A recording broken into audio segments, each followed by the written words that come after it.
Box 13, with the star of Paramount Pictures, Alan Ladd, as Dan Holliday.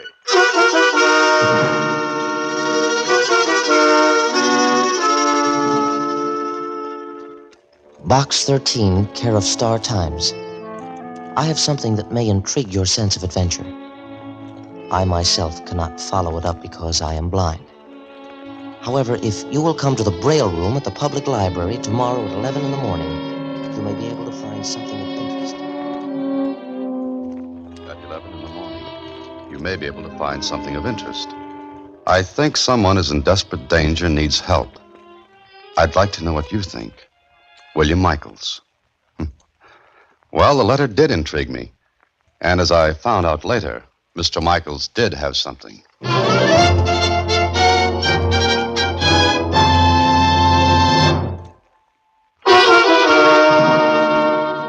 And now back to Box 13 and Dan Holliday's newest adventure, House of Darkness.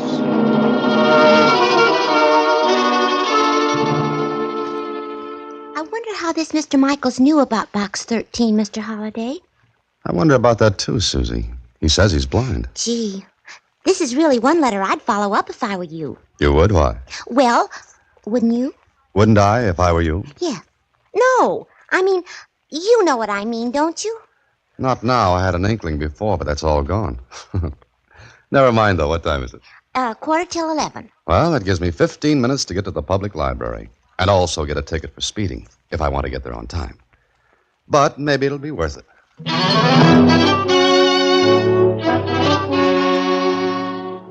Well, I didn't get the ticket, and exactly 15 minutes later, I walked into the Braille Room at the library. There were only two people in the room, a man and a woman. The woman was busily running her sensitive fingers over a book. But the man was facing the door with a tense, expectant expression on his face. I walked over to him and sat down. He turned his face toward me and then... Box 13? That's right. You're William Michaels? Yes, that's right. I didn't know whether you'd come or not. As a matter of fact, I half wish you hadn't. Your letter mentioned adventure. I never turned that down. What have you got, Mr. Michaels? This? This book? Yes, it's in Braille, as you can see. Yes, I know that, but what about it? Let me read you a passage from page 80. Listen closely. Go ahead. And the terror of the night is hidden in the dark corners of my mind, and the shapes and phantoms that live in fancy are become real. Is that all? Yes, that's all on the page. All that was originally on the page. But listen to this. Help me. 1217 Granger Avenue. Wait a minute. You mean to tell me that's on the page? Yes. Someone who knows how to read and write Braille has used a pin or a needle to put this message on the bottom. Let me see that page. Uh-huh. The characters are faint. But someone has done what you said.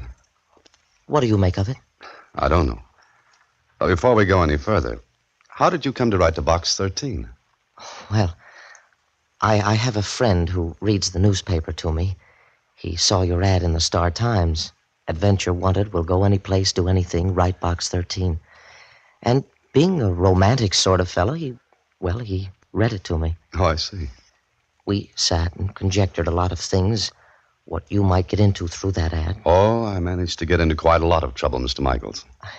But let's go back to this Braille message. Help me, 1217 Granger Avenue. When did you discover it?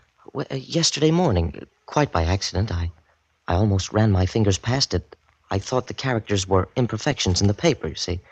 That was at first. Mm-hmm. Run your fingers over it again, will you? Yes. I did. Why? They're still sharp enough for you to read the characters. Yes, that's true.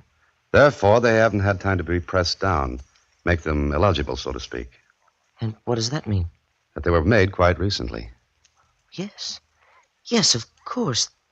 That's clever. No, it's just common sense. Do you think I should have taken this to the police? I don't know. It may be a joke, a prank. Yes, I thought of that. Let's find out, shall we? Are you going to that address? Oh, no, not yet. Not until I find out the name of the person who had this book out at the library. How can you learn that? You see, every library book has a checkout card in the pocket on the inside of the front cover. Yes. Now, the checkout card has the number of the borrower's card on it. And the borrower's card has the name and address of the person. Now, let's go to the main desk, return this book, and see what the checkout card says. And that we did. We waited until the book was returned to the Braille room. Then we looked at it again. Well, does it tell you anything? The checkout card, I mean. Let me see your library card. Oh, yes. Here. Mm-hmm. Your card number is 9E4839. Now, that's the last card number written on this checkout slip. Then the one before mine must be the card number of the person who had the book out before me. Maybe. There are 4 other borrowers' names ahead of yours. One of them has to belong to the person who put that message in the book. Copy them down, and maybe we can find out whose card it is. Come on. Where to? The main desk again. Do you think it's some sort of joke? And if it is, it's in bad taste. But coming at the end of that dismal paragraph you read me, Do you think that means anything? your guess is as good as mine. Here we are. Oh, I beg your pardon, miss. Yes, sir. May I help you?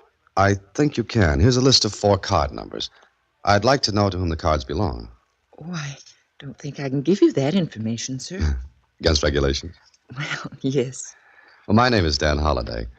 I think you have several of my books here in the library. Oh, of course. I've seen your picture on the jackets. Oh, now don't hold that against me, please. Oh, I won't. But you wanted some names? Yes, you see, I'm doing a little research, and, well, it's for a story. Well, I guess in your case it'll be all right. May I have the numbers? Oh, yes, here you are. I'll be back in a moment. I didn't know you were a writer. In fact, I didn't even know your name. That's right. Now you know. Dan Holliday. Then this should be just your meat, Mr. Holliday. It all depends. If one of the card numbers checks with the address of the message, then maybe we've got something. I almost hope it does. And then again, Oh, here she comes. Hold it. Here you are, Mr. Holliday. I hope you won't mention this because it is against regulations. I've already forgotten it. Are you writing a story about this? I don't know yet. But thank you very much. Not at all, Mr. Holliday. Well, what are the names? There are 4 of them, Mr. Michaels. And the last one on the list is Mrs. Martha Corbett, 1217 Granger Avenue.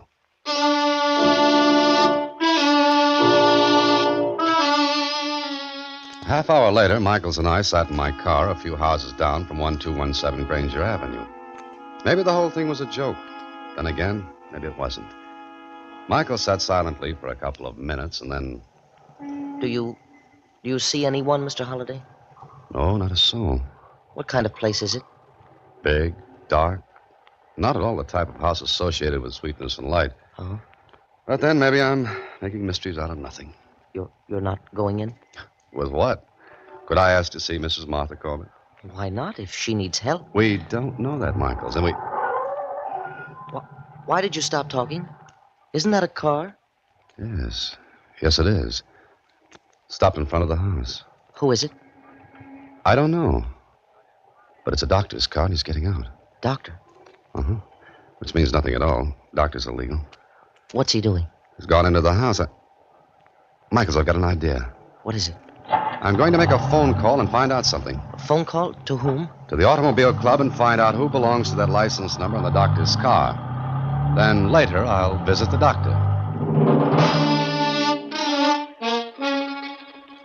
Well, I found out who the doctor was. I dropped Michaels at the library and told him I'd meet him there later. It took me 10 minutes to convince the doctor's receptionist that I had to see him. Then in his office... My nurse tells me you insisted upon seeing me, Mr. The name is Holliday, Dan Holliday. Oh, very well, Mr. Holliday. What seems to be the trouble? I have a headache. Headache? Good heavens, man. My nurse seemed to think it was some fatal disease. Well, it's a bad headache. Who sent you to me, Mr. Holliday? One of your patients, Dr. Folsey. Oh, really? May I ask which one? Oh, yes, of course. I'll give you a couple of tablets to relieve you. But the cause of the headache is something we'll have to look into. Here you are. Thank you. A glass of water. The patient who sent me was Mrs. Martha Corbett. Oh, I'm sorry. I must have knocked the glass out of your hand. Although I didn't touch it.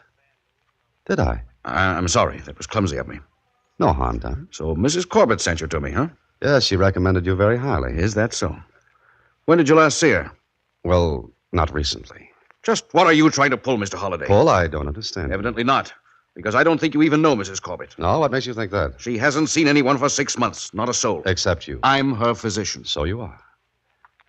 Dr. Folsey, what's wrong with Mrs. Corbett? Until you tell me what you're trying to do, I refuse to answer your questions. Suppose I told you she asked for help. You're lying. Maybe you are, too. Mr. Holliday, I want to show you something.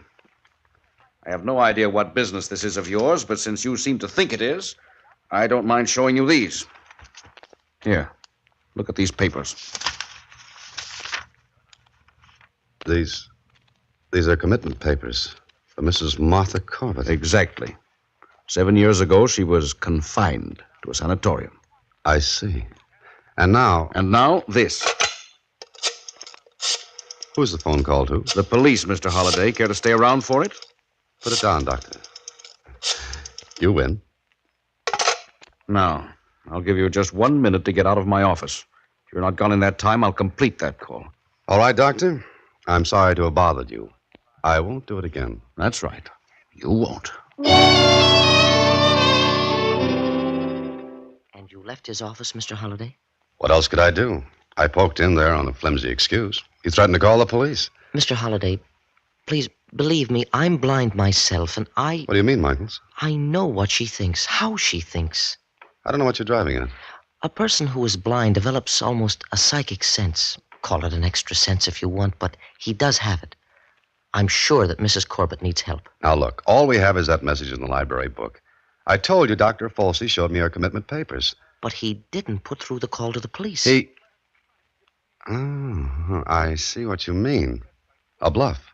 Yes, it could have been. Yeah, it could have been. I wonder if a person with nothing to conceal, with nothing to be afraid of, would have gone through with that call. Well, put yourself in his place. Would you? I think I would have. Maybe you're right, Michaels. Then what are you going to do? Well, I've gone this far. I may as well go all the way. Yes? Where? All the way into that house on Granger Avenue.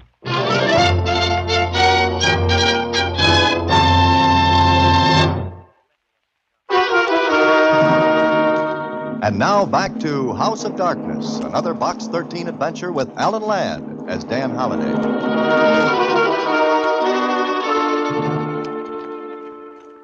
Well, maybe it was a wild goose chase with no chance of bagging any game at the end. But it was worth a try. If Dr. Folsey was bluffing, then he put on a good act. If he wasn't, I had to play it straight anyway. So later that same afternoon, I walked up the stairs to the front door of 1217 Granger Avenue. I rang the bell and waited. Yes? Oh, how do you do? My name is Holliday. Yes, what do you want? I'm the inspector from the power company. I have to look over the wiring and fixtures in your house. No? If it's convenient, yes. Well, it really isn't at the moment. It'll only take a few minutes. I know it's a nuisance, but it has to be done. How long will you be? How many rooms have you got? Only 6 that we use. Oh, then it'll be about a half hour. Well, all right, come in. If you have something to do, I can make the rounds myself. I'll go with you. I'll show you the rooms we use. All right. Please lead the way. The library is here. One ceiling fixture, 2 wall fixtures.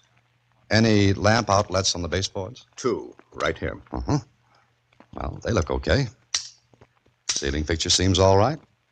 Ever have any trouble with shorts, blown fuses? No, none at all. Everything in the house is in perfect working order. Oh, that's good. Makes my job easier. All right, Mr. The name is Whitley, and didn't you know that? I cover about a dozen houses a day. Names don't mean a thing to me. Only fixtures. Oh. Well, come this way. The dining room is just off the library. Next to that is the kitchen. Then one of the bedrooms, and the baths are off to the right of the bedroom. There are several small pantries. We went through one room after They another. have no lights in them. Then we went upstairs, and Whitley led the way along a hallway that started at the head of the stairs and ran to a window at the far end. There were only 2 rooms off the hallway. We stopped at the first one. This room is merely a storage room. Would you care to see it? Oh, yes, I would. That is, if you don't mind. Not at all. Oh, just an empty room. Just an empty room. As you can see, the ceiling fixture has only 1 bulb in it. Well, seems to work all right. And that's all. What about that room down there? We never use it. What's in it? Nothing at all, beyond a few odds and ends of old furniture. Mind if I look at it? It's locked. Don't you have a key for it? No, the key was lost. I'm having another one made. Perhaps if you come again sometime... It's an inside room, isn't it? No windows, I mean. Does that make any difference? I assure you the room is never used. The lighting fixtures were sealed up some years ago. Oh, I see. No, if that's all, and if you don't mind, I have some other things to do. And What's that? this is an old house. The water pipes are defective. This way, Mr. Holliday. Oh, certainly. Oh, have you a phone? Why, yes, downstairs. I'd like to use it if you don't mind. All right, if you'll follow me.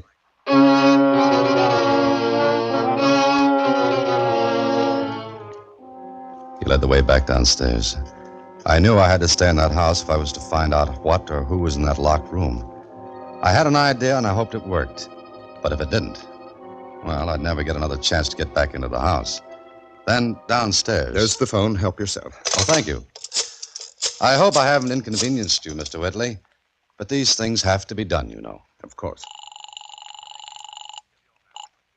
Hello? Hello, Michaels. This is Holliday. Holiday, where are you? What's happened? I've just made my inspection of 1217 Granger Avenue. Everything looks okay. I called to find out if there's anything else to do in this neighborhood. What? Uh-huh. Oh? Oh, hang on. I'll find out. Mr. Whitley, Yes? I wonder if you would mind looking out of the front window and see if any linemen are working the street. All right. I'll be back in a moment. Michaels, listen closely. Wait 10 minutes after I hang up, then call this number. Gramercy 8342. A man named Whitley will answer. Say you're Dr. Folsey, and you've got to see him immediately. Give him a phony address. Say you're calling from a phone booth. That's so Whitley doesn't have to check the call back. Sound excited, nervous. Then hang up with no explanations. Have you got it? Yes, I've got it. Good. Sure, Michaels, I'll go right over there right now. Oh, just a second. There are no linemen working outside at all. Oh, well, thank you. They haven't got here yet, Michaels. Yeah. See you later. So long. No, if you're quite finished. Yes, I'm quite finished. Thank you.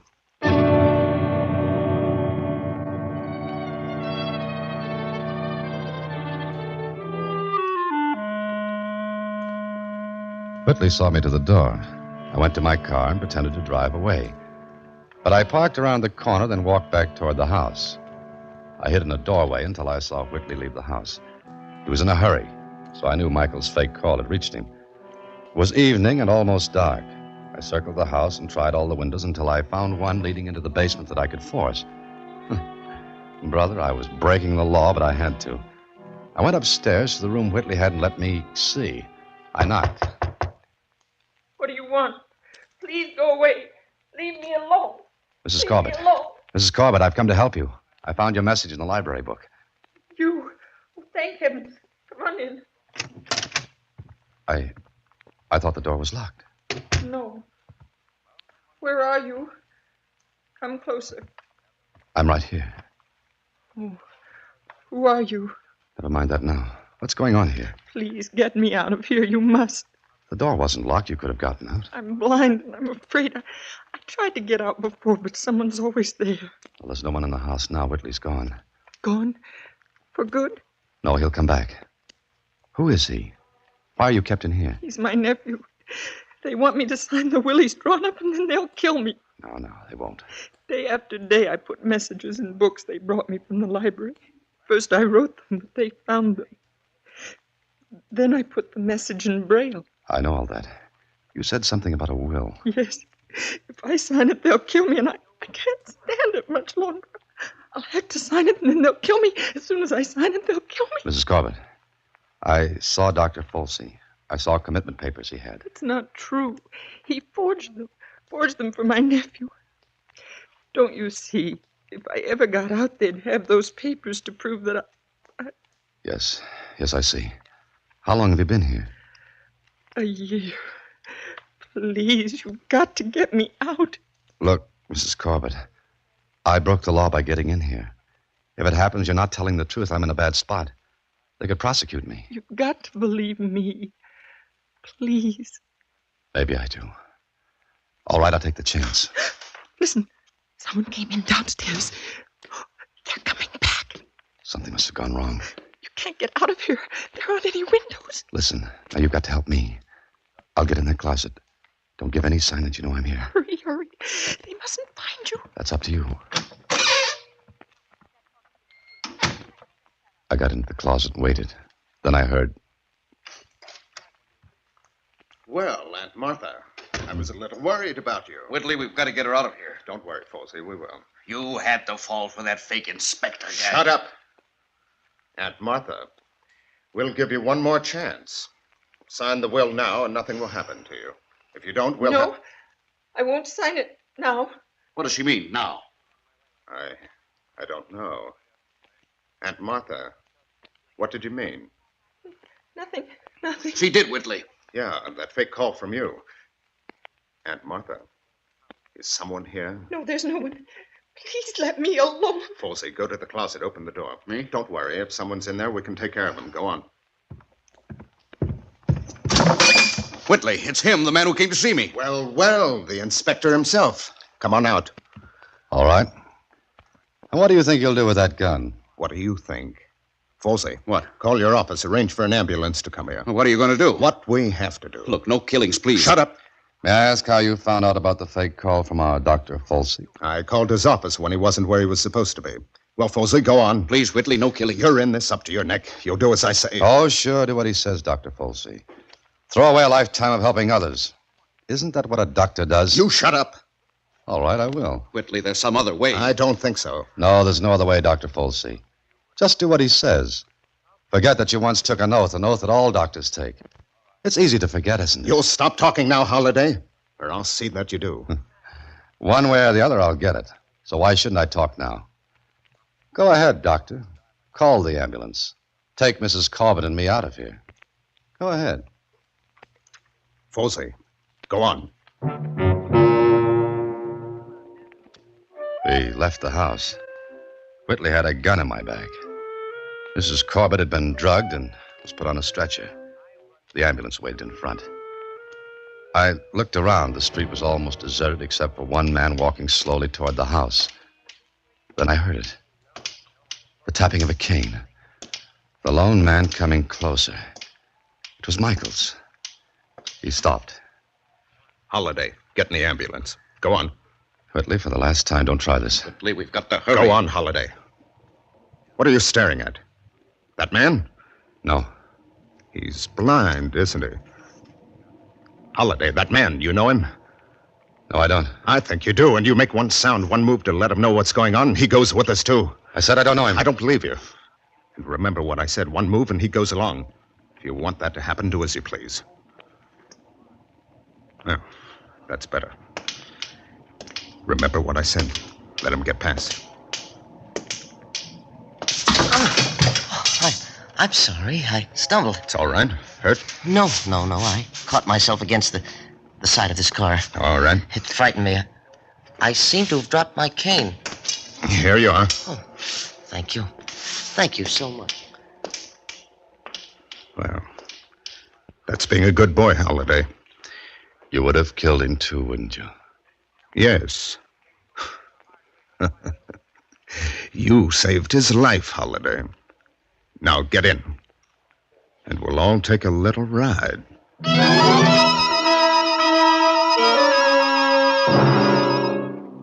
Well, it looked hopeless. This was going to be a great ride. Our only hope was Michael's, but how could he help? He was blind. Whitley must have read my mind because he laughed. You were very smart, Holiday, but you seem to have outsmarted yourself. Yeah, it looks that way, doesn't it? But do you really think you're going to get away with this? Why not? Your only hope is a blind man. Whitley? What's that? Folsey, what's that? Police cars. All right, don't get excited. They can't be after us. Whitley, they are after us. Don't lose your head. Looks like something slipped up, doesn't it, Whitley? You're whistling in the dark. Look, they're signaling us to stop. What? Go on. Get going. Outrun them. It's no use. We can't do it. There's a traffic signal ahead. Oh, have them go through it. No, they'll shoot. Holiday, this is your fault. I'll get you. I'll kill you. Oh, no, you don't. Kill you.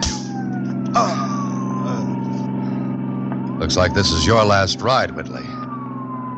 Folsey, tell the driver to stop this ambulance. Yes, Mr. Holliday. I don't know how Michaels did it, Whitley. But I'm very glad he did.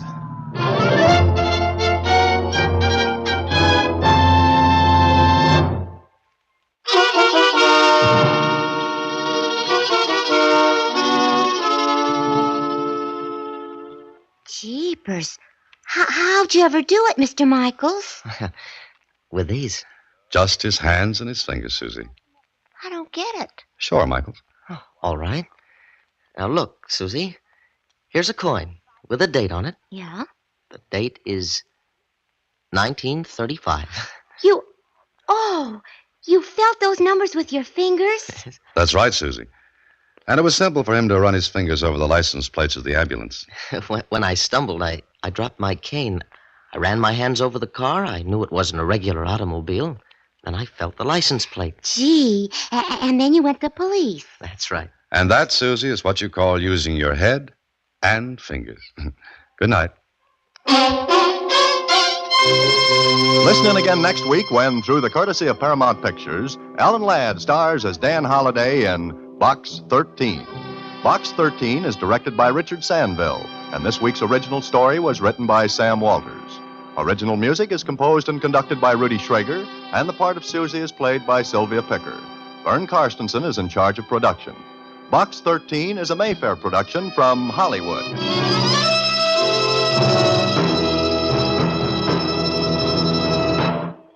Watch for Alan Ladd in his latest Paramount.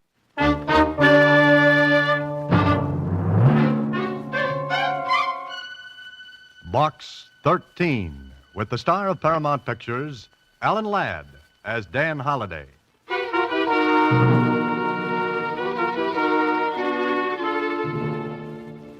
Box 13, care of Star Times. I know my life is in danger. I think you can help me. I'm desperate and don't dare go to the police. Please, if you want to help, call at the Tivoli Theater box office for the ticket left there. Our handbill will tell you more. Our handbill will tell you more. Yeah, that's the way it started. The note from the girl, Maria, the theater ticket, and then murder.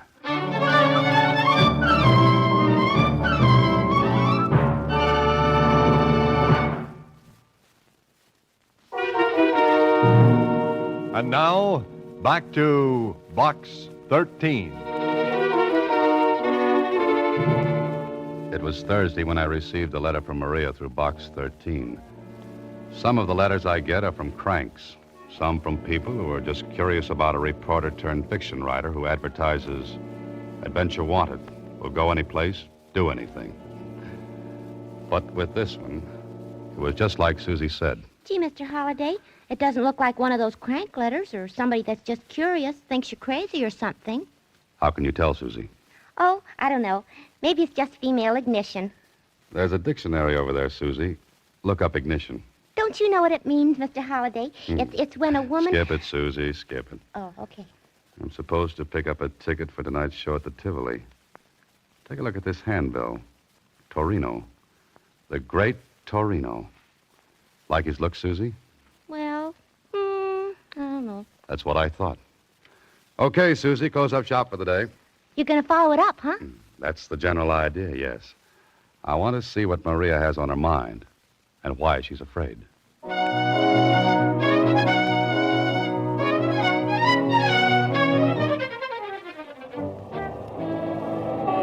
This was it.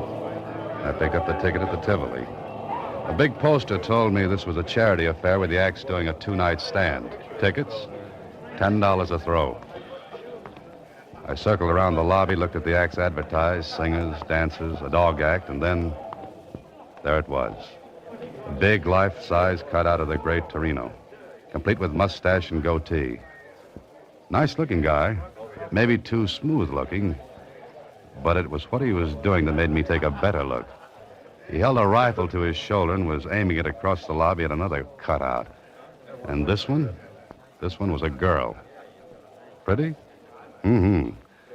Big eyes, maybe a little scared-looking, and looking straight across at the Great Torino, and right into the barrel of that rifle pointed at her head. Well, if this was Maria, she had a right to have something on her mind. Anybody who stands up and lets a rifle be fired at her is earning a living the hard way. I was thinking about it when the call buzzer zizzed in my ear. I drifted in with the crowd during the overture and took my seat, first row right on the aisle, easy to get at. An usherette shoved a program in my hands. The great Torino was scheduled next to closing. Okay, that meant I'd have to sit through the rest of the acts.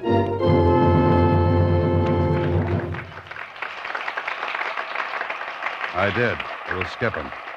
But the great Torino was something different. He had two assistants, a girl and a good-looking young guy. It was a magic act with class, and Torino was clever with his hands. He did a trunk effect that was really great, and the girl who helped was the same girl whose cutout was in the lobby. Torino tied her with a rope, slipped a big canvas bag over her, and locked her in a trunk. He fired a shot, and bang, the girl came running down the aisle. And the trunk she was put in, well, empty. All done in a split second, too. The great Torino took his bow, but I noticed something. When he reached out to take the girl's hand and bow with her, she managed to be busy at something else. Okay. She didn't like him. He gave her a funny look, then walked to a rack and picked up a nice nickel-plated rifle. I sat up in my seat because the girl threw a quick look at me and a tiny nod. No one would have noticed it but me. I looked back at Torino. He was speaking. Ladies and gentlemen, I wish to call your attention to my final effect. A most dangerous one. So dangerous that few illusionists will attempt it. The history of the magician's art has recorded several deaths during the feat. My assistant will go into the audience now and select a committee of volunteers who will please come upon the stage. Maria, if you please. So the girl was Maria. I guess my cue was to be selected as one of the committee. I raised my hand. She picked me. I went on the stage with four others from the audience. Stood there while Torino went to the footlights and spoke again. Please, the music. No music. Please, no music. Thank you. Now, ladies and gentlemen, I shall give the gentlemen of the committee this rifle. It may be examined thoroughly. Also, 3 bullets, which they may mark later for identification. Gentlemen, the rifle. And here, the bullets. Please mark the lead in any way you choose, unmistakably. We took the rifle and the bullets. And the great Torino, well, he had the audience sitting on the edges of their seats. No one knew exactly what was going to happen, and Torino wasn't going to tell them until the right time came. Then one of the other men on the committee spoke to me and... Bullets look okay to you? As good as any bullets can look. 22s, huh? Yeah. How do we mark them? Initials? Yeah, good idea. The 3 of us cut our initials in the lead. That all right with you, mister? Good. How about the rest of you? Suits me. I've got a knife here. Yeah, let me see the rifle. Yeah, sure, here. Rifle look okay? No gimmicks? Well, not that I can see. All right, my initials are cut in the bullet. You want to cut yours? Oh, yes. I cut my initials, DH, in one of the bullets. So we had 3 bullets with initials cut in the lead. No chance for substitution. Then Torino took the rifle and the bullets. Thank you, gentlemen. Grazie tanti. You are satisfied? Sure, I am. Yes. Good. Now, if you will all watch closely, I shall load the bullets in the rifle. So, and what is your name, sir? Holiday. Good. Then, Mr. Holliday, if you will please hold the loaded rifle until I am ready for it. Oh, sure. In this way, there can be no trickery. Ladies and gentlemen, you saw me load the marked bullets, yes? So, and you have the loaded rifle. Good. Now, ladies and gentlemen, may I introduce once more Maria. Maria? The young lady is as courageous as she is lovely. Maria, you will take your place, please. Mr. Holliday, would you care to shoot at Maria? Oh, no. No, thank you. Then that leaves it up to me. No. The rifle, please. Oh, here you are. Thank you. Ladies and gentlemen, I shall ask for complete quiet. Thank you. Maria, you are ready? Yes, I'm ready. The great Torino walked to the other side of the stage. He raised the rifle to his shoulder, pointed it at Maria. She was pale as death. Her arms were tense, tight. Perspiration stood out on her forehead. And on mine. And on everyone in the audience. Then... So help me, this is what happened. A bullet appeared between Maria's teeth. She let it drop to a plate she held in her hands, then... And two more bullets popped between her teeth and fell to the plate. No one in the audience moved. No applause, just that tense feeling. Torino walked over, took the plate. His hands never touched the bullets. I'll swear to it. He walked to me and the other three men with me, and... Gentlemen, you will please to identify the bullets, yes? This one. Initials T.G. That's me. Yeah, that's mine, all right. Thank you. And this one. K.R. Mine. Thank you. And the third, D.H. That's mine.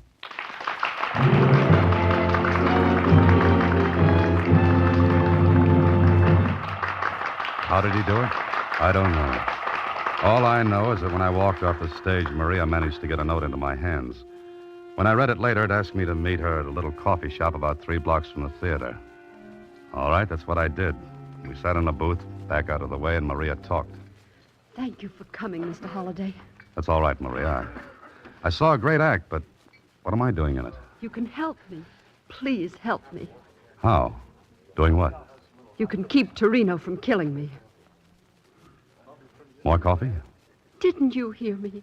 Oh, sure. Sure, but I don't get it. You saw the act? The rifle trick. Yeah, it was great. Then you must see how easy it would be for Torino to kill me while doing it. Slow up a little, Maria. Let's start from the beginning. All right. You saw the other assistant. You mean the good-looking kid? That's Billy. I love him and he loves me. Then what's your problem? Torino. He hates Billy, and he hates me for loving Billy. Jealous? Insanely. Well, quit then. I will, after tomorrow night's performance. But why wait if you're afraid? I won't be afraid if you're there. What could I do? Be on the committee again. If I think anything's wrong, I'll signal you. And then? Do anything. Drop the rifle, but don't give it back to Torino. Now, wait a minute. How could he kill you? He'd claim it was an accident. 3 magicians or their assistants have been killed accidentally doing the trick. The mechanism of the gun goes wrong. Giving away secrets, Maria? I have to. There's a mechanism in the breech of the gun. It drops the real bullets down into Torino's hand when he closes the breech. Oh, then I get an unloaded gun. There are blanks in it. The mechanism substitutes them for the real bullets. That's good. And he slips the real bullets to you. Yes, when he takes my hand to introduce me, And you slip them into your mouth. while the audience is watching Torino and the rifle. I see. Maria, Yes, why don't you go to the police? Torino would know. He'd know. How? He watches me. Then aren't you afraid he's watching now? No, not tonight. I slipped away. I don't think I could manage it again. Don't you see, Mr. Holliday, you're my only chance. I saw your ad in the paper, box 13. You mean the police would ask him questions, and he'd lay low until he got the chance to... Yes. Will you be there tomorrow night, Mr. Holliday? Look, I have a ticket for you here. The same seat. Please. Please. All right, Maria. I'll be there. Thank you. Thank you. And we'll try to keep the trick from being trumped by the great Torino.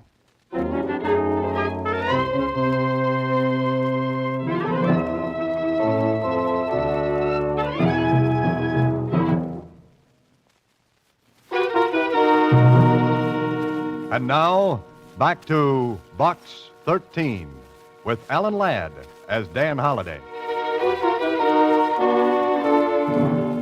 Well, it sounded like a great assignment. And from the way the setup looked from where I sat, it gave the great Torino a perfect chance to kill Maria. I checked on Maria's story about the accidental deaths during the trick, and Jonesy at the Star Times verified it. A smart cookie like Torino could fake an accident, and who's going to pin the black ribbon on him? Nobody. Okay, it's up to you, Holliday, to figure it out.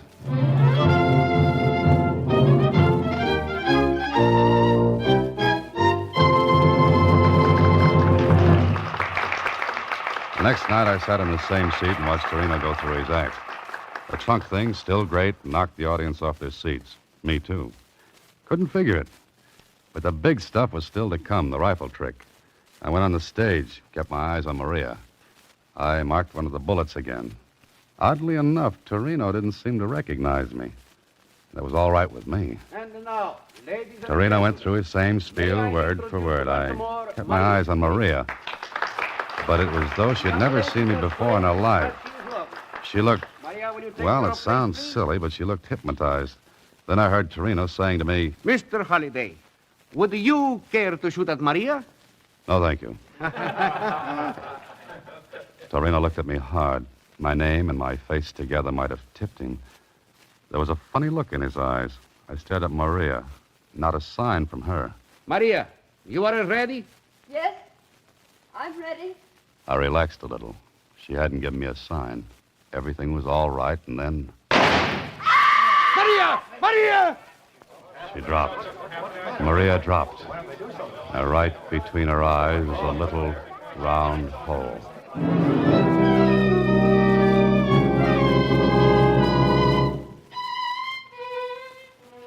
Look, Holliday. Is that straight, that story? Sure it is, Kling. She was afraid she'd be killed. But you say she didn't give you a high sign. No, she didn't even look at me. But she told you if there was anything wrong, she'd tip you. Yes, but she didn't tip me. Okay. Sergeant, Yes, sir, Lieutenant. get Torino over here. Yes, sir. All right, Joe. Lieutenant Kling wants you.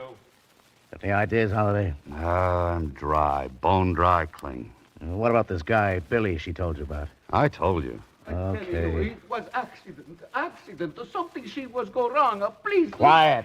Now It is look. accident. She's wrong accident that happened. You son, I am an artist. You tell me I do something wrong. No. It is a wrong Holy accident. mackerel. I've said it Sergeant. a million times. Sergeant. I have done Yes, this sir. trick Put this guy in his dressing room and keep him there until he blows off that head of steam. But watch his door. And the window from outside. Yes, sir. Come on, Houdini. Come on. Get going. It's funny, Kling. I'm hysterical, I don't think. What's funny? The girl, Maria, I don't think she knew me tonight. She looked right at me. Didn't give me a tumble. Yeah? So? She told me she'd signal me if anything was wrong. I don't get it. But it looks as though she what? She deliberately let Torino fire a gun she knew was set to kill her. That makes great sense. I know, no sense at all. And besides that, You're there... get away with it. You're going to let him tell you it's all an accident. Well, don't believe it. He killed her. That's Billy. Kling, What? let me ask him a couple of things. Now, look, Holliday, I'm in charge of this case. You're in on a rain check. Okay, but I'm in, huh? Yeah, for the one reason that Maria told you about it, and He killed her. It wasn't an accident. Oh, I better go help the sergeant. Any objections if I mosey along with you? None. Just keep your mouth closed, that's all. Sure. All right. So I listened while Kling asked questions. But there was something knocking at the back of my head, asking to be let in. Something I'd seen, heard, remembered. I didn't know. But what bothered me was Maria not giving me a signal. When she said she'd know if Torino was up to something. Billy answered Kling's questions. No. All I know is that Torino bluffed Maria. He said he'd kill her if he saw me hanging around her. Who loads the rifle with blanks? Maria. Maria. Did she do it tonight? She always does it. Well, I don't believe it. Maria loaded the rifle herself. She did. Before the performance. So I got an idea. I left the stage where the investigation was going on, and I walked backstage toward the dressing rooms. I wanted to talk to Torino, but there was a large blue cop sitting at the door. He looked at me and... Well, Holliday, Oh, hi, Murph. I feel lousy. No, that's too bad. Say, think I could talk to Torino? No. Oh, now, look, you can watch and listen, tell Kling everything that goes on. Praying detective, Holliday? Nope, playing a hunch. What about? Why not listen and find out? And if you learn anything, tell Kling. And you might learn something good. You mean something that might break the case? Yeah, might. Oh, well, What's the matter, Murph? Can't you use a couple of stripes? Aye, sure. Oh, okay. But I'm standing right here, understand? Sure. Right. Hey, you, get up and... Oh, brother. Look. Ain't nobody gonna ask him no questions. No, I don't think he's in any shape to answer. A promotion, you say? A promotion? I'll be lucky if I ain't fouled up for good. This guy's been knifed right under my nose. That's right. Somebody stabbed Torino. He was as dead as Maria. And nobody saw anybody go in or out of the dressing room. There was one window. It was open. But the officer outside swore he had his eye on it. Nobody in or out. And nobody in the room but Torino. Well, the knife was in his back, so suicide was out. Kling and his boys turned the room upside down. Torino's apparatus and trunks were shoved around. Still nobody. And it turned out nobody had a motive for killing Torino except Billy. Me? Me? Are you crazy? I never left the stage. I was talking to you. I was answering questions. I can't be in two places at once, can I? He was so right. Kling was tearing his hair. Then more questions. The rest of the acts were strangers to Torino. Knew nothing about him. I was thinking about it when something hit me. Something Billy had said. While Kling was still firing questions, I got to a phone.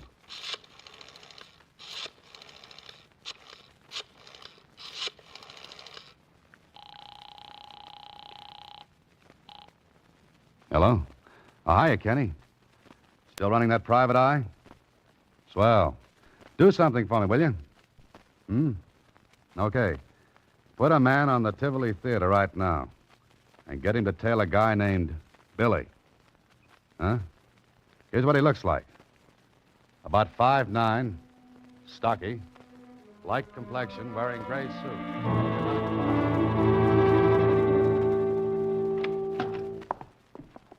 Good morning, Mr. Holliday. Hiya, Susie. Any messages? Uh-huh. The detective agency called. And what? What's the message? Oh, I wrote it down in shorthand. Here. Trailed Billy in shoe. No, wait a minute. Ooh, terrible ink. I got it. To insurance company this morning. He placed claim for double indemnity policy for his wife, Maria Baker. Hey, wait a minute, Mr. Holliday. That's not all. That's enough. I'll see you later, Susie.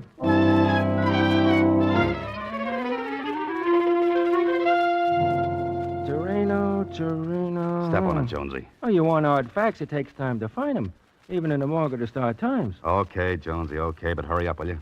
Here we are. Torino, born Italy. Skip that. How long's he been in the country? 6 months. Noted magician in Italy and Europe before the war. Only 6 months. Now, Jonesy, if you were a magician, you wanted assistants. How would you get them? Advertise in a billboard, magazine for show folks. What else? Where can I see the last 6 months' copies of the billboard? I got a local office in town. All the copies you want. Hey, where you going? Thanks, Jonesy. Be seeing you. I've got a lot of reading to do. 6 months' copies of the billboard. I looked through every one of them, and when my eyes were falling out of my head, I saw it. An advertisement. The one I wanted. And the one that tied up with something Billy said. And something I saw during Torino's act. I tried to get Kling on the phone, but no dice. He was out. I left word for him to meet me at the Tivoli, and I went there myself.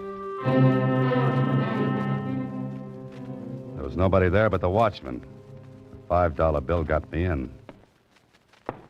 Oh, there's no place gloomier than backstage in an empty theater. I headed for Torino's dressing room because I had a good idea how someone got in and stabbed Torino, then disappeared. I opened the door, stepped inside. It was dark.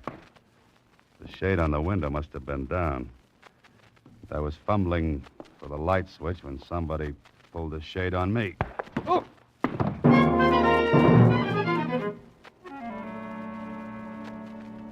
Got any idea who slugged you, Holiday? Yeah, Kling, I have. All right. Who? Billy, maybe. No dice. He didn't come near this place. We had a tail on him. Do you know about the insurance? Sure. But he couldn't have killed his wife because she loaded the blanks into the gun. Uh-huh. And the medical examiner's report on the bullet that killed her? What about that? 22. No initials on it? No, none. So it looks like this Maria deliberately planned her own death. It wasn't an accident. If it had been, the bullet in her head would have been marked. Kling, put out a dragnet. For who? For the one who slugged me. Now cut it, Holiday. If you know anything, spill it before I lose my temper. Who do you want to pick up? Here's a description. Young woman, about 26. 26. Brown hair. Brown hair. Lovely blue eyes. Blue eyes. About 5'2". 5'2". Worked as a magician's assistant. Hey, what are you giving me? That's Maria. Uh-huh, Maria. She's dead, you dope. You mean her twin sister's dead, Kling. Twin sit. What are you talking about? The trunk effect Torino worked could have only been done with twins. Billy tipped me off on it. Billy? Sure, when he said nobody could be in two places at once. And Torino advertised in the billboard for twins. You aren't dreaming this. Put out a dragnet for Maria. Who stabbed Torino? Maria. She got her twin sister to take her place in the rifle trick last night. That's why I didn't get a signal from her. The sister didn't know me from Adam. Now, look, Holliday, we searched this dressing room. There was nobody in it when Torino was stabbed. Maria was here. Look. False back in this cabinet. Good old magician's gimmick. She was here all the while. Maria and Billy took out an insurance policy on her and planned to make me the patsy. Because I'd testify that she told me Torino hated her, that she was scared. Torino was knifed to keep him from spilling about the twins. Billy was in the clear on that, because he had an alibi when Torino was killed. Okay, Clem? Okay. We'll put out a dragnet.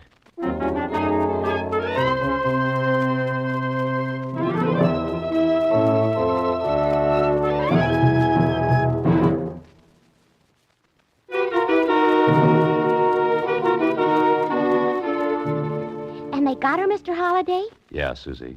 They got her. Gee, sounds just like a story. Uh-huh. Only nobody will believe it. Look, I've got a knot on my forehead to prove it. Oh, does that make you hysterical? No, but I was just thinking. Don't be reckless, Susie.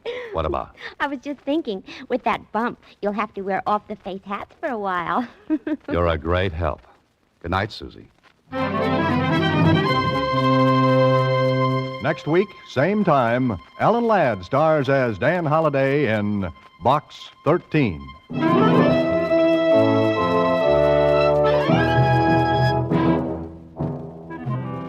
Alan Ladd appears through the courtesy of Paramount Pictures and may currently be seen in Wild Harvest.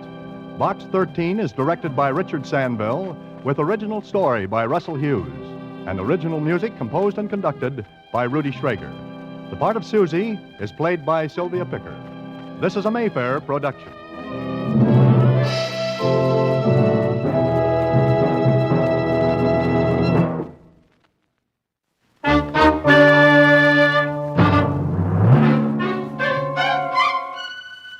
Box 13, with the star of Paramount Pictures, Alan Ladd, as Dan Holliday.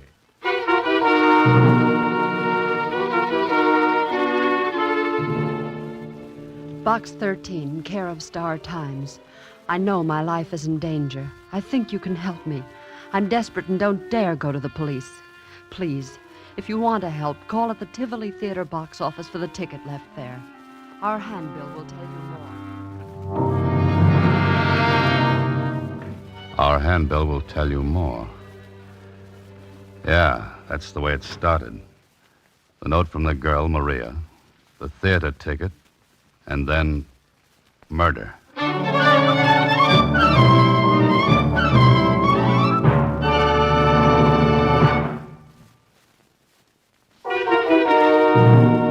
And now, back to Box 13. It was Thursday when I received a letter from Maria through Box 13. Some of the letters I get are from cranks. Some from people who are just curious about a reporter turned fiction writer who advertises Adventure Wanted. Will go any place, do anything. But with this one, it was just like Susie said. Gee, Mr. Holliday, it doesn't look like one of those crank letters or somebody that's just curious, thinks you're crazy or something. How can you tell, Susie? Oh, I don't know. Maybe it's just female ignition. There's a dictionary over there, Susie. Look up ignition. Don't you know what it means, Mr. Holliday? It's when a woman... Skip it, Susie, skip it. Oh, okay. I'm supposed to pick up a ticket for tonight's show at the Tivoli. Take a look at this handbill. Torino. The great Torino. Like his look, Susie? Well, I don't know. That's what I thought. Okay, Susie, close up shop for the day. You're going to follow it up, huh? That's the general idea, yes. I want to see what Maria has on her mind and why she's afraid.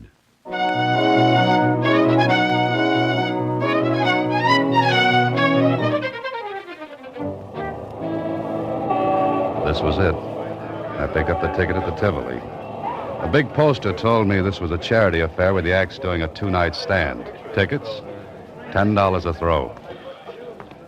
I circled around the lobby, looked at the acts advertised, singers, dancers, a dog act, and then there it was. A big life-size cutout of the great Torino, complete with mustache and goatee.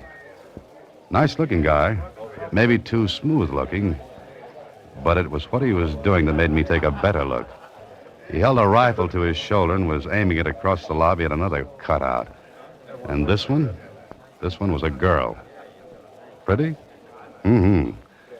Big eyes, maybe a little scared-looking, and looking straight across at the great Torino, and right into the barrel of that rifle pointed at her head. Well, if this was Maria, she had a right to have something on her mind. Anybody who stands up and lets a rifle be fired at her is earning a living the hard way. I was thinking about it when the call buzzer zizzed in my ear. I drifted in with the crowd during the overture and took my seat, first row right on the aisle, easy to get at. An usherette shoved a program in my hands. The great Torino was scheduled next to closing. Okay, that meant I'd have to sit through the rest of the acts.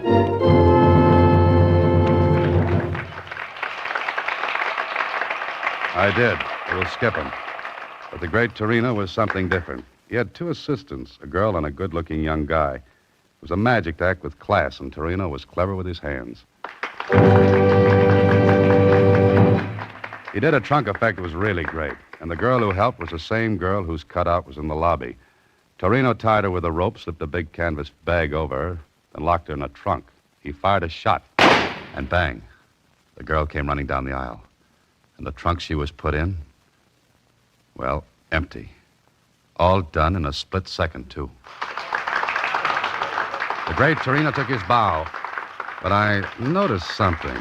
When he reached out to take the girl's hand and bow with her, she managed to be busy at something else. Okay. She didn't like him.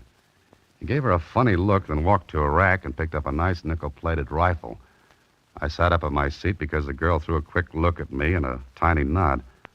No one would have noticed it but me. I looked back at Torino, who was speaking. Ladies and gentlemen, I wish to call your attention to my final effect.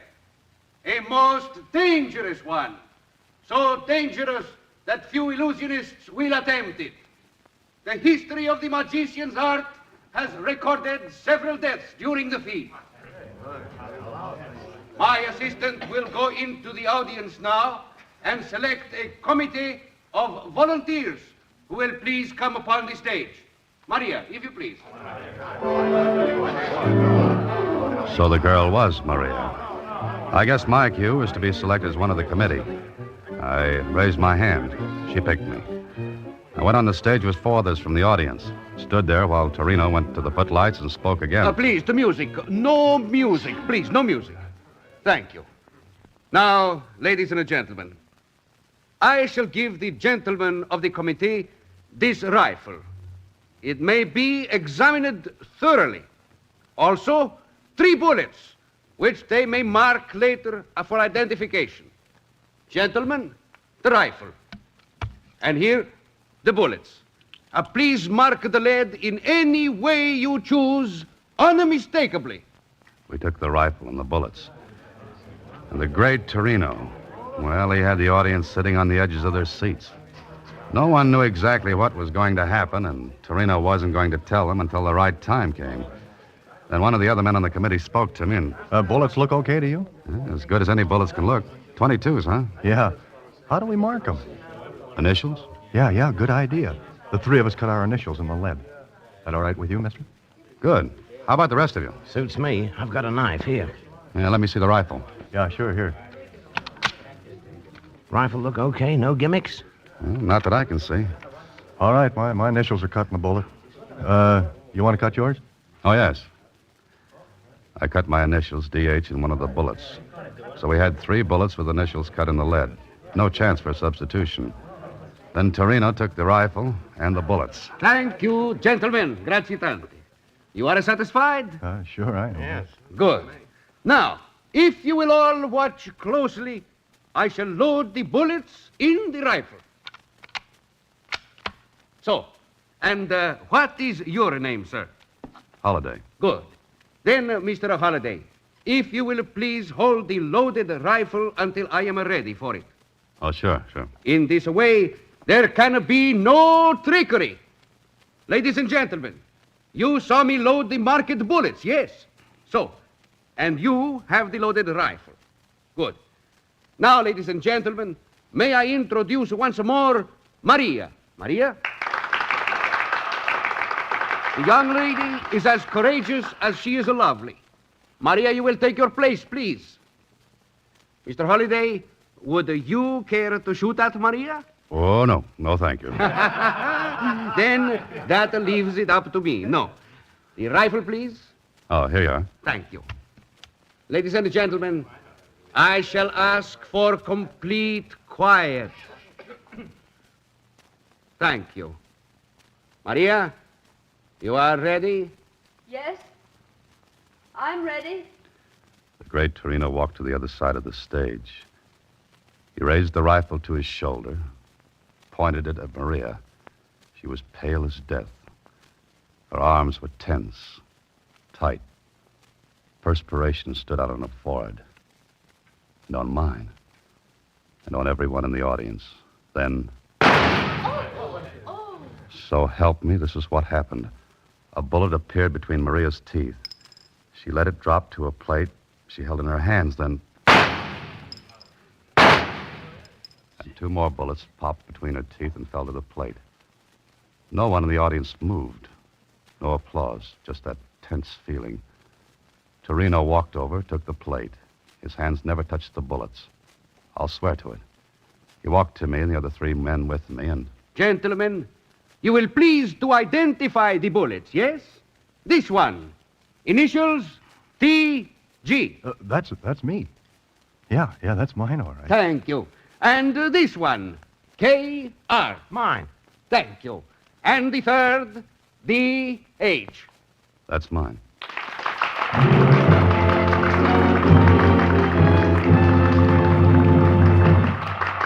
How did he do it?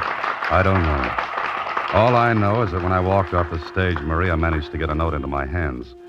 When I read it later, it asked me to meet her at a little coffee shop about 3 blocks from the theater. All right, that's what I did. We sat in a booth, back out of the way, and Maria talked. Thank you for coming, Mr. Holliday. That's all right, Maria. I saw a great act, but what am I doing in it? You can help me. Please help me. How? Doing what? You can keep Torino from killing me. More coffee? Didn't you hear me? Oh, sure. Sure, but I don't get it. You saw the act. The rifle trick. Yeah, it was great. Then you must see how easy it would be for Torino to kill me while doing it. Slow up a little, Maria. Let's start from the beginning. All right. You saw the other assistant. You mean the good-looking kid? That's Billy. I love him and he loves me. Then what's your problem? Torino. He hates Billy, and he hates me for loving Billy. Jealous? Insanely. Well, quit then. I will, after tomorrow night's performance. But why wait if you're afraid? I won't be afraid if you're there. What could I do? Be on the committee again. If I think anything's wrong, I'll signal you. And then? Do anything. Drop the rifle, but don't give it back to Torino. Now, wait a minute. How could he kill you? He'd claim it was an accident. 3 magicians or their assistants have been killed accidentally doing the trick. The mechanism of the gun goes wrong. Giving away secrets, Maria? I have to. There's a mechanism in the breech of the gun. It drops the real bullets down into Torino's hand when he closes the breech. Oh, then I get an unloaded gun. There are blanks in it. The mechanism substitutes them for the real bullets. That's good. And he slips the real bullets to you. Yes, when he takes my hand to introduce me, And you slip them into your mouth. while the audience is watching Torino and the rifle. I see. Maria, Yes, why don't you go to the police? Torino would know.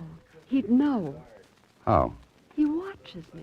Then aren't you afraid he's watching now? No, Not tonight. I slipped away. I don't think I could manage it again. Don't you see, Mr. Holliday, you're my only chance. I saw your ad in the paper, box 13. You mean the police would ask him questions, and he'd lay low until he got the chance to... Yes. Will you be there tomorrow night, Mr. Holliday? Look, I have a ticket for you here. The same seat. Please. Please. All right, Maria. I'll be there. Thank you. Thank you. And we'll try to keep the trick from being trumped by the great Torino.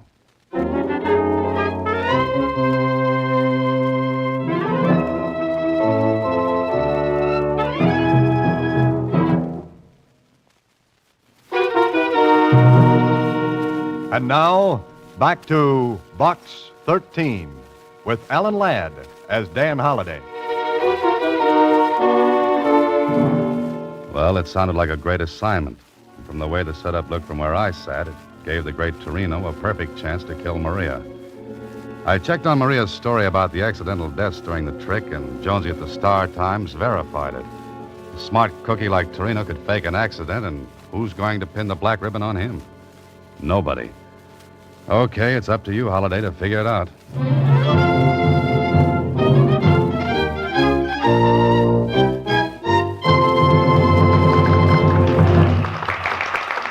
The next night, I sat in the same seat and watched Torino go through his act.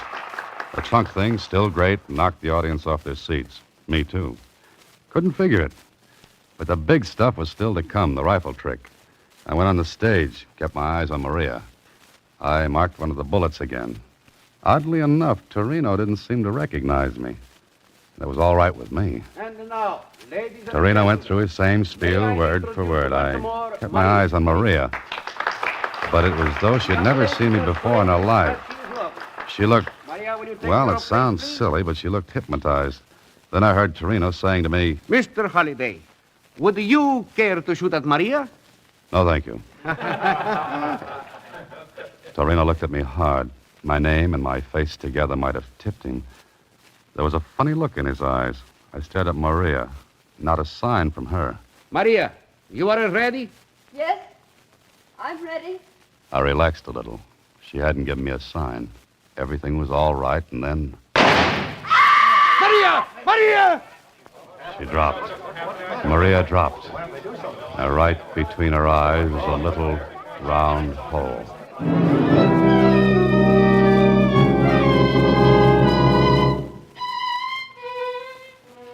Look, Holliday.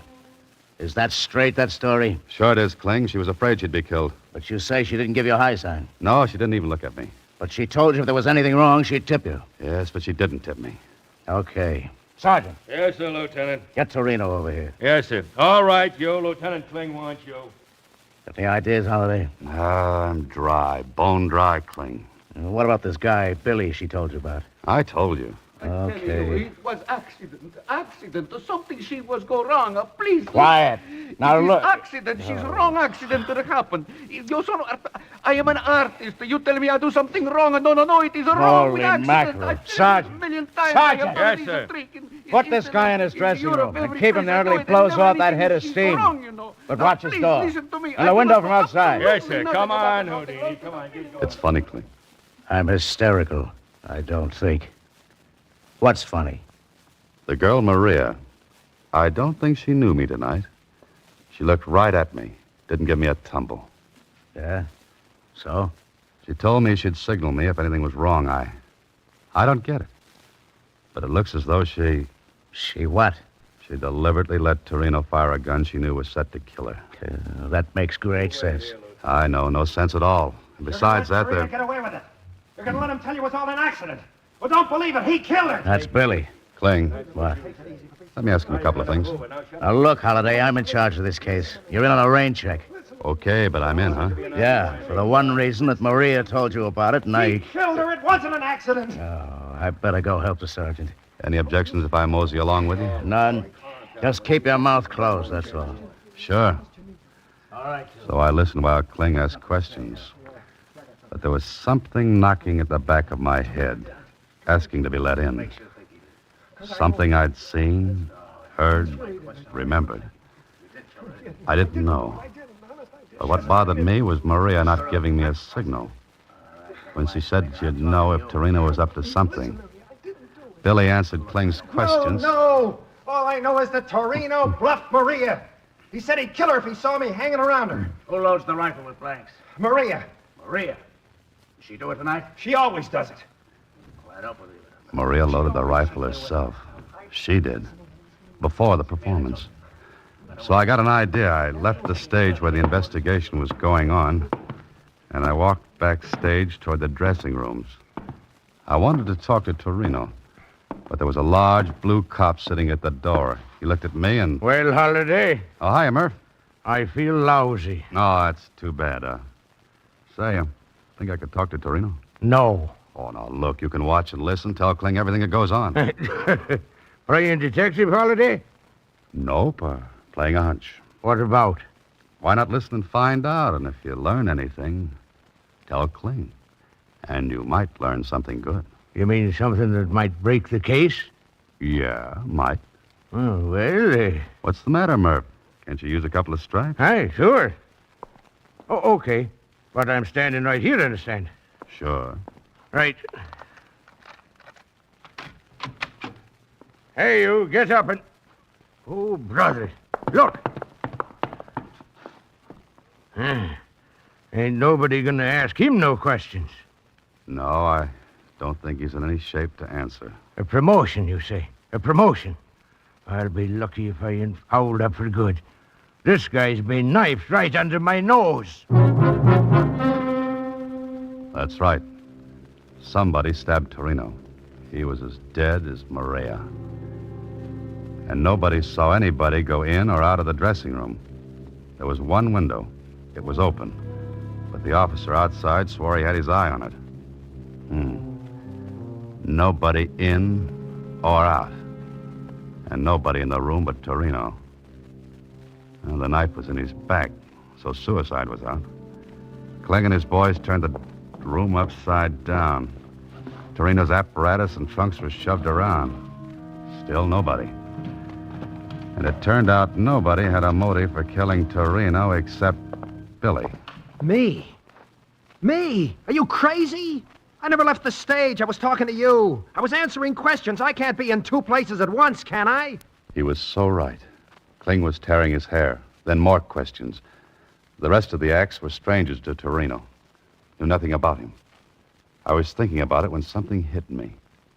Something Billy had said. While Kling was still firing questions, I got to a phone.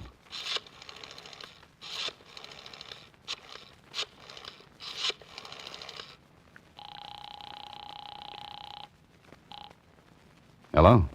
Oh, hiya, Kenny. Still running that private eye? Swell. Do something for me, will you? Okay. Put a man on the Tivoli Theater right now and get him to tail a guy named Billy. Huh?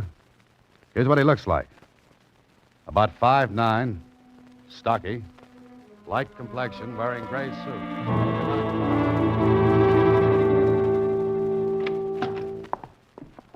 Good morning, Mr. Holliday. Hiya, Susie. Any messages? Uh-huh. The detective agency called. And what? What's the message? Oh, I wrote it down in shorthand here. Trailed Billy in shoe. No, wait a minute. Ooh, terrible ink. I got it. To insurance company this morning. He placed claim for double indemnity policy for his wife, Maria Baker. Hey, wait a minute, Mr. Holliday. That's not all. That's enough. I'll see you later, Susie.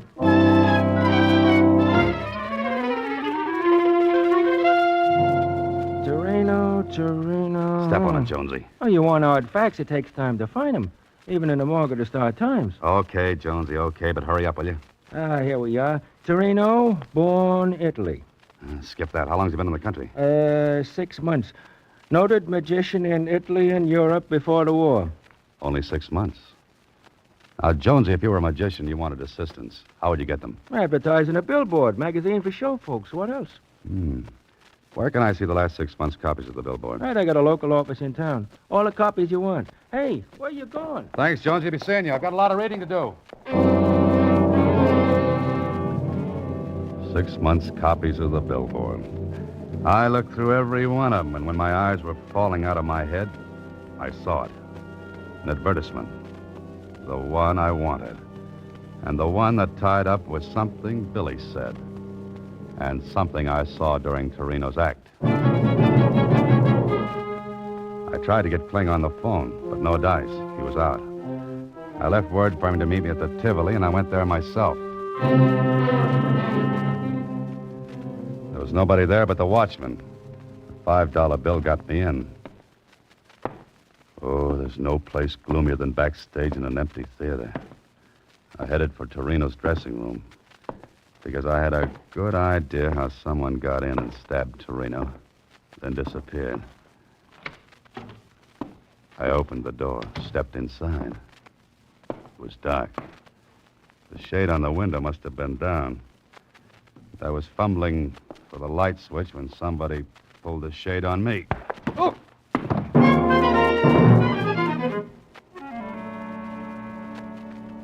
Got any idea who slugged you, Holiday? Yeah, Kling, I have. All right. Who? Billy, maybe. No dice. He didn't come near this place. We had a tail on him. You know about the insurance? Sure. But he couldn't have killed his wife because she loaded the blanks into the gun. Uh-huh. And the medical examiner's report on the bullet that killed her? What about that? 22. No initials on it? No, none. So it looks like this Maria deliberately planned her own death. It wasn't an accident. If it had been, the bullet in her head would have been marked. Kling, put out a dragnet. For who? For the one who slugged me. Now cut it, Holiday. If you know anything, spill it before I lose my temper. Who do you want to pick up? Here's a description. Young woman, about 26. 26. Brown hair. Brown hair. Lovely blue eyes. Blue eyes. About 5'2". 5'2". Worked as a magician's assistant. Hey, what are you giving me? That's Maria. Uh-huh, Maria. She's dead, you dope.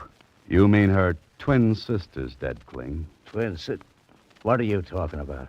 The trunk effect Torino worked could have only been done with twins. Billy tipped me off on it. Billy? Sure, when he said nobody could be in two places at once. And Torino advertised in the billboard for twins. You aren't dreaming this. Put out a dragnet for Maria. Who stabbed Torino? Maria. She got her twin sister to take her place in the rifle trick last night. That's why I didn't get a signal from her. The sister didn't know me from Adam. Now, look, Holiday, we searched this dressing room. There was nobody in it when Torino was stabbed. Maria was here. Look. False back in this cabinet. Good old magician's gimmick. She was here all the while. Maria and Billy took out an insurance policy on her and planned to make me the patsy. Because I'd testify that she told me Torino hated her, that she was scared. Torino was knifed to keep him from spilling about the twins. Billy was in the clear on that, because he had an alibi when Torino was killed. Okay, Kling? Okay. We'll put out a dragnet.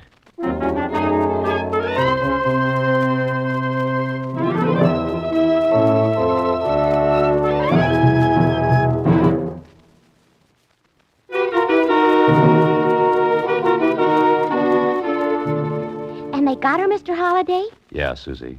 They got her. Gee, sounds just like a story. Uh-huh. Only nobody will believe it. Look, I've got a knot on my forehead to prove it. Well, does that make you hysterical? No, but I was just thinking. Don't be reckless, Susie. What about? I was just thinking, with that bump, you'll have to wear off-the-face hats for a while. You're a great help. Good night, Susie. Next week, same time, Alan Ladd stars as Dan Holliday in Box 13.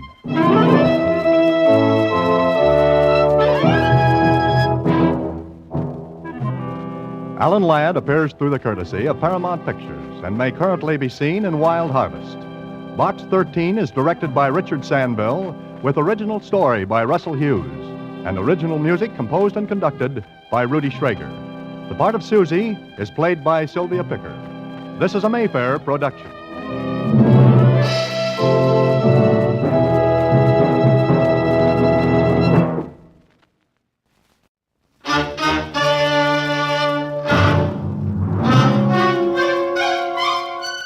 Box 13, with the star of Paramount Pictures, Alan Ladd, as Dan Holliday.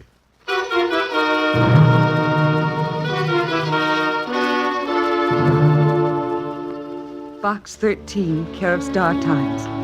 I don't know how to ask you to do this for me because I don't know who you are or whether you want money to help me. I can pay a little, all I've got to help my boy. I can come to you or you can see me. I live at number 245 Sanders Avenue. My name is Mrs. Karen. Please, if you will help, I'll do anything for you. It was written in pencil, neatly, carefully, as if she wanted every word to count. And it led to, well, a kid. A scared kid. And murder.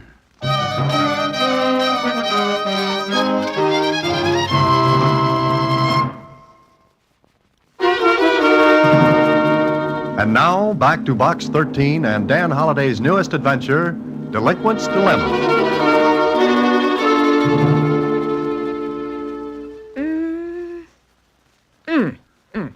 That's a great observation, Susie. What brings it on? I was trying to figure out what she looks like. And did you? Well, I think I can virtualize her. Visualize. Don't try the big ones until you can handle the small ones. What do you mean, Mr. Holliday? Well, you work on it a while, until I get back from Mrs. Kieran. Number 245 Sanders Avenue is right in the middle of a soot-blackened neighborhood on what is known as the other side of the tracks. I had no trouble finding the mailbox marked Kieran, or the flat with the number 4 painted in white on the door. I knocked. Mrs. Kieran let me in. She was about 45, worried-looking, and, well, she wasted no time. Will you help me?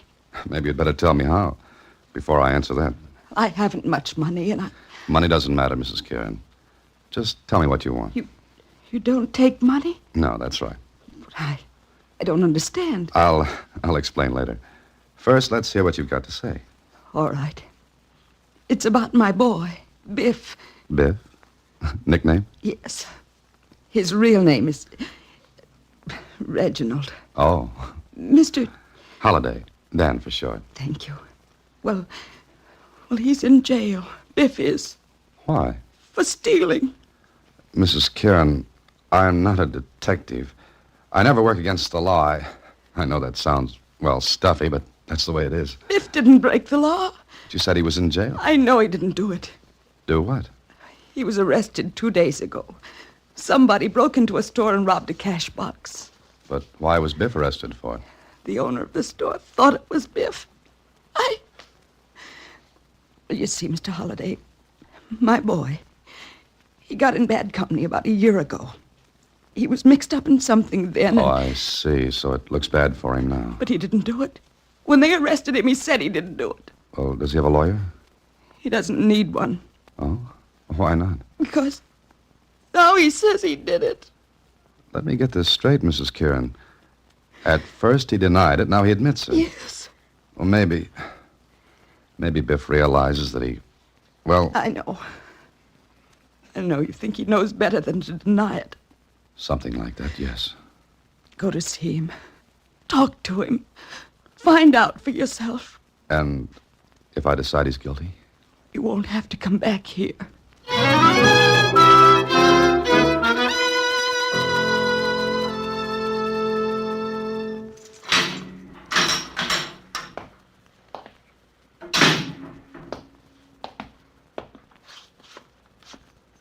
Hello, Biff. Yeah? Who are you? I'm a friend of your mother's. Ma? She's all right, ain't she? She's okay? Sure. I just came from her. Oh. Who are you? Your mother asked me to help. My name's Holiday. Dan Holiday. Never heard of you. I guess not. Sit down, Biff. You a mouthpiece? Lawyer's the word you're looking for. I don't want none. Well, I'm not. Now, listen. Let me alone, will you? Oh, now, take it easy, Biff. Yeah, what's your racket, mister? If it makes any difference, I'm a writer. Writer? Books and stuff? Uh-huh. I don't get it. What do you want with me? Story of my life or something? Maybe I'd like to write something good about it. Blow out of here, will you? Biff, I told you I just came from your mother. She asked me to help you. Yeah, I guess you would. You see, she doesn't think you broke into that store. I said I did. After you said you didn't. Hey, look, I get a better rap saying I did it. You're always easier on a guy when you don't put up a squawk. That's why I said I didn't. And then I did. You know, I think you're lying, Biff. All right, so you think I'm lying, so go ahead and think it. And get out of here. And stay away from Ma, you hear me? You just stay away Oh, from now, her. just a minute, Biff. I said get out of here and don't come back no more. Don't come back!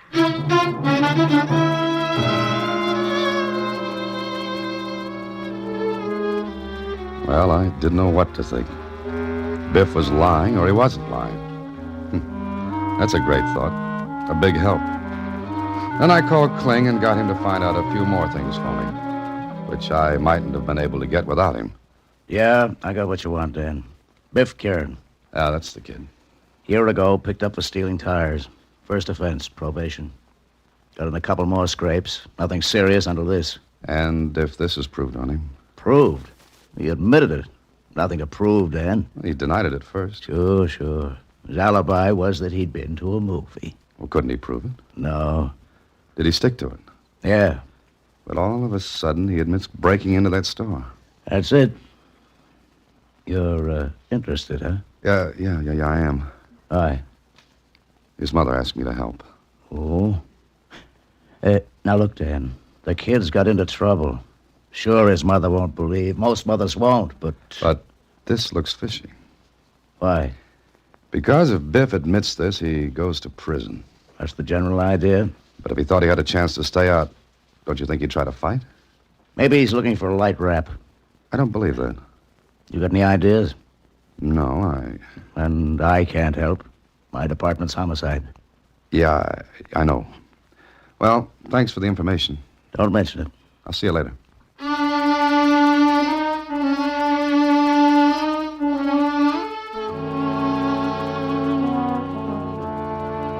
I thought about it some more, and the more it went around in my head, the more it looked phony. Biff seemed scared and almost eager to take the rap for the breaking and entry job. Why? Why do that if he knew it would mean prison? I went to see the owner of the store, and, well, he wasn't sure it was Biff. But that didn't make any difference either, because the police had an admission of guilt. So I went home, let myself into my apartment. You don't need the light, chum. Close that door. There's a draft. I catch cold easy. If we're going to get better acquainted, we should see each other, don't you think? I don't want to make any more friends. Well, you haven't. Okay. Sit down. Thanks. Now, look. Cigarette? Don't light no match. Ashamed of your face? It'll get by. Just make sure that yours does. Oh. Am I supposed to figure that one out? You already did. Yeah, I guess I did. Uh-huh. Now, look, I want you... How'd you get in here? Ain't you ever gonna let me talk? I'm just curious, that's all. Okay, I got a pass key, a skeleton key. Mm-hmm. You're satisfied? Oh, sure. You mind if I talk now? I'd be charmed. What do we talk about? You? That's a very interesting subject. I was born of poor but wealthy parents in a small, large town. Look, back I'll of come the, back in a couple of days and we'll kill each other. Oh, fine. I'll have a cake baked. What do you want? Nothing. I'm a very easy guy to please. It's a virtue, and I take it you don't have many of those. Oh, you're awful impolite, Holiday. Oh, you know me. Uh-huh. Lay off the Kieran kid. So, that's the purpose of this charming visit. The other two guesses you don't need. I suppose not. Okay. Just remember, lay off the Kieran kid. And if I don't want to? Answer me a question, will you? Gladly. Is a guy's books worth more when he's dead than when he's alive? Certainly. Production stops, limited supply greater than the demand. Okay. Just don't make your heirs rich people. And you could do that, Holiday. Real easy. Mm-hmm. It's something to think about, isn't it? Yeah. I'll stay right where you are. I'm going. Oh, must you? It's been so romantic, conversation with a mysterious stranger in the dark. I could have brought flowers, but you'll remember that a lot longer.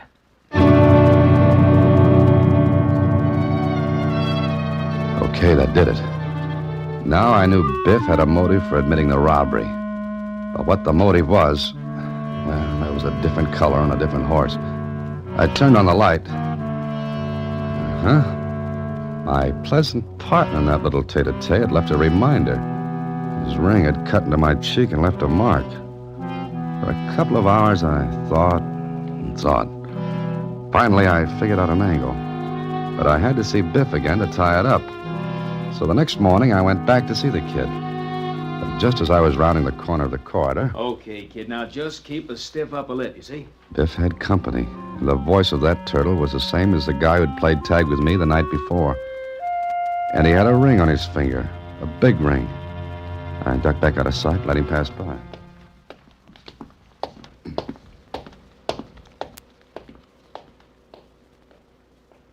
Then I went to Biff. You again. Uh-huh. I want to talk to you. But I don't want to talk to you, mister. Had company, didn't you? Company? No, I didn't. Come on now. Who was he, Biff? Pal, a friend of mine. Now, get out of here and mind your own business. I am. Your, pal gave me this. Okay, so we hung one on you. And I didn't like it. So you should learn to mind your own business, I told you. Listen, Biff. I was asked into this by your mother. She don't know what she's doing. I mean, let her alone. Biff, you're trying to be a tough guy, and it just doesn't hang right on you. So I'll grow into it. Sure, that's what I'm afraid of. That's what your mother's afraid of. Shut up and beat it. And if you come around here again, I'll holler for the guard to back you out. All right, then I'll talk to your mother. No, don't go near her. She's all right now, but... But what? Nothing. Beat it. Are you going, or do I call the guard to throw you out of here? Okay, Biff. I'll go. Well, Biff was afraid for his mother. That much I could guess. And he was willing to go to prison rather than deny he'd robbed that store. But how could a thing like that tie in with a mug who'd come to see me? The robbery was cheap stuff. Not likely that a hoodlum like my visitor would be mixed up in it. Was Biff taking the rap for him? Well, that couldn't be. So I went back to Kling. Still beating your brains out, huh? Yeah, I have other people do it for me now. Yeah, I could see that. Nasty cut. Yeah. Let me look at your rogues gallery. Think you know the guy who slugged you? You might recognize him. I got a short look at him in the jail today. Okay. Here. Look through these.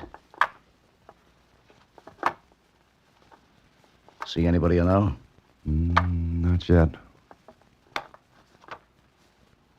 You got it?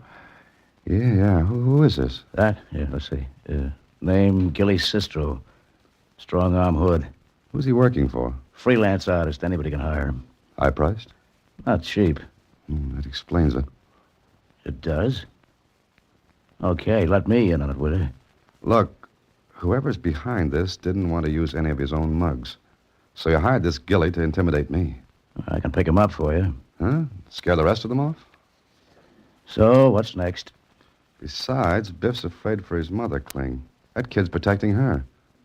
Why, I don't know. If you make a move to pick up Gilly, that'll make Biff's mother a sure setup. That makes sense. Listen, do me a favor, will you? What? Just have one of your boys tail Gilly. When he lights someplace, let me know. Wait a minute. Now, you could get hurt. I was. What are you going to do? Stick my nose in where it belongs. I don't like Gilly. And I don't like what he stands for.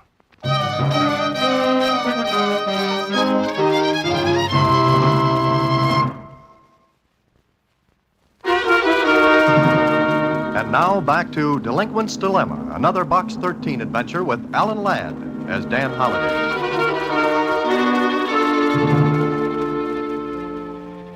I waited, and finally it came. A call from Kling telling me where I could pick up Gilly.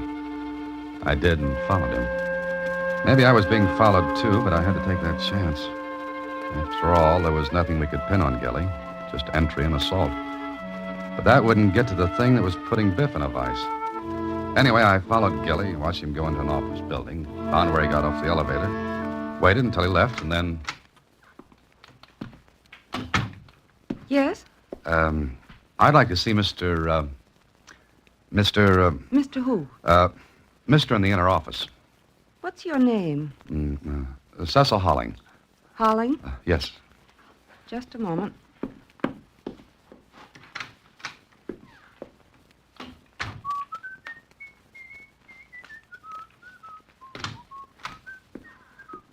in, please? Oh, thank you, thank you.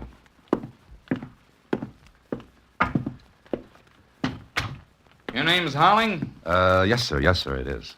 All right, what can I do for you? Need any brushes? Huh? Brushes. You see, I carry a full line. Hey, what is this? The brush off. My own little joke. You crazy? Well, What's your angle, Howling? Oh, do I need one? Who sent you here? Nobody. I found it all by myself. Just stay right there. Eddie? Mac? Watch this character. Hello, Eddie. Hello, Mac. Now, talk, Mr. Howling. Okay, this is a gag. Is it? Yeah, I guess I'm in the wrong office. I was supposed to pull a rib on somebody, and I guess I got in the wrong office. Well, sorry to bother you. Just a minute. Yeah? Who sent you here? Nobody. I told you, this is a gag. I guess it backfired. You must have tried the gag too often. Somebody pasted you. Oh, no. Beat it. Well, thanks a lot. Whew. I wondered if I talked myself out of that one. I didn't, because when I got downstairs to my car, I noticed a man following me. But I'd found out something. Gilly was working for the character in that office. And who was he? It took me 2 hours to shake the shadow, then I got back to Kling and told him. You crazy fool. You dope. But I found it, didn't I? Sure, you found it. Listen, they still don't know who I was. How do you know that? He wouldn't have let me out of that office, Kling. You sure you ditched that shadow? Yeah, I'm sure. But if Gilly gets back, he'll find out, and he knows you. Before that happens, what's the lineup? The man you saw is Pete Voslin. Racketeer, gangster. Has he got a record? None that we could pin on him. He's smart, Dan. Little guys take the rap for him. He pays off when they get out. And what's his angle in all this? How's he tied up with Biff Kieran? That kid certainly isn't a member of his gang. No, at least I don't think so. There's got to be an angle. Wait a minute. Huh? What have you got? Listen, it was a big fur warehouse robbery. Yeah. It looked like one of Voslin's jobs. But there's nothing to tie him in. And there was a watchman killed. When was that robbery and murder? The night of the 16th. What time? About 11:30. The 16th. That's the night of the store robbery. The one Biff's admitting to. Yeah, sure. Suppose the kid was passing on his way home from that movie. And saw the whole thing. But he's afraid to talk. Because they threatened his mother if he does. The dirty heels. Listen, I'll send out a... No, wait. Do that and you put Biff's mother on the spot. Get Biff here instead.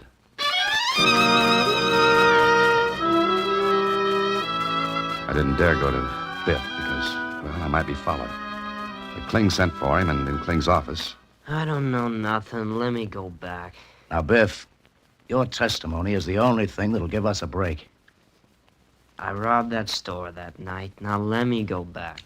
Biff, listen to me. I ain't gonna listen to nobody. What are you trying to do? I told you I robbed the place. What if we'd tell you the police have arrested the real robber? That won't work. I know you haven't because I would have been let out. Biff, we'll protect your mother. And you. There ain't nothing to protect. Kling, come here with you. Let me talk to him. Alone, please. Okay, Dan. Go ahead. I hope the day comes soon when kids will realize that the police aren't their enemies, but their friends.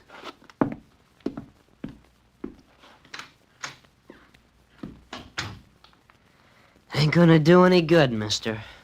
It's got to, Biff. Now listen. Don't say anything until I've finished, will you? Good. Now, you're protecting your mother, but you're also protecting something else. Huh? Mm-hmm. A gang of vicious men. You're protecting them from the law. You're protecting murders, Biff. You're giving them the chance to go out and do the same thing all over again. Don't you see that? I ain't gonna say nothing. All I want to do is be let alone. I want to go back to the jail. Now, let me go. Oh, please, Biff. You're about 16, and you've got a whole life ahead of you. But if you go to prison to protect crooks, what will you have? A record. Oh, sure, they'll say you didn't talk, you didn't squeal. They'll make a great guy out of you. But what'll it make of the men you're protecting? A bunch of arrogant, cocky parasites who got away with this? You shut up! You shut up and leave me alone! I ain't gonna say nothing, I ain't! Cling. Cling. Yeah. I'm finished. Okay. Sergeant, take the kid back.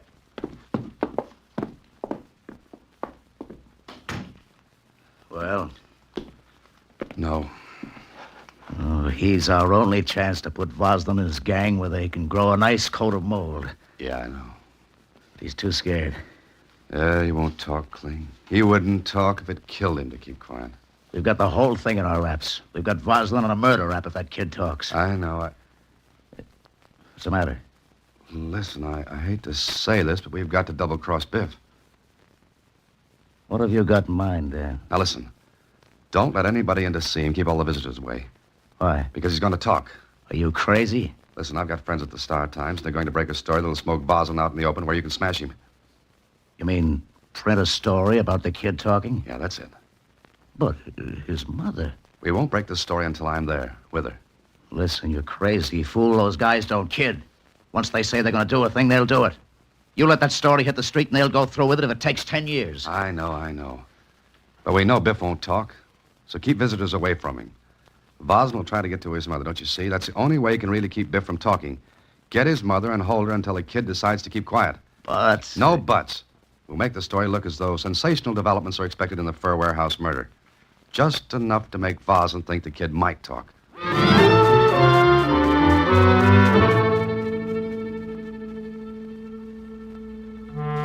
I went to the Star Times and fixed up the story by promising the editor that the whole thing would be his front-page scoop, and on the level. I waited until the proofs were run. The story was just what we wanted. Only a hint that developments were expected. Then I drove to the neighborhood where Biff and his mother lived. There were no police around. It had to look legitimate. Then I went up to Mrs. Kern. My boy. Poor Biff. You'll be all right. The story's on the street now, Mrs. Kern. And we should be getting company. Oh, I'm scared. Not for me, but for Biff. He'll be all right. But they can't get to him, and when this is all over, they won't be able to. Well, what if something happens? It won't. Now, turn out the light quick. Get into bed. Pretend to be asleep. I can't. Shh, be quiet. Lie there. Pretend to be asleep now.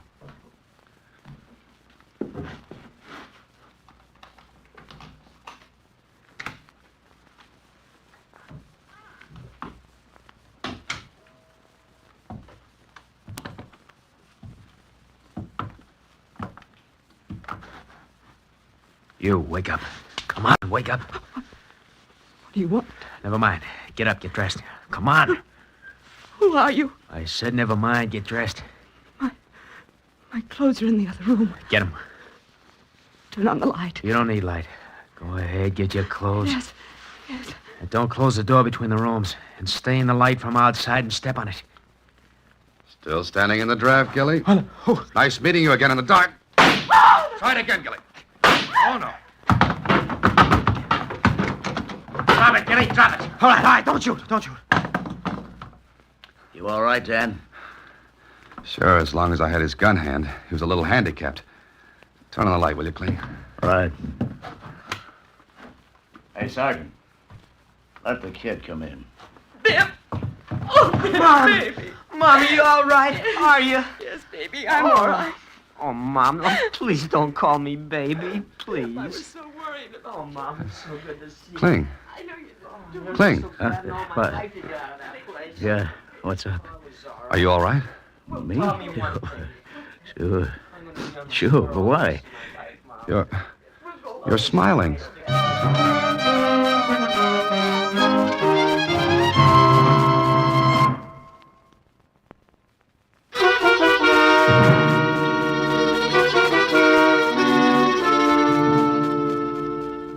The grand jury returned a murder indictment against Pete Voslin and 10 others of his gang today. Evidence presented by the district attorney is sure to result in conviction of the notorious racketeer. Well, that does it, Susie. Gee, How did it feel to be alone in the dark with that awful man, Mr. Holliday? I didn't have time to think about it, Susie. How would you have felt? Well, Was he cute, Mr. Holliday? Oh. Good night, Susie. Next week, same time, through the courtesy of Paramount Pictures, Alan Ladd stars as Dan Holliday in Box 13. Box 13 is directed by Richard Sandville, with an original story by Russell Hughes, and original music composed and conducted by Rudy Schrager. The part of Susie is played by Sylvia Picker, and that of Lieutenant Kling by Edmund MacDonald. Production is supervised by Vern Karstensen. This is a Mayfair production from Hollywood. Watch for Alan Ladd in his latest Paramount picture.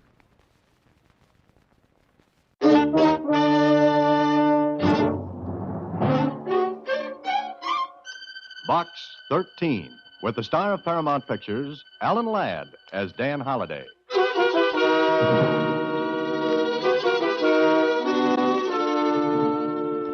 Box 13, care of the Star Times. If $50,000 is of any interest to you, come to see me. If it's adventure you want, this is it. Because I want you to kill me. At present, my address is 756 South Marvin Boulevard. Please come alone. And don't tell anyone about this. My address is 756 South Marvin Boulevard. Please come alone. And don't tell anyone about this letter. Simon Andrews. The letter was dated 2 days before I received it. And this was one time I wish sleet or snow or winds or anything had delayed the swift courier on his route.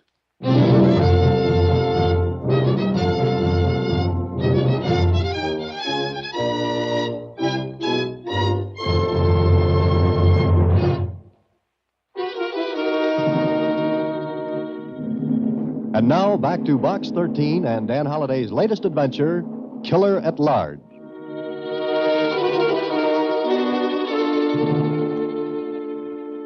But this was written 2 days ago, Mr. Holliday. I know it, Susie. And you were out of town, so I couldn't get in touch with you. Well, it wouldn't have made any difference. I couldn't have made it back in time anyway. Gee, you're not going to follow up this letter, are you? It's obviously the work of a handle. A what? You know, one of those persons who writes letters and things. Oh, a crank. Oh, but you're not going. I sure am, Susie. Oh, no, you wouldn't kill him. Oh, of course not. But I do want to know why Mr. Andrews wants himself killed. And I'm going to try and talk him out of it.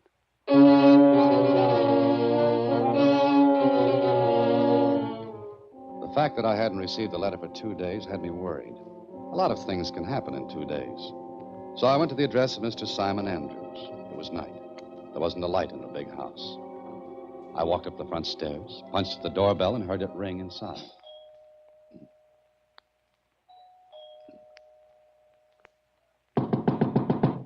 Want somebody in there, Bud? Huh? Where did you come from? Never mind where I came from. The point is, where do you think you're going? I was going inside, if the door opens. Step back away from that door. With your hands up. What's the idea? It's not an idea, Bud. It's a reality. Awful real. Go on. Step away and keep your hands up. After you. Thank you. Straight ahead. Go on. I'd still like to know what the score is. About 10-0, and you're carrying the short end. Keep going, and stop at that door to the right. Get away from it. Corley, what's this? This is something that I picked up on the front steps, Mr. Andrews. Bring him over here. Was it you who rang the bell? That's my usual way of getting into houses. Who are you? What do you want? You're Simon Andrews? Maybe I am. Maybe I'm not. I said, who are you? My name is Holliday, Dan Holliday. Well, that means nothing. What'll I do with him, Mr. Andrews? Wait a minute, Torling. Holliday, what did you want here? I came here to kill you. Hey! Watch him, Torling. Oh, at your own request, Mr. Andrews. Look. Keep your hands away from your pockets. Wait a minute. Let's see what you got in there. Go ahead. No gun. No knife. I don't understand. That makes 3 of us. A nice, cozy group. Here, I was going to give you this letter. I think you wrote it. Yes. I wrote this. And you You're box 13. Yes, I am. It's all right, Torling. Leave us alone. Huh? You sure it's all right? Yes, go on. Go back to your post. Oh, sure. I'll be right outside the window. Now, Mr. Andrews, what gives? I'm sorry, Holliday, but I'm afraid. Afraid of what? Of being killed. For a man who wanted to be killed, you're doing a lot of unnecessary work. Why didn't you come when you got the letter? I was out of town for a couple of days. Oh, Please, sit down. Would you like a drink? No, thanks. I'll have one. You mind? Go right ahead. It's your house. When I wrote that letter, I wanted to be killed. Why? Maybe I'm crazy. I don't know. But I was sick of living. Just sick of it. Can you understand that? Not yet. I like to see flowers and bees and birds. You're younger than I. Anyway, it was a kind of a morbid thrill, thinking that someone was after me, going to kill me. Did you really think I'd do it? I didn't know. I took the chance. Well, don't worry. My only reason for coming here tonight was to see what prompted this letter, and to talk you out of it, if possible. I wish you'd come 2 days ago. Why? I want to live now. I've met someone, and I want to live. Well, go right ahead. I have already paid someone to kill me. You what? You're crazy. Not now. I was. You can't be serious. I am. I tell you, someone is going to kill me. Someone I paid $25,000 to do it. I don't know who, I don't know when or where, but he's going to kill me. You're a fool. Go to the police. I can't. Your life depends on it. I know, but I can't go. If I do, there'll be notoriety. I wouldn't have cared before, but I can't let that happen now. You know, I've met some strange people through my ad in the Star Times. But if you want the trophy, there'll be no argument. Put it on your mantle. Don't joke. I'm not. You've got yourself into this. Now get out. Maybe you can help. Sure, maybe you can. Oh, no, I'm sorry. Look, I'll pay you whatever you want. I can afford it. Oh, sure. If you can afford $25,000 to get yourself killed, you can pay more to stay alive. That's it. But not to me. Look, Andrews, all you have to do is call off the deal. Let the killer keep the money, but call it off. Don't you think I've thought of that? Then what's the matter?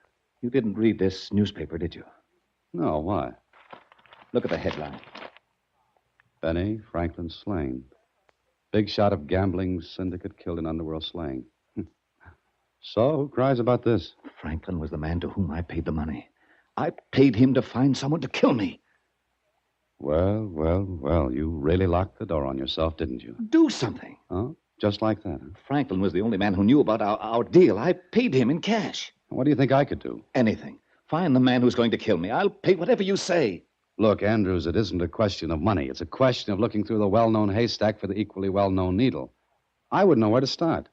Take my advice and take a chance on going to the police. Hire private detectives, anything. I can't. Please, Holliday, help me. Good heavens, you'd give help to a dog if it needed it. I'm grasping at straws.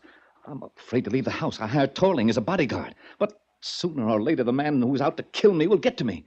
Please, Holliday, please. All right, Mr. Andrews. But if at any time I find things getting a little hot, I'll go to the police myself.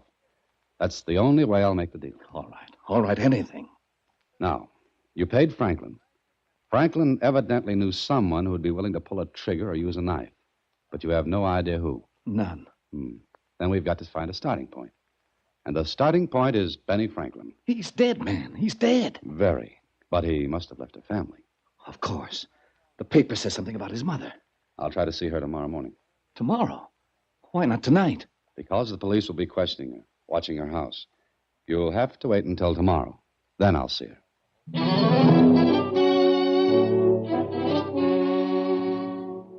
Well, I didn't like the setup. Andrews was a fool and obviously a psychopathic case. But he was in trouble. So the next morning, I saw Franklin's mother. I can't tell anybody anything else. I told all I knew. To the police? Yes. Yes, to the police 100 times. My boy's gone. What good is all this? I'm not the police, Mrs. Franklin. Then why do you want to know about Benny? Maybe I'm a friend of his. I don't know you. I never saw you before. Look, Benny once did me a favor. Call me a friend of his for that? I don't know your name. It's Holliday, Dan Holliday. Where did Benny know you? Well, let's not talk about that. What I want to know is, what did you tell the police? Everything I could. And what was that? What do you expect me to tell you? I don't know. Maybe who his friends were or weren't? He was killed. He was killed by somebody who hated him. There was a man named Scott. Scott? Did you ever see him? No. I told the police. Benny saw him often. He always went out to meet him. Why? I don't know. Was there anyone else? No one I knew.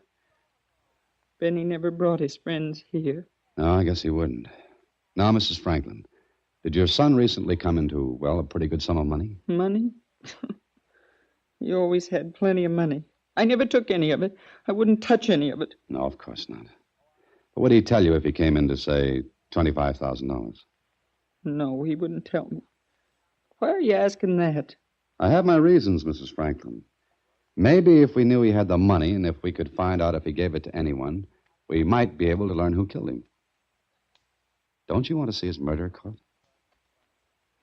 I don't know. He was your son? Yes. My son. I was ashamed of him for what he was, but I loved him. Yes, I know. But think, Mrs. Franklin, did he have that much money recently? No. No, I don't think he did. You're sure of that? When he had money, he spent it all at once. Then if he'd had as much as $25,000 recently, he'd have put on quite a show, huh? Yes. Yes, yes. But what good is this? I don't know yet. And you can't tell me anything more about this Scott. Well, Benny went to meet him the night he was killed. All right, Mrs. Franklin, that's all for now. And thank you. What are you going to do? Look for a man named Scott who has suddenly come into $25,000.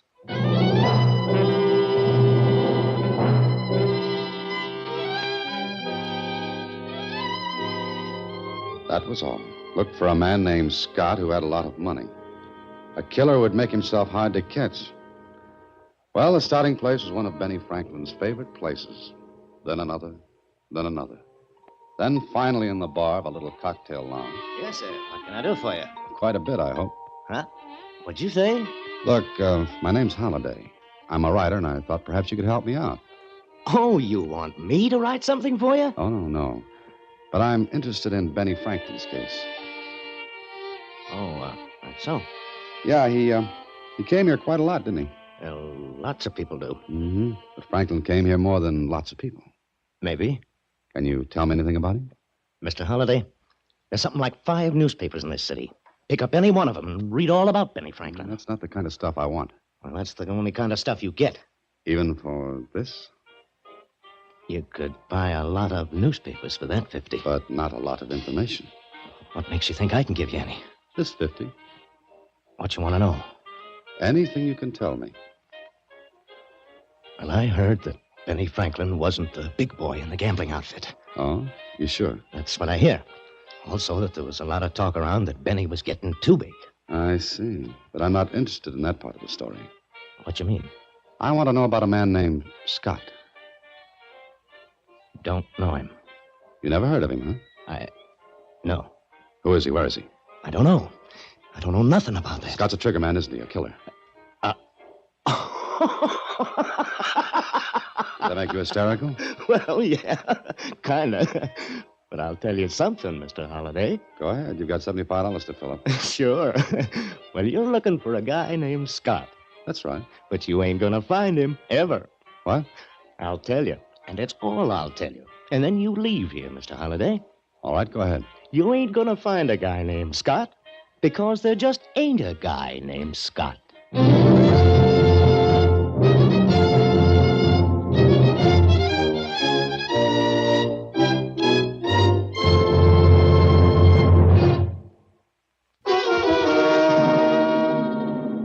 And now, back to Killer at Large, another Box 13 adventure with Alan Ladd as Dan Holliday.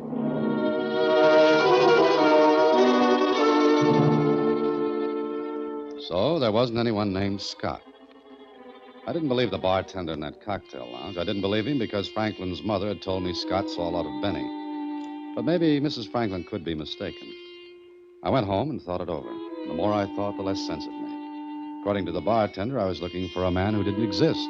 According to Simon Andrews, I was looking for a man who was going to kill him. Later that night, I decided to pay Mr. Andrews a visit. I was leaving my apartment building when... Don't turn around. Just keep walking, Holliday. What? Just keep walking, I said. What's the idea? Turn in the alleyway. Go on. It's good enough.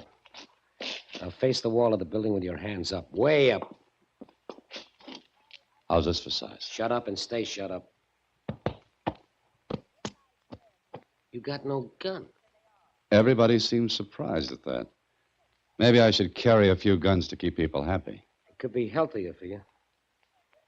Now, why were you asking for Scott? How do you know I was? I got friends. Lieutenant Barr? Could be.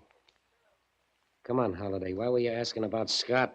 I have an uncontrollable curiosity about men having that name.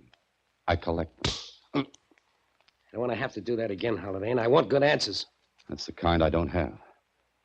Now, maybe you'll tell me who you are. I could be Scott. Yeah, I had that idea when you asked me to go for a walk with you. Who sent you to that cocktail lounge? No one. I said I want good answers. I gave you one. No one sent me to that bar. You just happened to go in and ask about Scott. That's practically it. Who told you about him in the first place? Franklin's mother? You're a liar. All right, I'm a liar. Who might argue with a gun? Turn around. Well? Wait a minute. I want to get a good look at your face. Do I look any better by matchlight? I never seen you before. I wish you never had. Who got you in town? Who did what? Come on. You ain't one of the mob. You know. Well, I'm getting old. You ain't got a gun. What's your pitch? You know, I think we're going at this the wrong way. We're asking each other questions. Suppose we just settle down to a couple of true confessions. Where you from? Why? I don't know what this pitch is, but who sent you out to get me? Get you? Yeah, you come in to put the finger on me. And I didn't come in here alone. Look behind you. What? Look. All right, stand still. Oh, don't. Please don't. My, what a big difference a gun makes, depending on who holds it. Now, who are you? My name is Nicky. Last name Scott? No. Would you like to be caressed with your own gun? No, please. Please tell Scott I won't do it anymore. Please give me a break this time. I'll get out of town. I'll do anything, but let me go. Did you say I should tell Scott? Sure. I was just going to put the bite on him once, just enough to set me up, and then I was going to blow town. Honest, tell him that. Turn around. Face the wall with your hands up. Sure. Now, let's see what trinkets you're loaded with. It's just a letter. Uh-huh. What are you going to do now? Well, since you invited me for a walk and I didn't really want to go, I think I'd better turn you over to the police. Oh, no, you won't. Stop, come back here. What's the matter? Nothing, ma'am, nothing at all. Just a friendly game of tag. What? And I'm it.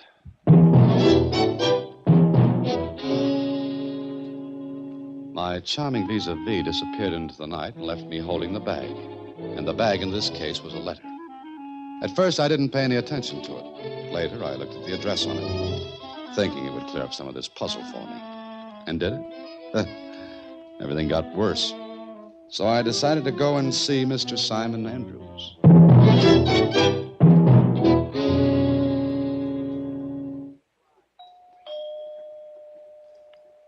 Back again, Mr. Holliday?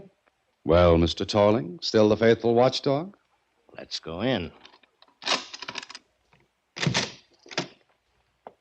Go ahead. Where's Andrews? Same place he was last night. This way. Holliday's back, Mr. Andrews. Holliday, come in. Torling, get back to your post. Yes, sir. Well, Holliday? Well, Mr. Andrews? For heaven's sake, man, don't just stand there. What happened? Where were you? Did you learn anything? Which question do you want answered first? Stop it. What are you trying to do? I'm sorry. Mr. Andrews, what do you know about a man named Scott? Scott? Scott? Name means nothing. Nothing at all? No.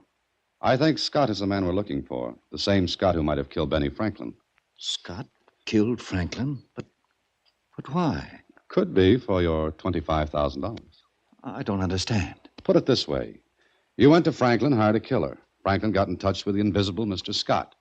Maybe Franklin tried to hold out on Scott, and being a man of very, very short temper, Mr. Scott erased Franklin. Did you find him?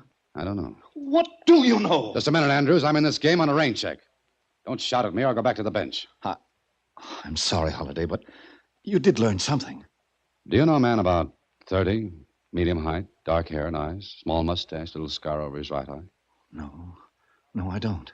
Well, he knows you, because he had a letter for you. Here. What's this? Like I said, it's a letter. But what's in it? I don't like to be trite about this, but you could open it, you know. Oh, of course.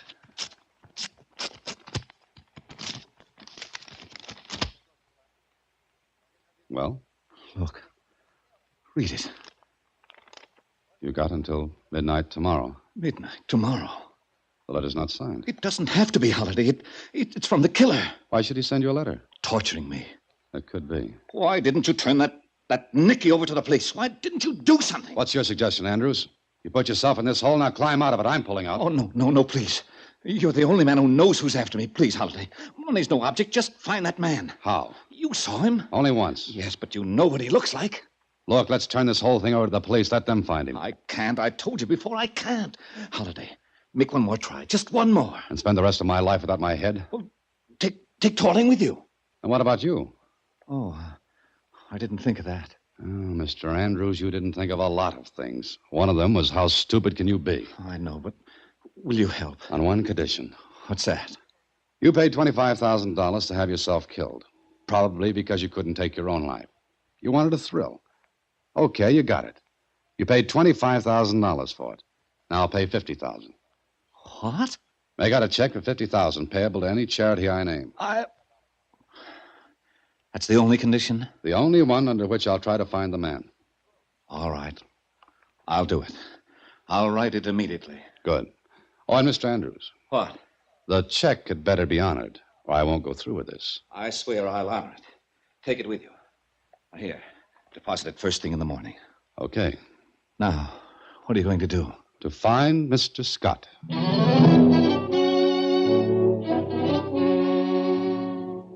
Find Mr. Scott. Oh, it sounded so easy. So I did the only thing I could. I went back to the little cocktail lounge and the same bartender. Yes, sir. What can I... Oh, you. Hello. Well, what do you want now? I'm looking for Nicky. Nicky? Yeah, Nicky. You know him? I don't know nobody named Nicky. You didn't know a man named Scott either. I don't. We'll pass that. But I want to find Nicky. Well, even if I knew a Nicky, why should I tell you anything? Because Nicky is due to get killed. Killed? That's it. I don't believe you, mister. You've got to. A man named Scott is after Nicky. I want to warn him. There ain't nobody named Scott. Nobody you care to admit you know. But there is a Scott, and he's after Nicky. You're on the level? Yes, I am. Okay. You'll find Nicky where he lives. 654 South Rogers. Oh, one more thing. Is Nicky mixed up in that gambling syndicate? I answered your question. The only one I'm going to answer. Now, you get out of here. Get out before the roof falls in on me.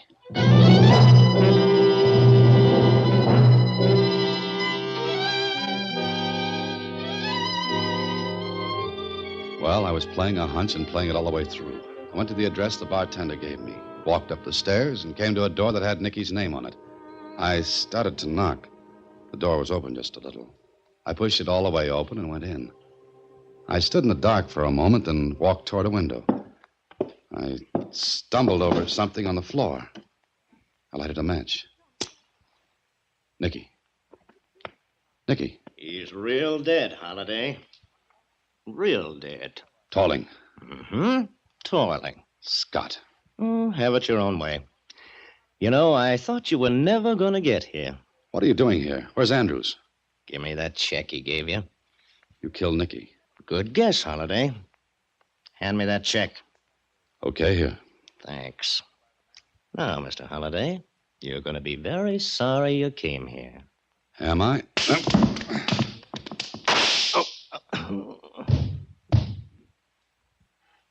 Torling. Torling. Thank you, Mr. Holiday. Andrews. Quite a gathering, isn't it? Nicky, Torling, you. Good evening, Mr. Scott. Oh, you guessed, eh? No, I figured it out. Well, I'm sorry. I haven't got time to listen to it. My shot must have attracted attention. 3 men killed. You do all right. Franklin for trying to take over the gambling syndicate. Nicky for trying to blackmail you because he knew you killed Franklin. And Torling because I didn't trust him. I sent him here to kill Nicky, but I thought the check you had from me would prove too much for his loyalty. I must go now, Holiday. Thanks for finding Nicky for me. I had no idea who was blackmailing me. So you used me for a patsy, cooked up that story. Certainly. One of my boys would have been recognized. But you're a stranger. Understand? And I've got news for you, Mr. Scott. The police will be looking for Andrews. You. The higher up in the gambling ring. The man who kept out of sight. Looking for me? That's right. Because you slipped. Listen. You see, I made a phone call to the police. That's why they're coming. Not because anyone heard your shot, but because I called them. Bluff. Oh, no. When I went to see you with that letter, I only described Nicky. I never mentioned his name, but you did. You said Nicky. You...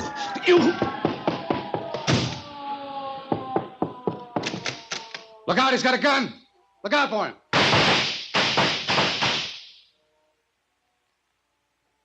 You got your $25,000 worth, Mr. Andrews.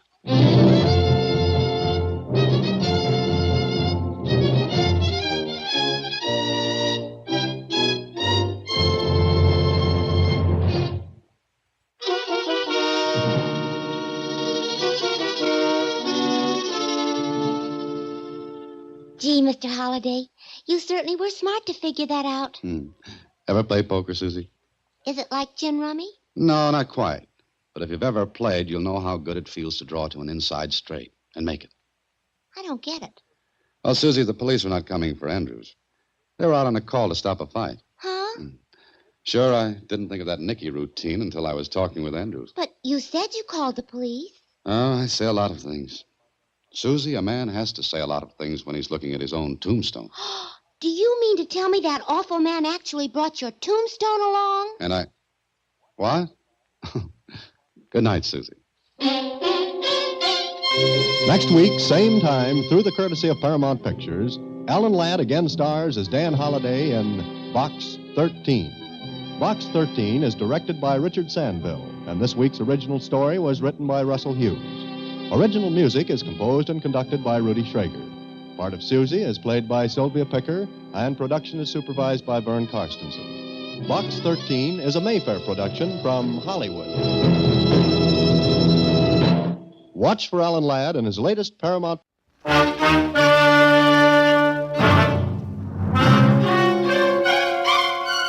Box 13, with the star of Paramount Pictures, Alan Ladd, as Dan Holliday.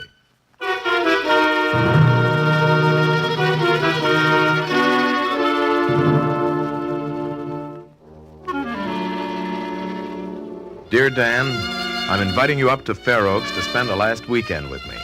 Forget your Box 13 gag for a while and grab yourself a little vacation. There's not much I can offer in the way of excitement or adventure. But if you'll really go any place or do anything, you might like to see the crumbling grandeur of the last of the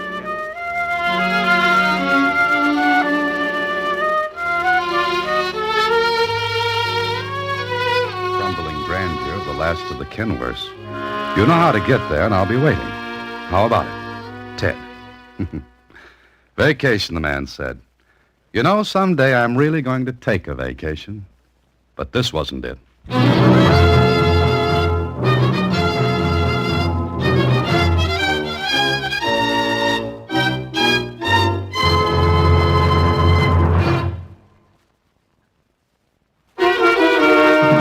And now, back to Box 13 and Dan Holliday's newest adventure, Last Will and Nursery Rhyme.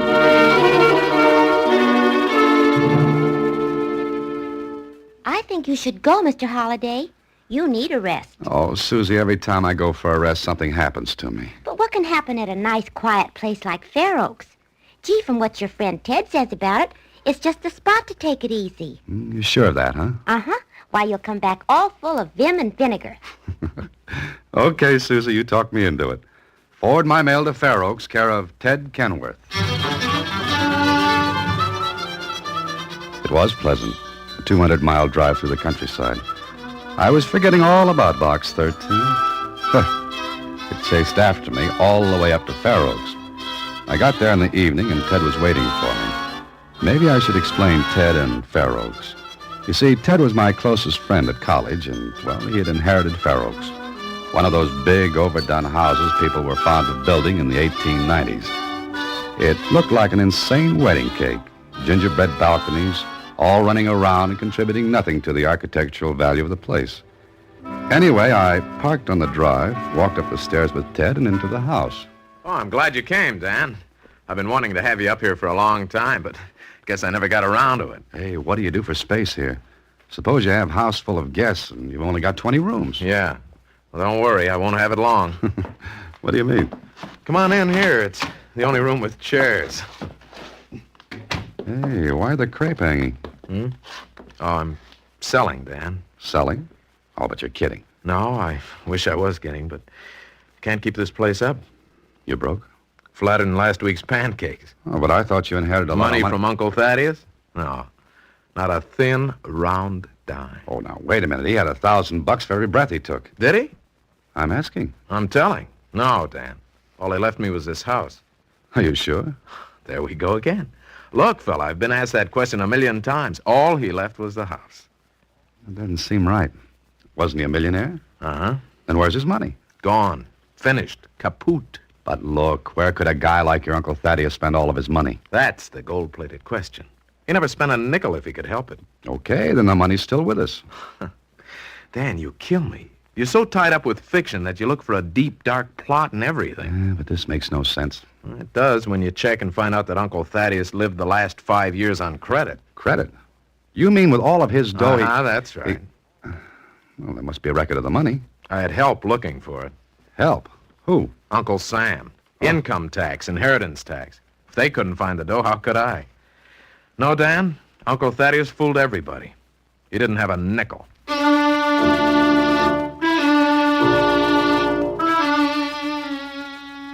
Well, it sounded offbeat to me. Uncle Thaddeus lived close to his best. And he had money at one time, lots of it. He never went anyplace, did anything. But our cool $3 million or so just curls up and evaporates. Or did it? Anyway, I thought about it. Later that night... Oh, why don't you stop, Dan? You're supposed to take a vacation, and you're beating your brains out. Now listen, put it together and what have you got? Uncle Thaddeus, practically a hermit. He's known to have money, but when he dies, all he leaves is this oversized lean-to. Dan, I've looked through the whole house. I know it like the back of my hand. I lived here when I was a kid after Mother and Dad died. What about the will? Uncle's? Yeah. Well, nothing about money in it. Oh, excuse me, Ted. Oh, it's okay. Come on in, Helen. Well, I didn't knock or ring the bell. I didn't know you had company. Oh, it's all right. Helen, this is Dan Holliday. Dan, this is Helen Stark. How are you? Fine, thanks. Helen's clearing out odds and ends for me, Dan. Odds and ends? Well, I was Thaddeus Kenworth's secretary. That is, once in a while I was. When he got behind in cataloging books, I came in and did it for him. Oh. Sit down, Helen. Join the wake. Well, I haven't much time. I want to sort out some papers. You can look them over tomorrow, Ted. I don't want to. Throw them out. What papers? Mr. Kenworth kept everything. Yeah, he collected bills, receipts, pieces of twine, bits of paper. Oh, he wasn't that bad. Okay, just like to keep things. Including money. Yeah. What do you mean, Mr. Holliday? Where's his money? Well, he didn't leave any. That's what the man said. But he didn't, did he, Ted? No. Then where is it? Helen, let me explain. You see, Mr. Holliday has a complex. To him, the simple act of taking a drink of water is filled with mystery and dark meaning. Want to borrow my cloak and dagger? Well, you two argue about it. I'll be all finished tomorrow, Ted, and you can look over everything. See you later, Mr. Holliday. Oh, good. Nice girl. Uh-huh. What's the matter? Don't you like her? I just met her. What do you want me to do, start sending orchids? Hey, come on, let's take a walk, huh? I'd rather go over the house. Oh, you're kidding. Why? Oh, just to take a look. Oh. Expect to find $1 million tucked away in an old pillowcase? You never can tell, boy. Come on, just to satisfy my curiosity. Okay, I satisfied my curiosity. Ted knew the old place backward and forward. Almost all of the furniture had been cleared out. And if there was a hiding place for anything, we'd have found it. But it still bothered me, and it bothered me after I finally went to bed. Then, in the middle of the night, somebody was taking a walk in the house. I got out of bed, opened my door, then went to Ted's room. Ted, wake up. Huh? Huh? What's the matter? Oh, Dan. Be quiet. What's the matter with you? You walking in your sleep? I heard someone upstairs. Oh, large mice. Go back to bed. I tell you, I heard someone walking around. What's directly above my room? Your room? Yeah. Why, this is that old room I played in when I was a kid. What's in there? Oh, cut it out, will you, Dan? What's in that room? Nothing. You saw it. Trunk with some old toys in it, that's all. I heard someone walking around up there. Oh, you were dreaming. You've got your head so crammed That's full. a car. Huh? Yeah, so what? But you and I are the only ones in the house. That's what I said. But someone just drove away from here. That car was on the road, not on the grounds here. Drove away from here. All right, it drove away from here. Now go back to sleep. The next dream you have, tell Freud, not me.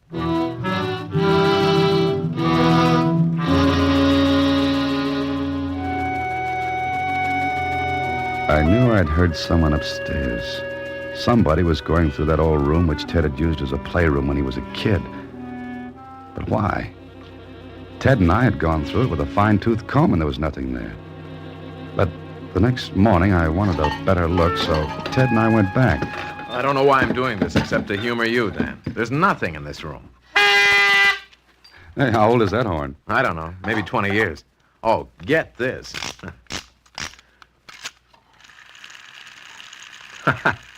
Uncle Thaddeus never threw away a thing. Not even his money. Oh, still harping on that, huh? Yeah. Hey, what else is in that trunk? Oh, baseball glove, dust, ball, bat. Gosh, this rabbit's almost as old as I am. Then, let's see, tops, strings. That's all. And there's nothing else in the room. Nope. Yet someone was up here last night looking for something. Oh, Dan, stop it. Huh? What's the matter? Nothing. Nothing, I guess. Come on. What were you going to say? Wait a minute. Lose something? I don't know. Why don't you know? Seems to me there's something missing from this bunch of junk. Well, what? I can't remember. But there's one thing. Toy? Horn? Train? No. Those things are all here. Then what's missing? Come on, Ted, think. Oh, but it's more than 20 years ago. 25 is more like it. Yet you know something's missing. I don't know. It's just that something hit me, you know, like a name you try to remember, or a place, or a date. All right. What? I don't know, Dan. I can't remember. Good morning. Oh, hiya, Mr. Wilson. Come on in. Second childhood, Theodore? Playing with toys again? No, just rummaging around. Dan, this is Martin Wilson, Uncle's attorney. Mr. Wilson, Dan Holliday. How do you do? Well, Theodore, the papers are all ready for the sale. You can sign them anytime. Oh, good. Be glad to get it off my mind. But I kind of hate to see the old place go. Yes, indeed. Staying long, Mr. Holliday? No, just the weekend. Mm-hmm. Were you looking for something, Theodore? Huh? Oh, no, not in particular. Mm-hmm. Well, when you're ready, we'll sign the papers. Oh, excuse me, Mr. Wilson, but could I take a look at the will? Eh? Will? What will? Thaddeus Kenworth's. What for? Dan's a writer, Mr. Wilson. He's writing now. But could I look at it? That will be up to Theodore. How about it, Ted?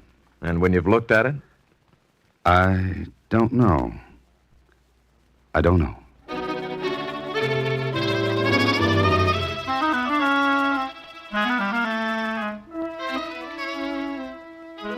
Is this the only will? Of course.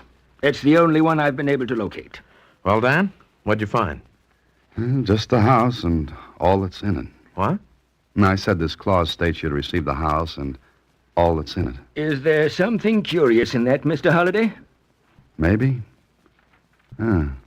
Here's a clause that strikes me as being peculiar. Which one's that? Oh, listen.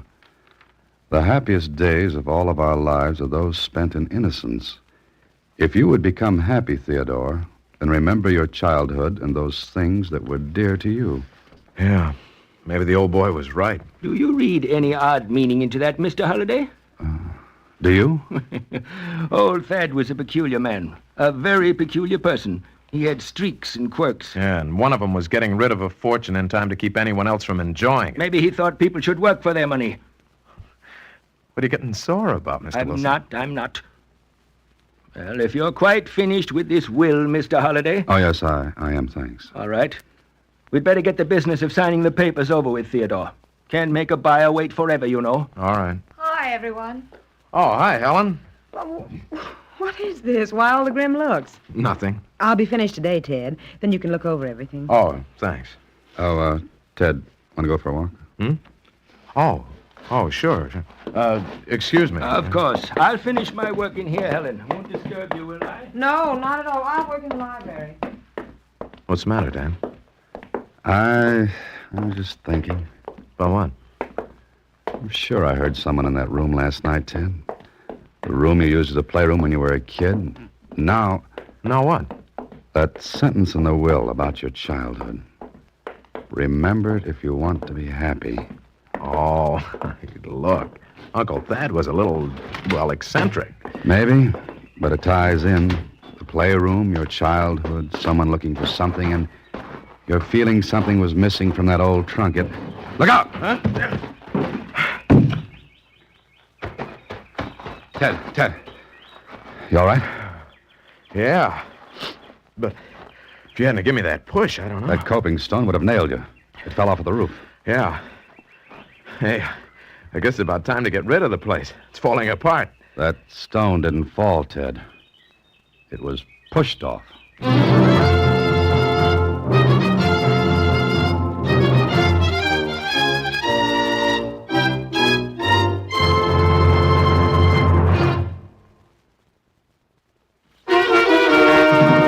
And now back to Last Will and Nursery Rhyme, another Box 13 adventure with Alan Ladd as Dan Holliday.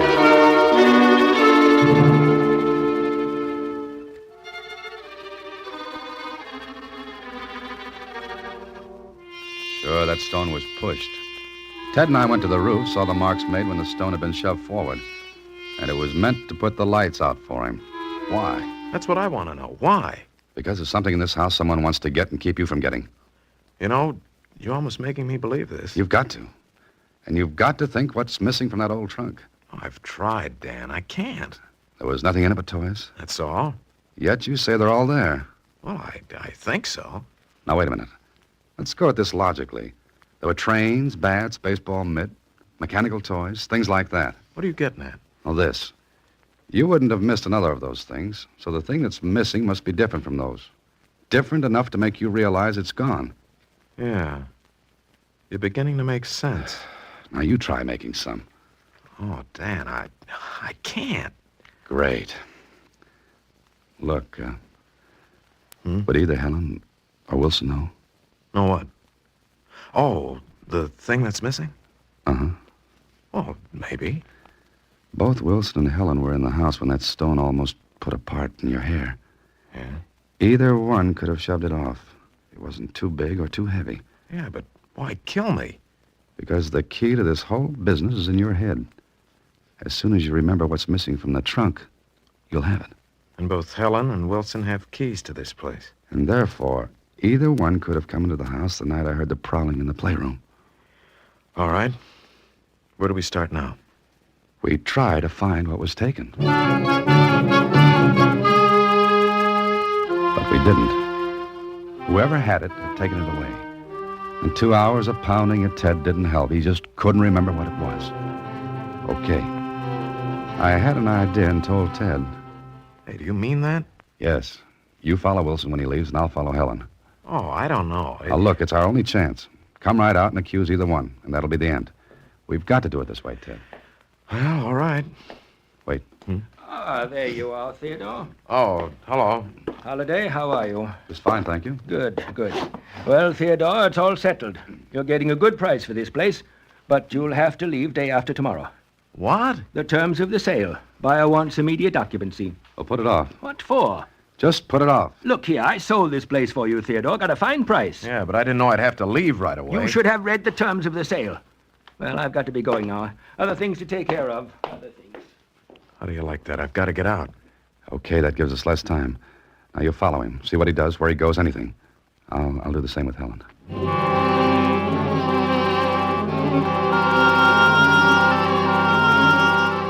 Helen didn't leave until that afternoon. I let her get a start and then drove after her. She didn't stop in the village. Kept going into town about 20 miles farther. I kept a safe distance behind. Then, in the town, she stopped her car, got out. And so did I. Well, so far, this was a blind chase. Then she went into a store, and on the window was children's toys and books. Toys and books. Children's.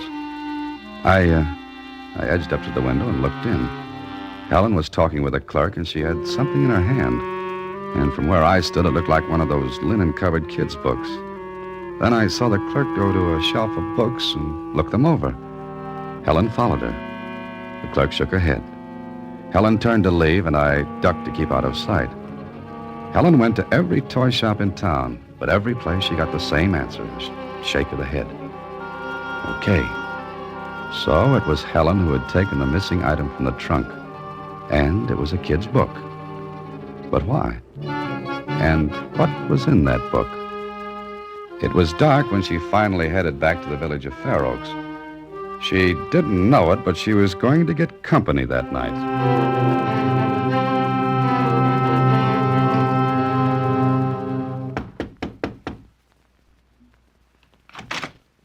Well, hello there, Mr. Holliday. Dan sounds better. Well, so does Ellen. I was just in the village, thought I'd drop in and say hello. Well, I'm glad you did, Dan. Sit down, won't you? Oh, thank you. All finished at the house? Yeah. Oh, things were in a mess. Thaddeus Kenworth kept everything under the sun. Yes, including a secret. Secret? What secret? Oh, just any secret. I wonder what he did with his money. Oh, I don't think he had any. I believe he was an old fraud. Why, he lived the last 5 years of his life on credit. Uh-huh. And there must have been a good reason for everyone extending credit to him. Well, he was an institution around here. Everybody humored him. Well, maybe. Why, maybe. Did you know him? No, but tradesmen wouldn't extend credit for 5 years without expecting to get their money. I don't know anything about that. I'm sure you do. What? How was your trip into town today, Helen? Pleasant? Profitable? You're an odd person, Mr. Holliday. The name's Dan, remember? All right, you're still an odd person. You didn't find what you were looking for, did you? Was I looking for something? All right, Helen, let's quit shadowboxing. You went into every toy shop in town to... Was that a crime? Oh, no. No, not at all. But shoving a stone off of a roof might be called one. What does that remark mean? Helen, I want what you took from the playroom at the house. Well, I didn't take anything. Oh, yes, you did. And among Uncle Thaddeus's papers, you must have seen a letter telling Ted to look in that trunk for a clue, some sort of a book. Well, you're crazy. But it's fun. Now, hand it over, Helen. I told you I didn't take anything. Listen, that stone just missed killing Ted. Well, And anyone who wants to kill someone has a strong motive. What's yours? It was just an accident. I leaned on the stone. Oh, sure. But how will it look if we put two and two together? The stone and the stolen book. I want it, Helen. Something funny? All right, you can have it. But it won't do you any more good than it did me. Now, get out of here. Oh, the lady's armed. I'll kill you. Go right ahead. Stop there. Must be a lot of money to make you attempt to murder and threaten another. I want that book, Helen. Now. You stay away from me. Go. Go. Take it easy. Take it easy now. There. I'll take the gun with me. And the book. It was an old book of nursery rhymes, the kind kids look at hour after hour. I took it back to Ted and told him what had happened. Helen? But why? Why? For what I've been harping on since I've been here, your uncle's money. And this book is the clue. Yeah, I remember it now. That's what was missing from the trunk. Sure. Look, Ted, Helen went through your uncle's papers and found something. I would have sworn it was Lawyer Wilson. Yeah, that's something Helen was counting on, but I ruled him out. Why? Well, when I first saw the will, I noticed it had been drawn up by another firm of attorneys. If you remember, Wilson even admitted he had to hunt for it. Then Helen must have found the letter telling you to look for this book. Yeah, but there's nothing but nursery rhymes. We've been through it a dozen times, and there's not a mark or a piece of paper in it. Yes, I know, but we've got it. Yeah, we've got it. And I've got to get out of here. You've got to figure this out before you leave. Once you're out of here, you'll have as much chance of finding that Yeah, money I as- know. But... Come on. Now, let's look through it again.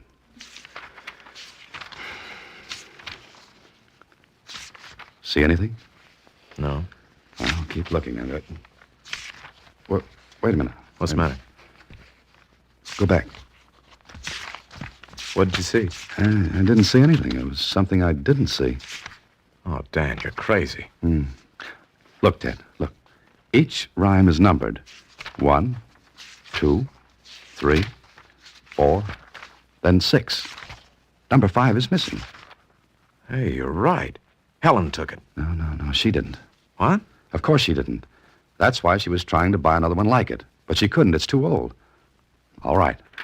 Number 5 is missing. What was it? Oh, hey, I can't remember that. Yes, you can. Now, look. Number 1, Little Miss Muffet. Yeah. Number 2, Simple Simon. 3, Sing a Song of Sixpence. 4, 3 Blind Mice. Wait a minute. Wait. Mice. Mice? No. That one's here. No.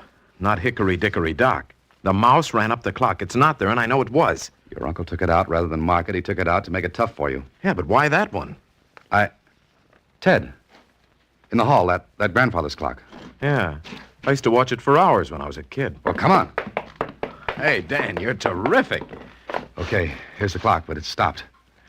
I tried to wind it the other day, but it wouldn't go. Now listen, the rest of the rhyme. The clock struck 1. 1 o'clock. This clock stopped at 6. Now, what'll happen when we turn the hands until they get to 1? Well, don't just stand there, boy. Do it. Okay. 7, 8, 9, 10, 11, 12. Easy. 1. Look, the face came open. Hey, there's a letter. Well, get it out and read it. Yeah, read it. My dear nephew, since you've figured this out, I must assume you've learned that money is to be earned, not come by easily. All right, go to the sundial in the garden. Turn the indicator until it points to 12. You'll then be able to lift the face of the dial. In the column, you'll find negotiable bonds and securities. Dan, I know. You love me.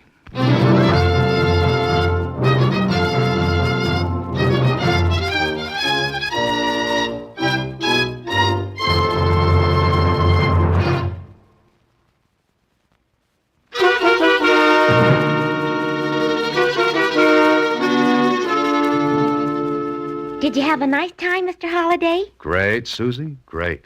Do I look rested? Well, not exactly. That's what I thought. Oh, maybe you won't want to go to the party tonight, then. What party? Well, we're all starting from the city hall. Starting from the city hall. Why? Oh, it's a treasure hunt. It'll be loads of fun. Oh, Susie, how do you manage it? Good night.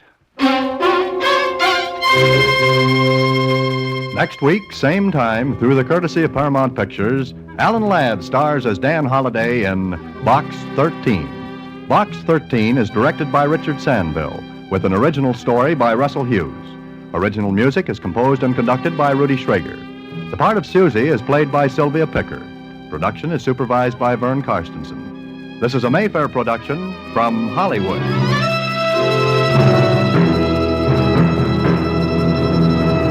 Watch for Alan Ladd in his latest Paramount picture.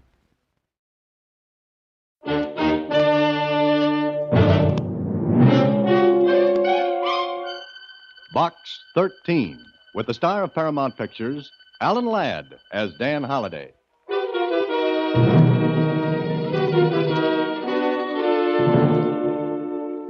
Box 13, care of Star Times. I need your help desperately. Johnny Tide was released from the state penitentiary this morning with murder in his heart. I don't know any of the details, but I'm sure that he'll be back here in Watertown by nightfall at the latest. If you mean what you say in your ad in the Star Times, be at the waterfront tonight.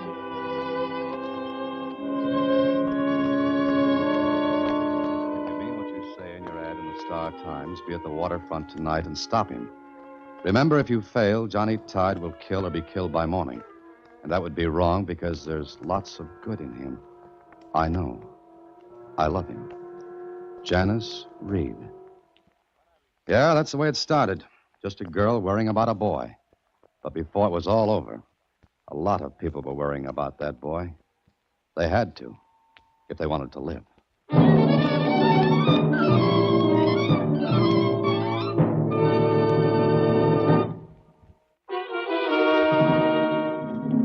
And now, back to Box 13 and Dan Holliday's newest adventure, Designed for Danger.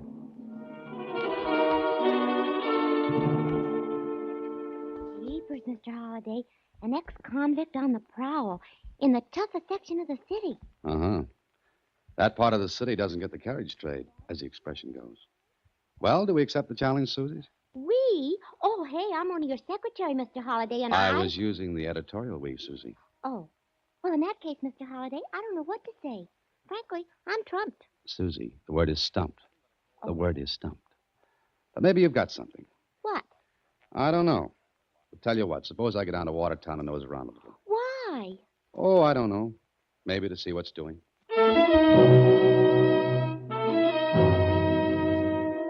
It was called Watertown not because it was a separate city, but because it was a separate and different order from the rest of the town. But tonight there was none of the usual rowdy noises. None at all. Watertown was quiet. Too quiet. I could feel a peculiar tension in the air as I walked, as though Watertown was waiting for something to blow up. The people I saw hurried along, vanished into dark doorways and shuttered houses, afraid. A place like Watertown lives within itself, and news travels fast. Then I heard two men talking.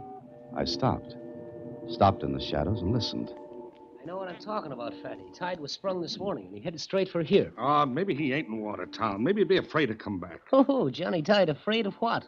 Of you, Fatty Ralston? You know he ain't afraid, and he ain't forgot. Oh, shut up. You talk like I had to be afraid of Johnny. Don't you have to be? You guys make me sick. That punk's headed for someplace else. He ain't coming back to Watertown. Well, just the same, if I was you, Fatty, I'd pull a blanket over me and hole up some. Go on, beat it. Get out of here. You ain't afraid much. Oh, not much. I ain't afraid of Johnny Tide. I ain't. Why not, Fatty? Or why should you be? Who are you? What are you doing here? I just wanted to ask you a question, Fatty. You don't know me. I don't know you. That's right. Then run along and mind your own business, mister. I've got business here. I just want to know, who is Johnny Tide? You had your ears open, didn't you? Yeah, wide open. So you want to know who Johnny Tide is, huh? That's right. Oh, okay. You want it? Here it is. I'll say this for Fatty. He was quick with his fist.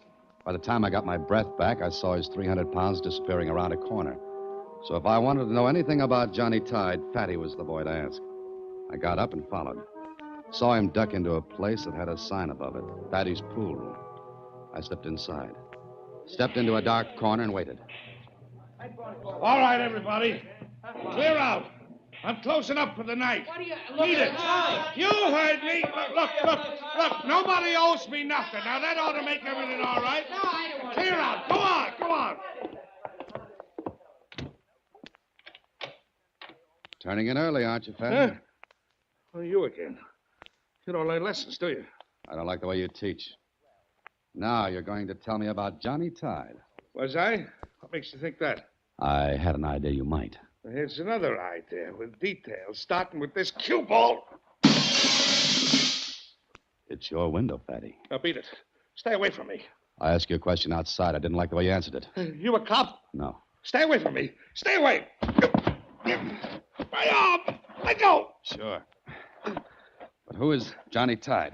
A punk kid, that's all. Anybody can tell you that. I like the way you tell it. Come on. Ease up, will you? That's my arm. I know it is. It was my stomach outside. Look, Tide's a punk kid. Just finished a 5-year stretch for sticking up my place. This place? Yeah, he robbed me of $4,000. $4,000? Try it again, Fatty. I doubt if you ever had $4,000 in this place. That's what it was. And why are you afraid? If he robbed you and served time, why should you be afraid now? He said he'd get me. Well, let me go. I'm sorry, Fatty, but your story doesn't make sense. In the first place, like I said, you never had $4,000. Not in this place. You're smart, ain't you? Just medium. But I can smell a bad story. What's your stake in this anyway? Who are you? An hour ago, I was just a curious bystander. I wanted to know who and what is Johnny Tide. But I took a punch in the midsection, and now you're telling me a lie. So that makes me more than curious. It gives me a personal interest. Yeah. You let me go when I tell you? It all depends. Go on. All right. I'm only telling you because I got to get out of here before Johnny gets here. Oh, so there is a reason for you to be afraid of him. Maybe. But Johnny was framed. Rick Martin. Rick Martin? The Rick Martin? Yeah, big shot, boss of Watertown. He gave me $4,000, then he told Johnny I was a pushover for a stick-up. Oh, and Rick Martin also told the police. Yeah, he did. Johnny was framed, like I said. Why should Rick Martin want to put that frame around Johnny Tide? Because Rick liked the girl. So did Johnny. So Rick took the easy way in love and war. Now, let me go, will you? I told you everything. I got to get out of here before Johnny comes. You were in on the frame? Maybe not exactly, but Johnny won't believe I wasn't. You know, Fatty, somehow I can't blame Johnny for that. How did Johnny find out he was framed? Somebody talked. Somebody that don't like Rick Martin. Uh-huh. Now, is the girl Janice Reed? Yeah, that's her. Johnny thinks she was in on the frame, too. Now, please, will you let me go? I got to get out. Yeah, sure, Fatty. You can go now. I got to go far away because Johnny Tide will go for Rick Martin and then me and then Janice Reed. So that was it. Johnny Tide was coming back to settle old scores. But where was he? How could I help? I was thinking about it when... No! Stop! Stop, you crook! You hoodlum! Stop! He did it. He broke my showcase window. Who did? That no good Johnny Tide. I saw him. He broke my window and took a gun.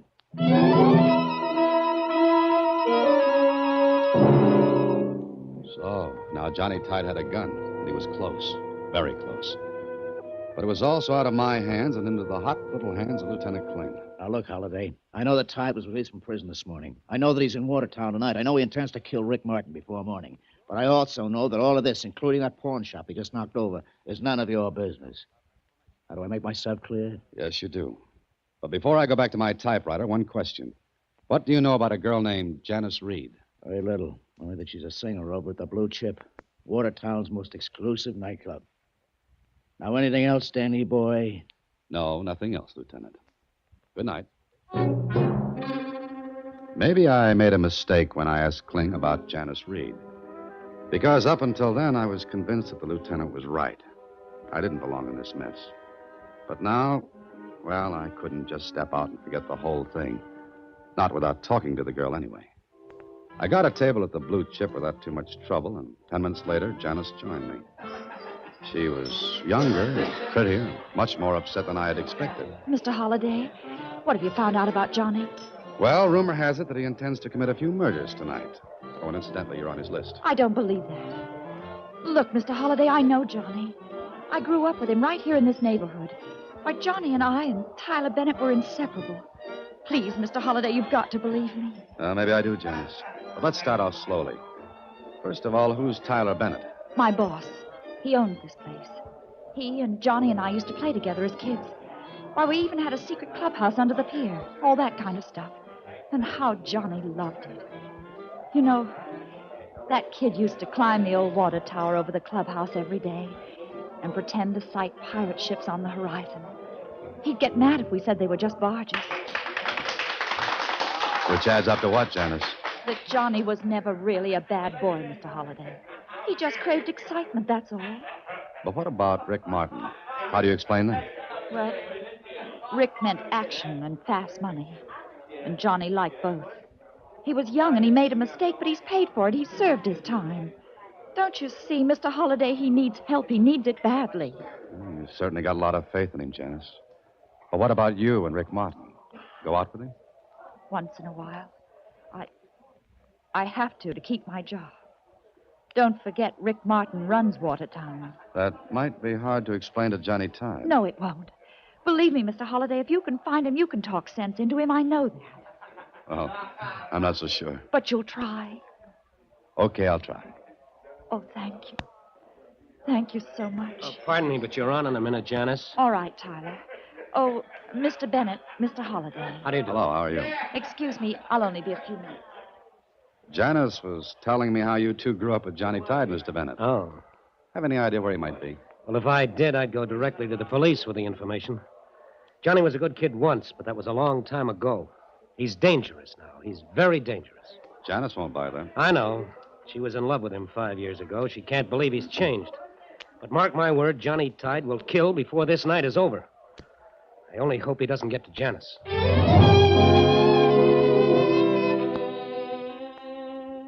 When I left the Blue Chip, I knew that in spite of both Kling and Tyler Bennett, I was on Janice's side. Now, my only problem was to stop Johnny Tide, if I could find him. I walked around aimlessly for the better part of an hour before I got a break. I stopped to look up at the sky, and I found myself staring at the remains of a rotted water tower. For a moment, the jumble of old boards didn't mean a thing, but suddenly it struck home. Johnny Tide used to play pirate on that water tower, and there was a secret clubhouse below. It could be just the spot for a hideout. I felt my way through the blackness when... You move one more step, fella, and I blow your head off. Who are you? My name's Holliday, Dan Holliday. I'm not a policeman, and I don't work for Rick Martin. Your opener's okay. I'll keep talking. All right. Here it is. You're, Johnny Tide, aren't you? Maybe. Keep talking. Well, Johnny Tide, you're the world's biggest sucker. Yeah? You waste 5 precious years in prison, and on your first day out with a clean slate, you get into a jam that'll either mean the chair or a pine box. And what's that to you? Personally, nothing. But I'm around because a friend of mine believes in you. A girl named Janice Reed. Janice? You've seen her? That's why I'm here, leaning against that .45 in your hand. Tide, why don't you get smart? That girl's in love with you. But what about Rick Martin? Oh, forget him. Sooner or later, the cops will catch up with Martin. They'll put him away for keeps. Sure. Meanwhile, what's to keep Martin and his boys from coming after me? I'll do what I can about that. But to play it safe, why don't you get out of town, away from here for a while? What's that? Holliday. Holliday, if this is a trap, you'll never leave here alive. Then we've got a deal. Because that was probably a stray cat. Now listen to me, Johnny. Do what I say, will you? Forget Rick Martin. Get out of town for your own sake and for Janice. Yeah, sure. Forget the whole thing. Forget I was framed and went up for 5 years. That's a long time, Holliday. An awful long time. I know it, Johnny. But it's done now. Yeah, done. Me with a record. You can't wipe that away. Suppose we fix it so that everybody finds out about the frame. How? Well, first give me that gun. Then get out of town and let the police take care of Rick Martin. Fatty Ralston can be made to talk. How? He talked to me because he was afraid of you. He'll talk, Johnny. And when he does, that record of yours will be wiped off. Come on, now, what do you say? Well? Here, I'm a sap. A gold-plated 14-carat sap, but here. That's a good boy. Now go someplace where you'll be out of the way. You leave this to the police. Sure. But so help me, Holliday. If I get another loop thrown around me, if anything slips, Johnny Tide will be back for you.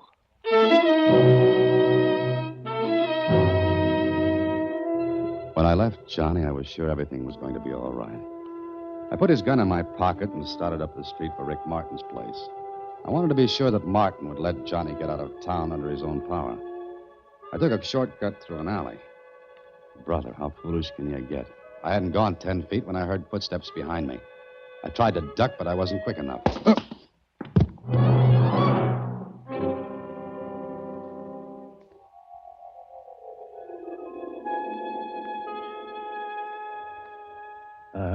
Mr. Dan Holliday in his usual position after sticking out his neck. Come on, see if he can get up. Oh, Kling, they ought to do something about these buildings around here. They fall on people. Yeah, somebody slugs him. You know, I gathered that. That isn't all you gathered. What are you talking about? 3 guesses. Just take only one. That's all you'll need. I still don't know what you're talking about. But I know one thing. And that is? Don't worry about Johnny Tide anymore. I had a talk with him. So you talked Johnny Tide into being a good boy. You let that fast-talking little... Holliday, while you were lying here asleep, Tide got to Rick Martin and killed him.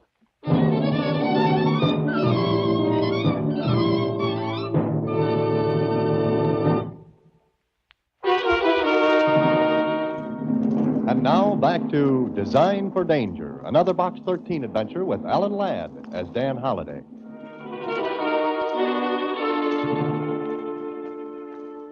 The moment Lieutenant Kling told me that Rick Martin was shot to death, I plunged my hand into my pocket for the .45 I'd taken from Johnny Tide. But it was gone. Looking for this, maybe? The gun? Yeah, we found it next to Rick Martin's body. Holliday, you've been taken in by a fast-talking punk. Any way you look at it, your name's spelled sucker. Yeah, you're right. Johnny Tide sang a pretty lullaby, and I went to sleep. But get this, Clink. Before the sun comes up, I'm going to plant Rick Martin's murder right in your lap.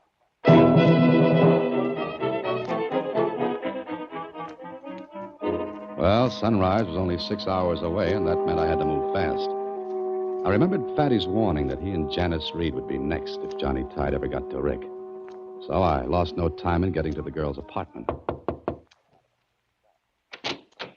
What, Mr. Holliday? What are you doing here? Rick Martin's just been murdered, Janice. Yes, I know. Tyler Bennett called me a few minutes after it happened. Look, Janice, that Johnny's off on a killing spree, and you and Fatty are next in line. No. No, I don't believe that. Johnny isn't a killer. Rick Martin wouldn't see it that way, Janice.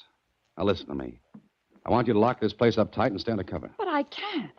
I've got to be back at the club for the late show. Call Tyler Bennett when it's time. He'll take care of it. But where are you going? To find 300 pounds named Fatty Ralston. It cost me a $50 bill and a lot of legwork, but I finally located Fatty out on an old oil barge anchored off the end of a deserted pier. So I took off my shoes, stripped to the waist, and quietly swam out to the barge. Once on deck, I could hear the voices of two men coming from the cabin. One of them was Fatty. I couldn't see the other man. I edged closer, and then I banged against the steel drum, and the noise it made shattered the silence. The light in the cabin went out. Who's that? Come on, who is it? Just an old friend, Fatty. Huh? You again. Let's go in the cabin, Fatty. I'm a little wet. Sure, why not? Come on. Light the lamp. Anything to oblige. See better now? Not yet. Who was with you? Nobody. Where's Johnny Tide? I said, where's Johnny? He ain't here. Don't give me that. Why don't you look around? Put down that gun first. You're mixed up, fella. I give the orders. I got the gun. That's right. Give me a cigarette, will you? I don't smoke. No? Not even Egyptian cigarettes? Huh?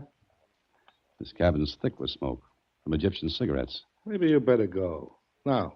Hand me that towel, Fatty. I'm a little chilly. Yeah. Thanks. Drop that gun, Fatty. Drop it. Hey, off! You're breaking it. Drop that gun. All right. Move back. Okay, now I give the orders. I've got the gun. Listen, don't do nothing. Don't, please. No, I'm not. I'm going to stand perfectly still and listen to you talk. Okay. Okay, I'll talk.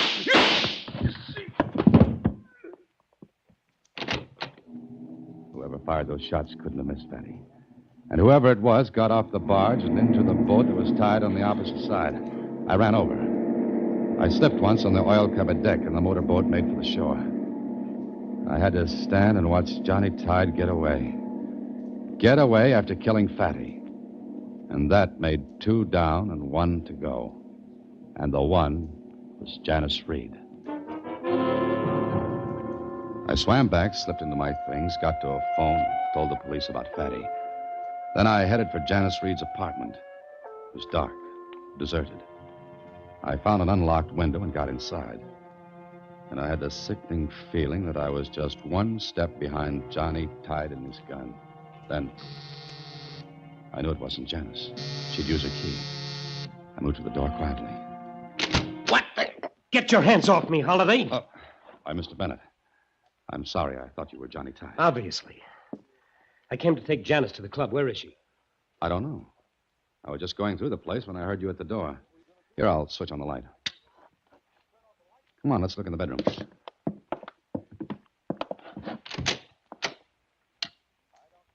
Well, there's nobody in here.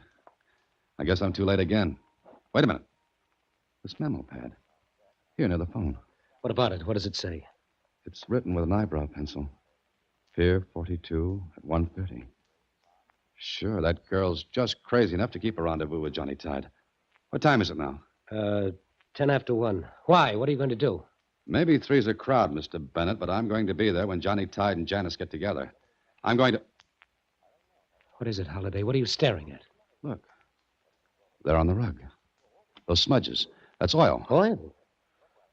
I don't follow you. What does it mean? The tide's been here already. Those are his tracks. What? Yes, you see, he was out on the oil barge an hour ago, and the deck was slick with that stuff. I know. I slipped myself. Well, then, couldn't those be your footprints? No, I left my shoes on the pier. I swam out. But why would Johnny make an appointment with Janice and still come up here? I don't know. Only Johnny can answer that. Just like he can tell me where he gets those smelly Egyptian cigarettes he smokes.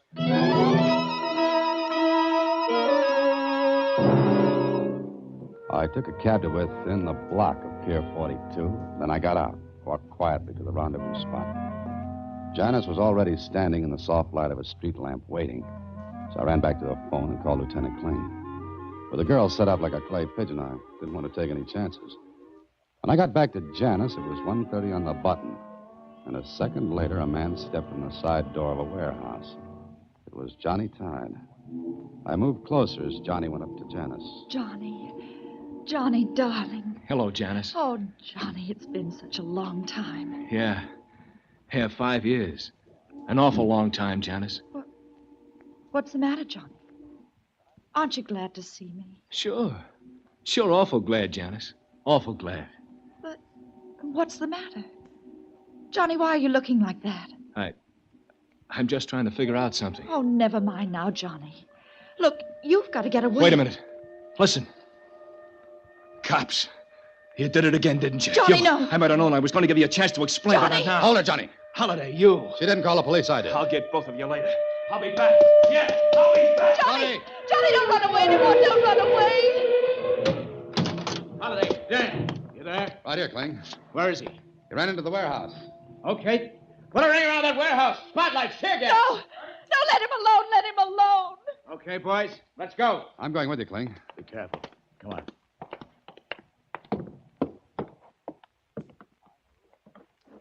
It's no use, Johnny. The police are here. You're licked, kid. Come on, give up. Not me, Holiday. Me and the law just don't seem to get along. But, Johnny, it's your only chance. Will you give up? Answer me, Johnny.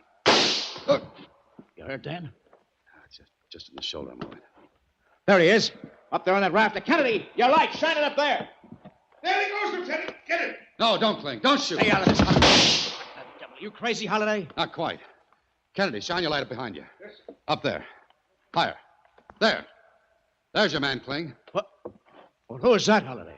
That, Lieutenant, is the man who killed Rick Martin and Fatty Ralston and tried to frame Johnny Tide for the whole thing. The name is Tyler Bennett.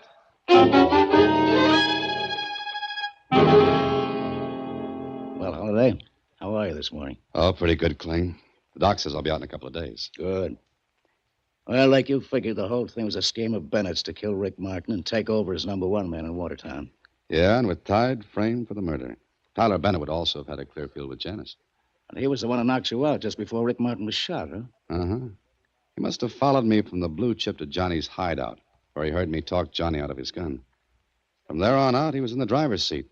But I still don't see why Bennett killed Fatty out on the barge.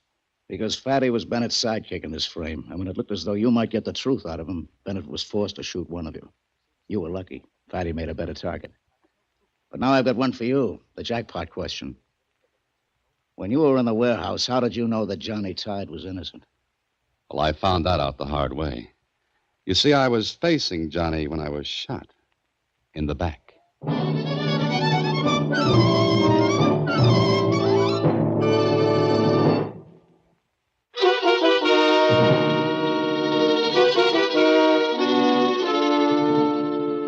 Gee, Mr. Holliday, you certainly had a long night in Watertown. But there's one thing I don't understand. And what's that, Susie? Why did Tyler Bennett follow you down to the pier? Oh, he had to because of the oily footprints in Janice's apartment. You see, once I got to Johnny Tide and found out that he didn't have oil on his shoes, I would have realized the footprints couldn't have come from anyone but Tyler himself. Oh. Besides, I would have also found out that Johnny didn't smoke Egyptian cigarettes. But what about Johnny? Now, I mean. Oh, he's on probation for stealing the gun. Everyone knows he was framed for the other deal. Gee, you know, Mr. Holliday, I wonder if I would have thought of that Egyptian cigarette thing. Nope, I guess I wouldn't. Why not? Because I don't know a single Egyptian. Oh, good night, Susie. Next Next week, same time, through the courtesy of Paramount Pictures, Alan Ladd stars as Dan Holliday in Box 13. Box 13 is directed by Richard Sandville, with this week's original story by Gene Levitt and Bob Mitchell. Original music is composed and conducted by Rudy Schrager. The part of Susie is played by Sylvia Picker, and that of Lieutenant Kling by Edmund McDonald. Production is supervised by Vern Karstensen. Box 13 is a Mayfair production from Hollywood. Watch for Alan Ladd in his latest Paramount.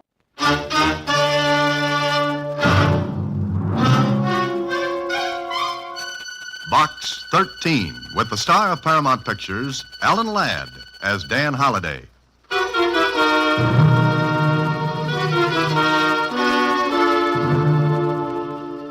Dear Box 13, care of the Star Times. If that there ad of yours is on the level, if you'll go any place, do anything, I'll be waiting for you at 3 tomorrow afternoon in the park. I'll be sitting on one of the benches near the lake.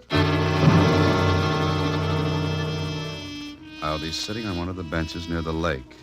And you'll know me because I got red hair. That was the letter written on the back of an old handbill. Poor Red. I wonder if he would have written a letter had he known what was going to happen. You know, I think maybe he would have.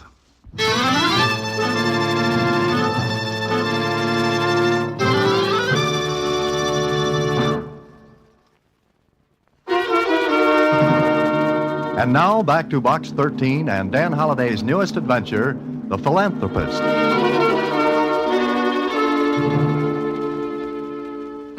It's sure dirty and all full of finger marks. Now, Susie, don't be a snob.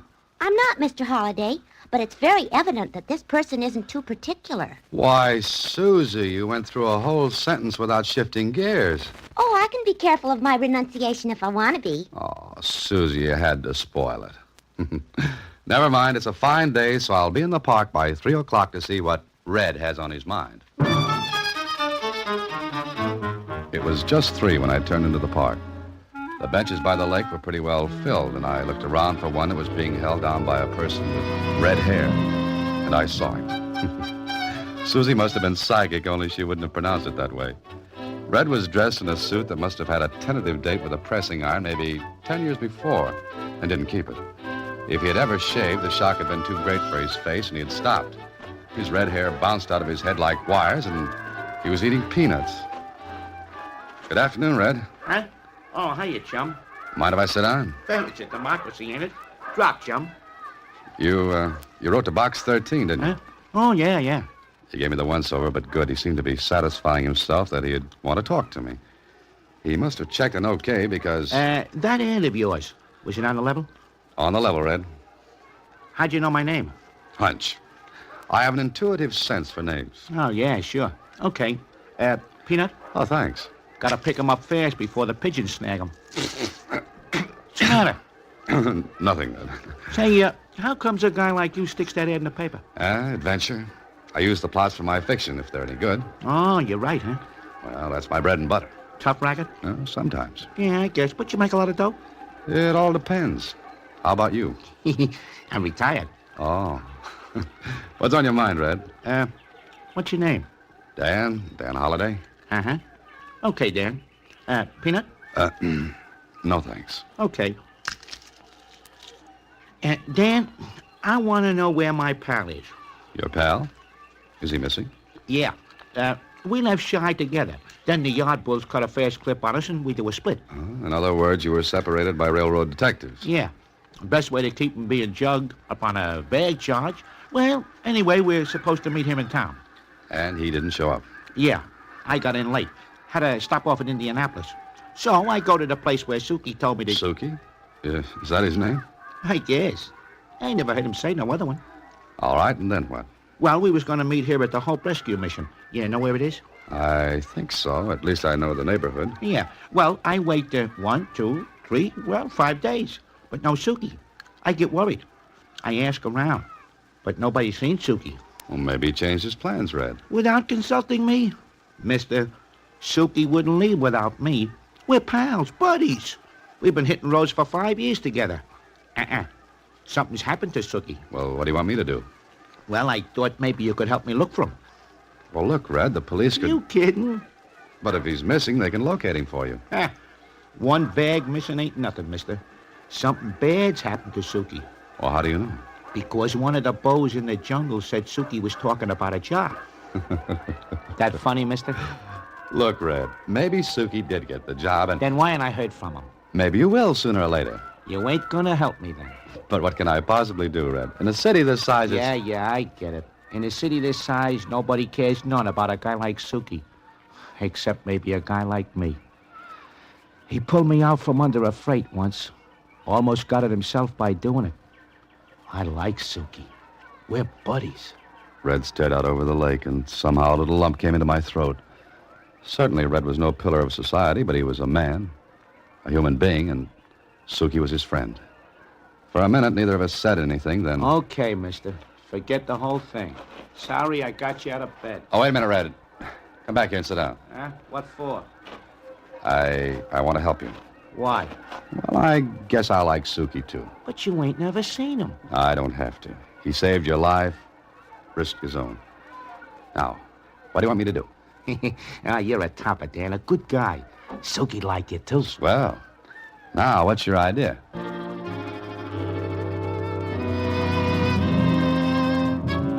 Well, Red had an idea that we could find out what became of Suki by going to the mission. But as Red put it, I'd have to dress differently. So that night, I wore my oldest suit. I helped it along a little by dipping it in water, then letting it dry. Oh, yes, and I forgot to shave. I had something to eat, then went to meet Red at the Hope Mission. It was typical of the missions that do a great job helping, well, men who need it. It was clean, neat. And when I got there, the men were just sitting down to supper at a long wooden table. I was looking over the room when... Good evening. How are you today? Huh? Oh, fine, thanks. You're just in time for supper. Sit down, won't you? Well, you see, I... Now, this is your first time here, isn't it? Well, yes, it is. That's perfectly all right. You needn't feel embarrassed or ashamed. Now, you come and sit down to a nice hot meal. Well, that's very nice. My name is Work, Mrs. Work. I superintend the mission here. My name's Dan. Very well, Dan. Now, just come with me. I followed her to the table. She made me sit down, then put a bowl of soup in front of me. I wasn't hungry. I'd There just you eaten... are, Dan. Now, just you go to it and you'll feel better in a jiffy. Gentlemen, this is Dan. Dan, these are my boys. Hello, fellas. Is the soup all Glad to right, see you. boys? What's the matter? Huh? What'd you say? Something the matter? No, why? Eat the soup, then. Well, I don't... You want to hurt her feelings? Well, of course not, but Then eat the soup, Bub. Look, I don't see how I can eat it when I just got... Look. You gotta eat the soup, Bub, and I'll show you how. Like this. It's easy, see? Now eat it. Okay, you start and I'll find the right key. There. Good, ain't it? Swell. New here, huh? Yeah. Where'd you pull in from? Shy. Good town. Oh, swell. You ain't eating the soup, Bub. It's hot. Blow on it. Okay. See Red this evening? Red? Yeah, Red. Oh, Red. Yeah, he was here. Was? You mean he left? Yeah, he picked up a letter that was here for him. A letter? He picked up a letter? What are you, a spy or something? I'm a friend of Red's. Oh, well, he was here, like I said. He had a letter and beat it. Did you see who the letter was from? What am I, the postmaster? Shut up and eat your soup. Okay, but it's still hot. Well, I ate the soup, and I stayed in the mission until 10 o'clock. Red didn't show up, and that worried me because I knew that for all his toughness, he was anxious and worried about Suki. Then when I decided not to wait any longer... All right, gentlemen, we're going to have our song now. You'll find the song sheets on the chairs. Well, I'll see you later. Where you going? I got a date. It'll keep. You heard what Mrs. Work said. We're going to sing. But I've got to leave now. You're going to sing. You ate the soup and you're going to sing. What's the matter? You don't appreciate this, huh? Of course I do. I think it's a wonderful thing, but Well, then sing. Here's a song sheet. Now, and we're going to sing number 4. Everyone has a sheet? Can you sing loud? Deafening at times. That's good enough. And keep on key. I don't like sour notes. Oh, I'll try to be operatic about the whole thing. Well, here, hold the sheet up. Until we can get a melodeon, we'll have to do the best we can. All right, here's the first note. Now, 1, 2, 3. Right in the corner where you Sing, Bub, sing. Right in the corner. Right in the corner where you are. Well, I sang, then I left. I wondered about Red and wondered about that letter. Was it from Suki? It wasn't until the next day that I got the jolt. I was in the office when Susie brought me the morning paper. Morning paper, Mr. Holliday, and the mail from Box 13. Oh, thanks, Susie. What's new in the world? Not much, and only 3 letters for Box 13. One from a lady who wants to know if you take babysitting. Oh, that's too much of an adventure. Then there's one from a man who wants you to leave your brain to science. Oh, great. Just great. Then here's one from a woman who wants you... Hey, What's the matter, Mr. Holliday? this item in the paper here. Accident, rail yards, vagrant killed. Description, hair red. Susie, I've got to leave for a while. I'll see you later.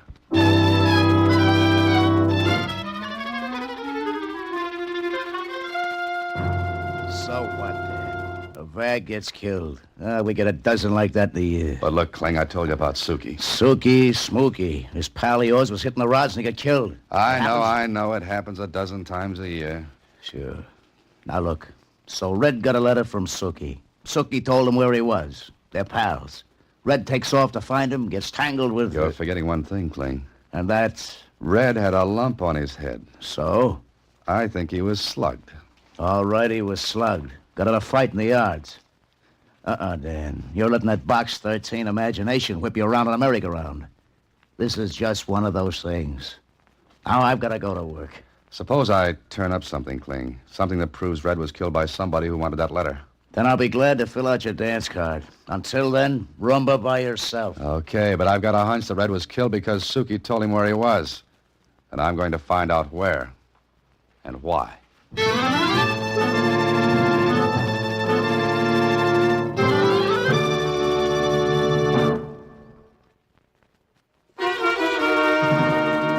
And now back to The Philanthropist, another Box 13 adventure with Alan Ladd as Dan Holliday.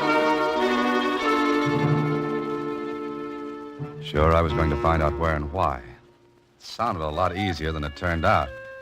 But I still believe the place to start looking was a rescue mission. I haunted it. Went back night after night, day after day, until finally my face was as familiar there as the surface of the floor. Then one evening... Good evening, Dan. How are you? Oh, fine, Miss Work. How are you? Splendid.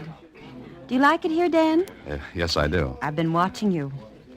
Somehow you don't seem like the others. Why not? I'm no different from them. No, not in so many words. But, well... What's the matter?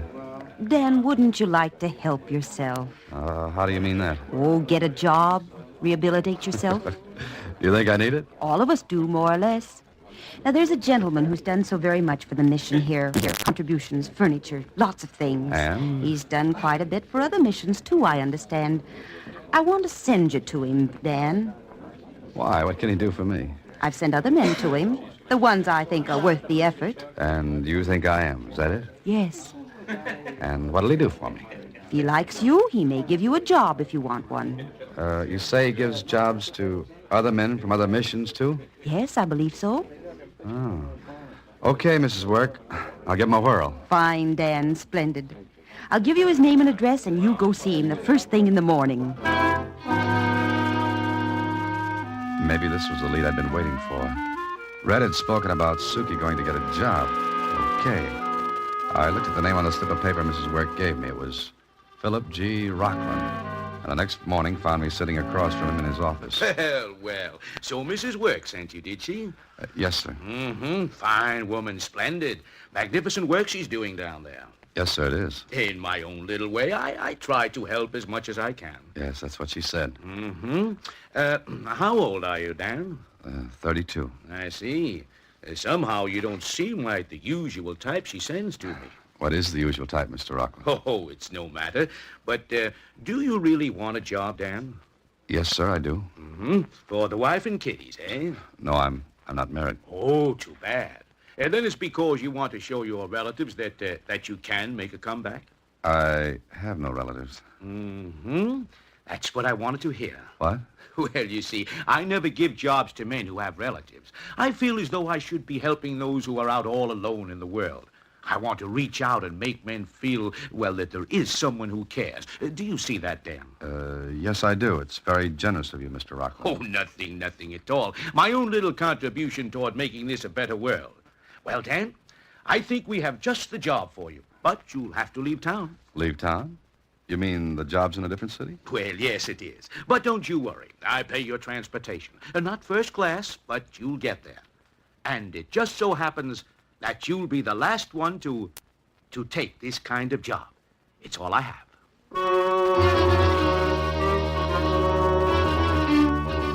I didn't like the way he said I'd be the last. If this was a racket, what kind was it? What was Rockland angled? There was no way to find out, so I went to the city he sent me to. It was far enough away from Rockland to be safe and close enough so that Rockland could keep his eye on it.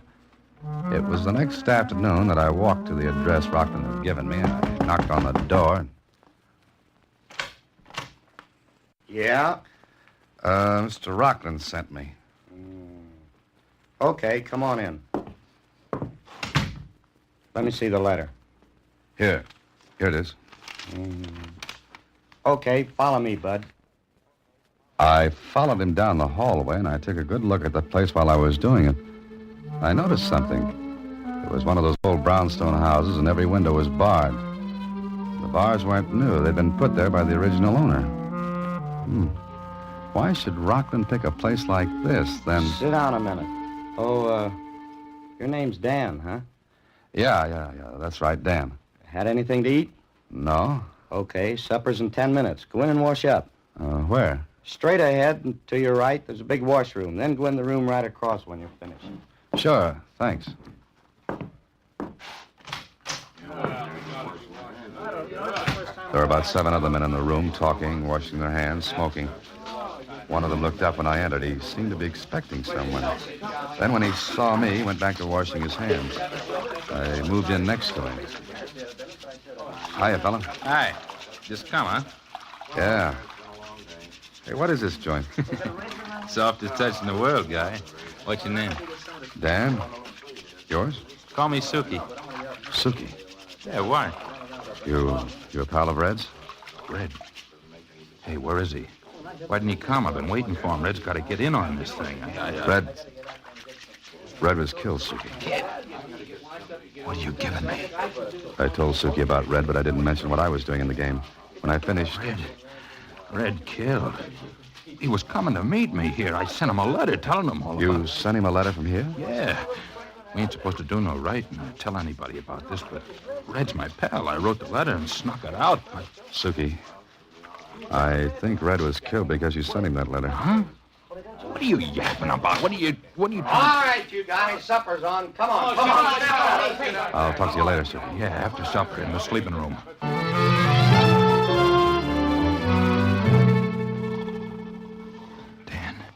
Dan, you sleeping? No.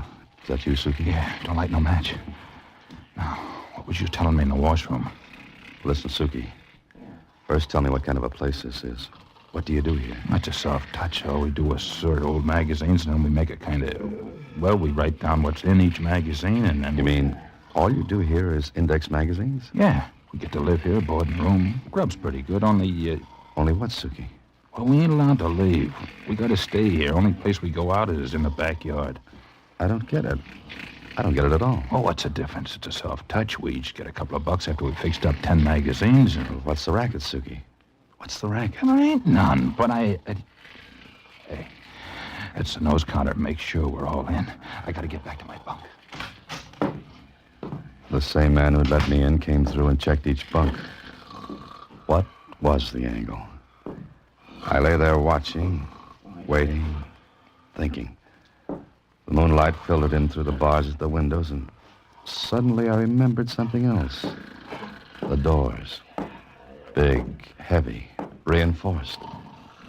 Then the man came close to my bunk. I could feel him looking down at me. I must have looked as though I was sleeping like a baby. He walked on and out. And he locked the door after him. All of us were prisoners in that room. 5 days, I worked like the rest of the men, sorting magazines, indexing them, a boring job that made absolutely no sense. And we were watched, but good. No letters in or out. Doors locked at night, windows all barred, 2 men watching us, checking us. And then one day I was taken to an office, one I'd never been in before. Rockland was there. I've called you in, Dan, because there's a little formality to be gone through. Formality? Yes, the other men have gone through it. Workman's compensation policy. We'll take you to the physical examiner this afternoon. It'll be all over in a jiffy. Oh, I see. Do I have to sign anything? Oh, no. Everything's been taken care of. It's a matter of form, you understand. Oh, sure. Excellent. At 2 this afternoon, then.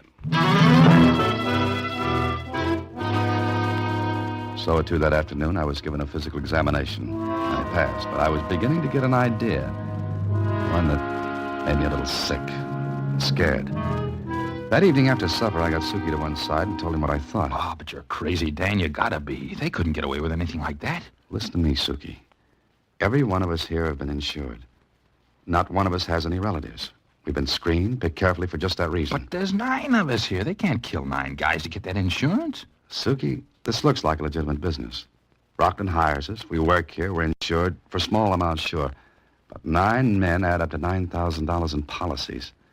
And how do we know how many more places there are like this? Ah, it's nuts. It don't make sense. It'd be on a murder rap, sure as shooting. The insurance company would What get if on. it's an accident? What kind of an accident would kill 9 guys at once? That's what we've got to find out. Don't you see? Red got that letter from you. They found out about it. Red must have talked at the mission, and to keep anyone from finding out where you were, Red was killed and your letter taken off of him. Dirty. What do you want me to do? We've got to look this place over. Tonight. That night, Suki and I got out of bed before the checker came around. We made a quick tour and found out it was a perfect setup for a fire. Sure, a fire. Locked doors, barred windows. Men trapped in there, and it would be just an accident. What could anybody prove? Anybody who set up a gimmick as clever as this one would have all the angles covered and his tracks wiped out. But what are we gonna do? We can't get out. We're watched every minute. We've got to get out soon. If we don't, we're cooked. And I mean cooked. Tell the other guys there's 9 of us, only 3 of them. No, Suki, we've got to pretend we're still patsies for them. Let them think we're not wise. And don't tell anybody, Suki. Suki and I worked out a plan. The bars on the washroom windows. How's it coming, Dan? Yeah, pretty good. Chipping away the stone with a nail is slow work. Just 3 bars. Get 3 bars loose. That's all we need.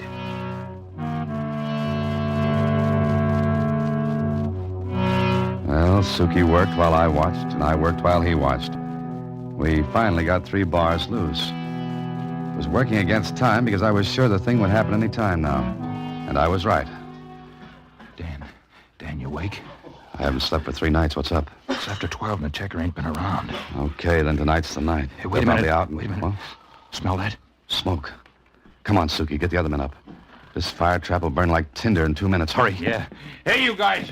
You guys, wake up. Come on, wake up. Listen, there's a fire. Wait a minute. There's a fire, but we'll all get out of here if you'll keep your heads.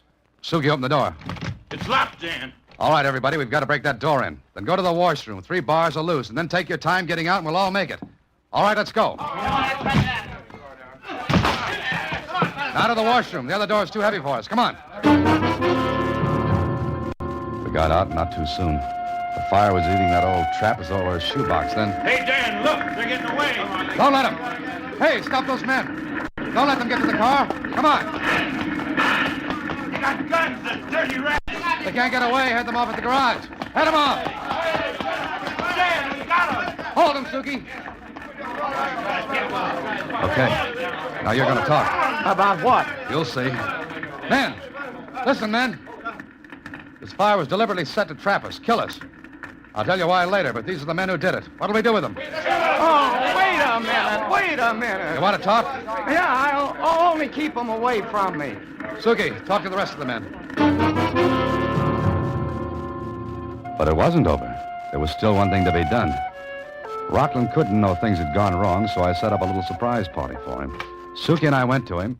Yes, Dan, what are you doing here? Having fun? Why aren't you at work? Let me move in on him, Dan. Let me get my Hold it, hands on Suki.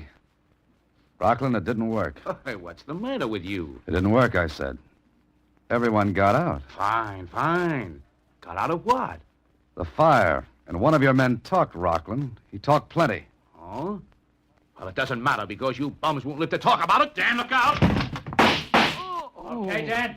Yeah, okay. But you can shoot straighter than that, Kling. Lots straighter. My hand. Yeah, I can shoot straighter. But this is one guy I want to save. See how he likes bars on windows.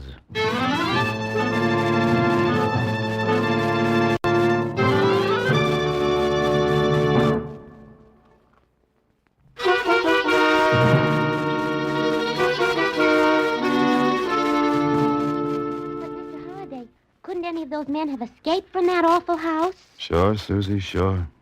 But when he did, he'd end up in an accident like Red. Oh. What are you thinking about, Mr. Holliday? Oh, nothing, Susie. I was just saying goodbye to a friend. Huh? Oh, Suki. He wouldn't stay? No, he wouldn't. Oh, and that reminds me. Make out a check to the Hope Rescue Mission. Okay. For how much? Let's see, 2 weeks, room and board. I think that's what I owe. Oh, and Susie, tack on enough for a melodeon, will you? Uh-huh.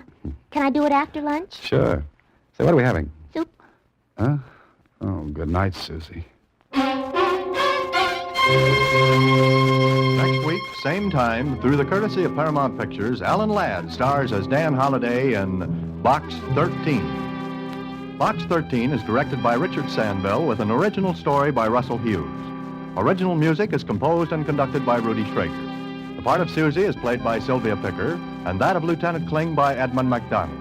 Production is supervised by Vern Karstensen. This is a Mayfair production from Hollywood. Watch for Alan Ladd in his latest Paramount picture.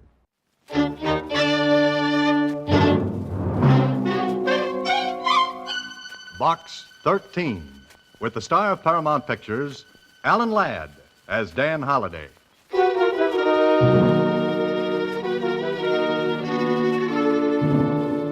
Hey, look, boss. Look at this. An ad in the Star Times out-of-town newspaper. Yeah. Box 13, Adventure Wanted. We'll go any place, do anything. Well, this looks like the right answer, Tony. I think I'll write a letter to Box 13. The letter was postmarked from a city in Nevada. It came airmail, special delivery to Box 13 and me. It sounded like a great chance to grab a change of scenery and maybe a little fun. Fun? Brother, how wrong could I be?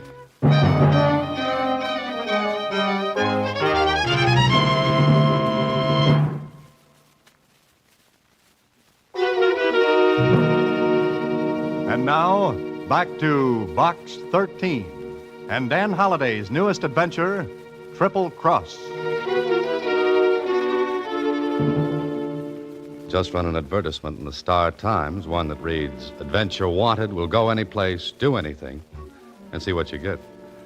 A lot of them can be interesting, like the one I listened to Susie read. The one that came airmail, special delivery from Nevada. Enclosed is enough money to buy you a plane ticket to Los Meros.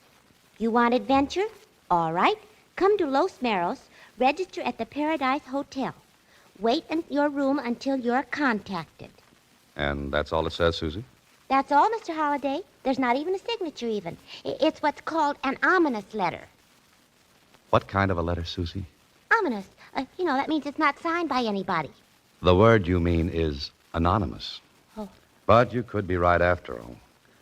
Well, Susie, lock up the office and look for me when you see me with a new plot and a nice tan. A new plot and a nice tan, I said. I got the plot, but the tan almost turned into a beautiful white pallor, the kind that goes well with lilies.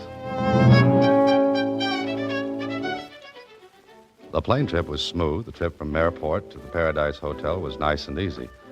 And the hotel itself, well, it was the only one I could remember that looked like the ads in the travel folders. Oddly enough, there was a room reserved for me in my name. Okay, somebody checked and found out who I was. I explored the suite, thinking maybe I'd get a lead on what this was all about, but it was just a fancy set of rooms, all newly decorated. I sat down, and then about a half hour later... Come in. Message for you, Mr. Holliday. Oh, thanks. Here you are. Oh, thank you. Just a minute. Who gave this to you? A man, sir. What kind of a man? What did he look like? Oh, just a man, sir. Oh, I see. A head, 2 eyes, nose, 2 ears, and a mouth. That his description? Yes, sir, that's exactly what he looked like. Good. Then I'll know him when I see him. Oh, did he ask for an answer? No, sir. He just told me to bring the envelope to you. Will that be all, sir? Huh? Oh, yes, thanks. Well, 2 $100 bills. And a message that said, buy a red carnation in the flower shop and put it in your lapel. After dinner, go to the casino roulette table, buy $200 in chips and put them on number 18. If you win, walk away, wait 10 minutes, and put half the winnings on number 22. After you play, wait in the casino.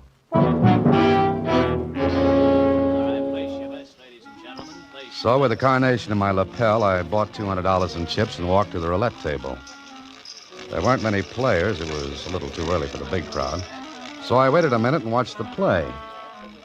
Took a look at the croupier, but I might as well have been in Timbuktu. He didn't give me a tumble.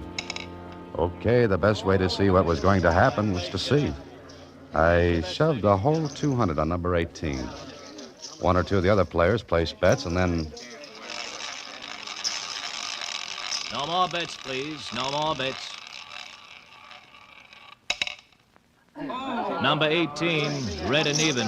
Your chip, sir. The croupier shoved the winnings across to me. I watched his face. If he had any expression, it was on the soles of his shoes. Well, maybe $7,000 win was coming around here. I left the table, sat down, and did a little problem in arithmetic, which figured out to be $126,000. That's what I'd have if number 22 came up. And, brother, it looked from where I sat as though it would. The 10 minutes went by, and I walked back to the table. Waited until the wheel stopped. Number 16, red and even. Place your bets, please, ladies and gentlemen. Slowly, I shoved 3,500 in chips to number 22. This time, the others around the wheel did look. 3,500 at 35 to 1. Then the wheel began to slow up. No more bets, ladies and gentlemen. No more bets, please. That croupier was as cold as the floor of a mausoleum. Somebody dropped a pin, and I heard it hit the floor. The white ball clicked, clicked, clicked its way until... Number 22, black and even. Your chip, sir.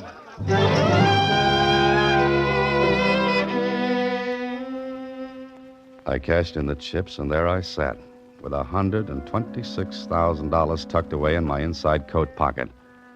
Somebody had that wheel fixed for a killing. I began to wish I was back in my office. I didn't like it. A crooked play. Why? Who? I made up my mind to go to the owner of the place and wash my hands of the whole thing when... Oh, there you are, Mr. Holliday.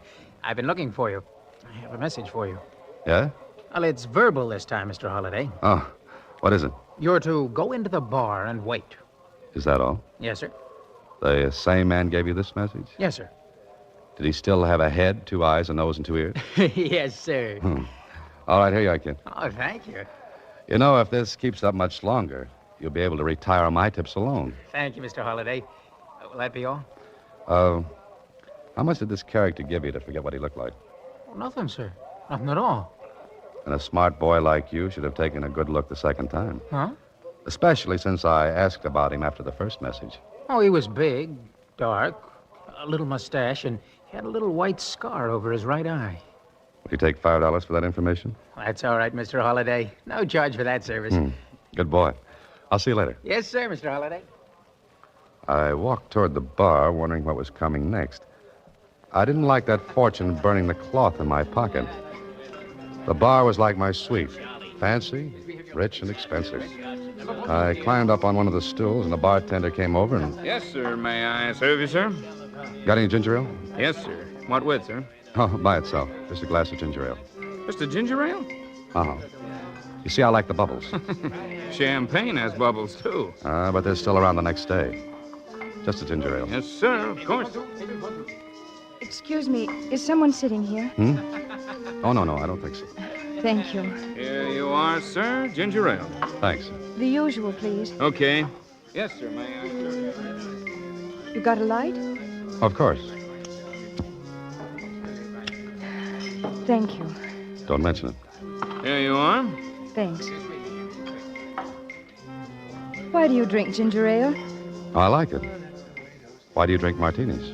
Same reason, I guess. It's a brilliant conversation, isn't it? Well, I've heard better. You're not very friendly, are you? A Boy Scout is always friendly. And does good turns. So I hear. Do you want to be helped across the street? All right, I'll shut up. I took a good look at her. There was something scared looking about her. She was nervous. Well, so was I, because the minutes were passing and I still had that money. And I wanted to get rid of it. But I wondered about the girl, whether she had any part in this. I watched her out of the corner of my eye. She picked up her bag, reached for a lipstick, and then... Oh, clumsy. So it's true what they say about women's handbags. You get the stuff on the bar, I'll pick up the kitchen sink off the floor. I'm so sorry. Did the powder spill on you? No, it's all right. Yeah. Here you are. The mirror didn't break, did it? Nope, you're still good for 7 years more. Thanks. Thanks ever so much. I told you I was a good Boy Scout. You have a nice smile. Want a toothpaste commercial to go with it? Now, don't be nasty. I'm sorry. I guess I'm just as nervous as you are. Let's talk about something else. She chattered away, and It really is I a listened with lovely half an place, ear. isn't it? Once in a while, threw in a yes or a no. And the clouds began to gather. The mirror at the back of the bar went back and forth. The people got bigger, then shrank to midgets. Somebody drove a plane through my head. It buzzed around and made a bad landing on my brain, then...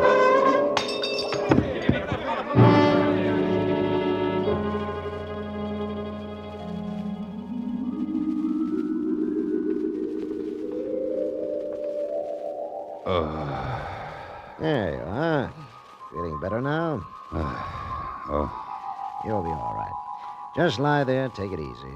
Sure, Hey, I'm in my room. Of course. We brought you here. We? I'm the hotel physician, Mr. Holliday. Oh, what happened? And just a fainting spell, nothing serious. Fainting spell? What are you talking about? Fainting spells. Your wife told me you get them. My what told you what? No. Just lie back. Whose wife said what? Well, your wife. She's gone to have a prescription filled. Now, listen, Doc, hand me my coat, will you? It's better if you lie here. It's better if you hand me my coat. Give it to me. Oh, very well. There you are. What's the matter? Was my wife in this room? Of course, she came up with me. Uh-huh. Doc, what would you do with $126,000? What? 100? That's an odd question. What would you do with it? I don't know. Because I haven't got it anymore.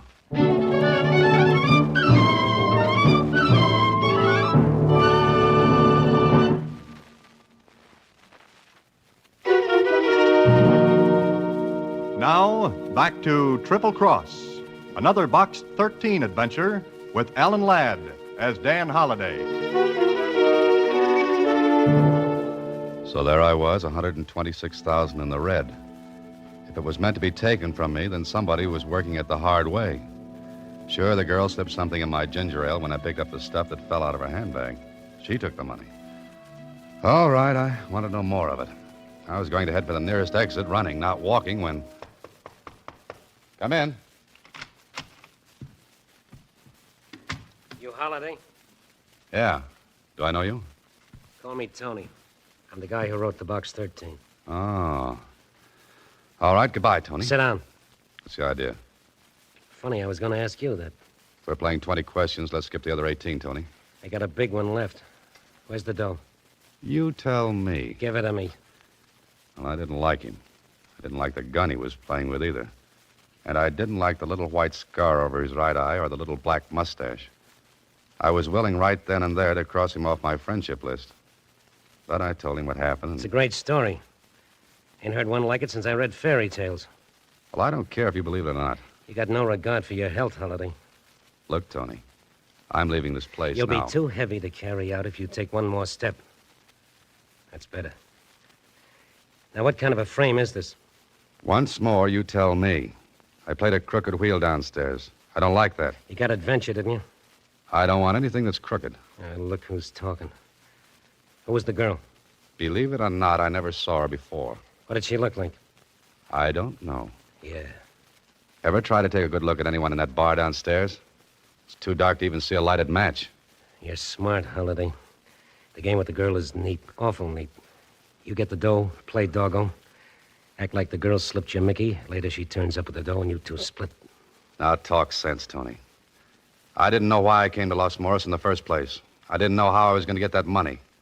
How would I have time to dream up that frame with the girl? Yeah. Yeah, I never thought of that. Okay, Holiday, maybe you're telling it straight. Okay. Now can I go? No. You get that money back first, then you can go. I don't think I'll stay for the ninth inning, Tony. The game has not started yet, Bud. You get that dough. How? That's your problem, but get it. Look, Tony, I'm backing out of this. You know I can go to the sheriff. No, you won't. Because there'll be a tail on you from now on out. One move like you're going to the law. Understand? Okay. Okay, I get it. And there'll be somebody in this room to see that you don't use the phone. You'll be covered like a pool table, Holiday. What if I can't find the girl? What if I can't get the money back? The boss will be awful mad. And? There are worse places than Los Morros to spend a lifetime. If you live. Ever have one of those dreams in which you try to run away from something and can't? Well, this one, with my eyes wide open, was really something. Tony and I went downstairs. Two other characters detached themselves from chairs when Tony nodded at them. Brother, I was covered. It looked hopeless. With Tony not far behind, I asked the doctor if he'd ever seen the girl who said she was my wife. Well, there was no dice there. Then I remembered something. I told Tony I was going back into the bar. Bar? What for? Now, look, Tony. Let me do it my way. I'm the one that's on the spot, so let me play it the way I want. Okay. I'll watch. And don't try for a quick steal, because the boys outside know who to look for. Go ahead. Thanks. What would I do without you, Tony? I don't know. Because you're not going to be without me. Remember, I'll be watching.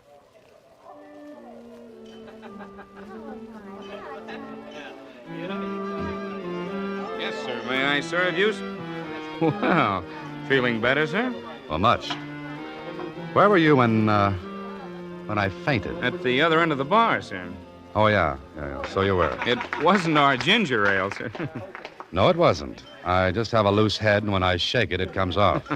May I serve you something, sir? Yes. An answer to a question. Well, what's that, sir? Who was the girl who sat down next to me? I don't know, sir. Oh, yes, you do. I beg your pardon, sir. Quit the sir business. You knew that girl. Why do you say that? Because when she sat down, she asked for the usual, and you brought her a martini. And you said okay when she asked you. What does that prove? The martini proves you knew who she was. The okay means she wasn't a guest of the hotel. No bartender as polite as you are would say okay to a lady guest. That makes sense? Why do you want to know who she is? Does that make any difference? Yeah, because I wouldn't want to see her in trouble. I'll try to keep her out of it. I won't tell you. Ever see a picture of Alexander Hamilton? What are you talking about? Well, here's one. And funny enough, it's on a $10 bill. In fact, his picture's on all 5 of these bills. Yeah. Her name's Kathy Lee. I think she has a place at the Las Palmas courts. Thanks. Put these pictures in frames, will you?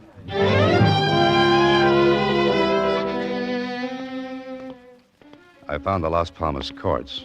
And, of course, Tony behind me all the way. The name list in front said Kathy Lee lived in number 8. I looked around before I turned in the walk. Yeah, Tony was closer to me than varnish on a tabletop. I found number 8 and stopped for a second. Looked for a phone line, but there wasn't any. I knocked at the door. No answer. I tried it again. Then I heard Tony whisper from the shadows. Try the door, Holiday. I did. It was unlocked. Tony coached from the sidelines. Go on in. I went in and closed the door behind me. It was dark. I decided to risk a call. Kathy? Kathy? Kathy Lee? She wasn't there. I fumbled my way to what felt like a dresser and a lamp. Turned it on, and what I saw made me turn that light off fast. What's the matter? She's dead. What are you talking about? You heard me. She's dead. You sure? Well, go in and look. You go back in and look for that dope. Go on. Now, look, Tony, I don't know any more of this. That poor kid's dead, murdered. I want you to call the sheriff. No, you don't.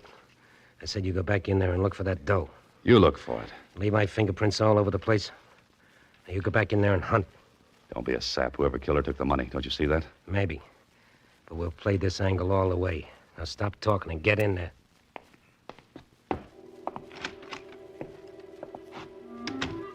I hated to turn on that light, but I had to. I didn't look at her. I looked through the room. Then I found something. A plane ticket to San Francisco, leaving that night. And a boat ticket for South America.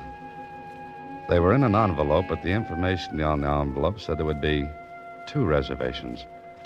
I put it back where I found it because I didn't want Tony to find it on me. And there was something else. A locket with a man's picture in it. I took it off his chain and shoved it in my pocket, and I left. Well, Holiday? It's not there. I told you it wouldn't be. Stand still. Back toward me. A frisk, Tony? You don't trust me, do you? Shut up. No, I told you. Who killed her? Find that out, and you'll know where the money went. Come on. What's so funny? Holiday, right now I wouldn't want to be in your shoes. Tony was right. People at the casino saw me win that money, and somebody must have seen the girl with me. Then I got the Mickey. The money was taken, the girl killed. Who did it? Me, Dan Holliday. Because the girl clipped me for the money. Well, this was a beautiful frame. Any art gallery in the country would be proud to hang it. But I knew something Tony didn't. The plane and boat tickets. 2 seats. One for Kathy and her murderer. Somebody who left her tickets in her bungalow to make it look as though she was in on the $100,000 job by herself. Sure. Now her killer was taking a plane. In 1 hour. And a boat to South America. I could have told Tony, but I wanted to wrap it up myself. Besides, I wanted to get the whole thing to the law. On the way back to the hotel, I figured something out for myself. But I'd have to see the boss of the casino, and I thought I knew how to do that without Tony tagging along. The casino was full. I stopped. Tony stopped. What's the idea? What now? I've got to think. Up to your room. No. You want to get hurt? Sure, go ahead. Shoot me. Now. In front of all these people. You know, Tony, you wouldn't get 10 feet. Smart, ain't you? Okay, what's now? I'm going to play blackjack. What? Want to watch? I sat at the blackjack table. I had as much interest in the game as Aunt Mamie back in Iowa, who never saw a deck of cards in her life. But I had an idea, and I played it for all it was worth. Look, dealer. Yes? I didn't like that last deal. I beg your pardon, sir. I said I didn't like that last deal. Well, return your money, sir. Never mind the money. Who runs this place? Hey, what is that guy trying to put on over there? It worked. In 3 seconds, I was surrounded by muscle boys, and Tony was hotter than a New York sidewalk in August. But he couldn't touch me. A minute later, I sat across the table from the owner of the casino. I told him what happened, and when I finished, he stared at me and said, You're trying to tell me somebody let you win that money on my wheel? I am? You're crazy. The wheel's straight. But you know I won that money. Sure I do. Anytime $100,000 slides across, I know it. But this time it was fixed. The croupier was tipped I was to win. Wait a minute. Marty, send Frankie up here right away. Huh? Oh. Okay, forget it. What's the matter? Frankie, the croupier, went off duty just after you won. He's not back yet. And he won't come back. Now, somebody planned to take the house this evening for that money. Somebody who couldn't risk getting it himself. So I'm the logical one. No one knows me here. I'd look like just another player. Later, Mr. Fix-It plans to pick up the money and beat it. Who? Someone besides yourself who could get to the croupier and bribe him to fix the wheel. Got any ideas? Yeah. One. My partner. Well, that's it, then. It's got to be. But the girl, she doped you. That was a hard way to get the money from you. Listen, I've got an idea, but I'm a little cramped for room.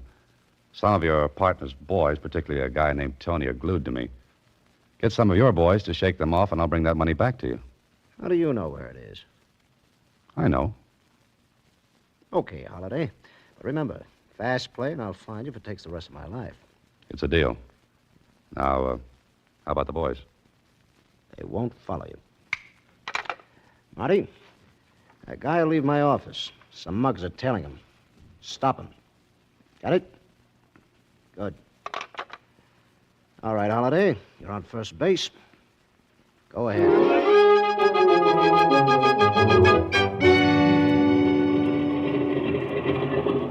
I was sure he'd be at the airport, and I wasn't wrong. He was sitting in the shadows on the outside. I walked over to him, and he looked up. Holiday, I thought you would be... Thought I'd be framed, huh, Frankie? What are you doing here? I've got a message from Kathy Lee. Kathy? She's...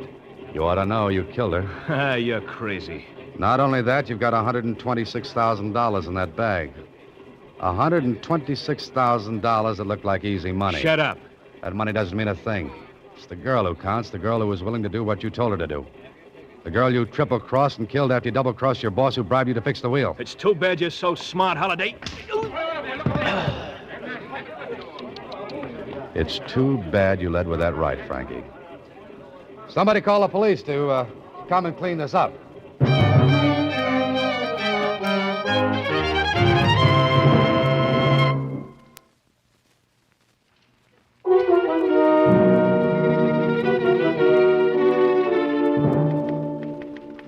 The croupier was... Oh, please hurry, Mr. Holliday. I want to hear the ending. All right, Susie, all right. What do you want to know? Well, how did you guess that Kathy Lee was the croupier's girl? Well, her locket had his picture in it.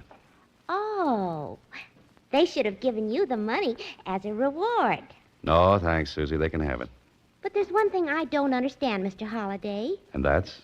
You didn't get a tan at all. You're just as pale as when you left. Oh, $126,000. A murder and a tan, too, she wants. Good night, Susie. Next week, same time, Alan Ladd stars as Dan Holliday in Box 13.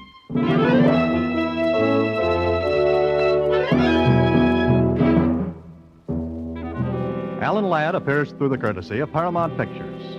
Watch for him in his new picture, Saigon. Box 13 is directed by Richard Sandville with original story by Russell Hughes and original music composed and conducted by Rudy Schrager. The part of Susie is played by Sylvia Picker. Production supervision is by Vern Karstensen. This is a Mayfair production.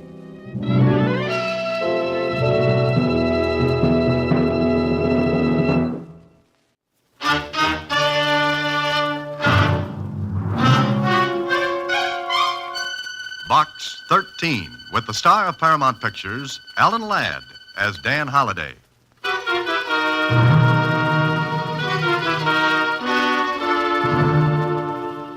Box 13, care of Star Times. Your advertisement in the paper has intrigued me. Naturally, I wonder whether you are serious or insane. Either way, I think I should like to meet you and perhaps offer a proposition which may intrigue you. Incidentally, there is $100,000 concerned. Does that get your interest?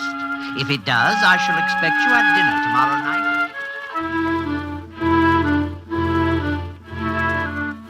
I shall expect you at dinner tomorrow night at 8. It will be informal, so don't bother to dress. Yours for adventure, Charles Winthrop. Does $100,000 interest me, yes? Brother, that much money would put new life in a mummy.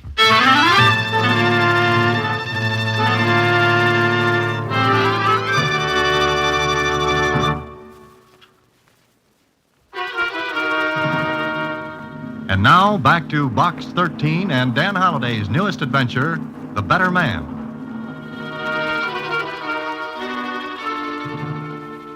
Charles Winthrop. Charles Winthrop. You know, Mr. Holliday, that name sounds awfully familiar. Well, it should, Susie. Mr. Winthrop is one of the richest men in the country. Oh, sure, I remember now. He's a regular Crisis. A what? Don't you know, Mr. Holliday? Crisis was a rich king. Oh, don't you know, Susie? Croesus, not Crisis, was a rich king. Oh, someday I'll pronounce something right. You do and you'll lose your job. Okay, Susie, it's dinner tonight with Charles Winthrop to see what's on that mind of his.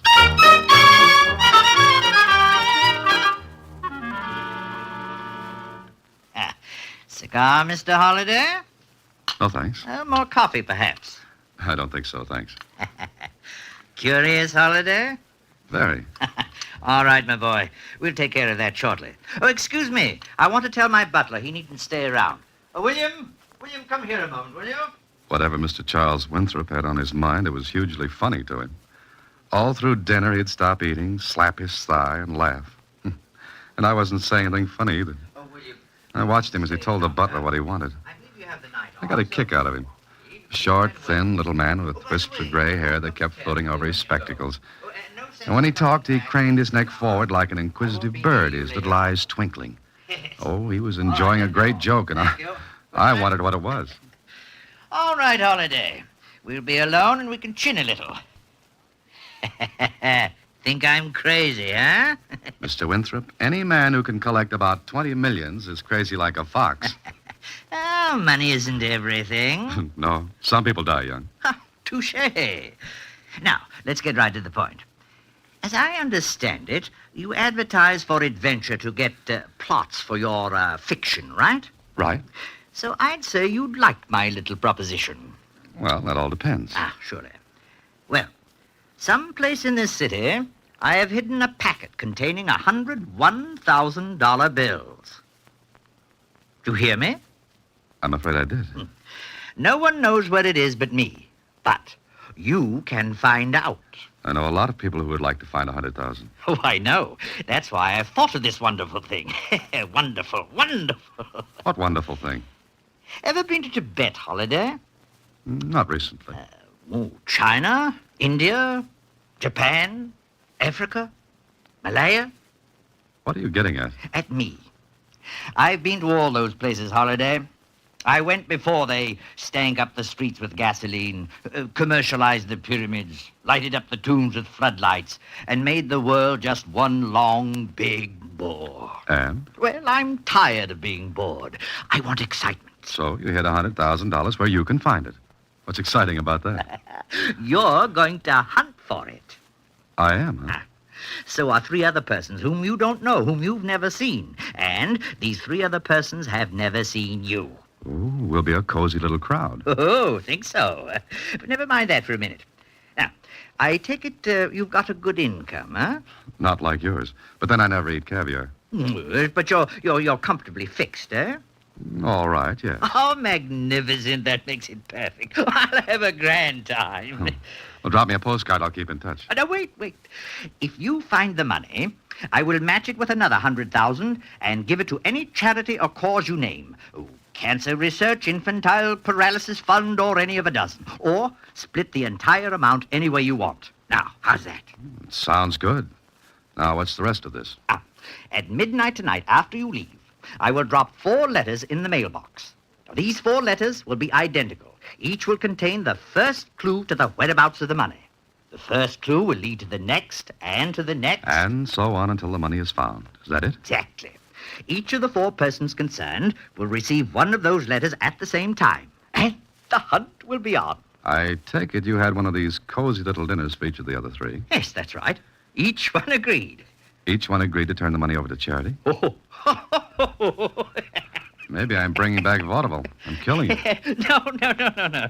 No, this is what makes the plan so perfect. One of the persons is a man who would kill to get that much money. Oh, I chose him well. Oh, no, he'll not turn the money over to charity. I see. And the others in this little game? Well, now, I'm not so sure. But $100,000 is a lot of money. I've watched people grab and cut each other's throats for much less, Holiday. In other words, you'd send 4 people against each other to amuse yourself.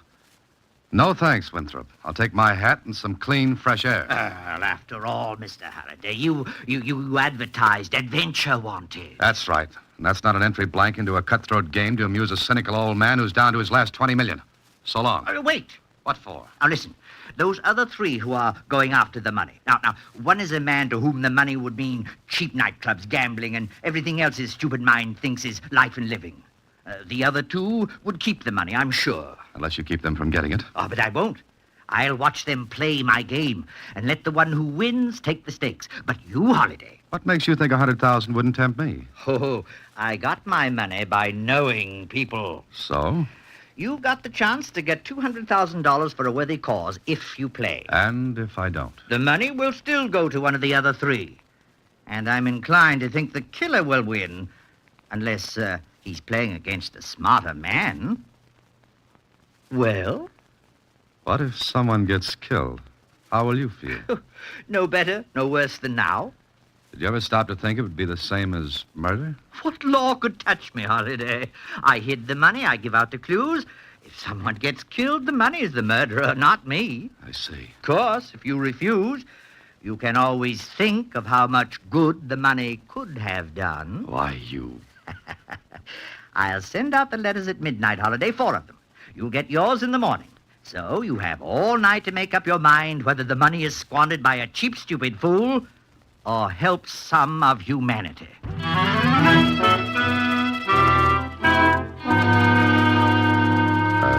went home. I went to bed. I didn't sleep much. I had dreams. Dreams that featured the grinning, weazened face of old man Winthrop, $1,000 bills, sick kids in hospitals. They changed places with each other all night. Then in the morning... All right, who is it? Special delivery, Mr. Holliday. Okay, thanks. Shove it under the door. Yes, sir. It was from Winthrop. At first, I wanted to burn it, forget the whole thing.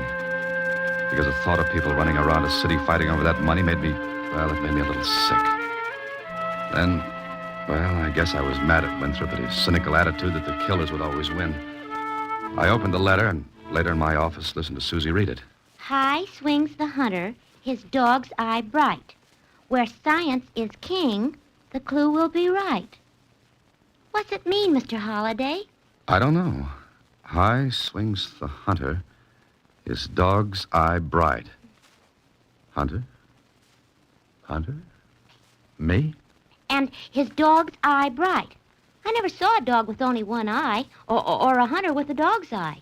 His dog. And why, where science is king? Gee, I never saw a puzzle like this one before. Well, old man Winthrop is certainly having his fun. I worked out a puzzle once about movie stars.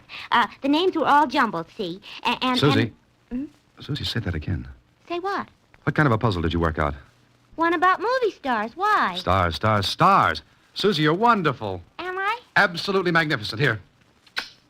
Mr. Holliday, you kissed me. All that and a raise, too. But what did I say? The dog star, Susie, the dog star. What dog star? Hand me that encyclopedia quickly. Gee.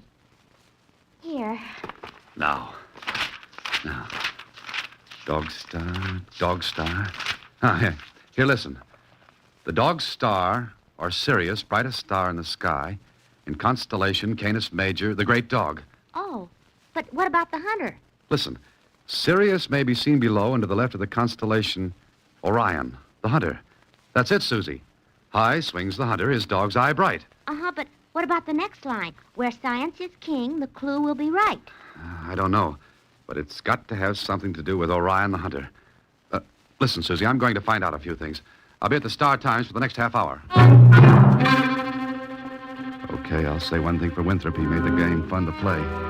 That is, if keeping one step ahead of a killer was any fun. Anyway, at the Star Times, I talked with the science editor. Say, what the devil are you up to, Dan? Hey, look, Lou, give me some help, will you? If I can, sure. What's your problem? Read this. What is all this? Never mind now. I'll explain later. But Orion is the hunter. Oh, I see. Well, what do you want to know? What about Orion? Does it swing high? Sure. It rises roughly in the east, swings upward in an arc, and then sets. When is it at its highest? Oh, I should say around midnight. Midnight. Okay, now what about that where science is king line? Make anything out of that? Well, I should say science is king at an astronomical observatory. At least that would tie in with the rest of this doggerel. Lou, you're wonderful. Oh, by the way, Lou, there's an observatory in town, isn't there? Sure, the Winthrop Observatory. The Winthrop? Mm-hmm. Somebody managed to squeeze a few shekels out of the old boy to build the thing. He insisted it carry his name. So it all fits. Okay, Lou, tonight I'm going to be a stargazer.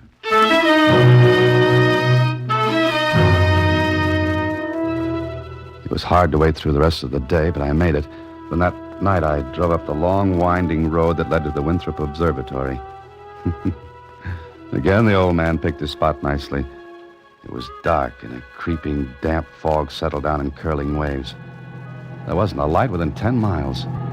Then I broke out of the fog, and the mountain leveled off. In the sky, the stars were big and bright.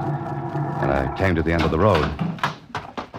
From here on, it was shoe leather instead of horsepower. I looked up in the sky. Swinging up in front of me was Orion. Below and to the left of him, a white star shimmered in the night sky. Sirius, the dog star. I looked at my watch. The luminous hands were almost straight up. Okay, midnight, Orion, Sirius. Then what? Who's that? Well, Mr. Holliday. Winthrop. Yes, indeed. Didn't think I missed the fun, did you? Well, come on, Holliday, straight ahead. Stay on the path. Good evening, Holliday. What now, little rich man? So you figured it out, eh? Why else would I be here? Very clever. All right, here's an envelope. What do I do with it? Oh, there's another clue in it. The second. Oh. How long does this go on? I'm having such a wonderful time, I'd like it to go on forever. But I'll play the game fairly. One more after this, and that's all. I see. You're really making this great for yourself, aren't you? You'll be at each stop, I suppose. Oh, yes. And I wonder how many clues I'll have to give out. What do you mean? Well, only you and one other person showed up here tonight. What? One other? Yes. And guess who it was? Do I have to guess? No, I'll tell you. The only person besides yourself was the gentleman who would play rough, very rough. I'm afraid, Holliday, that from now on, you'd better watch yourself.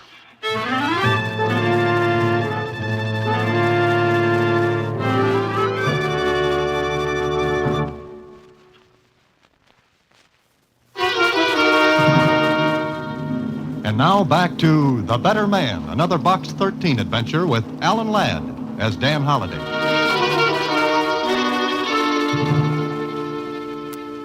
It was like playing tag with a ghost or fighting a mist. I don't know why I kept at it, except by this time I would have crawled across the Sahara Desert in an overcoat to get that money from Winthrop.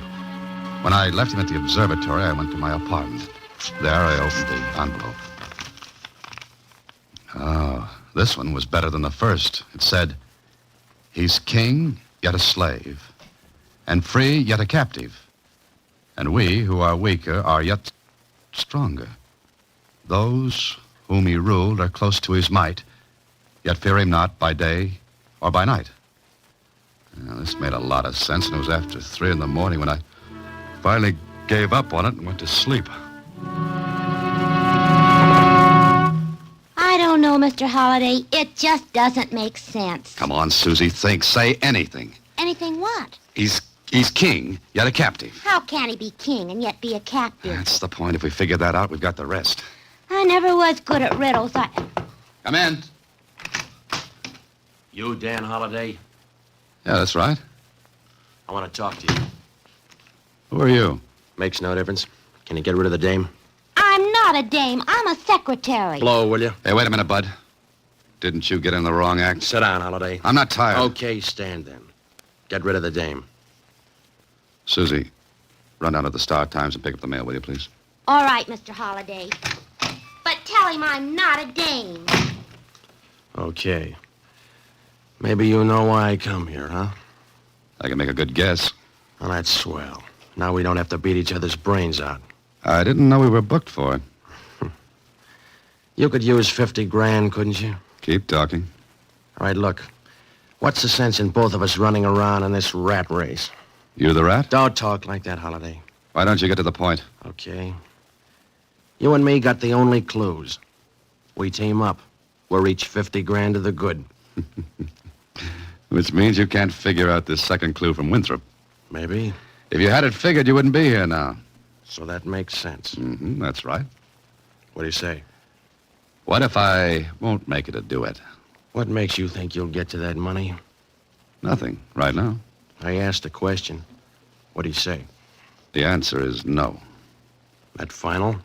You can close the books, lover boy. All right. Oh, wait a minute. Yeah? How did you know who I was and where to find me? I didn't know you or where to find you. You figure it, Holliday. You got the brains. But get this.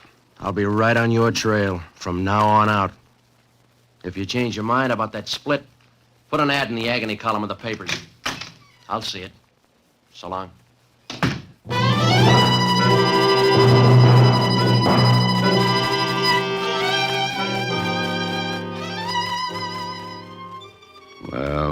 Well, that flat-eyed character knew me.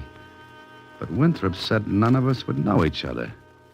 So I looked up Winthrop's number in the phone book, dialed it, and... Hello? Winthrop? Yes? Oh, is this Holiday? Look, I just had company. No. Yes, thanks for sending him, Winthrop. How did you know I did? Don't give me that, House, but he knew who I was. That's right. I had to put a little zip into the game, Holiday. He's such a charming fellow, isn't he? Okay, you've had your belly laugh, but that's it. Oh, you're not quitting. I don't like to be thrown to the lions. What did you say? I said I... Well, go on.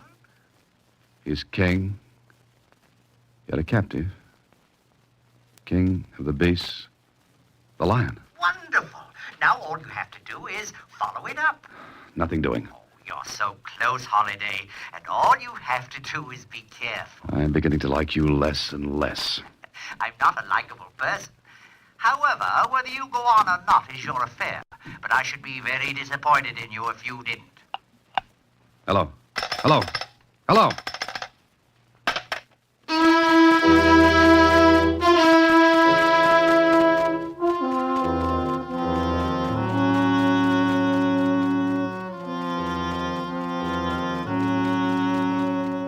Well, I had the choice, and I was itching to get even with Winthrop. Somehow I was beginning to suspect he had no intention of letting go of $100,000, and that made up my mind for me. I figured out the rest of his little note, and the only place I could see a lion free, yet captive, was at a zoo. So it was to the zoo I went. The park was crowded, kids, grown-ups, all milling around. Then I came to the lion pits, those semi-natural habitats without bars. I drifted close with the rest of the crowd, leaned over the iron railing that ran along the edge of the moat, and then... Hang on, give me your hand, quick. Pull me up, will you? Yeah, hang on. Hey, mister, what was you trying to do? I didn't try it. Thanks for helping. Brother, they almost had real fresh meat. What'd you do, lean over too far? Yeah, much too far, and I had help. Lucky you thought to grab that rail. It was a good thought. Thanks again. That's okay, mister. Boy, oh boy, that was better than Frank Buck. Well. Did you have a little trouble, Holiday? Winthrop. Ah, pretty close, wasn't it? Did someone shove you? You guess, Winthrop. Dear, what some people will do for money. Winthrop, you're not very big. A nice, easy shove, and you'd be where I almost went. Oh, but you won't, Holiday. You won't because you're not the type that kills. Now, your anxious friend is different from you. I don't know what keeps me from seeing how tightly your head's on your neck. Oh, you don't like me.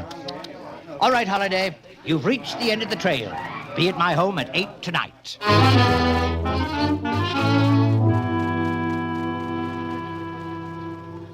It was 8 o'clock when I walked up the steps in front of the Winthrop home. There were little chills chasing each other on bicycles up and down my spine. But I rang the bell. Oh, good evening, Holiday. Come in. What have you got lined up for tonight? Come this way. In here. Sit down, Holiday. Thanks. I suppose you'd call all this quite fantastic, wouldn't you? You're insane. Oh, well, aren't we all? I'm just able to indulge my whims. Most people aren't. Well, I suppose you want the money, huh? You're not kidding anybody, Winthrop. There isn't a penny hidden anywhere. Oh, yes, there is. But the game is not quite over. What do you mean? You may come in now. I believe you two know each other? Yeah, sure. Thanks for almost making me Daniel in the lion's den. Think nothing of it. What is this, Winthrop? Now, patience, Holiday. I have a proposition. The best part of the game. Here is $100,000 in cash. Now, you two can decide what to do about it. You can divide it equally, or may the better man take it all. I looked at Winthrop. He was grinning. I looked at the other man. He wasn't grinning. He was eyeing that package of money. Then he looked at me, and it was easy to see what was on his mind. And Winthrop saw it, too, because he leaned forward. 100,000 is much better than 50, isn't it? Yeah, it is. As you see, I am armed. You two are not. Suppose we decide to split. That decision will have to be unanimous with both of you. I ain't splitting it. Good! I thought I'd chosen well in you. Well, Holiday? What if I just decide to leave? You won't, because I won't let you. I want my fun, Holiday. Don't spoil it. He looked at me with his little black eyes, and he kept that gun pointed out at me, too. I can shoot you now, and your friend here will be a witness that you attacked me. A $100,000 witness. Well? Let's get it over with. Exactly. There are no windows in this room, no servants in the house, and only one door. The money's on the desk. It will be merely a fight over money if the police come into it. When you've had your little argument, the one who's left can knock on this door, and I'll come and unlock it. Good hunting, gentlemen. This was it. The man left with me got up off his chair, walked slowly toward me. I thought maybe I could reason with him. But what argument can you use on a killer?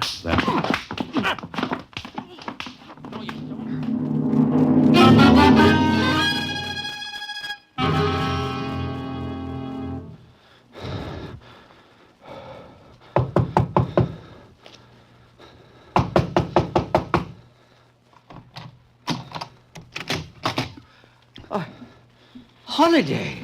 Surprised, Winthrop? Right. Congratulations, Holiday. Brains and brawn. Rare combination. All right, there's the money. Take it, and I'll match it with another 100,000. You'll match it with $500,000. What? You heard me. Your pal there is out right now, but in a minute he'll come too. And I'll leave him alone with you with that money still on the desk. But you can't. My away God. from it, Winthrop. Listen, Holiday. Now, you're not a killer. You wouldn't leave me alone with him. No, watch. And I'll take your gun with me and lock the door behind me after he wakes up. Wait. And I could be a witness. $100,000 witness that he killed you in self-defense. You wouldn't. You're not that kind. You wanted to play dog eat dog, now play it. All right. What do you want? Sit down at your desk, make out a check for $500,000. We'll decide where it goes later. And we'll both go to the bank tomorrow and cash it. Something funny? It's just that I could refuse to have it honored at the bank. Yes. Yes, you could. But you won't. All right, Holiday. You've almost restored my faith in people. Give me that pen. $500,000 to charity and medical research. Look, he gets his picture in the paper. Uh-huh. But you did all the work. I'll tell you something, Susie. What, Mr. Holliday? I got even with the man who called you a dame. Satisfied now? Well, I don't know. He was kind of cute at that. Oh, no. Good night, Susie. Next week, same time, through the courtesy of Paramount Pictures, Alan Ladd stars as Dan Holliday in Box 13. Box 13 is directed by Richard Sandville with an original story by Russell Hughes. Original music is composed and conducted by Rudy Schrager. The part of Susie is played by Sylvia Picker. Production is supervised by Vern Karstensen. This is a Mayfair production from Hollywood. Watch for Alan Ladd in his latest Paramount picture.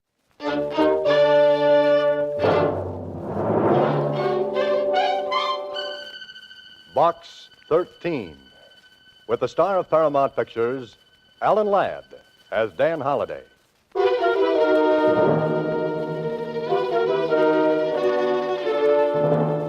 Box 13. Box 13. Box 13. Box 13.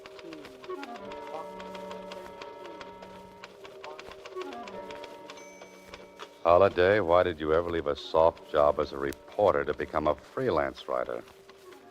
Or why did you ever advertise for adventure? Oh, I know it makes you feel like a kid with a box of Cracker Jack. Now you can't stop. You might run across a juicy peanut, or that grand prize is supposed to come in each and every package. But you know by now that storylines, like money, don't grow on trees. Susie, where have you been? You know where I've been, Mr. Holliday. Down at the Star-Times after the mail. Oh, yes, the mail. What's in Box 13?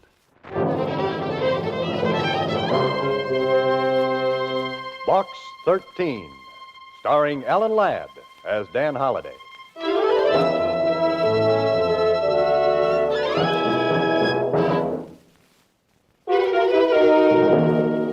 And now, Box 13, starring Alan Ladd as Dan Holliday.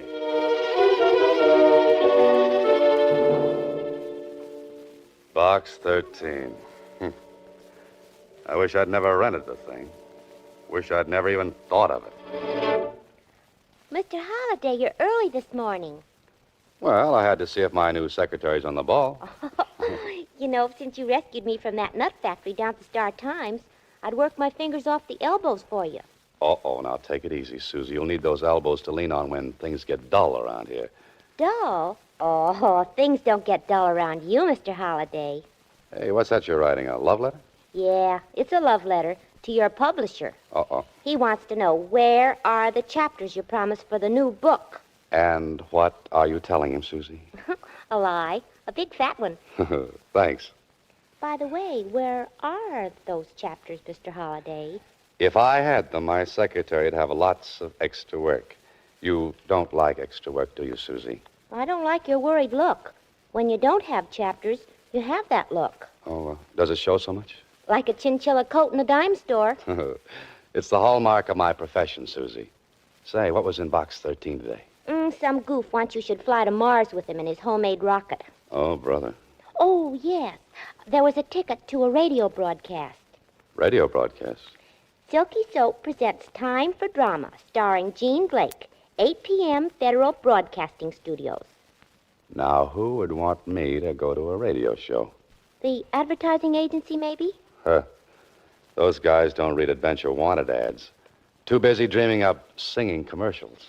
Someone wants you should go to that broadcast awful bad. Yeah. She wrote please in the back of the little envelope. She? Yeah, she. And I don't like her taste in lipstick. The one she wrote this with is the color of blood.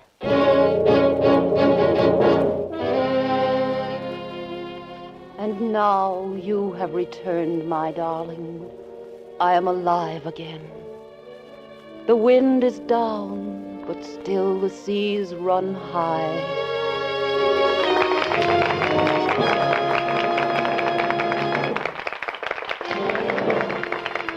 Time for Drama has presented The Wind is Down, starring Jean Blake.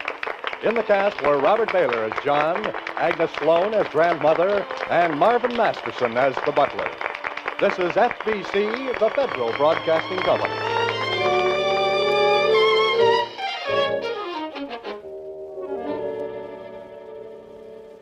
Sorry, sir. We're closing the studio. Huh? Oh, sure. I was meeting someone. They must have stood me up. Someone in the cast, sir? Yes, it could be. I think they've all gone, but you might try the stage entrance. Oh, thanks. How do I get there? Around to the back of the building, sir. Just opposite the parking lot.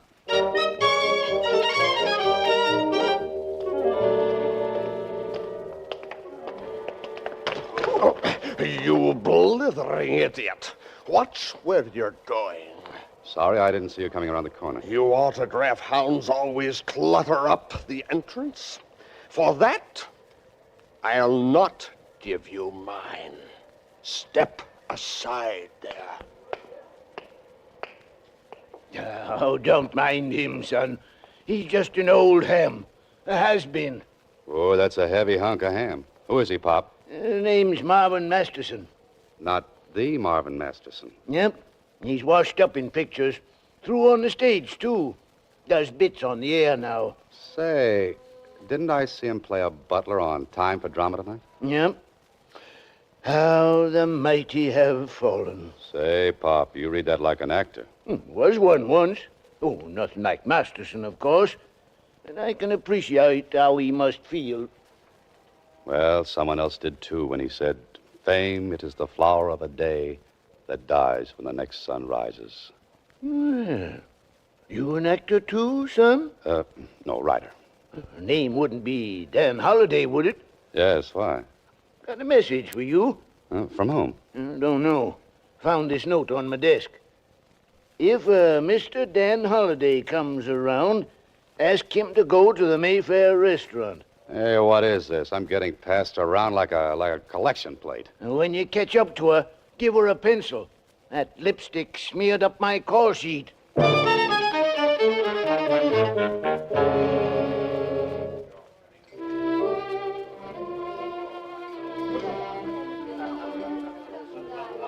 Ah, Monsieur Halliday, it is an honor to have you once more at Mayfair. You have deserted us too long. Working hard, Henri? Always. But tonight, you relax. You have fun, eh, Monsieur Halliday? What do you mean? A charming young lady waiting for you at your table. Oh, I'd hoped you'd come, Mr. Holliday. Why, you're Jean Blake. Yes. I must talk with you. We'll order later, Henri. Now, what is this all about? Oh, I suppose I am being rather mysterious. I'm used to mystery. Besides not owning a pencil, what's your problem? Pencil? Yes, that lipstick you write notes with comes off on things. Oh. I'm in danger, Mr. Holliday. Grave danger. But why come to me? I know about you in Box 13. You advertise adventure wanted. Will go any place, do anything. I need help, so... So? Mr. Holliday, I'm going to be killed.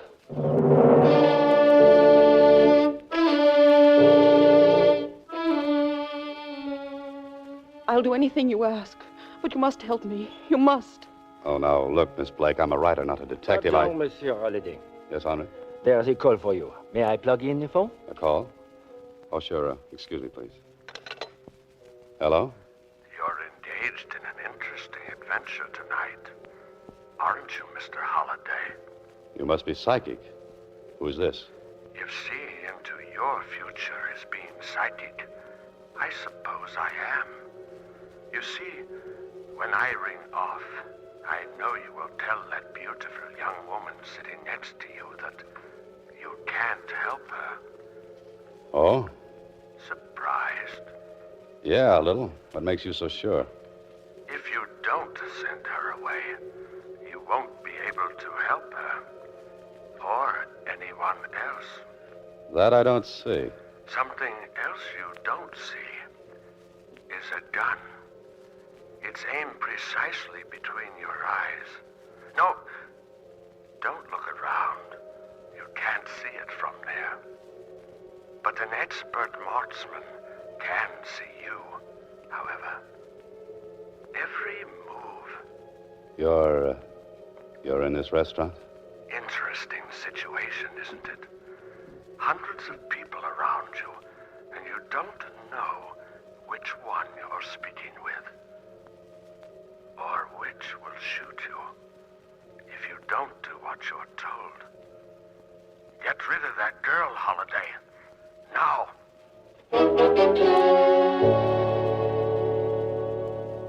Now, Miss Blake. You will help me.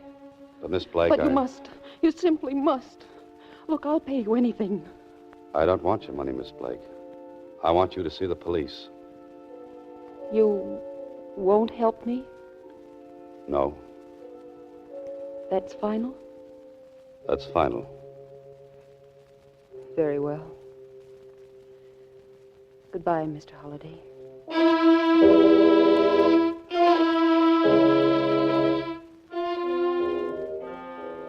Well, nice going, Holiday. A young woman in distress pleads for help, and what do? Send her out into the night alone. But you had to do it, so that that madman on the phone wouldn't hurt somebody. Now you've got to find her, and fast. Henri! Henri! Oui, Monsieur Halliday? That girl who just left, Jean Blake. Did you see where she went? Oui, monsieur. She walked towards the park.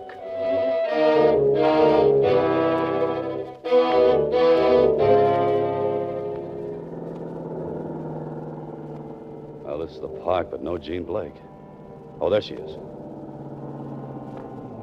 Miss Blake! Miss Blake, wait! It's all right, Miss Blake. It's Dan Holliday. Oh, but I thought... No time for thinking. Get in my car quickly.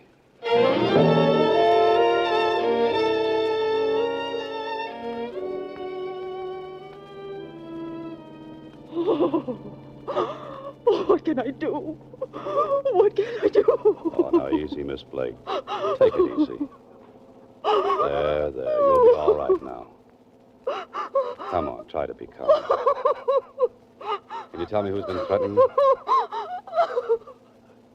There's only one thing we can do. What? Go to the police. You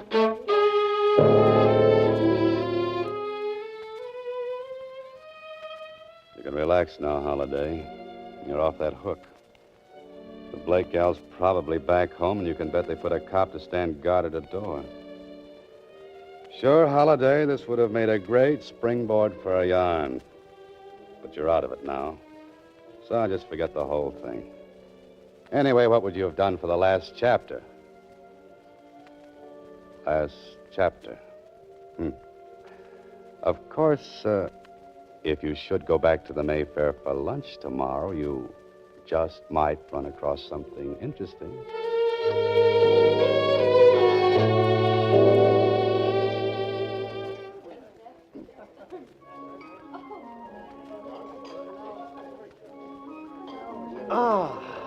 Aren't you Dan Holliday? Yes? The author? I thought as much. I've seen your pictures on dust jackets of your very exciting books. I'm a fan of yours. Well, have a seat, Mr. Masters. You recognize me. Have we bumped into one another before? Well, I'd call it a near miss. But along with a few million others, I'd recognize you anyway. Personally, I detest dining alone. Since no one was with you, I took the liberty. My pleasure, sir. Thank you. Henri, serve my dinner here. Oui, monsieur. Your voice is very distinctive, Mr. Masterson. Seems I've heard it just recently. Of course. It was on the radio. I have been doing a bit of that, you know. Simply for amusement, of course. Oh, yes. Oh, yes, I saw you on Gene Blake's show last evening. You played the butler. Yes. I asked them not to credit me. Yes, just dabbling with radio. A new medium, you see. Well, I'm sure the name Masterson means a great deal, even to the radio audience. The public soon forgets. Call Monsieur Holliday. The phone is connected. Oh, thank you, Henry. Hello? Hello, Mr. Holliday. It's going to happen. What I told you about. I know it is. If only you could come now. No. No, don't shoot. Hello? Hello? Good Lord. Holliday, what's wrong? Gene Blake. She's just been murdered. You are listening to Box 13, starring Alan Ladd as Dan Holliday.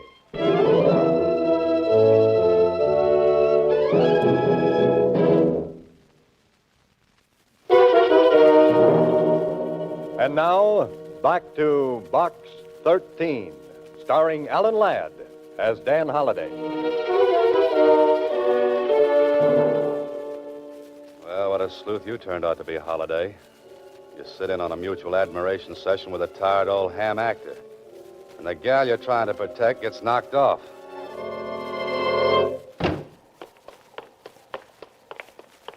Hold it, Mac. Where do you think you're going? Miss Blake's. Miss Blake ain't seeing nobody. Yeah, that's for sure. She's dead. Dead? Are you crazy, mister? I've been here all the time. Which part of the duplex is hers? Upstairs. But you can't... Come on.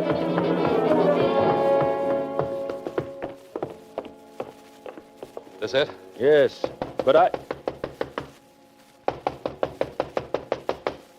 Come on, bust it in.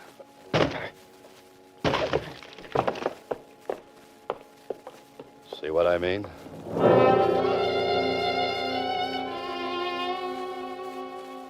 Suicide, huh? What did she take? Suicide. You better look again.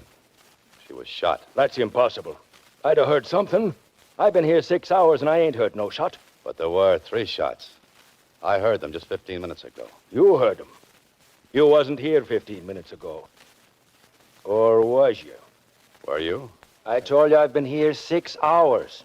Didn't you leave for cigarettes or something? I told you I've been here. Yeah, I know you've been here 6 hours. But who was around before I got here? No one. That is, nobody but them. Nobody but who? The tenants of the other apartment. An old guy and his daughter, name of Masterson. Masterson?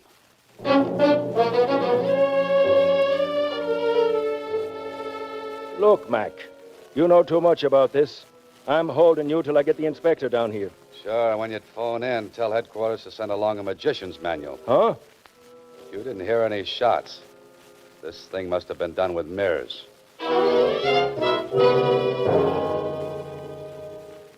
Did you talk to Miss Blake after you left her last night? No, not till she phoned me this noon, Inspector, at the restaurant. She phoned you at the restaurant this noon. Yeah, that's right. I was having lunch with a guy from downstairs, Marvin Masterson. Well, I got news for you, Holliday. If you talked to anybody, it wasn't Miss Blake. What do you mean? She couldn't have telephoned you. She's been dead over 12 hours.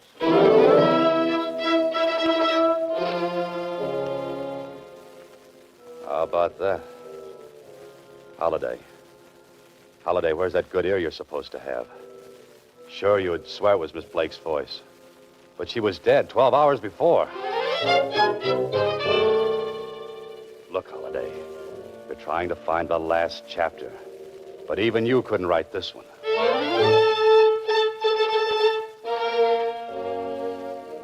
But it was her voice. Come on now, think, Holliday.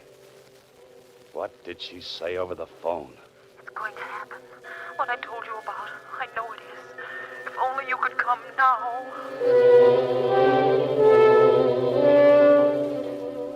There was something else that came over that wire. Something a good ear would have picked up. If only you could come now. If only you could come now. Think, Holliday, think. What else did you hear over that phone?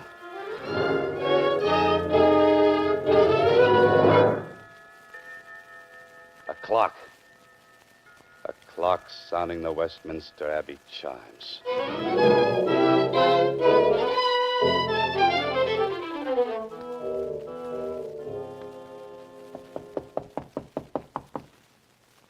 Yes, coming. Yes? Miss Masterson? I'm Dan Holliday. Oh, yes. Good evening. Won't you come in? I'm sorry to intrude. Oh, not at all. Father told me he lunched with you this noon. Oh, yes. Is your father at home? No. Oh. Is there something I can do? Oh, yes. Answer a few questions, if you will. Well, if it's about that poor girl upstairs, the police have already questioned Father and me extensively. Poor Father. He was so upset he went out to our beach cottage for a few days. I'd like very much to know... Can't you get your information from headquarters? No. Why? You see, I know more than the police do. Isn't withholding evidence a crime, Mr. Holliday? Yes. So is aiding and abetting a murder. I'm afraid that's not very clear. Some details are not clear to me. That's why I'm here. Are you insinuating that... No. I'm accusing Accusing whom of what? a father and his daughter of murder and abetting a murder, respectively. That's ridiculous. I don't think so. I get it. This is just a gag cooked up between you and my father. Well, it really isn't very funny. It's no gag. Your father murdered Jean Blake.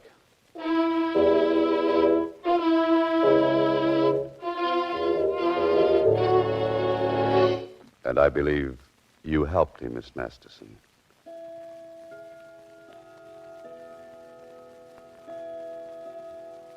And now I'm sure of it. Is my silence that expressive? No, but your clock strikes the Westminster chimes. Chimes? I don't see what they've got to do with it. I see several things. Your fancy record player, for one. It does have an attachment for making recordings, doesn't it? Mr. Holliday, you have no right to ask questions. The police got all the information they wanted. But not the evidence to convict Marvin Masterson. I know he's a murderer. You'll have to prove that. This noon over the phone, I heard Jean Blake calling for help. Then I heard that shots had killed her.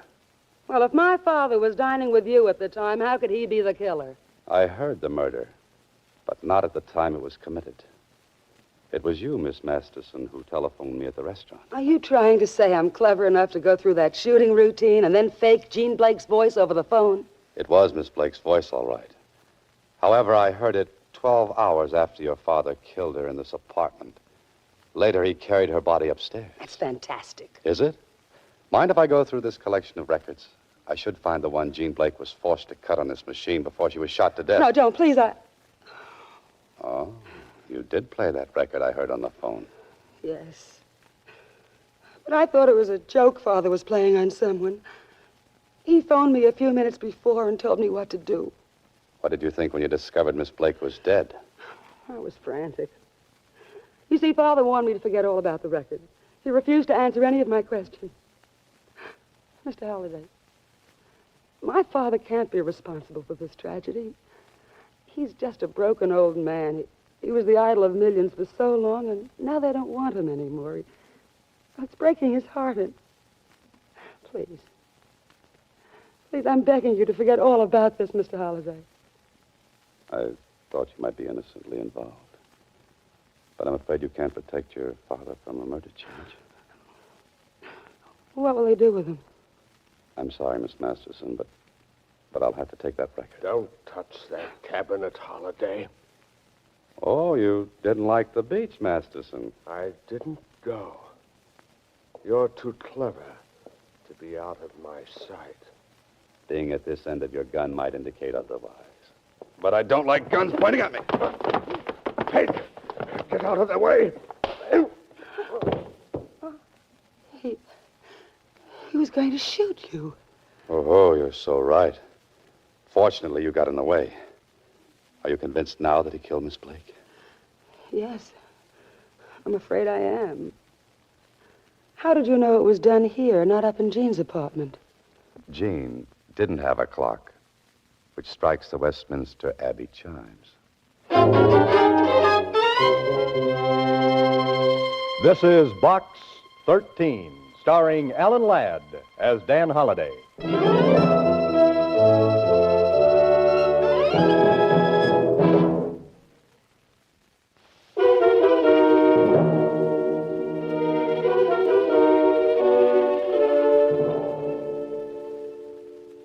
What is station high?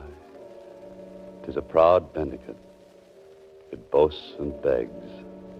It begs alms of homage from the throng, and oft the throng denies its charity. Holliday. What's that, Inspector? I said that Masterson was a fool. Imagine his insane jealousy of a young performer leading him into a murder plot.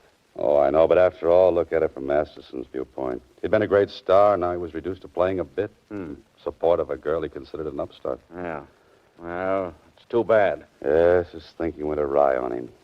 He figured if he got rid of her, they might rebuild the show around him. The old boy was nutty as a peck of peanut brittle. Well, Mr. Holliday, should I go over to Star Times and see what's in Box 13? Oh, not this morning, Susie. Today we work. Chapters for our publishers? Chapters for our dear publisher. Good. Oh, say, before we start, there's a letter here for you. A letter? What's it say? It's from the man who owns the apartment building where you live. Yes? It says, your rent is past due. Get it up or get out. Oh, fine.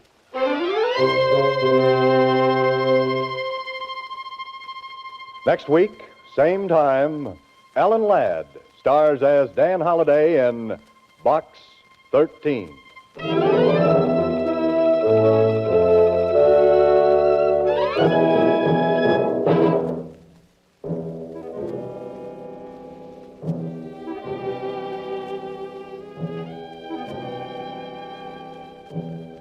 Alan Ladd appears through the courtesy of Paramount Pictures and may currently be seen in Wild Harvest. Box 13 is directed by Ted Hediger with an original story by Frank Hart-Tossig. The part of Susie is played by Sylvia Picker. Original music was composed and conducted by Rudy Schrager. This is a Mayfair production.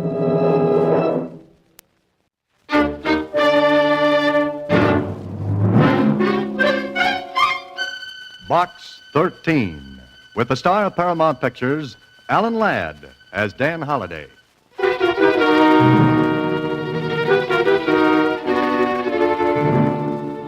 To Box 13, care of the Star Times. Carl! Carl, what are you doing? Nothing. I ain't doing nothing. It's just a book, Holiday. Somebody sent a book to Box 13. Why?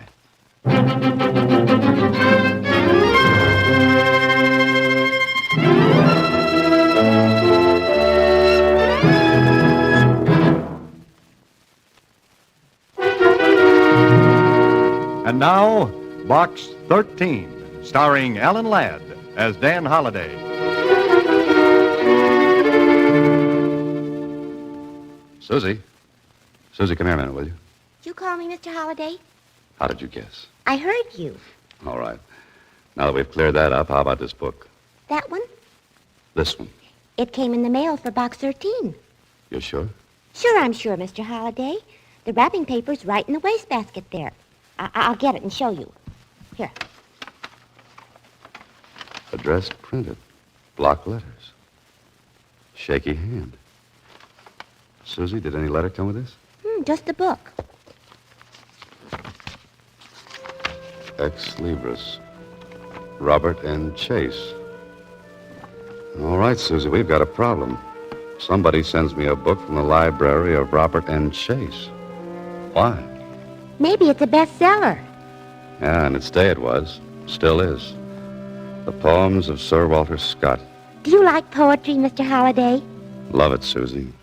Just love it. Listen. If thou wouldst view fair Melrose aright, go visit it by the pale moonlight. The gay beams of lightsome day gild, but to flout the ruins gray. Pretty, huh? What's it mean, Mr. Holliday? Susie, you're asking the jackpot question. The book's broken to fall open at this poem.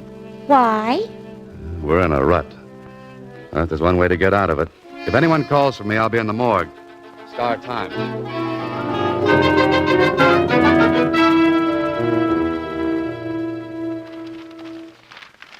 Sure. Robert N. Chase. We've got plenty about him, Holliday.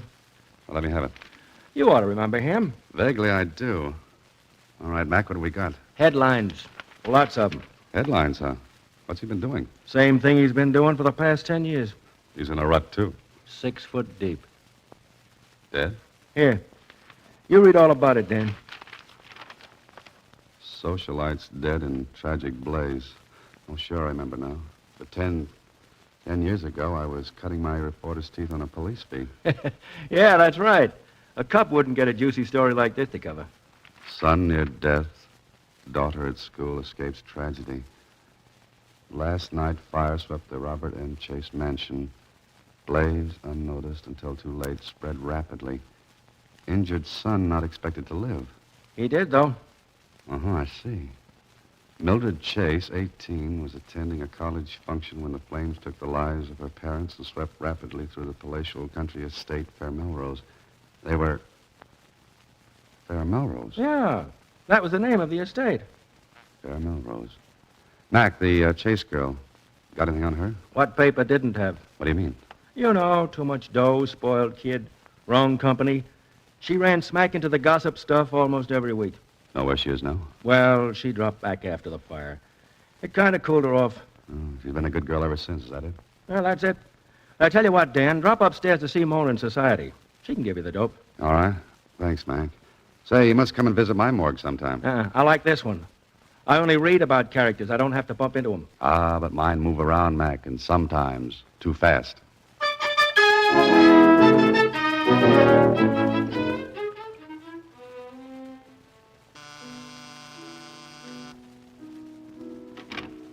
Oui, monsieur.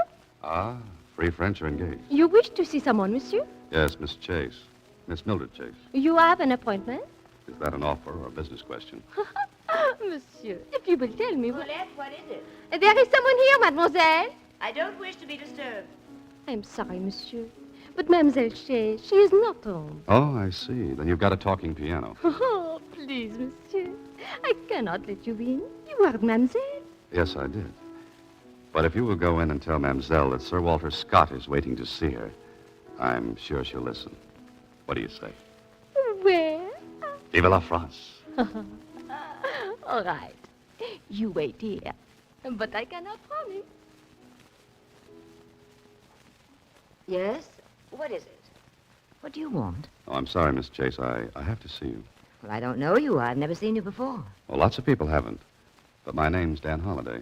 The name means nothing to me. It means everything to my mother. What do you want? I'm sorry, Miss Chase, bursting in like this. But I've come to see you about Fair Melrose. Who are you? Oh, I told you. Dan Holliday. Occupation, fiction writer. And are you writing now, Mr. Holliday?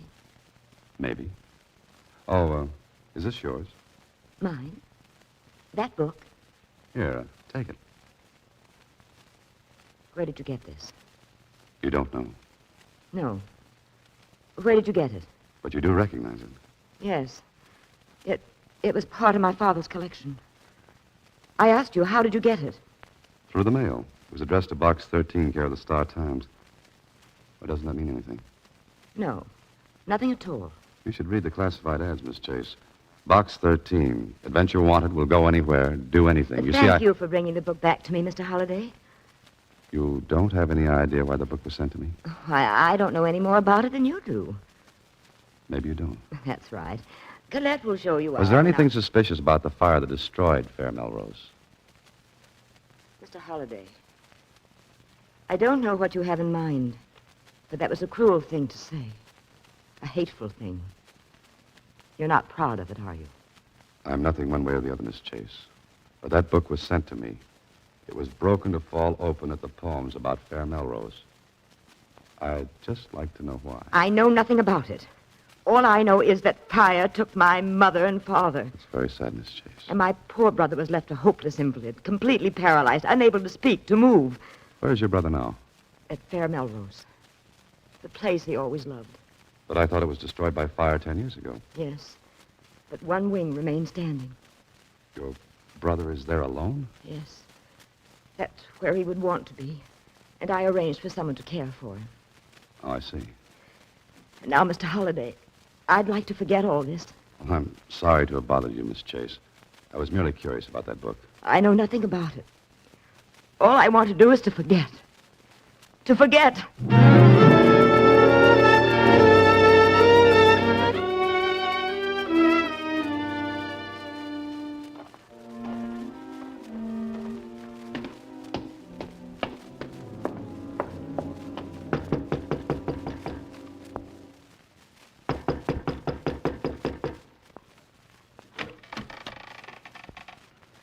What you want this hour of the night? I'm looking for Fair Melrose. Eh? What for? Will you tell me how I can get there? I'm lost. Stay lost, then. Just a minute, please. Get your foot out of the door. Get. Don't be afraid. I'm not going to harm you. I just want to know the way to Fair Melrose. What for? I've got business there. You're lying. Nobody's got no business there. Nobody. All right, I'm nobody. Is your house on the ground? Well, it should be. Been here for 30 years. Oh. Nice little cottage you've got here. What you want to go up there for? To look at it. What for? Huh.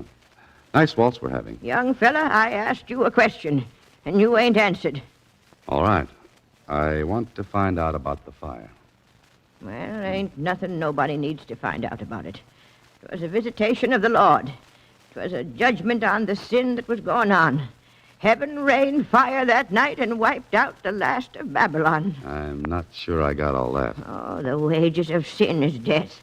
Now you know. Wait a minute. Were you here that night? Me and Carl. Carl? My husband. He was down here and seen the fire eaten up like the vengeance of the angels. We seen it, young fella. 'Twas a judgment for the years of sin. We didn't have to do no more caretaking after that night. Providence took care for us. You and Carl, caretakers, is that it? That's right. Only one wing to take care of now. Only one wing, and him. Oh, the brother. Yes, him that can't move or talk or hear. And that's where they brung him, and that's where he stayed. Now, you get. I talked enough. I wonder. How do I get up there? You're still going up, huh? More than ever now. Which way? Straight up the canyon, turn left. It's top of the hill.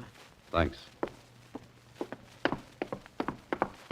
Well, maybe you should have picked a lighter night. Yes, one with a moon. Maybe she's right, Holiday. This is definitely no night for a picnic. And who said it's going to be a picnic?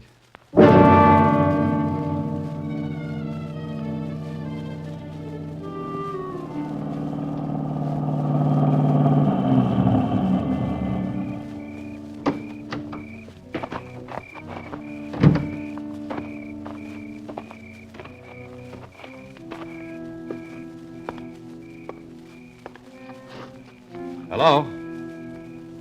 Anybody here? Hello? And the same to you with feathers on.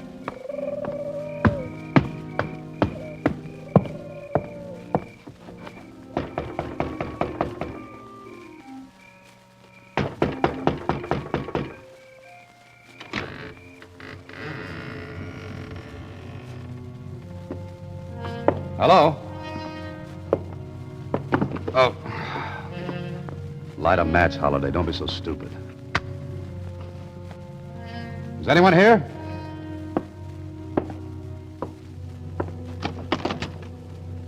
Mr. Chase? Oh, Mr. Chase. Holy mackerel. Who are you? Answer me.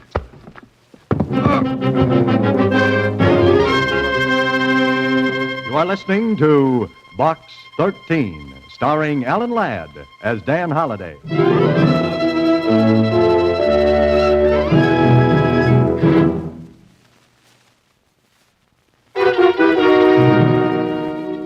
And now, back to Box 13, starring Alan Ladd as Dan Holliday.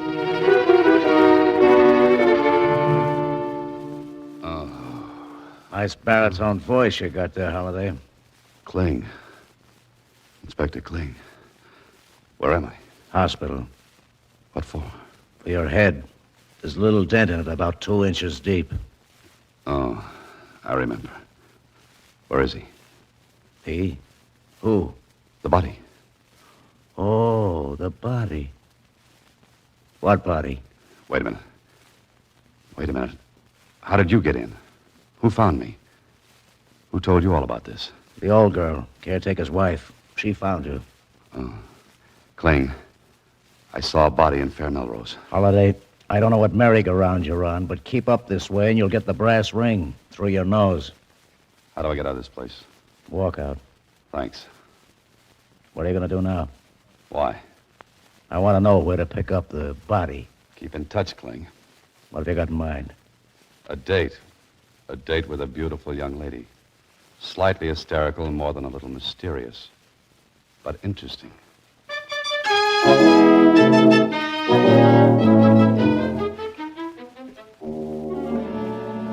What do you want here again, Mr. Holliday? More to the point, what do you want? Will you please leave? Every time I come here, I get invited to leave. I don't know what you're doing, Mr. Holliday, but it's none of your business. You ought to... I went to Fair Melrose last night. What for? I wanted to see it. And your brother. You mustn't see him. Why not? What did he do, Miss Chase? Please leave him alone. All right. Did you go to Melrose last night? No. I haven't been there for 10 years. You weren't there the night of the fire either, were you? No, I wasn't. All right. I'll take your word for it. Now, mind if I ask you one more question? If you'll go, I'll answer it. It's a deal. What are you afraid of? Nothing. That's your answer? Yes. I'd almost forgotten that horrible night until you came here. For 10 years, I've lived away from it, keeping it away from me. Now you've brought it all back. Don't you have any pity? Lots of it, Miss Chase. For a lot of people. Particularly you.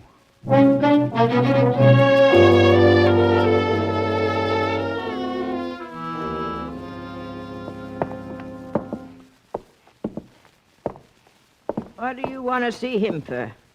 I've got to. I want to talk with him. He can't talk. He can't hear. He's in the only wing left by the fire? Well, that he is. You still want to go up to see him? Yes, I do. Oh, the chases. Devil's brood, all of them. Devil's brood. The young'un with her temper, screaming at her mother and father. And him that's upstairs now, always fighting with his sister. The fire was a visitation and a judgment of Providence. There he is. Oh, no. Well, that's him. You stay here.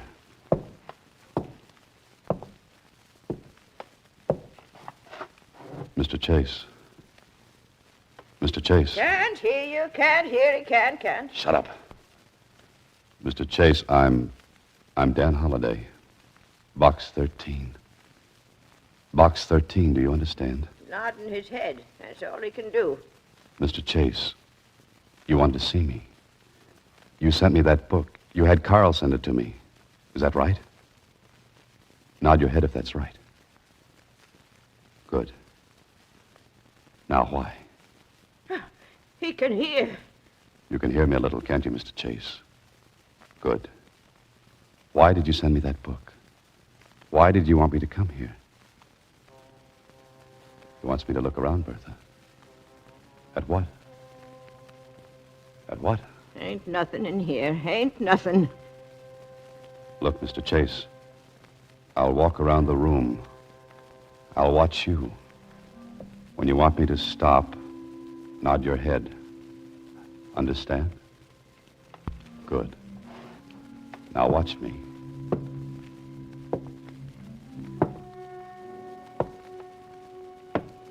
Here?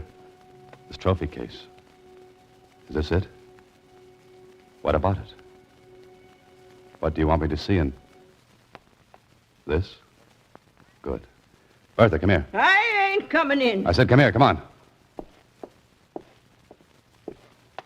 Take a good look at this trophy case, Bertha. A good look. I don't see nothing. There's a plaque missing from its place. There's heavy dust around behind all those cups and trophies, but there's a clean spot here where a plaque stood.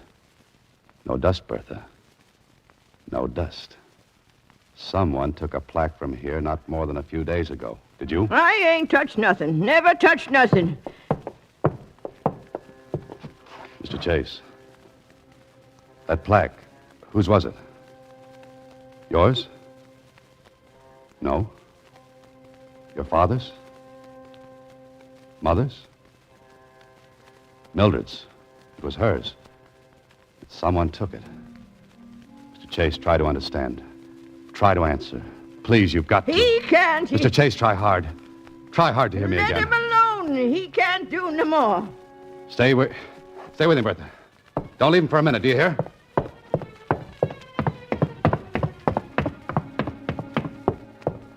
Oh, hello there. Hello, Holiday. Inspector, I'm in a hurry. No, it looks like it. But you can spare a poor cop a couple of minutes to explain something, can't you? What? That body. We found it. In a ravine about a mile down the road. All right, you found the body. Now I'm in a hurry. I gotta go. Not so fast, Holiday. There are a couple of questions I'd like to ask you. Later, Kling, later. You know where to reach me. Holiday. Come back, Holiday. I say come back here. Ride me care of box 13.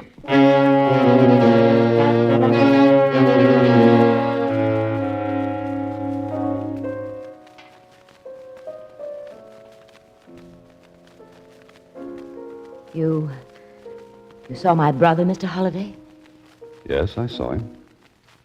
Oh, please keep playing. I don't know why I let you in here. I do. Can't you leave me alone?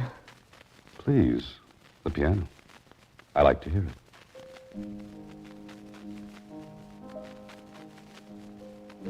What did you find out? So you don't know why anyone would have taken that plaque from the trophy case? No! Your brother managed to tell me it was yours. Where was it?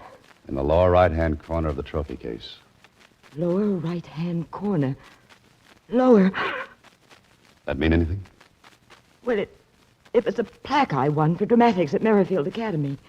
I don't get it. What value does it have? It isn't worth anything except Except what? the plaque was presented to me at a dinner at Merrifield. So, go on. The dinner was the night of the fire at Melrose. Then the plaque would prove you were at Merrifield the night of the fire. Yes. But somebody wants people to think you were at Fair Melrose. Were you? No. How many times do I have to say that? That's enough. Who hates you, Miss Chase? My brother. Your brother. They all hated me. My mother, my father, my brother. Sometimes I think I hated them. Watching me, picking my friends, cutting me off from the friends I picked. I couldn't stand it I any... see. All right, Miss Chase. We'll forget it for now. But can I come back this evening? Why? I said before I wanted to help you. That still goes. Miss Chase, it still goes.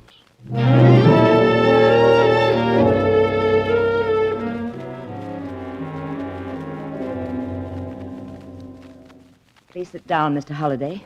Thanks, Miss Chase. Do you have anything to tell me?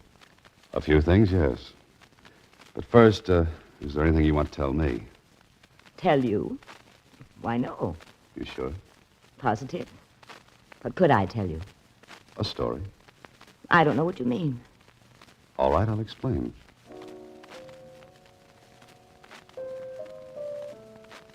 Must you play the piano? No, but I'd like to. Miss Chase, let me tell you a story. What about? Well, I don't know whether it's exact or not. You see, I have to guess a lot. Fill in details myself. But this story's about a girl, an 18-year-old girl. That is, she was 18 10 years ago. And what's that got to do with me? Oh, you might be the girl, Miss Chase. Wild, with a temper. Bad temper. She had a lot of fights with her parents. Mostly about the friends she had. The way she ran around. What are you trying to say? That one night, this girl set fire to her home in a fit of temper. After a fight with her parents. Maybe she didn't mean to do what she did. But the fire destroyed her home almost completely. It meant the death of her parents, and it made her brother a You're making hopeless- this up. You're guessing. I said I'd have to guess. I was at Merrifield the night of the fire. For a while. I checked. Found out you left early enough to get to Melrose. And you brought a plaque with you. The one you'd won for dramatics. But I brought it to Melrose later. The next day or the next. I don't remember. No, that's no good, Miss Chase.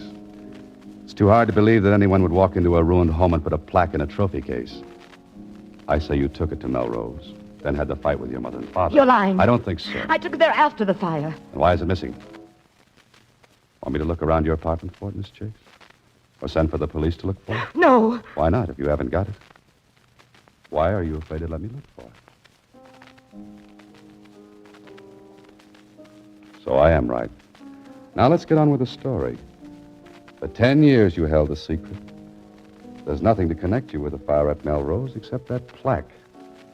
For years, that fire's on your mind. Day after day, you have to live with the secret, wondering if there's anything that will connect you with that night. But there's nothing. There's nothing. Then you remember that plaque. It will prove that you were at Melrose, because the date engraved on it is the same as the date of the fire. No. I tell you it's not true. So there's only one thing to do. Get that plaque out of Melrose. But you didn't count on one thing. Your brother. Day after day, he saw that trophy case. Day after day, it was the same. Never changing. Like the four walls he had to stare at. But suddenly it's different. There's something missing. He racks his brains and he remembers. He remembers the plaque that was there. When he was able to read, he must have read about the fire. How you escaped the tragedy by being at school that night. How lucky everyone said you were. He read how you were presented with a plaque for dramatics. And his tortured mind puts two and two together. And he arrives at the conclusion that you were at Melrose. Home. The night of the fire. Well, Miss Chase, did you like that story? There's nothing you can prove. Maybe not. But how about Carl's murder? You killed him. Because you thought Carl was me last night. No. What are you doing? Calling the police. It's for them now. I think they'll prove you killed Carl. They're good at that sort of thing, Miss Chase. Very good. No, please. What do you want? Money? I'll give you money. Anything, only don't call them. Why not? Please. Hello, Inspector Blinkley. They hated me, all of them. Okay, I hold hated on. them, and you. I hate you. Look out. Look out. Oh, no. Hello, Kling. Holiday. Come to the Sunview Apartments now. I just rang down the curtain on a 10-year dramatic act.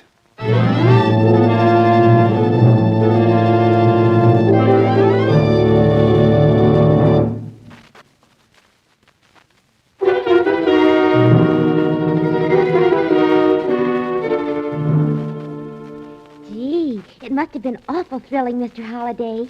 Yeah, sure, Susie. About as thrilling as throwing dirt in a guy's face. Oh, well, here's some more mail for Box 13. Later, Susie, later. But here's something maybe you ought to look into. What? If you subscribe to this book club, you get a free set of Sir Walter Scott's poems. Oh, fine. Good night, Susie. Next week, same time, Alan Ladd stars as Dan Holliday in Box 13.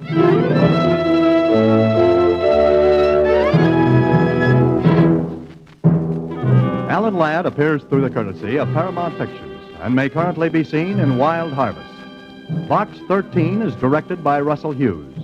Original music is composed and conducted by Rudy Schrager, with an original story by Frank Hart-Tausig. The part of Susie is played by Sylvia Picker. This is a Mayfair production.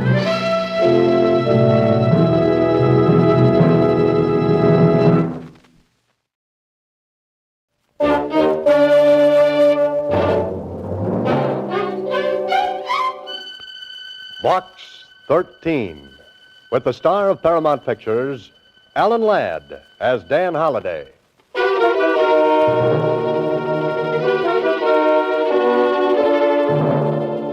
Box 13.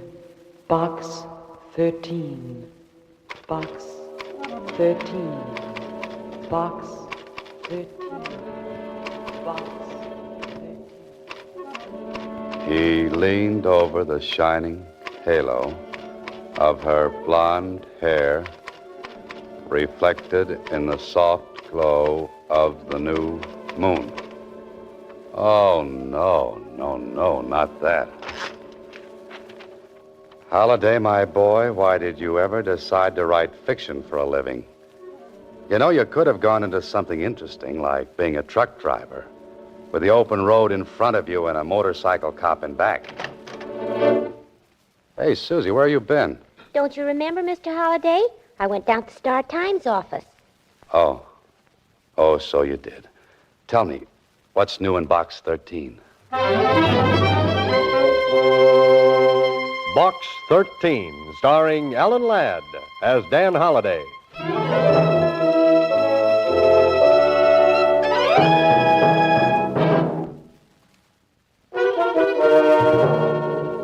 Now for Box 13, starring Alan Ladd as Dan Holliday.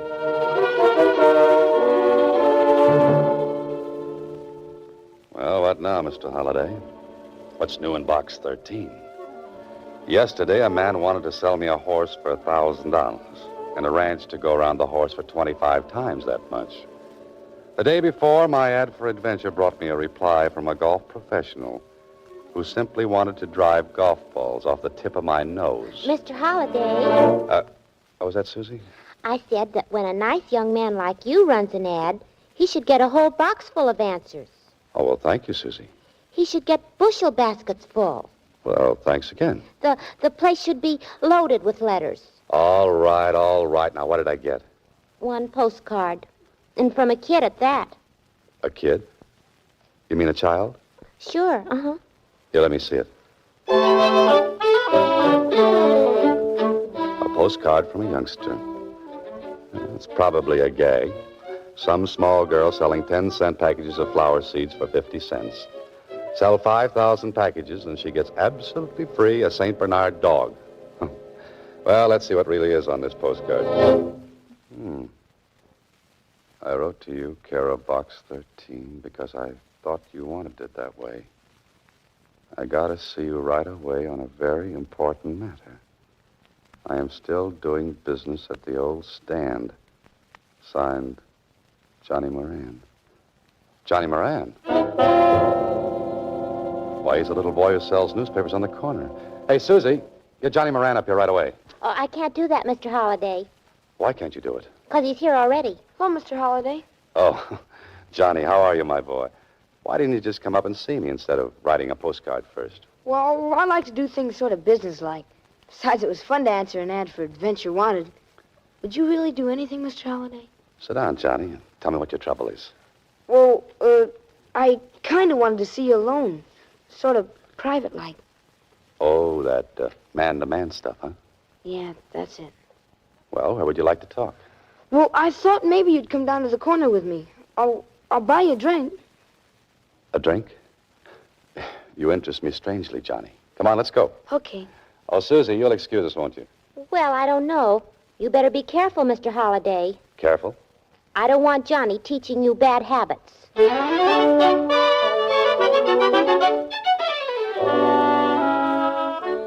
Johnny Moran is a very nice boy. Can't be more than 12, but he certainly seems to know his way around. Yes, Holliday, if you were ordering a small boy, this is just the model you would choose.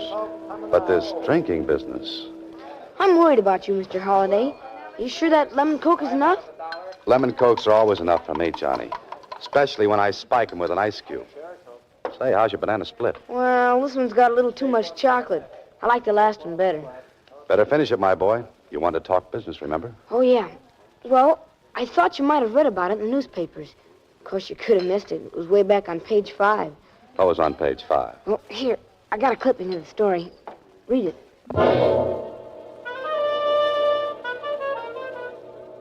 Police announced they had recovered a portion of the jewelry stolen in last Tuesday's raid on Maury Jewelry Company. Held under suspicion of grand theft is John Moran. John Moran. Johnny, that's your father. Yes, and he didn't do it, Mr. Holliday. I know he didn't. Just a second. A part of the loot was found in Moran's apartment. I don't care what they put in the newspapers, Mr. Holliday. He didn't do it. That's why I came to see you. What about your mother, Johnny? Oh, she died when I was a baby. Pop and I lived together. But he didn't do it, Mr. Holliday. Only they won't believe me. Oh, you've been down to the police? Sure, I went there right away. I even offered them my $18 for bail. And you know what? What? The old DA just patted me on the head and told me to go home. But I'll bet you could go down and talk to that district attorney and make him let my father out. You can do anything. Well, not quite anything, Johnny. Yeah, but this would be easy for a guy like you. Besides, you're not afraid of anything. Not even a policeman.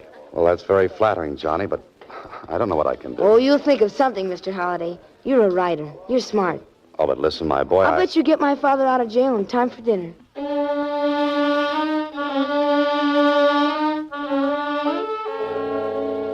Okay, Holiday. The boy says you can get his father out of jail in time for dinner. But what day? The story in the paper makes it look like they caught John Moran cold. You don't find stolen jewelry in a man's apartment if he didn't do the stealing. But there's a small boy waiting with all the faith in the world. So, Holiday, do something. The district attorney will see you now, Mr. Holliday. Oh, thanks. Holliday. Haven't seen you for a long time. Yeah, I know. I've been pretty busy. Huh, busy, huh? Well, then what brings a promising young author down to City Hall? Because he's a promising young author who made a promise. And I hope he didn't make a mistake. Hey, what in the world are you talking about? About a man named John Moran. You've got him locked up in your nice new jail. Yes, and from what we've got on him, he's going to stay there for a while. His son thinks Moran is innocent, Clark. Yeah. I feel sorry for that boy. He came down and talked to me, but what could I do for him?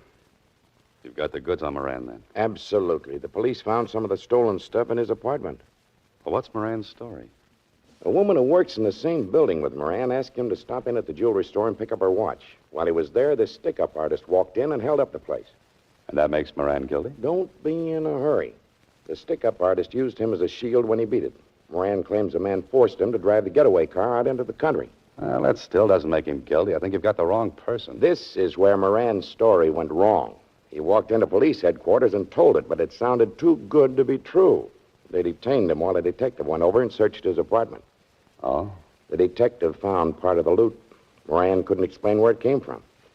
Well, to our office, it looks like he pulled a clever gag. We think he's in with the holdup men.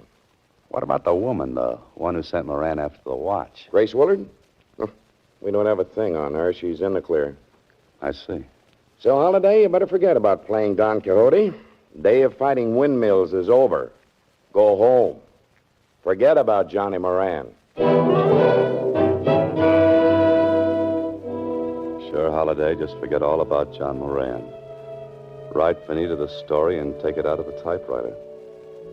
But how are you going to write the dialogue for a man who has to tell a small boy that his father hasn't got a chance? And describe the look in that boy's eyes. I don't care what that old district attorney said. My father isn't a crook.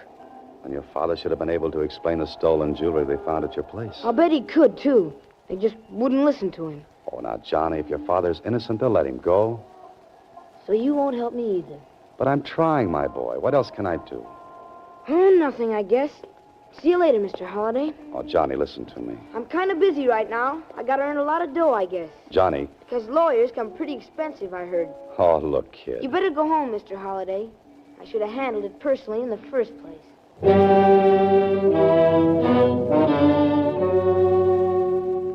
Small boys have that knack, don't they? They can just vanish into thin air when they want to. You're quite a character, Holiday. Go home and write this on your typewriter. Write about the small boy who wanted you to get his father out of jail. And you didn't quite make the grade. Hello? Mr. Holliday, this is Johnny. I'm up at the place where we live. Yeah, Johnny. There's something funny going on. What are you talking about? I'm afraid to go into our place. There's a man in there. You know him? He's going through the place, though, and he's looking for something. Johnny, listen. Run outside, find a policeman. I'll be right over. I gotta get out of here. Johnny, do what I said. He just walked out the door. He saw me. Get over to Moran's place fast, Holiday. You've got no time for fooling. He's not outside. Maybe he's upstairs. Oh, Johnny! Johnny! Where could that boy have gone to? Grace Willard, the woman who sent Moran after the watch. If she knows Moran, she knows his boy.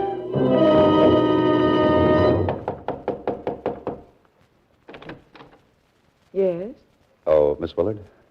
Yes. Well, I'm Dan Holliday. Would you know where little Johnny Moran is? Come in. Now, what's this about Johnny? Well, he phoned me a few minutes ago from his place. There was a man going through it. He saw Johnny making the call. Johnny's disappeared. Yes. You phoned the police? Do you think he's been hurt? Well, the police knew nothing about it.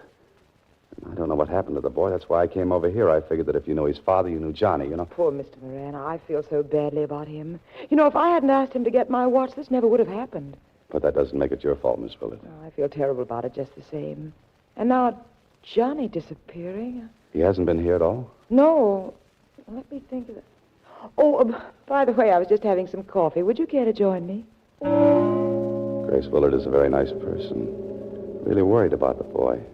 Perhaps she'll come back with an idea. Here's your coffee, Mr. Holliday. Now we'll talk. Well, thanks.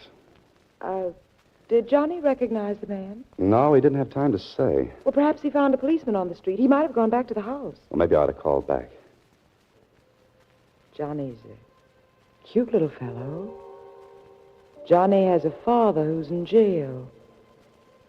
Johnny's quite concerned about his father and would like to set him free.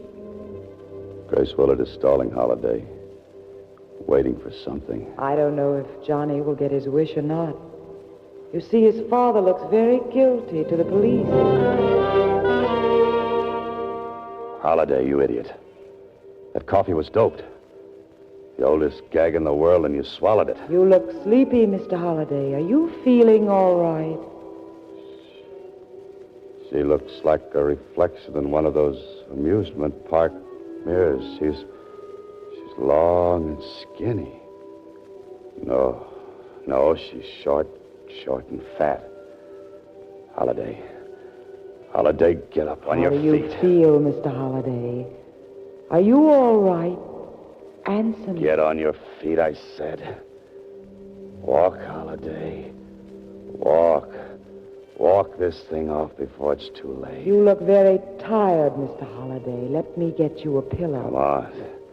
Come on, Holiday. One big How do you effort. feel, Mr. Holliday? I can't make it.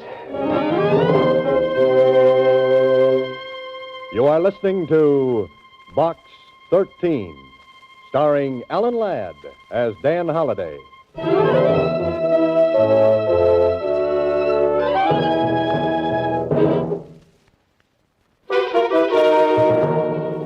Box 13, starring Alan Ladd as Dan Holliday.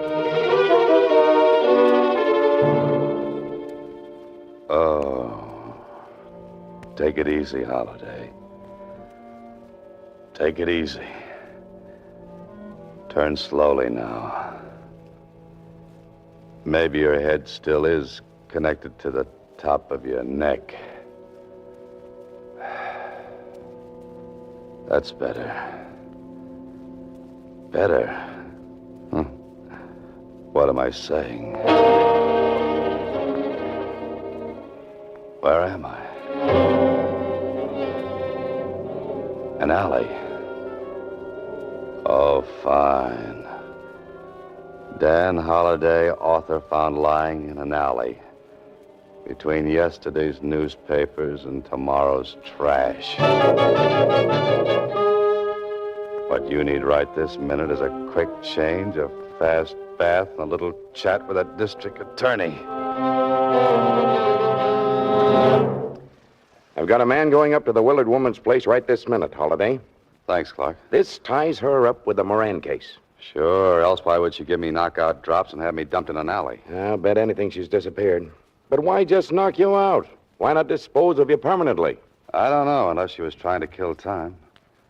Enough time to get something done. Well, you can't do anything now. If she's disappeared, she won't stay lost for long. My men will bring her in. Don't let her give him any coffee. She'll be out again. Pardon me. District Attorney's Office, Clark speaking. Yes? Where? When? How is he? Thanks. I'll see you later, Clark. I want to go over and see Johnny Moran. I don't think you'll find him at home, Holiday. Why not? That was a hospital who just called. Johnny Moran was brought in a while ago, the victim of a hit-and-run driver. And on top of that phone call about Johnny Moran is another one. Grace Willard checked out of the Wharton Hotel an hour ago. So, Mr. Holliday, they got you out of the way long enough to get to little Johnny. A small boy in a hospital. Me with an aching head and an aching feeling that something is very, very wrong. I think this is it, room 809. Johnny? Hello, Mr. Holliday. How do you feel, kid? Kind of banged up. Yeah, I know. The nurse said you weren't to do too much talking. So just let me ask a couple of questions. It wasn't an accident, Mr. Holliday. He did it on purpose. You sure about that, Johnny? Yeah. I was walking down a side street. He had to swing way over to the wrong side to hit me. Johnny, did he look like the same man who was in your place? I didn't get a good look at him. He was bent down way behind the wheel. Well, could you give me just a hint? Was he tall, short, thin, fat? All I know is Yes? Johnny. Johnny.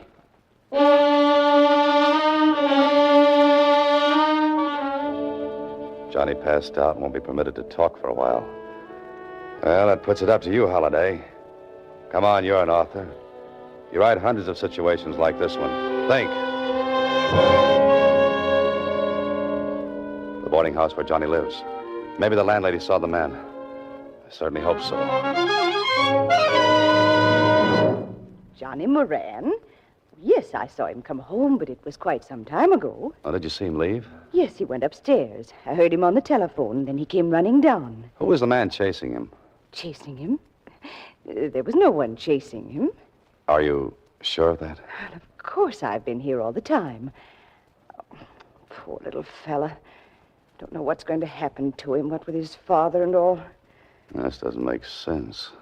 I beg your pardon? Oh, nothing.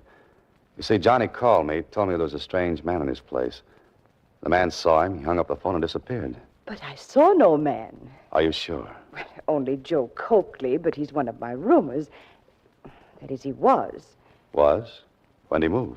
Today, just after Johnny left. Was he upstairs while Johnny was there? Why, yes. Yes, he was. Was he a friend of John Moran's? Oh, no, he never spoke to anyone. Stayed in his room all day and went out at night. Oh, one of those night flyers, huh? Could I see the room he occupied? This is Coakley's room, but it's empty. Well, Holliday, it looks like you're on the wrong track. Or are you? A stub from a dance hall ticket. I'd better talk to Johnny about this.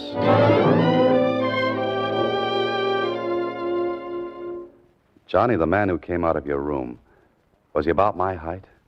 Did he have grayish hair? Did he wear a brown suit? Yeah, that's the man, Mr. Holliday. How come you never saw him before? He lived right across the hall from you. That guy? He only went out at night, after I was in bed. Oh? I'll see you later, Johnny. Hey, where you going? Tonight I'm going dancing.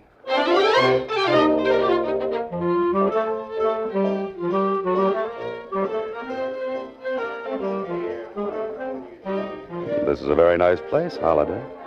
Admission 60 cents, which includes an evening of dancing. And from the looks of the customers, they're trying to get their money's worth. Like to dance, fella? Who, me? You ain't not twins, are you? No, I'm sorry. I'm afraid I'm a very bad dancer. Oh, you let me be the judge of that. Come on, kid. You look good to me. Oh, wait a second. Say, isn't that Joe Coakley over there? Oh, you know Joe? Yeah, and the girl with him. That's his girlfriend, Grace Willard. Oh, thanks. I'll see you later. Hey, where you going? This is it, Holiday. Only what are you going to do? They're leaving, and if you stop to make a phone call, you'll lose them. And I wouldn't like to lose that man. He's the one who hits small boys with big automobiles. They're going into that apartment house. This begins to look like the final chapter. Now to make a fast telephone call to an old friend, then better to get to the payoff.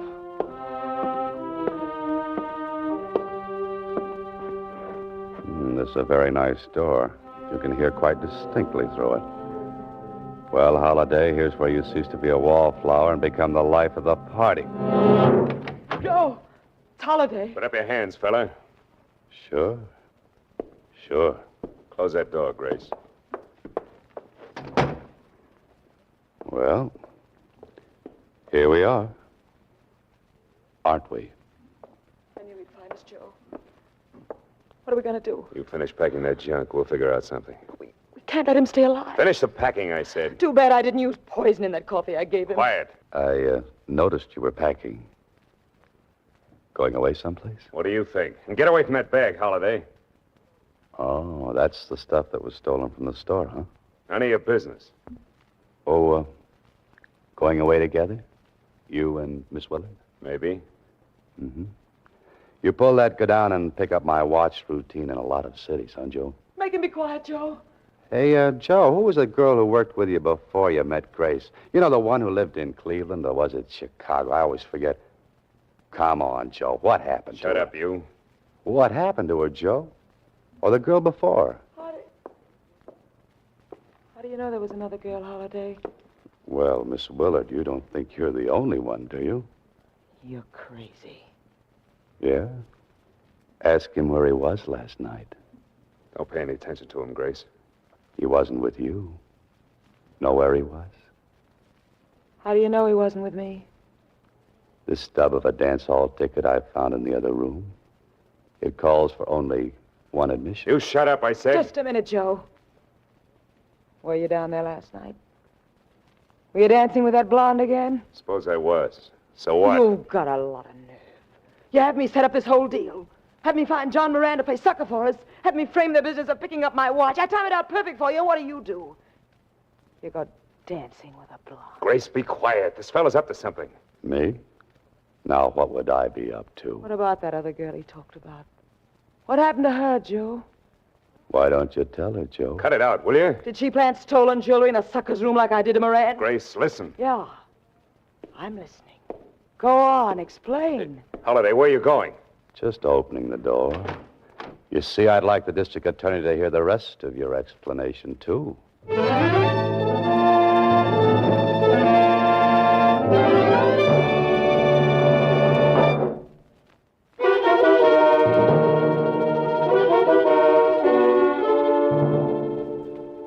Well, this is the last chapter to a story I was afraid might have an unhappy ending.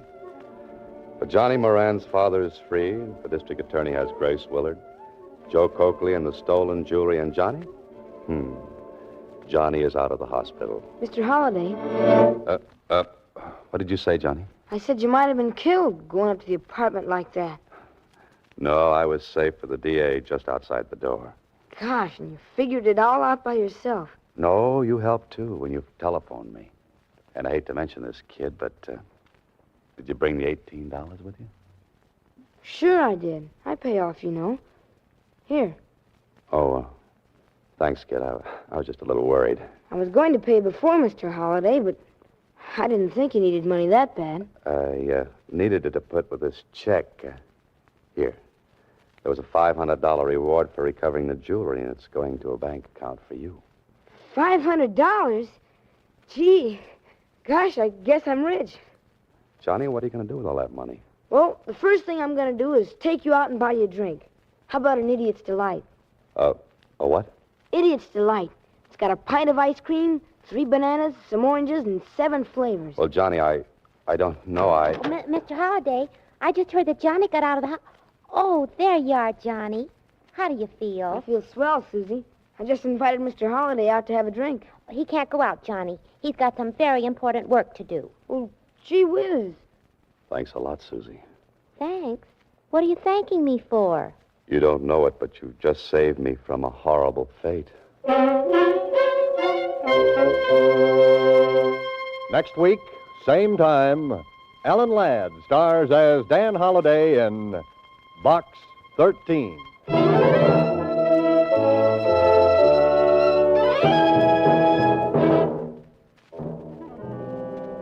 Alan Ladd appears through the courtesy of Paramount Pictures and may currently be seen in Wild Harvest. Box 13 is written and directed by Ted Hediger. The part of Susie is played by Sylvia Picker. Original music was composed and conducted by Rudy Schrager. This is a Mayfair production.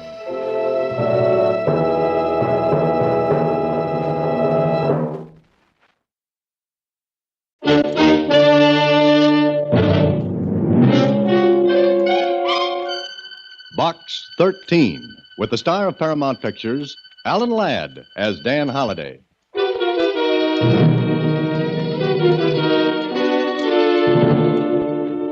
Box 13, care of the Starred Times. If you want adventure plus a little payoff, register at the Morris Hotel as John Johnson. As soon as you've done that, take a seat in the lobby and wait to be paged. Don't ask any questions. Just follow instructions and you'll find $500.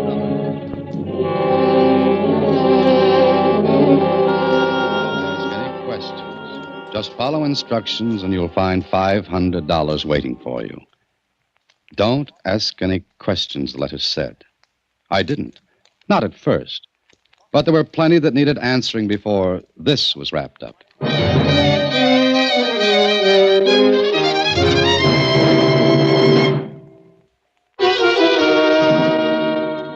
And now, back to Box 13 and Dan Holliday's newest adventure, Round Robin.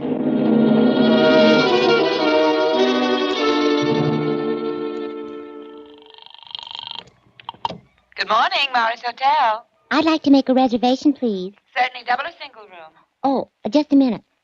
Mr. Holliday, What, Susie? do you want a double or single room at the Morris Hotel? Oh, make it a single. Okay. Hello? Yes, madam. That's a single room, please. It's for Mr. John Johnson, and he'll be in this afternoon before 2. Thank you. We'll hold the reservation until that time. Thank you. Goodbye. Well, that's that, Mr. Holliday. Mm-hmm. What a phony name. John Johnson. Why not Smith or Brown or Jones? You know, Mr. Holliday, it could just be that name is genuine. 5 will get you 10. The name is a phony. Well, maybe. Anyway, there'll be a reservation for you. Oh, do you want me to wait here till you get back? Susie, how many times have you said that? And how many times have you waited a long, long time? Lots of times. Oh, Mr. Holliday, I only hope that someday the wait isn't forever. That makes 2 of us. Okay, Susie, I'm off to the Morris Hotel, thinly disguised in name only as Mr. John Johnson.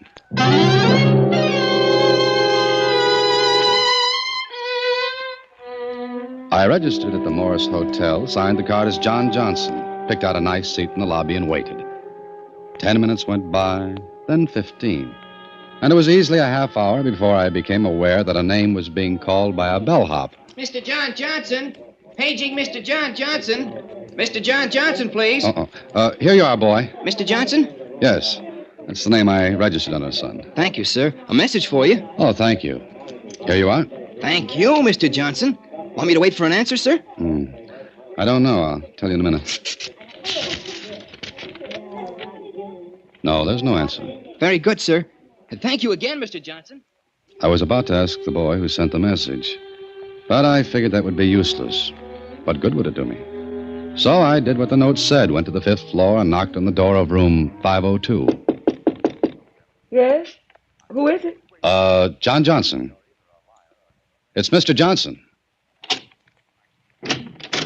I heard you the first time. Come in. You didn't waste any time, did you? Punctual to the second. I always try to be prompt. It pays. Yes, especially in your profession. My profession? What you want is on the dresser. Take it and get out before I change my mind. On the dresser? This? Yes. Well, aren't you going to open it? Should I? You're very sure of yourself, aren't you? To tell you the truth, I'm not at all sure of anything at the moment. However, since we've apparently concluded our business, I may as well go. Yes, please do. No. Wait. Don't go out that door. Oh, the lady carries a Luger. Isn't that rather large for your handbag? I'm not going to let you get away with it, no matter what the result. Well, look, maybe we'd better get something straight. I've just straightened things out in my own mind. Oh, how nice. Now let's get around to my mind. What do we do about it? You're so sure of yourself, but I'm not going to let you do it. You wouldn't stop with the necklace. You'd hold me up again and again. Well, I'm not going to let you.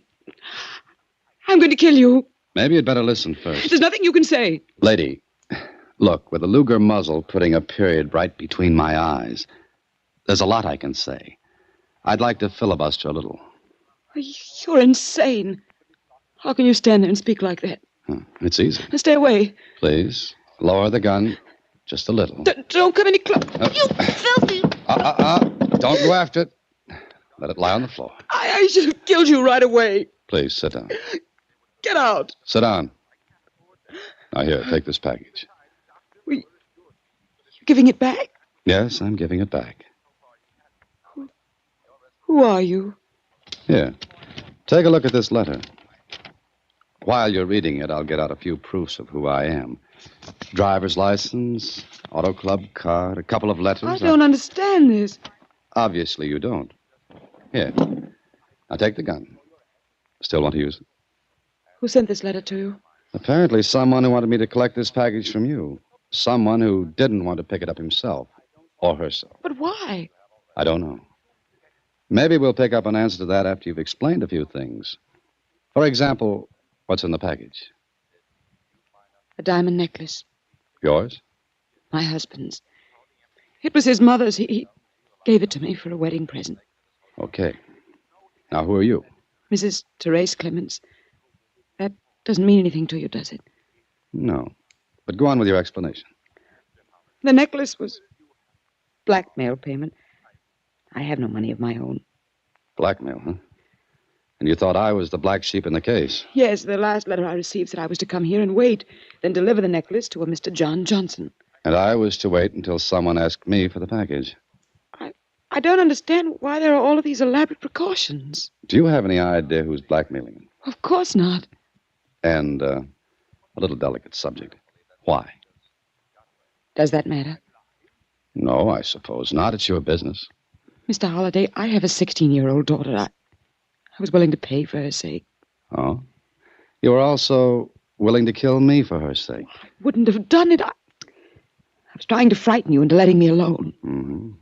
Look, Mrs. Clements, I've got an idea. An idea? What do you mean? No one knows what has happened in this room but you and me. Now, suppose I were to walk out of here with this package. The blackmailer would assume I had the necklace. He'd come after me, wouldn't he? You'd do that? Why not? I don't like blackmailers. They remind me of leeches and things that crawl. Why would you do this for me? Let's say it's the Luger. The Luke? Uh-huh. I also hate pearl-handled revolvers. This one is very businesslike. What will you do? Walk out of here and out of the hotel without waiting for further instructions from our mysterious letter writer. Oh, meanwhile, give me your address. Yes, here. Here's my card. Okay. Now we'll see who puts his dirty little neck into our trap.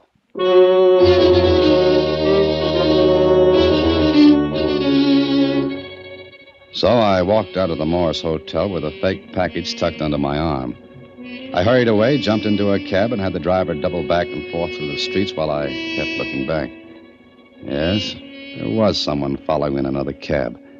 And whoever it was thought I was trying the old trick of shaking a shadow. Well, that was fine with me because I was going to let him keep right on me. So I got out of my cab, ducked into a coffee shop, and sat at a table, waiting.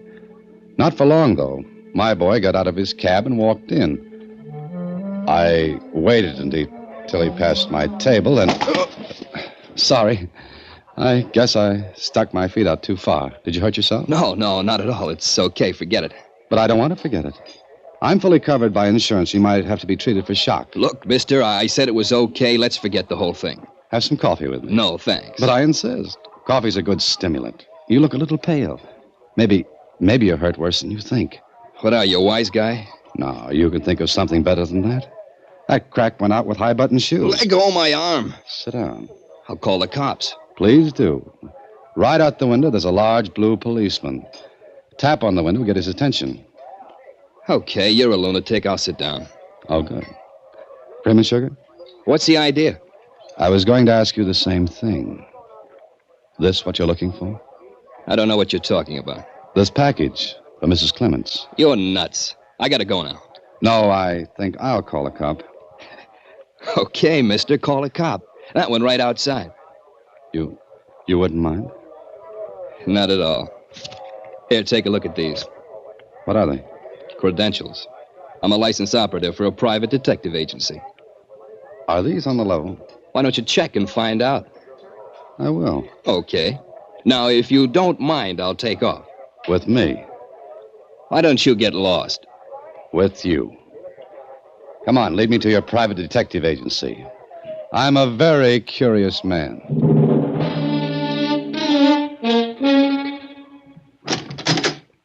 This way, Holliday. We'll see the boss. What's his name? Barrett.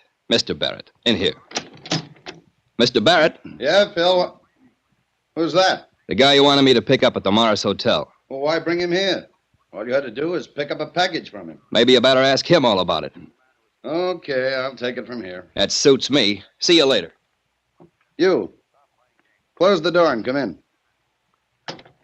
I assume you meant me. Mm-hmm. All right, let me have the package. First, did you write this letter to me? Yeah, I did. Now you want your 500. No, you keep it. What? I said you keep it. As payment for giving me an answer to something. Like what? Did you know what was going to be in this package? Going to be. This one is nice and empty. What's the double cross for? For blackmail. What are you yammering about? Aren't you the nice, innocent boy? Cut it out. I was willing to pay you for a job. And I want to know why you had me pick up the package instead of one of your own men. Client's instructions. Confidential. You mean your client requested you to have the package picked up by me? Yeah. Who's your client? Sure. I'd tell you, just like that. Look, I didn't like the deal in the first place, but I was getting paid and I didn't ask questions. Can you prove what you're saying? To you? Yes. I don't have to. Yeah, that's true. But you might have to prove it to the police. Look, I've got a license to run this agency, and I run it straight. So far, I've had no trouble with the force. So far? So far. What's that crack for? I don't believe you're telling the truth. No? Yeah, take a look at these, and then say that again. Here, a letter telling me to get you to pick up the package at the Morris Hotel. Your ad cut out of the Star-Times. And you won't tell me who your client is? No. Not even if I told you that package was worth about $100,000? Not even then. Aren't you even curious? I never get curious. Not even about blackmail? What? Now you're going to tell me you didn't know your client was set up to squeeze a blackmail payment. No, I didn't know. Well, it's true. There was a diamond necklace. It was blackmail payment. Or it was to be. Oh, now you get hysterical. Is blackmail so funny? No, it's not. But, brother, it's going to be. What do you mean by that? None of your business. Look, you got in this on a rain check. Well, the rain's over. Meaning I'm out? Exactly. I'll take it from here. On what? On what my client pays me. And something tells me the ante's going up.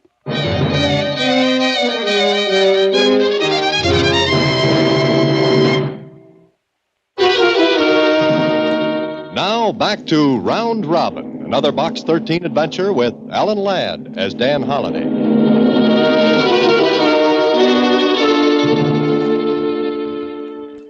This was getting to be a round robin, with me chasing the robin and getting nowhere.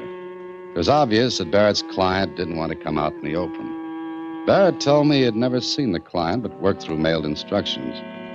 Well, there was another way to go at this. See Mrs. Teresa Clements and try to find a lead from there. And if there was none, to bow out and let the police take over. So later that evening, I sat with Mrs. Clements in the library of her home. No, I don't know who it is. I've no idea who's doing it, Mr. Holliday. Look, why don't you go to the police? I can't. For a few moments in the hotel, I've had a little courage. We'll have some more. Don't you see, Mrs. Clements, a blackmailer never stops. Once he gets his hooks in, he keeps them in. What will I do? Go to the police, I told you. And have the whole nasty thing come out? My daughter, my husband? I can't. It's the only way. You'll have to risk it. Mr. Holliday, I want to tell you something. I don't love my husband, but I do love my daughter. It's only for her sake. All right, but you're making a mistake. And I don't want to be in a... Shh. Wait, Who's that? Charles, my husband. How will you explain me here? I'll take care of it. Now, please don't say anything, please. All right. Therese, why are you, dear? We're in here, the library, Charles. Therese, I want you to... Oh, Charles, this is Mr. Holliday. Mr. Holliday, my husband, Charles. how do you do? My pleasure, Mr. Clements. Am I intruding? No, Mr. Holliday's an old friend. Oh, of course.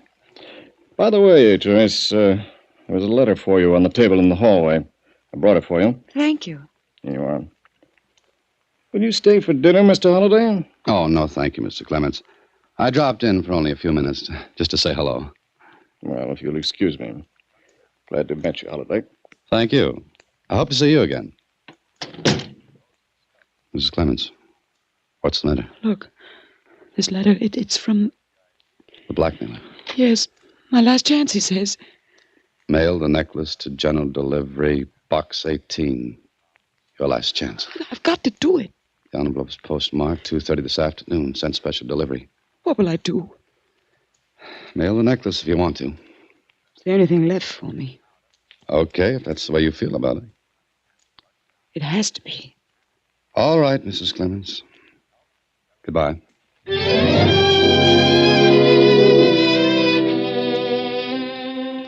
Things were beginning to get a little clearer, but there was still a lot of muddy water in the way, and quite a bit of it was being stirred up by Mr. Barrett. I called his office, found out he was in, and went over to see him. What do you want now, Holliday? Can't you guess, Barrett? Look, I was just getting set to leave here when you called. I'm still set to leave, get it? Yeah, I get it. You said you ran this agency straight, didn't you? Yeah, why? Why don't you keep running it that way? What are you talking about? I think you know. You just think. Now, look. Your part in this business is finished, over. Why don't you back out and forget all about it? I'm only trying to keep you honest, Barrett. Meaning? I'll give you one more chance to tell me who your client is. That is confidential. That's good for you, isn't it? Yeah, it is. It gives you the chance to do a little squeezing yourself. Beat it, Holliday. Barrett, you guessed who your client was, didn't you? Look, I'm closing the office now, Holliday. If you want to stick around here and twiddle your thumbs, okay, but I'm going. All right. Mind if I use your phone? Help yourself. Mind handing me your phone directory? You want to split the rent for this place with me. Here. Is this a private call? You want me to leave my own office? No, stick around. Mm-hmm. Here we are. Are you sure you don't want me to leave? After all, a man has to have some privacy, or don't you know that? No, it's okay, Barrett. You'll enjoy this. Hello? Mrs. Clements, please. Hey, what are you doing? You'll find out. This is Mrs. Clemens speaking. Oh, Mrs. Clements, this is Dan Holliday. Did you put that in the mail? Yes, When? just a few minutes ago. Oh, thanks. Thanks. That's all I wanted to know. Wait, is something wrong? Oh, no. Everything's all right. Goodbye. Well, you've made your phone call. Now will you get out? Yeah. Now I'll get out. And Barrett. Yes? Here's hoping you don't end up in the red.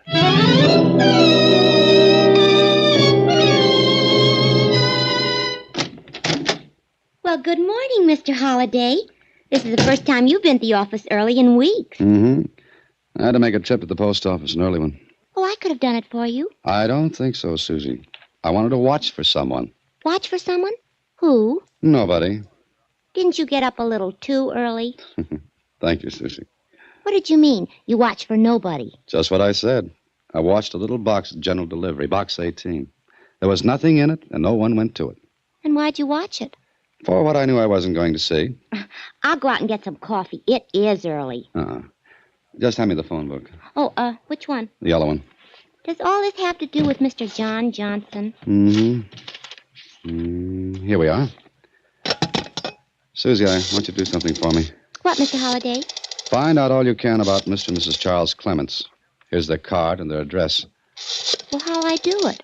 Call Lieutenant Kling at headquarters. Also these numbers. Oh, what are they? Places where you can lose money heavily. Hello? Hello, Barrett. Yeah, who's this? This is Holliday. What do you want now? Look, Barrett, you can lay off now. I told you to keep your nose out of this. You'd better do as I say, or that little private agency of yours will do the most beautiful and complete fold in the history of mankind. What kind of a bluff do you think you're pulling? It's no bluff. Just see that you lay off. Goodbye. Want me to start calling these numbers, Mr. Holliday? Start calling them. And if they don't want to give you any information, get Kling to do it. He owes me a couple of favors. Where are you going now? I'll be at the number and address on that card. The Clements? The Clements. I don't like what I've got to do, but maybe it'll turn out for the best.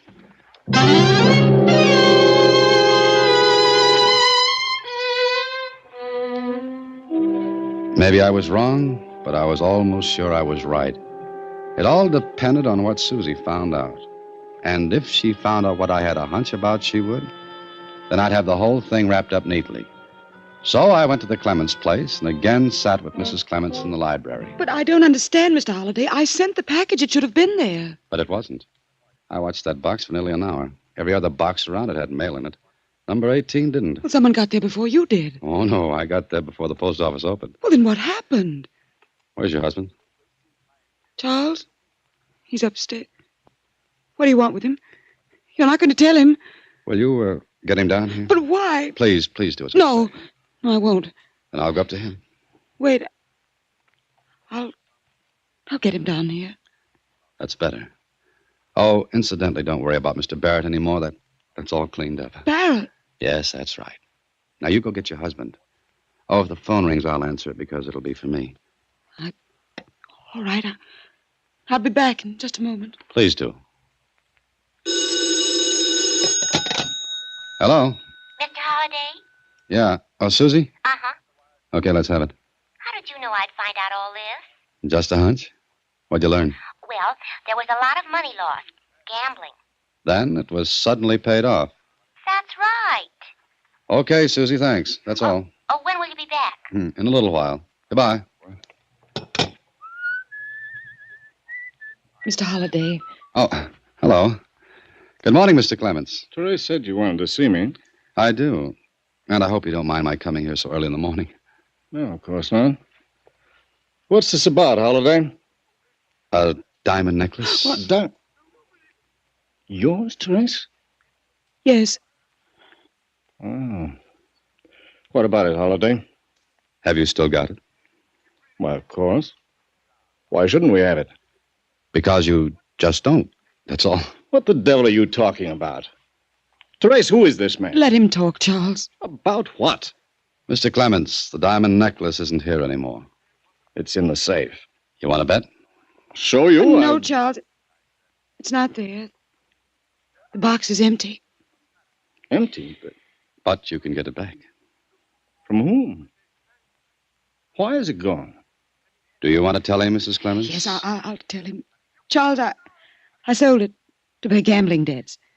You what? Why, Therese, you little fool. I was afraid to come to you for money. Yes, that's right. And what you said about your not loving your husband. It isn't true, Mrs. Clements. Of course not. You mind if I sit down? I seem to have lost track of things. Mrs. Clements, you had a beautiful thing worked out. Your husband is very much in love with you, and you with him. But you were afraid to ask him for money to pay your gambling losses. So you were going to pretend the necklace was taken by a blackmailer. A what? Oh, good heavens. Let's have some sense. All right. I don't know what story Mrs. Clements was going to tell you about the blackmail. But she'd written herself letters. Isn't that right, Mrs. Clements? Yes. The blackmail gimmick would explain the loss of the necklace. And in your panic and confusion, you felt that Explaining a silly, harmless, and fake indiscretion would have been more agreeable to your husband than hearing about your gambling losses. Therese, for the love of heaven, why didn't you come to me? I was afraid. I think I'll leave you two to settle this. I think you will. How about it? It's up to you, Charles. Yes, I guess it is. Let's talk it over, Therese. Good. Well, I'll see you around. Mr. Holliday, how did you find out? Mrs. Clements, I always save the explanations for my secretary.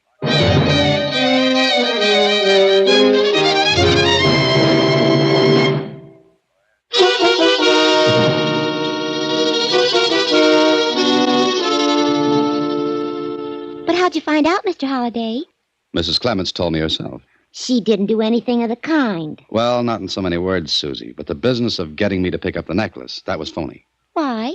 Well, she was afraid of one of Barrett's men would recognize her. So she was going to have me pick up the package and then one of Barrett's men pick it up for me.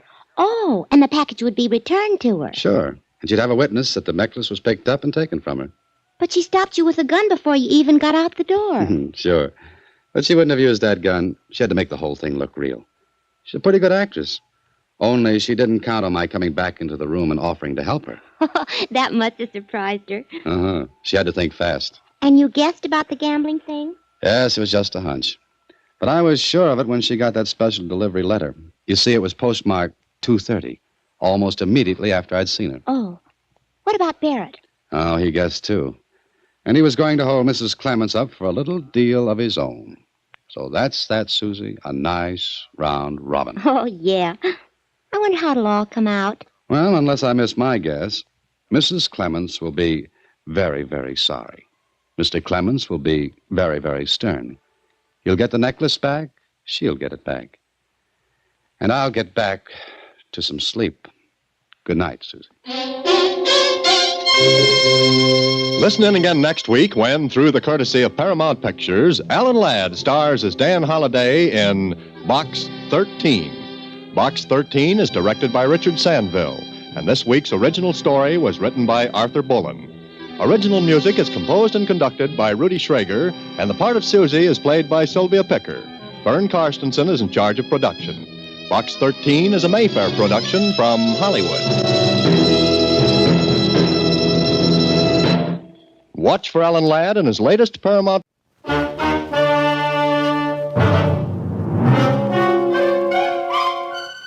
Box 13, with the star of Paramount Pictures, Alan Ladd as Dan Holliday.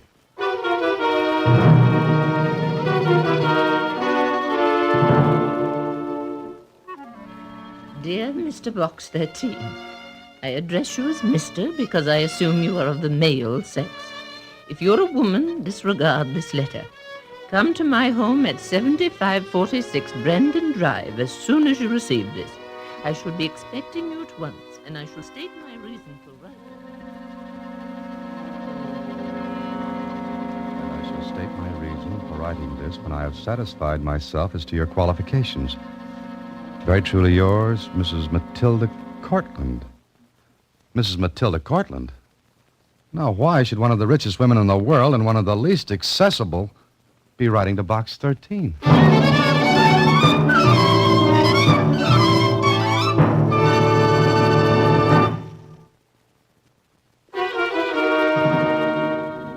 And now, back to Box 13 and Dan Holliday's newest adventure, The Dowager and Dan Holliday.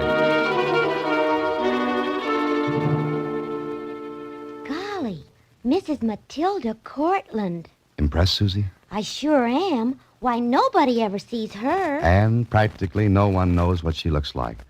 She hasn't had a photograph taken in, come to think of it, I don't ever remember seeing one. Maybe she's a refuse. Susie, you mean recluse. Oh, do I? When Matilda Cortland wants help, it's got to be something big. Okay, Susie. Mrs. Cortland's wish is my command. See you later. The Cortland Mansion on Brandon Drive was the showplace of the city. People craned their necks to look at it. But all they ever saw was the dignified, prim exterior. Ah, I was privileged. I saw the inside. Because when I rang the front doorbell... Yes, sir? Oh, how do you do? I'm the man from Box 13. Oh, will you come in, sir? Follow me, sir. I followed the butler down the hallway. The house was just as I expected. It was the 19th century refusing to believe that the 20th had ever rolled around. Then... One moment, if you please, sir. Yes? I beg your pardon, madam, but the gentleman you were expecting has arrived. Show him in. That will be all, Jessup. Yes, madam. Stand there for a moment. Huh? I said stand there for a moment. The room was darkened, the shades were drawn over the windows, and the heavy old-fashioned drapes let in very little light. Then my eyes became more accustomed to the darkness, and I saw her. Mrs. Matilda Cortland, practically a legend. She was about 75. Her white hair was drawn tightly back over her head and was covered by a jet-encrusted scarf. Her dress was a museum piece, and it fell to the floor in heavy folds. Now you've seen Matilda Cortland. That's an accomplishment, young man. Yes, I know it is, Mrs. Cortland. Come closer. That's enough. Now, turn around. Turn around? Yes. Are you a sample of what this modern age has produced? It's very nice out there, Mrs. Cortland. Matter of opinion. Mhm. How old are you? 32. You may sit down. Oh, thank you. Why didn't you come sooner? I only received your letter this morning. It's after 1. I ate lunch. I've developed that bad habit. You could have had lunch with me. Well, the letter didn't invite me. No matter. This is your advertisement in the Star Times? Yes, it is, Mrs. Cortland. I saw it by chance. I never read newspapers. I form my own opinions, political, social, and moral, without aid from the press. Some of us, Mrs. Cortland, like to hear other sides of the questions that may come up. Stop arguing with me.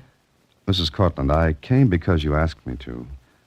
I assumed you had something in mind when you wrote to Box 13. I didn't know it would be a discussion, which neither of us... That's enough, young man.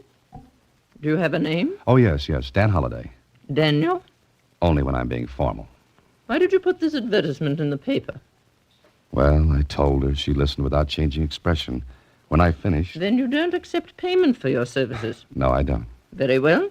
You're going to help me. Oh, just a moment now. I haven't heard what you want me to do. Does that matter? You advertised that you would go anywhere, do anything. Well, maybe what you have in mind won't interest me. Mr. Holliday, I want you to do this for me. All right, then tell me what it is. Come here this evening for dinner. Oh, I'm sorry, but I have an engagement. Cancel it. Well, I can't. Nonsense. Anyone can cancel an engagement. Look, Mrs. Cortland, this is the 20th century. I know there were days when the word of Matilda Cortland was law to the society of this city, when engagements were canceled right and left to leave room and time for your dinner parties. But I still have an engagement I intend to keep. You're unreasonable. No, correction. Independent is the word. No matter. But it does matter, Mrs. Cortland. Now, if you'll excuse me. Wait. Yes? Tomorrow night, then. I think I can make that. 7 o'clock. Please be prompt. Do I dress? Of course. And meanwhile, I'm supposed to guess what you want me to do. I know the dinner isn't all of it. And that's quite right. You will meet my grandson and a woman. And then? And then, no matter what I say, you're not to act surprised, astonished, or give the least sign that anything is strange or new to you. No matter what you say. You think you can manage that? I'll try, Mrs. Cortland. I'll try. Remember, what I say or do may startle you, even shock you, but under no circumstances are you to betray your feelings. Now, Jessup will show you to the door. I shall expect you tomorrow evening at 7. Well, Box 13 has brought out some pretty fancy routines, but this one was different. I found out what it was all about that evening at dinner. I met a grandson. He was about 25, and a girl who was, well, maybe a little younger than he. I was still wondering what it was all about, and so was the grandson, Peter. The girl seemed nervous, ill at ease. Matilda Cortland wasn't making it any easier for her. Miss Wright? Yes, Mrs. Cortland. Did you say your father had been an engineer? Oh, please, Grandmother. Peggy's told you he was 5 times. Peter, I am speaking to Miss Wright. Sorry. What sort of an engineer, Miss Wright? Well, he... Civil, mining, chemical, what? He was a locomotive engineer. Oh, really? On what railroad? Grandmother, please. Peter, do not interrupt. Peter, I'd like to go now. But, my dear, We were to spend an evening together. I'd heard so much about you from Peter that I feel that I'd like to know more. Yes, Mrs. Cortland. We really got to go, Grandmother. We're expected somewhere. Oh? Where are you going? Well, does that matter? Yes. Where are you going? To the Club Pierre. What's that? Daniel, do you know? Oh, yes, it's a very nice club. Dancing, dinner. A cabaret? They don't call them that anymore, Mrs. Cortland. Very well. I shall go along. What? I shall go along. But stop sounding like a motorboat, Peter. Well, Daniel, would you like to go? If you would. But, Grandmother, you can't go. Would I be barred because of my age? Oh, no, of course not, but... Then why can't I go? Well, I guess there's no reason, but you'd have to leave the house. I didn't expect to carry it along like a turtle with his shell. Oh, of course not. There's a very good reason I want to come along. Isn't that right, Daniel? Yes, there is. I've decided that I've been locked away from the world too long. Now I have a reason for getting out into it, renewing an old acquaintance, so to speak. Moreover, since I'm going to be married, What? What did you say? Yes. Daniel and I are engaged. Mr. Holliday, are you all right? I never felt better in my life, I think. You must be more careful, Daniel. Yes, I can see that. Well, Peter, you and Miss Wright run along then. Daniel and I will join you later. Yes, Grandmother. Come on, Peggy. Excuse me. I've reserved a table. You can just ask for me at the club. Very well. Look, Mrs. Cortland. Quiet. Now, what were you going to say?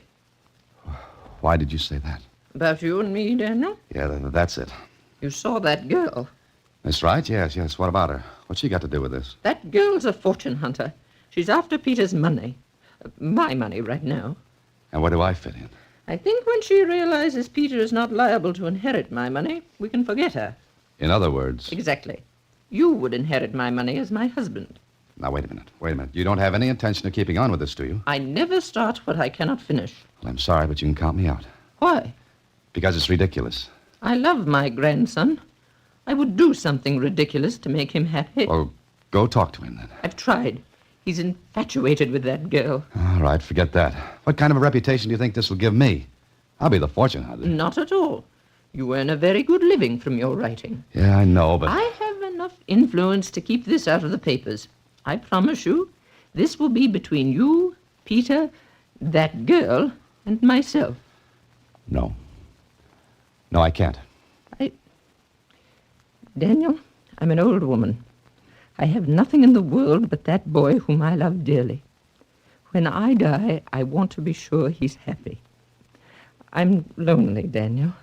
Very lonely. The only comfort I have is Peter.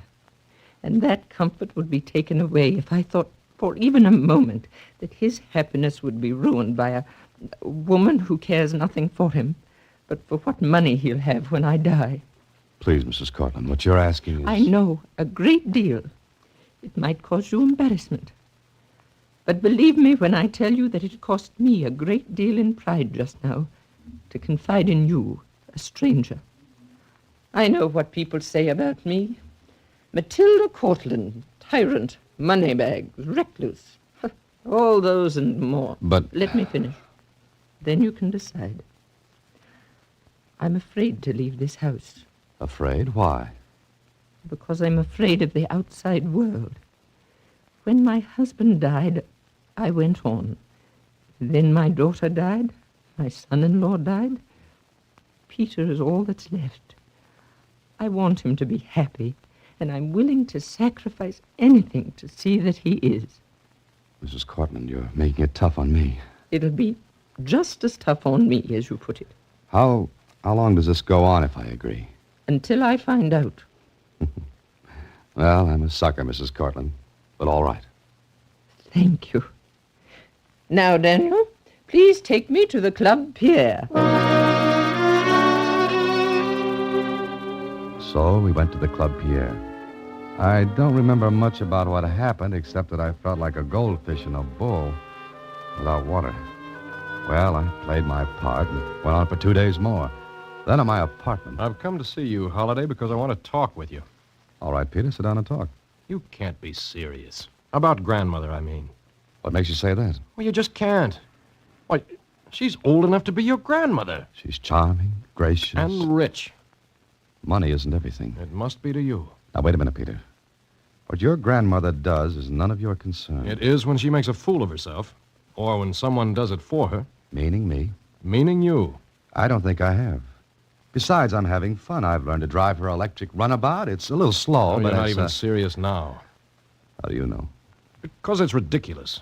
Maybe she thinks your romance is ridiculous. That's none of your business. All right. All right, it's none of my business. And what I do is none of your business. And you insist on going on with this?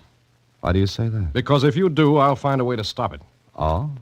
How? I don't know, but I will. Is that a threat, Peter? No, that's a promise. All right. As long as we're playing Oh, Promise Me, I can promise you that I'll take care of myself. Well, we'll see about that, Holiday. And I warn you, you're going to get into trouble.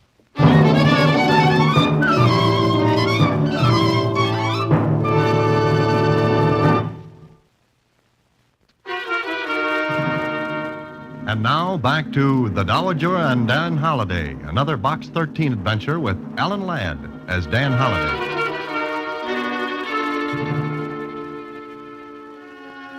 Well, it all looks so simple. Just go along with the game until Matilda Cortland called it off. Yeah, sure, that was all. Then one night at her home. Tonight, Daniel, you're taking me to the opera. Oh?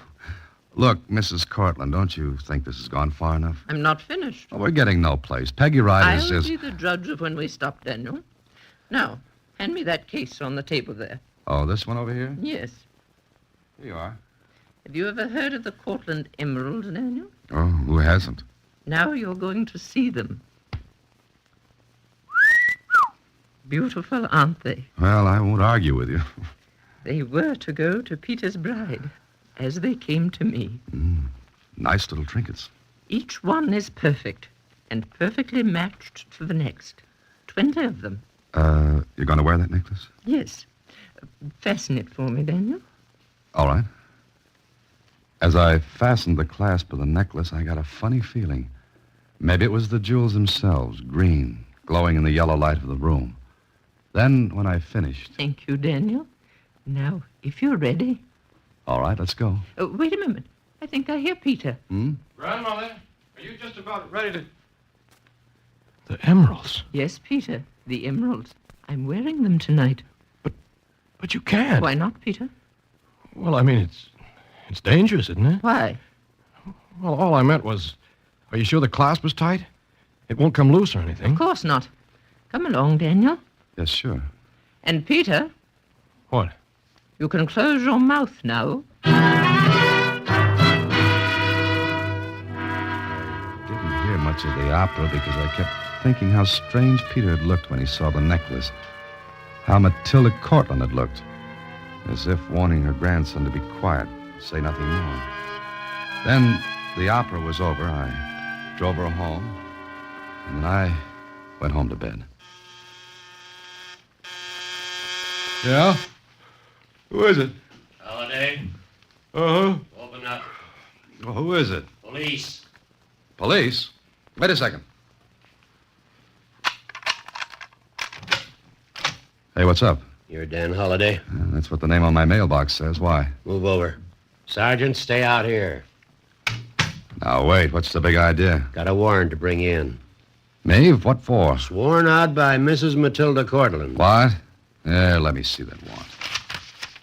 You like the way it's written, Holiday? Well, what's the charge? Robbery. This is insane. What are you talking about? I can't talk any plainer than I did, Holiday. Robbery of what? Ooh, of about 20 emeralds. The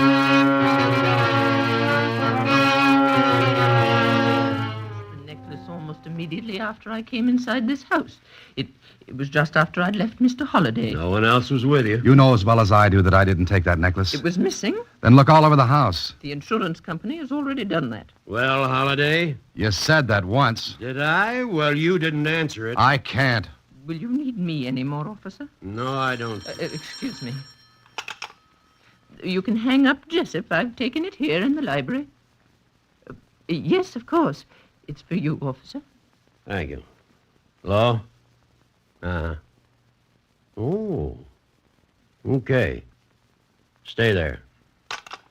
Got any good answers, Holiday? Answers to what?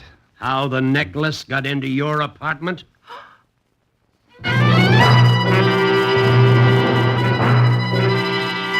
Oh, this was a beauty.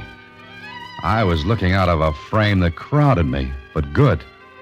I knew Mrs. Cortland had that necklace when she had left me last night. I saw it, yet how could it get in my apartment? And why? So I saw Kling, and he pulled some strings, and I was out on bail. I had to get some answers fast, and I thought Peter could give them to me. I'm sorry, Holiday. I can't do a thing. Listen, you saw that necklace when your grandmother and I left for the opera last night. And I saw it when I brought her home. Then how did it get into your apartment? Maybe you've got an answer. No. Listen, your eyes popped out of your head when you saw your grandmother wearing that necklace last night. Why? I knew something would happen. How did you know? What gives you the right to question me? I'm doing it. All right, go ahead and ask. I was with your grandmother all evening. And I wasn't. If you want to check, go ahead. But it looks as though you're in a mess, Holiday. Well, there's nothing I could add to that. Sure, I checked. Peter was in the clear. He hadn't been near his grandmother from the time he saw us until the next morning. Yet someone had to take that necklace and plant it in my apartment. And it looked like a frame-up between Peter and his grandmother. But why? Why frame me? Why go through this whole elaborate fix just to fasten a crime on a guy they'd never seen before? And I got an idea. I went to the insurance company. Of course, Mr. Holliday, now that the necklace is recovered, we have nothing more to do with the case. But if it hadn't been recovered, you'd have paid the claim, right? Certainly. But it's not the insurance money they were after. Mrs. Cortland? Certainly not. Why, she's enormously wealthy. Yeah. But you know, it is a little strange, come to think of it. What's strange, come to think of what? Probably nothing, but we were due for our routine checkup in just 2 days. Checkup? Of what? Well, you must know we make a checkup on insured objects every so often. And one was due in 2 days. Yes. Oh, I see. I beg your pardon? Oh, nothing. Well, thanks very much. But it still didn't make sense. It still came back to the necklace being found in my apartment. Then I figured out another angle. And my next stop was to see Miss Peggy Wright. What do you mean? What are you talking about? I asked a simple question, Miss Wright. And that was, when were you and Peter planning to leave? Leave? Leave where? Now, cut it out. You know what I'm talking about. I say you and Peter plan to elope. We didn't. We never even thought of it. Are you telling the truth? Of course I am. Why should I lie about that? I don't know. Look, Miss Wright, are you in love with Peter? Yes. You want to get married? If it weren't for her, But if I marry his grandmother, then you wouldn't get the money. Oh, I don't care about that. Well, I could swear she was telling the truth. At first, I'd thought Peter had taken the necklace so that he and Peggy could get away from Mrs. Cortland. But it was a dead end again. And there was that other thing bothering me. Why frame me? Then I went back to see Mrs. Cortland. I can give you 10 minutes, Mr. Holliday. That's all I want, just a couple of questions. Wait. If I promise not to prosecute, if I drop the whole thing, will you forget it? Now, wait a minute. Let me get this straight. You're willing to forget all this? Yes. Why? Because perhaps I like you. Oh, no. That's not it. Then I have nothing more to say. Yes, but I have. Why did you decide to wear that necklace to the opera last night? It's mine, and I wear it when I please. But why last night? And why was it missing this morning?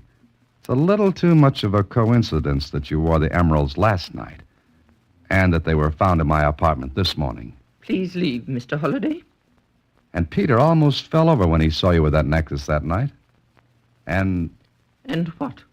And this morning, when you heard it was found in my apartment, you almost fell over. Come on, Mrs. Cortland. What's going on?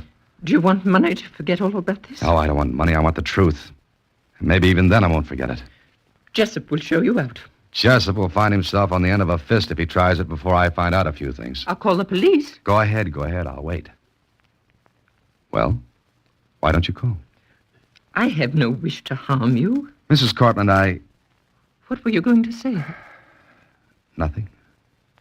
Nothing at all. I'm just getting an idea, that's all. An idea. Fantastic, but it made sense. I lined up my facts. First, Peter's reaction when he saw the necklace. Second, the insurance checkup was due just after the necklace disappeared. Third, Peter hadn't had a chance to touch the necklace between the time I saw it last and when it appeared at my apartment. Unless he and his grandmother were trying to frame me. That didn't make sense because there was no reason in the world for them to do it. So I called the Kling, another chase around the city, and I found the man I was looking for. Okay. I had everything I needed. And I called that evening at the Cortland Mansion. I made sure Peter and his grandmother were there, and I took Peggy with me.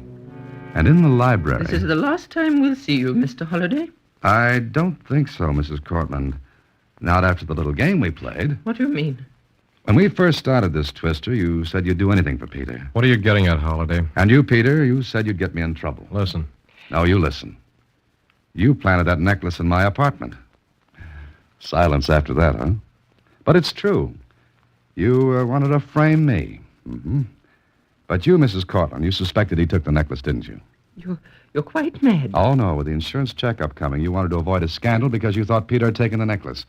You had a paste one made. Uh-huh. I checked and found out. The paste one was the one you wore to the opera. And, Peter... What? That double take you did when you saw the paste necklace almost floored you. Because you thought you had the necklace. You didn't mean to steal it, did you, Peter? No way. Holliday's right, Grandmother. So you reported the missing necklace, the paste necklace, Mrs. Cortland, never thinking the real one would show up. Peter, you owe Mr. Holliday an apology. And there is the understatement of the year. Mr. Holliday, what can we do? Peggy, Yes? come here. You too, Peter. All right. Peter, you wanted to protect your grandmother by showing me up as a crook.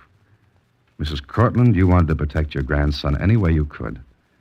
It seems to me a lot of energy was wasted that could be used to good advantage. What do you mean? Why don't you stop trying to run other people's lives, Mrs. Cortland? Let Peter and Peggy get married. I'm sure it isn't his money she's after.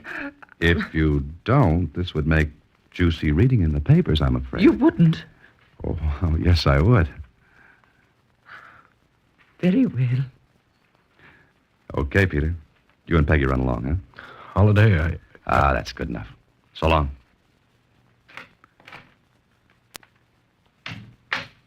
And I, Mr. Holliday? You and I are going to the Club Pierre. You're very chivalrous, Mr. Daniel. So you admit chivalry still lives. Okay, let's go. I'll get the electric runabout and we... No. Let's go in your car. The runabout's a little slow.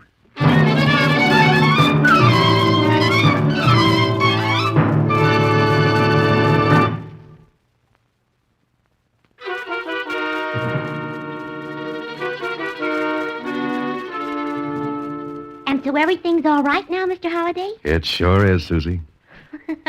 Oh. What's so funny?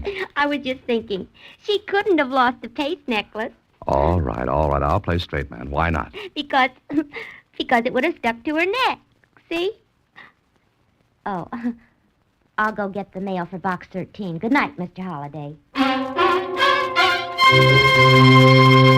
Next week, same time, through the courtesy of Paramount Pictures, Alan Ladd stars as Dan Holliday in Box 13. Box 13 is directed by Richard Sandville with an original story by Russell Hughes. Original music is composed and conducted by Rudy Schrager.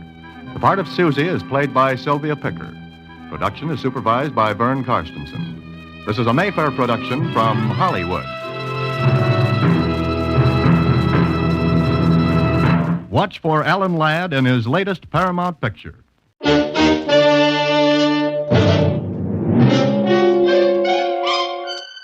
Box 13, with the star of Paramount Pictures, Alan Ladd as Dan Holliday.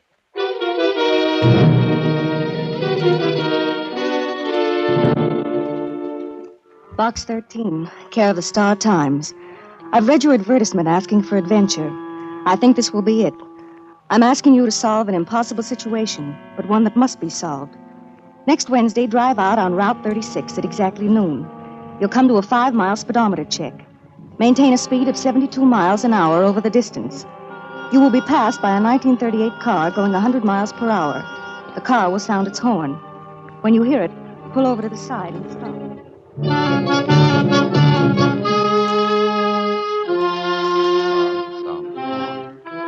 When you hear it, pull over to the side and stop.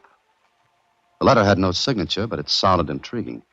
And it became even more so as time went on. That is, what little time there was.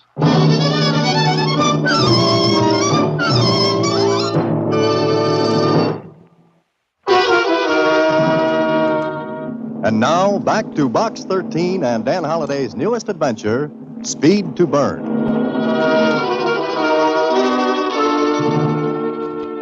100 miles an hour?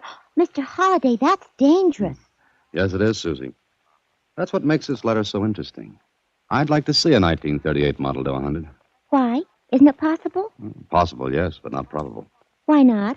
Susie, in the course of time, things wear out. Even a car has to give up sometime. Oh, the letter isn't signed. And that's another thing that tells me to take this on. An unsigned letter, a 1938 car doing 100 per, and an impossible situation that has to be solved. Now, I ask you, Susie, wouldn't that make anyone pick up his ears?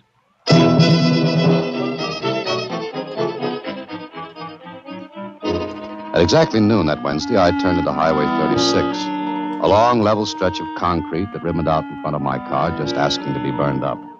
I looked at my speedometer. The needle hung at 60. Up ahead, I saw the first sign on the road shoulder. The sign read, "Start speedometer check here." I stepped on the accelerator and watched the needle pass 60 and move to 65. 68, then 70. Just as the nose of my car pushed over the start of the check run. In my rearview mirror, the road in the back was clear.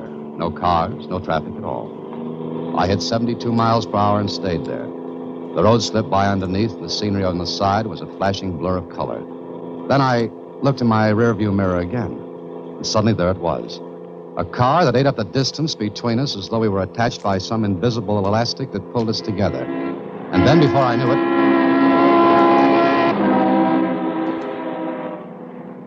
it was past me. I pulled up and stopped. Ahead, the car that passed me slowed down, and it also stopped. Then turned around and came back toward me.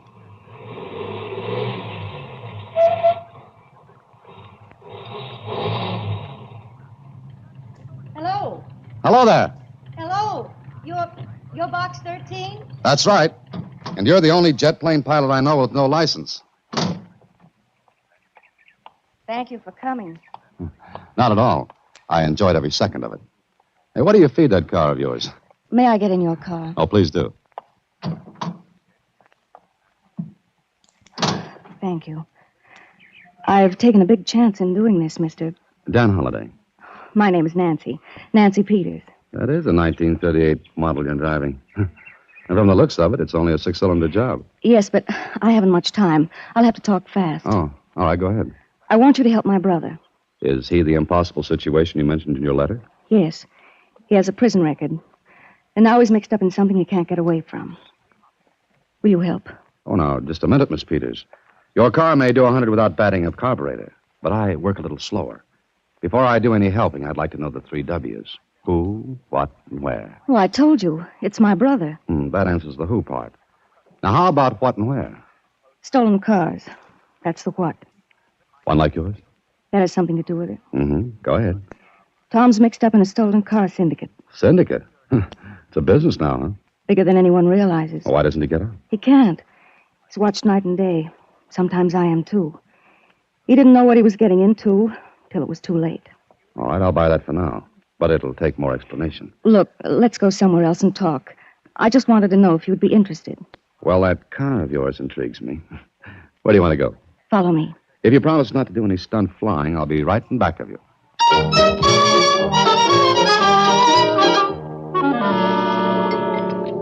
More coffee, Miss Peters? No, thanks. Are you interested, Mr. Holliday? Yes. All right. The syndicate looks like a legitimate business, but it's not. It's tied up with stolen car rackets in every city in the country. In which case, it's an item for the police, or better for the FBI. I suggest you go to them. I can't do that. My brother would be sent back to prison. Well, then let him quit. One man tried it. He was killed. How do you know? Tom told me. Mr. Holliday, I don't know who's at the head of the syndicate. I don't know anything about it, but you can find out and help Tom. And how do I do this? Will you do it? Well, I don't know, Miss Peters. Tell me, how did your brother get into this racket? He's a mechanic. He started to work at the Acme filling station, and it wasn't long before he was offered a job as a mechanic in a big garage in town. Before he knew it, he was in the racket and afraid to go to the police. Did he try? Once. Then he saw he was followed. He didn't try again. Not after the other man was killed. What can I do? Get a job at the Acme filling station. It was from there that Tom went to the syndicate. Now, look, Miss Peters, your brother's a mechanic. I'm not. I know just about enough to repair minor injuries. That's all. That's enough. They need men. The syndicate's getting bigger. And you want me to increase their organization by one, namely Dan Holliday. I'll pay you $1,000 if you do. Oh, no, I don't want any money. This Acme filling station, where is it? 12902 Braddock Road. Mm-hmm. All right, I'll see what I can do, but no promises. Meanwhile, how do I get in touch with you? Well, here's my name, address, and telephone number. Okay, Miss Peters. But like I said, no promises. I'd just like to nose around first and see what trouble I can get into. I left Nancy Peters and drove back to the city, got into some old clothes, and took a bus out to Braddock Road. The Acme filling station did business on a three-way corner. From what I could see, it was a good business. I watched for a while until I spotted a man I thought was the boss. I waited until business cooled off a little, then walked over to him. Hello. Do something for you? I don't know. Depends on how badly you need help here. Help? You looking for a job? Yeah, guess I am. I saw you standing on the opposite corner looking over here. Thought maybe you was planning a holdup. No, thanks. That's getting money the hard way. But I saw you hopping around here and figured you could use some help. I don't know. Know anything about cars? Oh, a little. Enough to do minor repairs? Sure. Let me see your hands. Hold them out. Huh? Just hold them out. You ain't done much hard work in your life, have you? Oh, not recently, no. Well, don't think I can use you, Bub. But I need a job. Try someplace else. Okay. I was just asking. What's the matter? Got a phone here. I want to make a call. Inside, why? I just want to make a call, that's all. Okay, inside, I told you. It was a hunch, and I played it. The car that drove up was a police car, and I pretended to be afraid of it. I waited inside until the car drove out.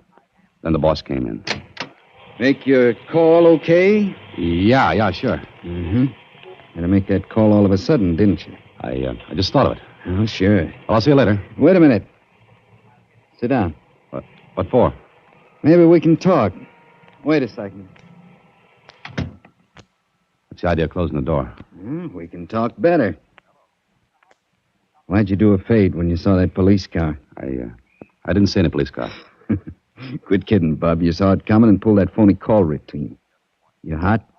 Look, all I did was ask you for a job. Thanks for your time and so long. Now, take it easy. Sit down again. What's your name? Make it Holiday, Dan Holiday. That sounds phony enough. Want a job? A minute ago, you were tight about that. Now you loosen up. Why? I like to help people. Uh-huh. Got a kind face. You want a job or not? Doing what? Handling the pumps, working on the grease rack, lubrication, wash rack, maybe doing some repair work now and then. How about it? Sounds like a full-time job. That's what you want, isn't it? Yeah, it's exactly what I want. Well, pick up some coveralls in the lockers out back. You start as of now.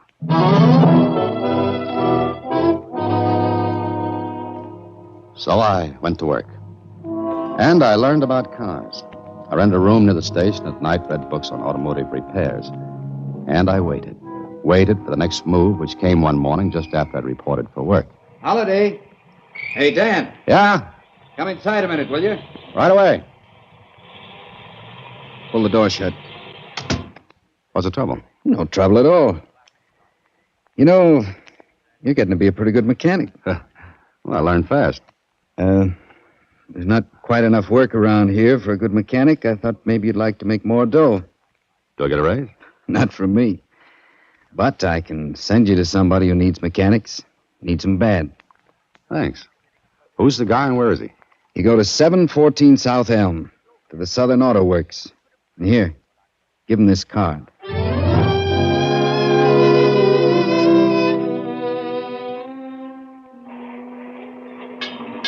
So, you're the guy Marty sends along, huh?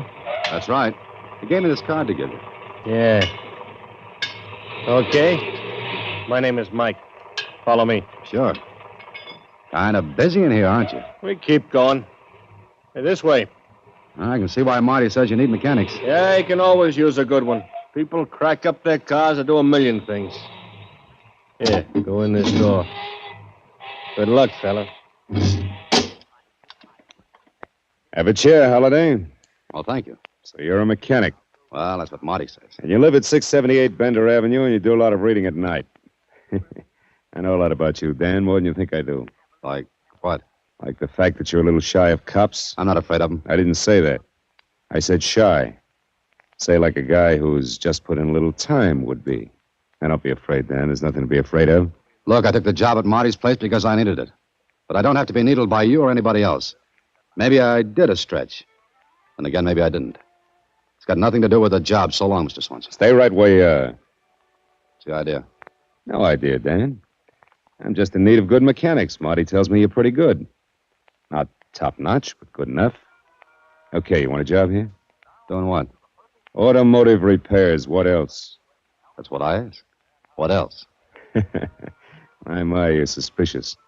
Look, you can take the job or not as you like. Pay you $75 a week on a percentage basis for anything over that in time and work. I'd look like a chump if I turned that down. That's right. So I guess you're in, huh? Like you say, Mr. Swanson. I'm in.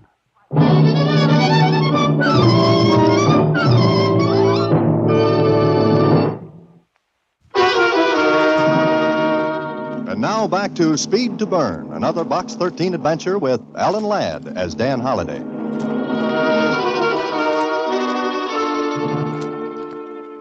Like I said, I was in. But in what?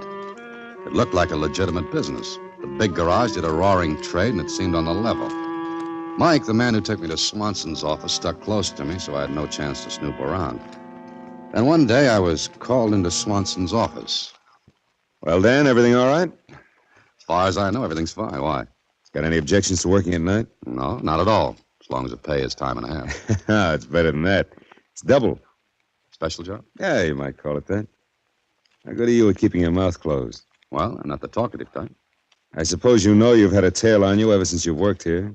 No, I didn't know. What's the idea there?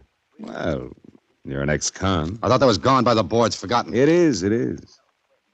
But it's a funny thing. I've had a check made on you, and I can't find a record of any Dan Holliday serving time anyplace. Got anything to say? Nothing, except maybe you looked under the wrong name. Yeah, that's what I figured.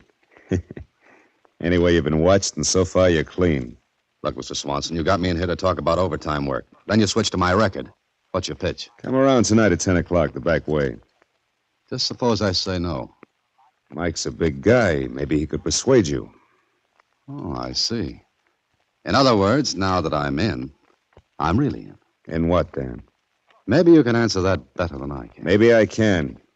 Be here tonight at 10, the back entrance. Mike will see that you get here. Until then, so long, Dan.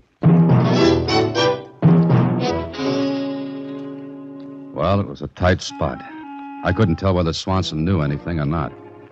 I hadn't made a move to contact Nancy Peters or her brother Tom. But that night, I was to be at the garage at 10 o'clock. At 9:30, Mike came to get me, and 20 minutes later took me down in an elevator, down into the cellar below the big garage. And what I saw made me blink my eyes. Brother, this was a racket on a big scale. Put your eyes back in your head, Dan. You ain't seen a half of it yet. Hey, what is this? The part of the garage nobody sees but them as has business here. Take a good look. Must be 50 cars in here. Uh-huh. And all hot. Stolen? They ain't presents. Did you give them an hour in here, their owners wouldn't know from a bicycle. Come on, we'll see Swanson. Come in. Okay, Dan, come on in. Mike, see that things are running all right. Sure. See you later, Dan. Well, how do you like it, Dan? I don't know what I'm supposed to like, but it's big. And you're in it. What if I don't want to be? Oh, and you're a chump. Big pay, no Social Security or withholding tax, and no questions. Look, I don't want to serve any more time. You won't. We take care of our boys. Now, look, I need another mechanic badly. There are enough hot cars floating in here in the next 2 weeks to make yourself a pile of dough. Yeah, but Mr. Swanson... Holiday. You haven't got a choice. Either take the job or you'll never work again. Any place, any time. I guess you're calling the turns, Mr. Swanson. Take it easy. You'll be safe. Until there's a leak. There's no leaks here. We're big enough to have our own police force to watch the men who work for us, understand? Yeah, I think I do. Okay, Mr. Swanson, you've got yourself another boy. And from then on, I was watched closer than all the gold in Fort Knox. It was over a week later that I finally made contact with Tom Peters. Mike took me to him because Tom was to break me in on a new job. Mike wants you to work on the jalopies, huh? Yeah, that's right. Okay. I'm Tom Peters. I know you're Dan Holliday. Yeah. What do I do? Well, we got 10 hot cars rolling in tonight. They got to be pulled apart for shipping out tomorrow. That's a little fast, isn't it? That's nothing. One night we put out 18. Come here. See this paint? Yeah. Special stuff, huh? That's right. Washes off with caustic soda. Plain water won't touch it, only caustic soda. We spray a coat of this stuff on the car. And then what? What about the license plates? You kidding? Look here. Over 500 license plates from different states. With a new paint job, different plates, even different tires, you wouldn't be able to recognize your own car if you sat in it. I see. Pretty tight organization, isn't it? Brother, you don't know how tight. Make a bad move and you're material for a hearse. Well, here to work on the manufacturer's numbers. Serial numbers of the motors, huh? Manufacturer's numbers. Never in the same place twice. Sometimes it's in the carburetor, sometimes in the block. Any one of a dozen different places. I see.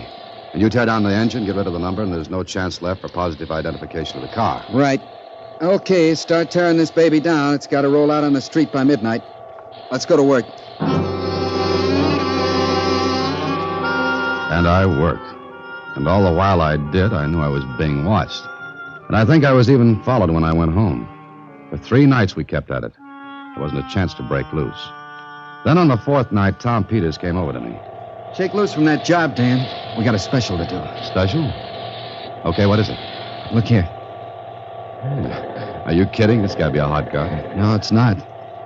What's it look like? Like a broken-down model of 10 years ago. Who wants a crate like this? Wait a minute. Now, take a look under that hood. Look at that power plant. The engine's from a British tank. There's enough power under that hood to make this baby climb right up the side of a building. I don't get it. Why put that motor in this old job? Look underneath at the springs. The springs are upside down. Sure, for a low center of gravity. And the body of the crate's lined with armor plate, and it's got bulletproof glass throughout. What are these things inside? Oh, extra gas tanks. This is a getaway car, special built. We parked this in front of a bank, and no cop would take a second look at it. But no other car made can get near it for speed or power. Now, that's real neat. Well, looks like the boys think of everything, don't they? They don't miss. You know, I'll bet anyone could take a 1938 car and hop it up with one of these motors. Sure, why not? Year don't make no difference. Even a girl could drive one. Sure, why? One her brother put together for her before he got into this racket. Girl? 1938? What'd you say that for? Take it easy, Tom. What are you driving at? Nancy, your sister? What about her? She got me in here to get you out. Oh, look, she's crazy. You're crazy. This is a tight box. You want to get out? Cut it out, Dan. You're asking for trouble. Look, together we can break this racket. Look, there's not a chance. Hold it. Here comes Mike. Hey, what are you guys gabbing for? Just looking over this job, Mike. It's pretty sweet. Yeah. Well, get it in shape. Some of the boys want it for a heist job tonight. You got an hour to work it over. Heist job? Yeah. They're knocking over a bank. Okay, help me, Tom, and I'll help you when we get out of this. Listen, don't you think I'd have made a break before now? They got me going and coming. And I'll do it. They're watching you every minute.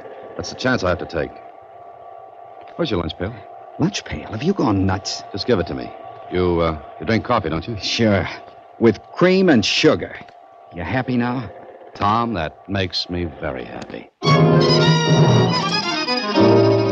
Later that night, when I was through working, I left the garage. I tried to phone Nancy Peters 3 times, but she was out. The last time, I left a message for her to meet me in the lobby of a movie. I went there hoping I'd shaken my shadow off my trail. Fortunately, she got my message, and I told her to call the FBI, to give them the address of the garage, 714 South Elm, and to make it fast because there was no time to lose. Then I walked out of the lobby and into the street. I looked back. Nancy Peters was going toward a phone booth in the theater lobby. I was about to walk to my room when... Enjoy the picture, Holiday? Mike. Yeah, Mike. Funny about you. You bought a ticket, walked in, talked with that dame, came right out again. I remembered I'd seen the movie before. Sure. Who was the dame? What are you talking about? The dame. Who was she? What did you say to her? Look, Mike, that's my personal business. Then it's mine, too. She went to a phone booth inside. Can I help it if some girl wants to use a phone? Yeah, I figure you can. Now, come on. We're going to Swanson. All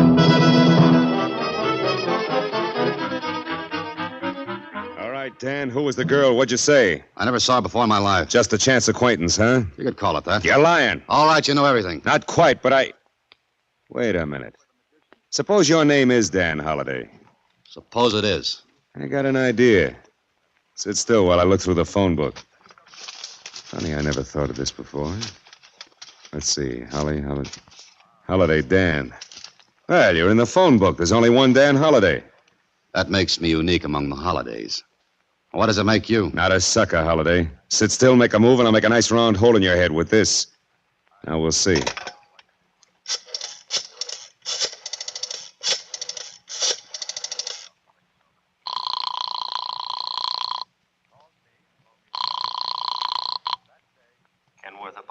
Mr. Dan Holliday, please. Mr. Holliday isn't in. Oh? Is he out of town, do you know? Who's calling, please? An old friend, Mr. Swanson.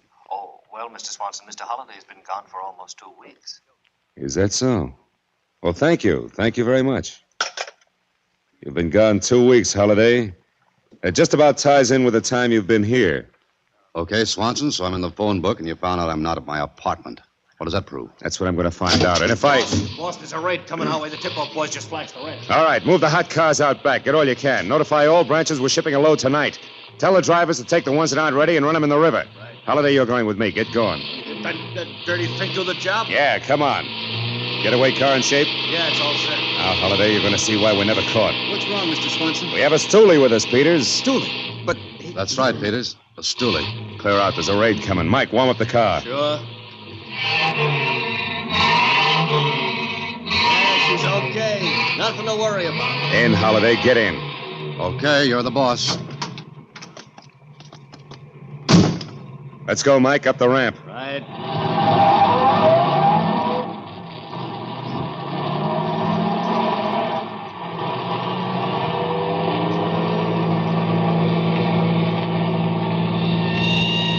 There they are. Play with him, Mike. Let Holliday see how good we really are. But, boss! You heard me. And I'm almost catch up to us. And Holliday, don't duck when you hear shooting. They can't touch us in this. Besides, I want to save you for myself. They're right on our taillight, boss.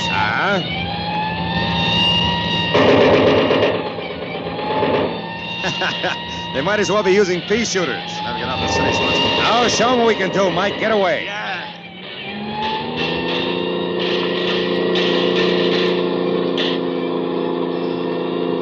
See, Holliday, they're almost standing still. Okay, Mike, head for the state line. Hey, something's gone haywire. What's the matter? You said this car was in shape. Yeah, it was. Get going, you idiot. Can't get me out. The engine's going dead. Run on the curb. We'll make a run for it. Pull in, Mike. Pull in. Oh, no, you don't. Hey, Mike, help me. You dirty rat, you.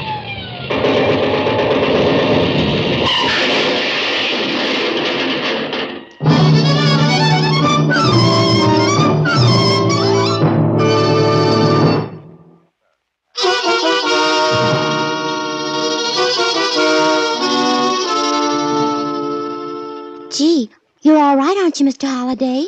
Oh, sure, Susie. Just some minor cuts and bruises. What happened? Well, Mr. Swanson took his eyes off me for a second. That was enough. I grabbed his gun. Jeepers. But what happened to the car? Susie, put enough sugar in the gas tank of any car and it'll give up and die real soon. You see, it clogs the feed line. I took the sugar from Tom's lunch pail. Now, that was real smart.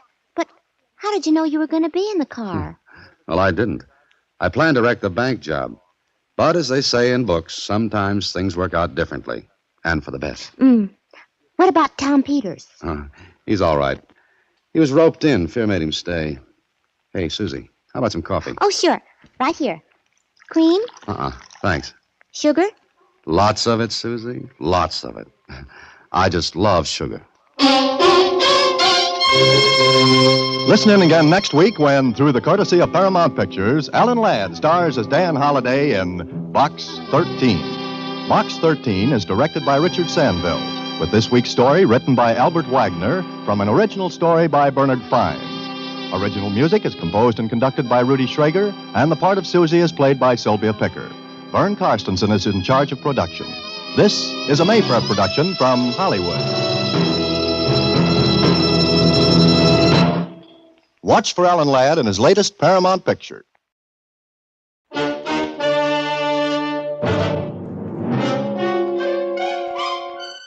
Box 13, with the star of Paramount Pictures, Alan Ladd as Dan Holliday.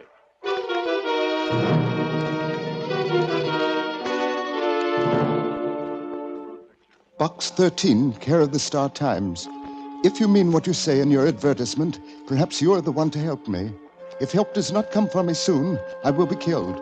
Please use the enclosed airline ticket and come to Mexico City at once. When you arrive, go directly to the Hotel Mariposa and wait. Please hurry, because every hour brings me closer to death. Because every hour brings me closer to death. Arthur Meade. Sure, the letter had a ring to it that made me believe it. And I felt sorry for him. But 48 hours later, I had someone else to worry about. A fella named Dan Holliday.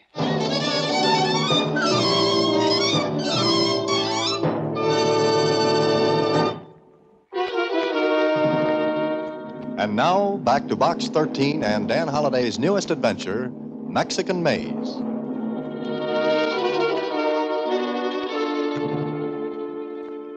Mexico City. What a place to be. Would you like to go in my place, Susan? I sure would, Mr. Holliday. All right, I'll tell you what. You take the ticket and go. Then when you get to Mexico City, you find Mr. Arthur Meade. Then what? Then keep him from being killed.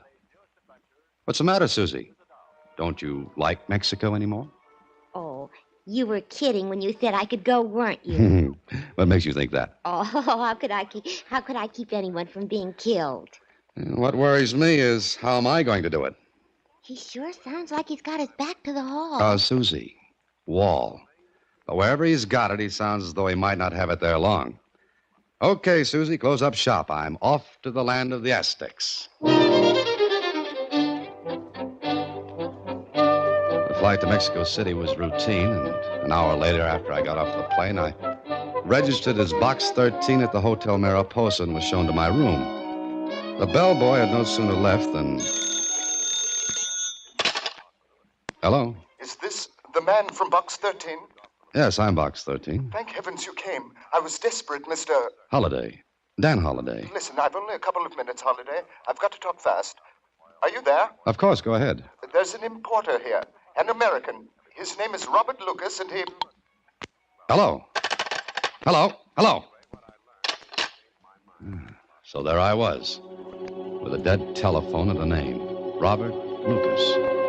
I had no idea where to get in touch with Meade, and the telephone directory had no listing for him. But it had one for Mr. Lucas. And it was with Mr. Lucas that I made an appointment for that afternoon. I got there a little early and approached his office. Then I stopped. The door was open, and I couldn't help overhearing. And if that's your idea of an explanation, we're through, Robert. We're finished. That's what you think, Marilyn. It's not quite that simple, my dear. Not at all. I'll make it simple. Very simple. You understand? I'm afraid I do. You didn't think I'd do that, did you? Maybe you'd like me to go to Meade. Goodbye, Mr. Lucas. I ducked back out of sight and let her pass. She didn't see me. What I saw was a woman of maybe 30 and very lovely. Her heels beating, a tattoo down the hall.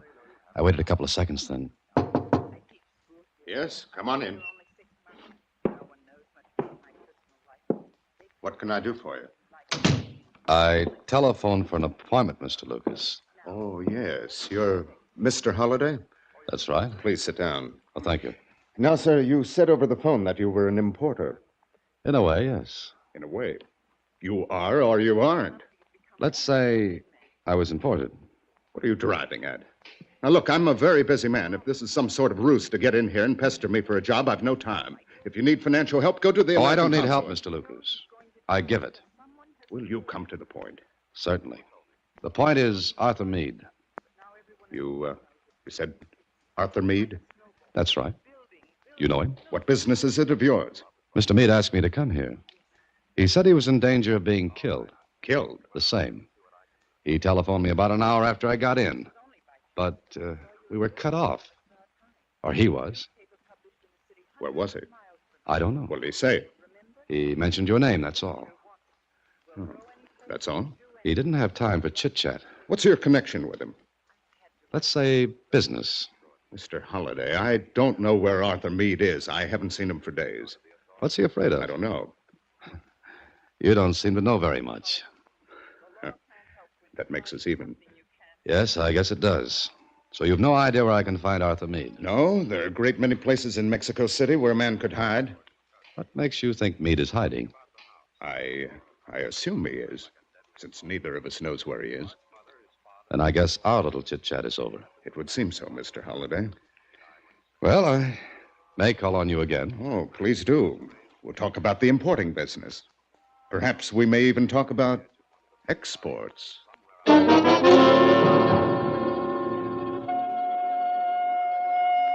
I didn't like the way Lucas said exports.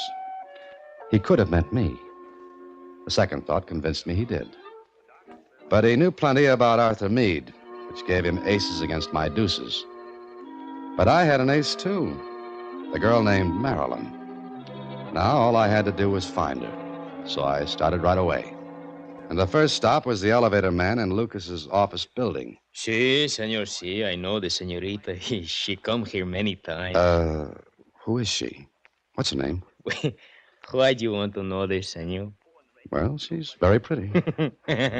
You like her, see? If you want it that way, yes. Bueno. I'm going to tell you. She's Senorita Marilyn Cooper. Oh, an American. Si. Where can I find her? I do not know where she lives, senor. Oh, I see. But I know where she works. Oh, that's better. Where? She's a dancer in the club de las Tres Flores. Where's that? El Calle Alameda. Alameda Street? Si. Oh, thank you. And here. Gracias, senor. Muchas gracias. You're welcome. In Spanish.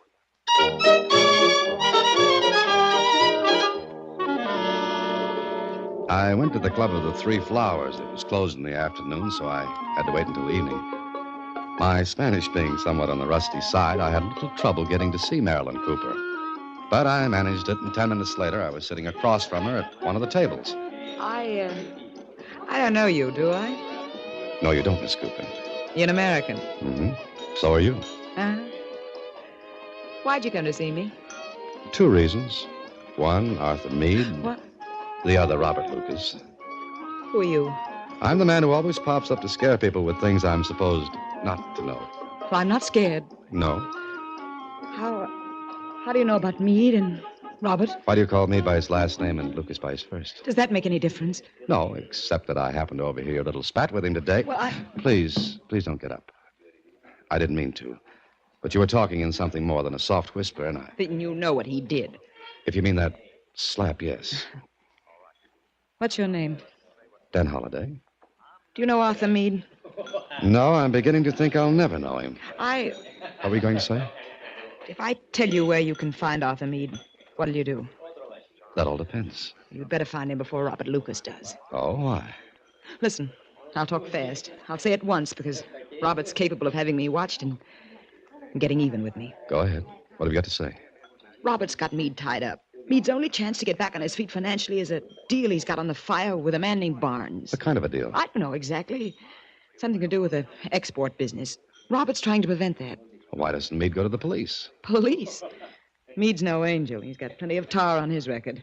But he's got to keep out of Robert's way until he closes the deal with Barnes. That's why he's hiding. Yeah. And our Mr. Lucas would like to close a deal with Meade permanently if he found him. Yeah, he would. Lucas has got a lot of friends. Some of them are real ugly, outside and inside. All right. Where can I find Meade? 34 Alvarado Drive. 34 Alvarado Drive. You better get out of here. That's one more question. What? Tell me how you know where to find Meade. I got friends, too. I found out. Oh. And we're going to make Lucas pay for the information. What do you think I am? Someday we'll go into that matter. Right now, I'm going to find Meade and get myself straightened out, if possible. I left Marilyn Cooper, and I was firmly convinced that a nicer pair of characters than Marilyn and Lucas I'd never meet again. And no tears shed if I didn't. I took a cab to 34 Alvarado Drive, and when I got there, the clerk told me Senor Meade was in number 107. I walked down the hallway, then I stopped. The door to Meade's room was open, and I looked in. Waited a second, and then... Aren't you far from home plate, Mr. Lucas? You! Let's not be hasty, Mr. Lucas. Take your hands off. Let's go inside. Take your... Inside, please. Where's Meade? Do you see him? I'd like to. Take a look around. You'll see what I saw. Empty drawers, empty closet, empty room. That is, except for you and me. Brilliant. Elementary. Now, where's Meade? I don't know. How'd you know he lived here? This afternoon you told me you didn't know. That's none of your business. You were searching this room. For what? Expect to find Meade tucked away in a drawer? Holiday, you're meddling in something that's none of your business. Now, let me out of here. Not until you... Let me out. Is that loaded? It is. Now, get away from the door. Certainly. It's all yours. You show good sense, Holiday. Good night. First trick to Mr. Lucas. But I still wanted to know what became of Meade and what I was doing in the game. I was sure Lucas didn't know where Meade had gone. I looked around the room. Nothing was left in the drawers, the closet. Meade had cleared out, clean. Then on the battered telephone table, I found a bus schedule. The departure time of a northbound bus had been ringed in red. I wondered if Lucas had seen it. If he had, I had to beat him to the bus depot. As I opened the door... ¿Qué tal, amigo?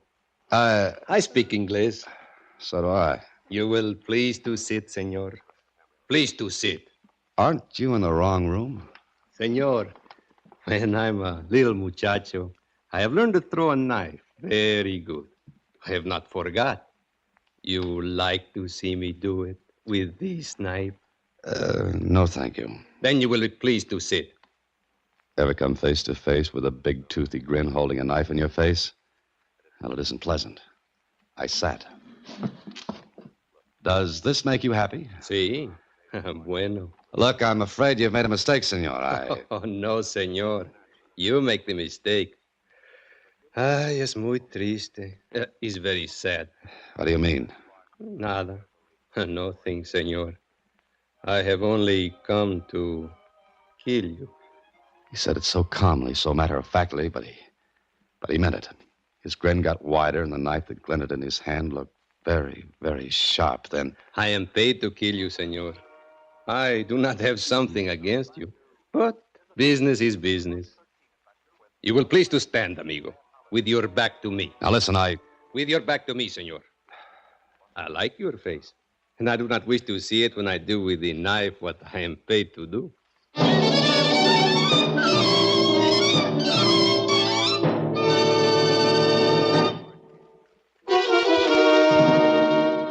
And now back to Mexican Maze, another Box 13 adventure with Alan Ladd as Dan Holliday.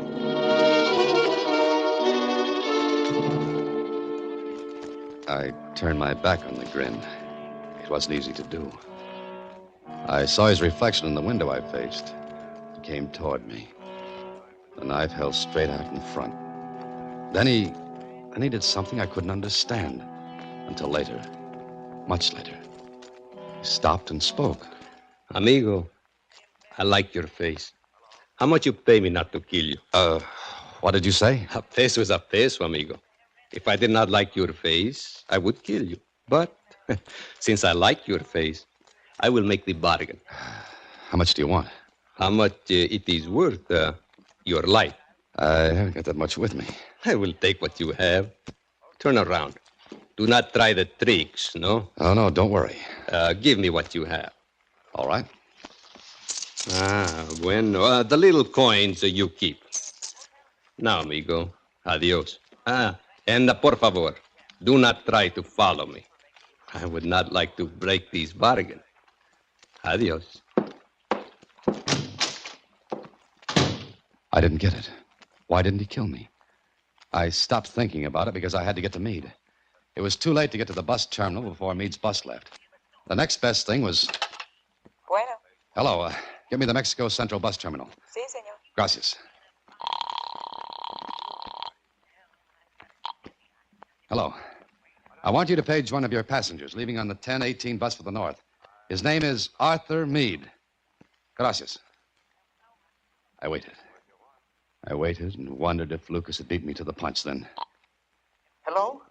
Meade, this is Holiday. Where have you been? Never mind that. Why did you ring off this morning? I had to. Listen, Holiday, I've got to leave Mexico City. I think Lucas knows where I'm staying. I know he does. He was here. Here? Where are you? 34 Alvarado. He did know. Look, what's all this about? Holiday, I've got everything arranged. Go to the Hotel Del Grado, register there in my name. Your name? Please, I'll miss this bus and I've got to leave. Just listen to me. Go to the hotel, register in my name. A package will be delivered to you. Later, a man named Barnes will come to see you. Give him the package. It contains money. He'll give you an envelope. Keep it until you hear from me again. Have you got that? Yeah, all right, but how will I get in touch with you? You won't. I'll contact you. And Holiday. Yes, what? Protect yourself, because Lucas will do everything he can to keep that deal from being closed. Even murder.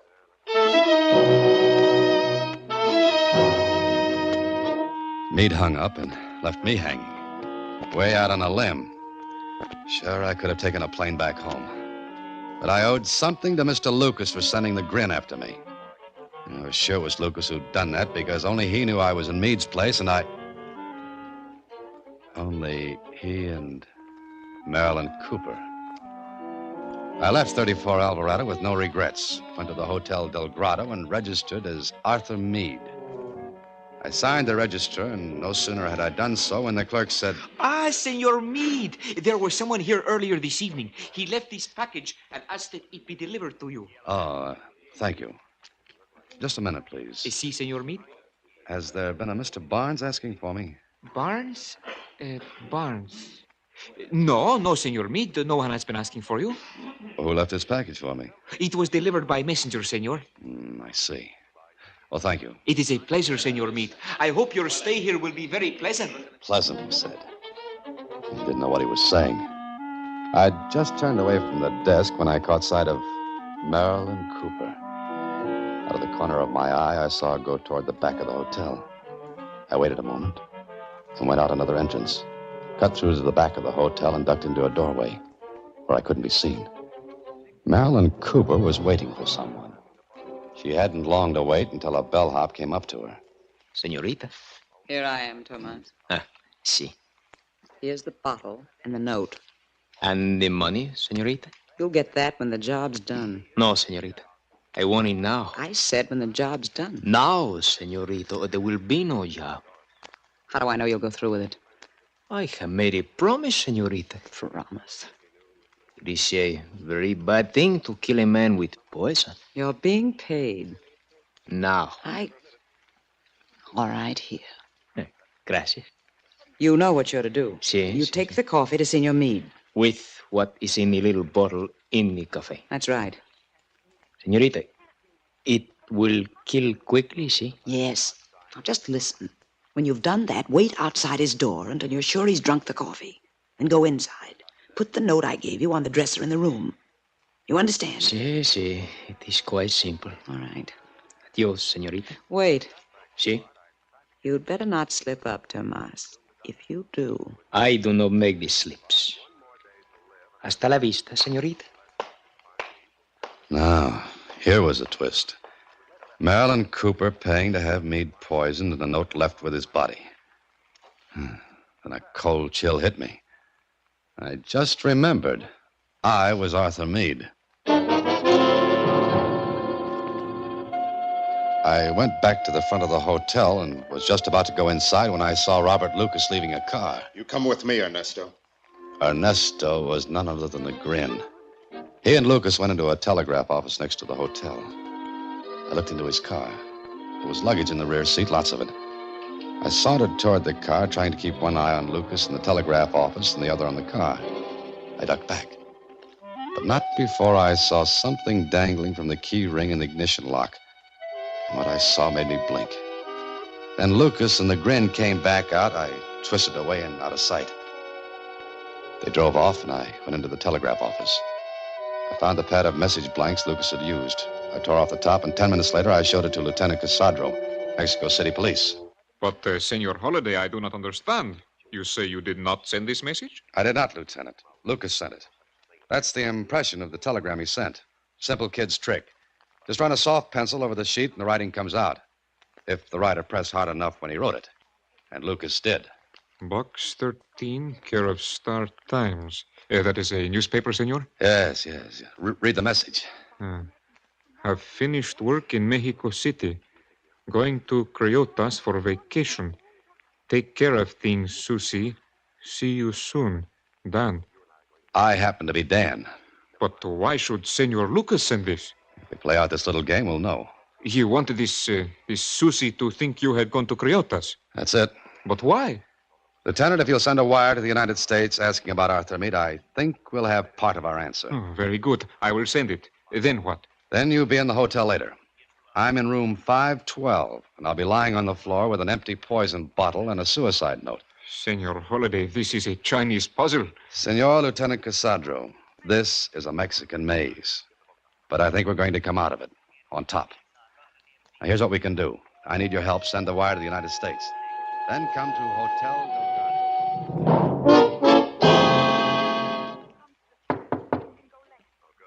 Come in. Senor Meade, here is cafe. Coffee?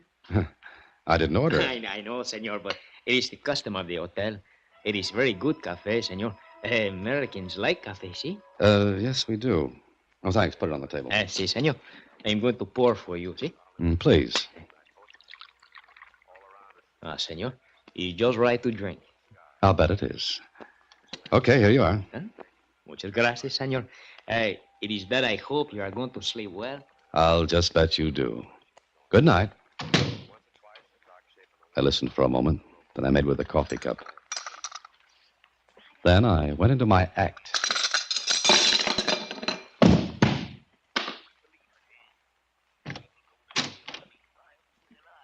The bellhop came back in, put the note on the dresser, and then... Ándale, help! Help, the Senor Meade, he is dead! The Senor Meade! ¿Qué es, muchacho? Policía. Señor Lieutenant, el Senor Meade está muerto. Silencio. What's the matter? Oh. Senorita, you know this man? Well, yes, it's Arthur Meade. And you, senorita? Marilyn Cooper. What is it? What's the matter? Good Lord. Meade. Come no closer to the body, senor. You know this man, too? Yes, I know him well, Arthur Meade. He's dead? Very dead, senor. It is... Oh, a note. A note? I can no longer face the world after what I have done. This is the best way out. Arthur Meade. Oh. Poor Meade. Robert, please, take me away from here. Why so fast, Marilyn? What? Holiday. Lieutenant, grab him. Have your man get that bellhop. Un momento, senor Lucas. Senorita Cooper. I do not wish to fire this gun. You idiot, you said it was safe, you fool. Shut up, Marilyn. Well, this looks like a real argument. Not like the one you staged for me before, Lucas or Meade. No matter what you call yourself, your name's Mud from now on.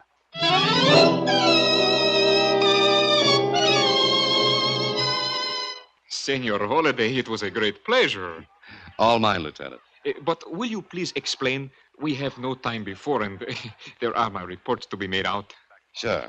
Well, Meade was an embezzler. See, my telegram to the United States verified that. So the trail was getting hot. Now, the one sure way to make the police stop hunting for you is to be dead. But sooner or later, we would have received a description from the United States. Mm-hmm. Even so. You'd have wired the States that Arthur Meade had committed suicide down here.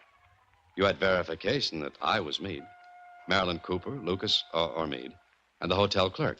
And the big deal Meade was going to have? A fake. A blind to keep me from getting suspicious. There's the envelope that was supposed to contain money. Full of cut-up newspapers. But one more point. Why did not the man kill you at the 34 Alvarado? Because he wasn't supposed to. You see, that was a stall to keep me from getting to the bus terminal before Lucas did. The red mark on the bus timetable would make me think Meade had taken a bus. But Lucas had to get there before I did. Or at least in time to answer my call if I had him paged. Oh.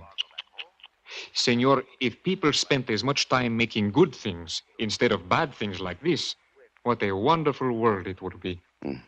It's not so bad, Lieutenant. But it has a hard time keeping ahead of the Meades and Marilyn Coopers.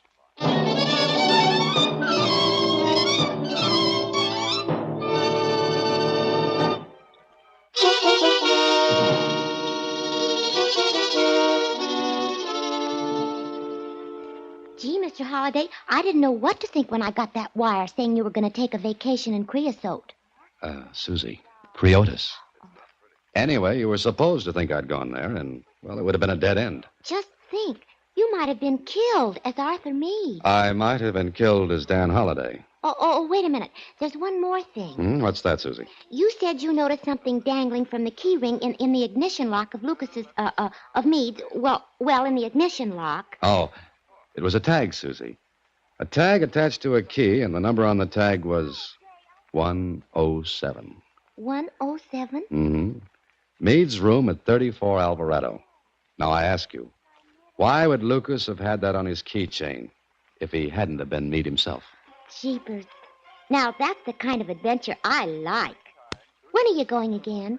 Oh, good night, Susie.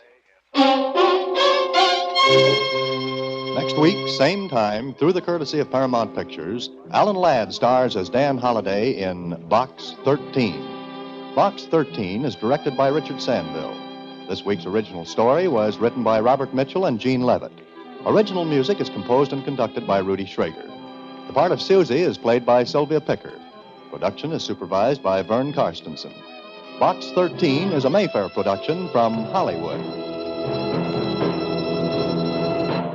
Watch for Alan Ladd and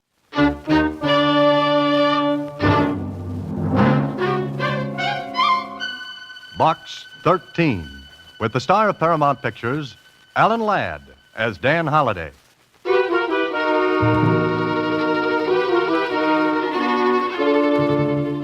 Box 13, care of Star Times. They said my son was killed in a drunken brawl. I know he wasn't.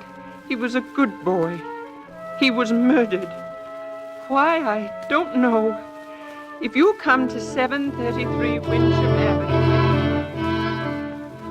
If you'll come to 733 Winship Avenue anytime and listen to my story, I'll be grateful to you forever, Mrs. Catherine Daly. And that was the letter to Box 13. Just a few lines. But, brother, what those few lines led to.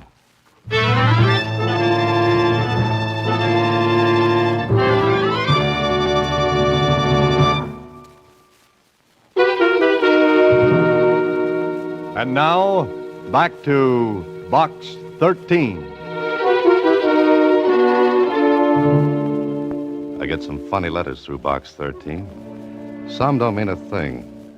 Others are from people who answer all the ads. But this one from Mrs. Catherine Daly, it had a real ring to it. I get so I can spot the letters from cranks and curiosity hunters. They're full of big phrases. It's the simple ones that count, like Susie said. Well, it's short, Mr. Holliday. Uh-huh. What are you going to do about it? Well, what would you do, Susie? Well... You know, Susie, I don't know how you manage to get right to the point of things so quickly. Oh, it's easy. Okay, you talked me into it. I don't know what I'd do without you. I try to make myself indisposable. The word, Susie, is indispensable. What's the difference? None, I guess.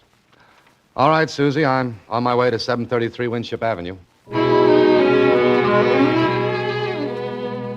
Mrs. Catherine Daly was a little woman, maybe about 50, 60. It was difficult to tell because gray hair was pushing hard against the brown. It was her eyes that got me.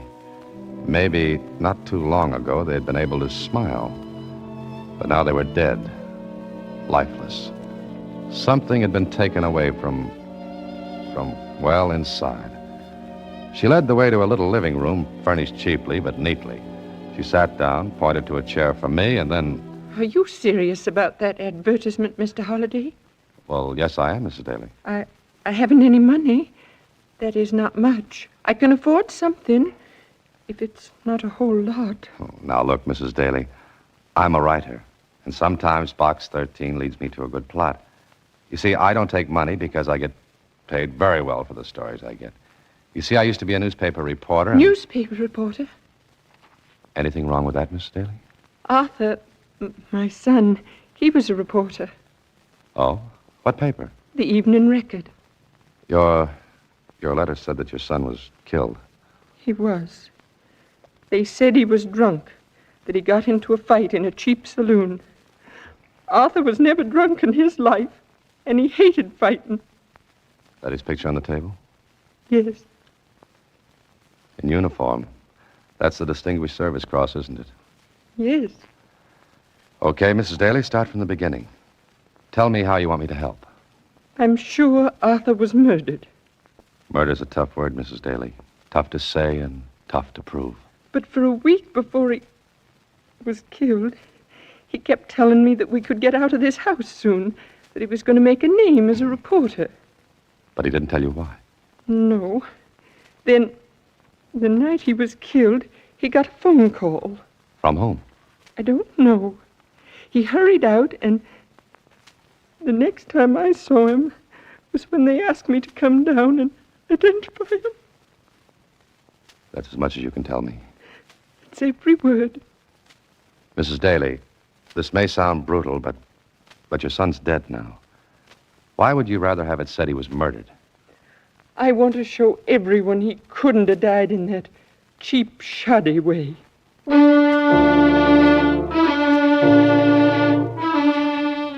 Well, that was that. I believed her. Maybe it was the way she talked. Maybe it was her eyes. I don't know. Anyway, I left her house with nothing to go on but what she had told me, and that was little enough. Just that he was on to something would make a name for him as a reporter. Anyway, I went to see what Lieutenant Kling knew about it. About what, Holliday? About the kid that got killed in the saloon brawl. Well, that's what the records show. They show anything else? No, they don't. You know, I like you. Thanks. You can have the next dance. I'm serious. Okay, so you're serious. What about? You're not satisfied with the Daly case either. What makes you think I'm not? Just the way you talk. You don't believe it's right. I believe what the witnesses in that dive said. The Daly kid got drunk. Somebody said something to the girl he was with. Nothing bad, but Daly got mad and started swinging. And? And he ended up in the red. You didn't arrest anybody? Look, we get a dozen calls a night from down at the Hill places like that. Somebody's always getting pushed around, roughed up, killed. Some of the things don't even hit the newspapers. Run-of-the-mill stuff. Sure. But look, Kling, what kind of guys get killed in places like that? Bums, winos, characters who hang out in those joints. But not a kid like Daly. And you're an honest cop. What was that crack for? For a compliment. The Daly thing bothers you because you know as well as I do that something's wrong about it. Then you tell me. I'll try. Later. Now, look, Holliday, I'm not on the case anymore. Homicide's got enough to do without running down a fight in a saloon. But, But what? But, I don't like it, you're right. I knew I liked you. Okay, I'll marry you in the morning. The place you want is 183 River Street. Oh, nice neighborhood. Great. The cops go in quartets down there. Thanks. See you later. And for the love of Mike, don't end up in the meat wagon like Daly did. Kling was right. It wasn't a neighborhood to raise kids or anything else. And the place I wanted was called the Riverview. Fancy name. Oh, a great place. I stepped over a couple of boarders spending the night on the doorstep and walked inside.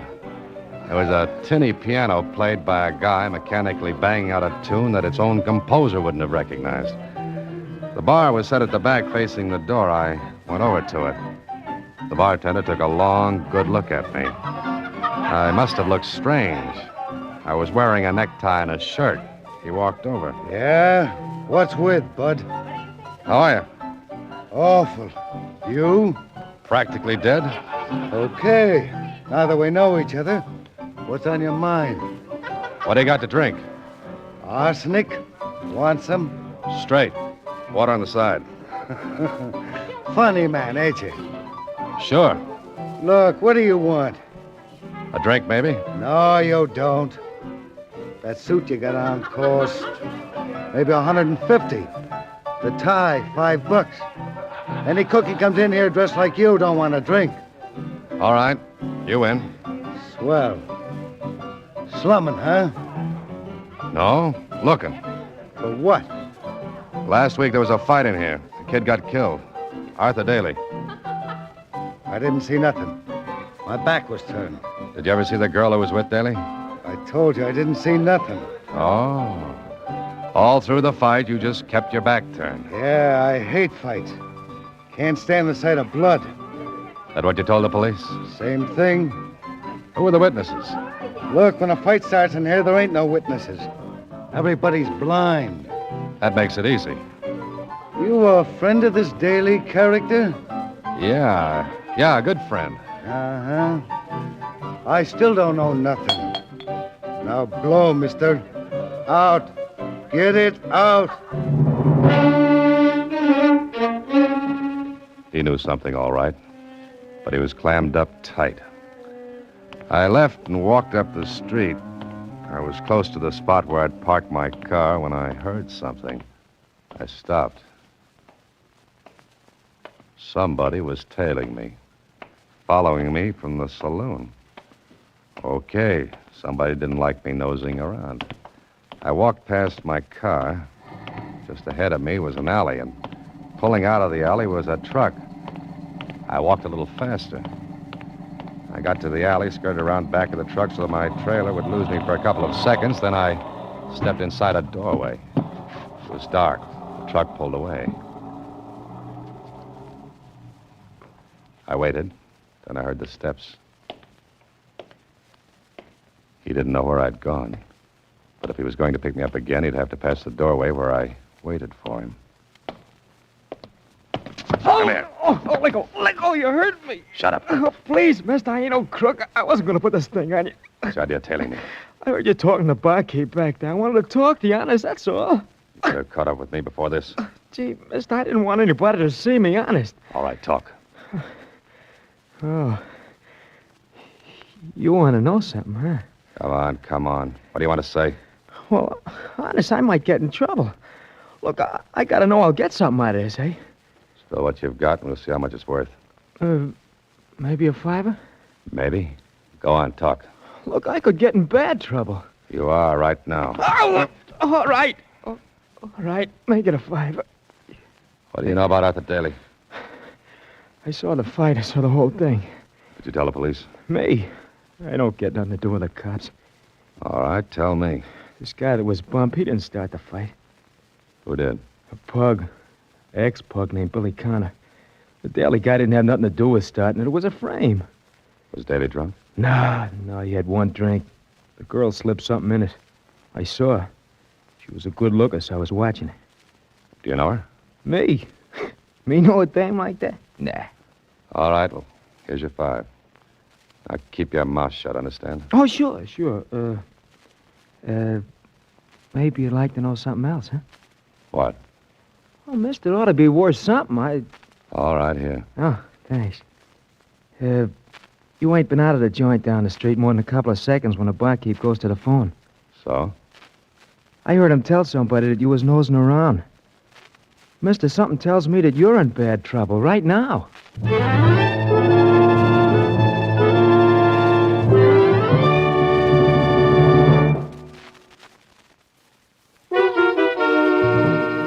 And now, back to Box 13 with Alan Ladd as Dan Holliday. Well, I had a few facts now. First, Daly knew something that might have got him killed. Second, the The girl who was with him put something in his drink so he'd look drunk. Third, an ex-pug named Billy Connor started the fight. Why? The answer to that would put me on first base. So I asked around a little and found out that Billy Connor, a third-rate fighter down at the heels, suddenly came into money. And right after the fight in the saloon, I found him in a second-rate nightclub. You the guy that wants to see me? If you're Billy Connor, I'm the guy. Who are you? Knowing that won't make it any prettier. You're a smart boy, huh? Maybe. But you're not acting smart. What? What are you talking about? You're making too much splash, Connor. The boss doesn't like it. People might start asking questions about the money. The money you got for killing Daly. Me? Oh, no, I just started the fight. Then I ducked. Somebody else banged his head for him, not me. Ah, that's the way it was, huh? Sure, you know. Who are you, anyway?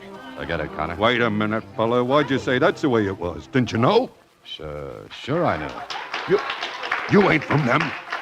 From whom? You dirty sneak. You a copper? Maybe. Think it over, Connor. Hard.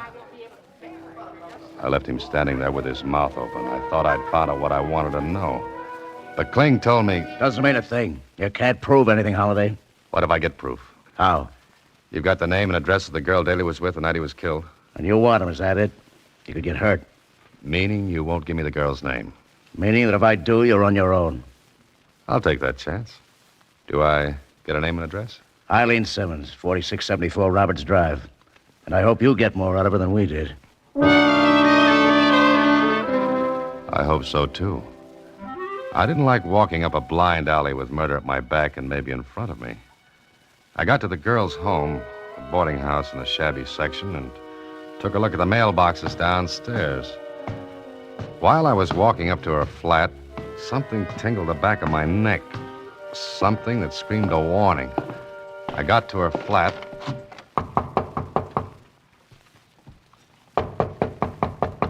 She didn't answer. Then I smelled it. Gas.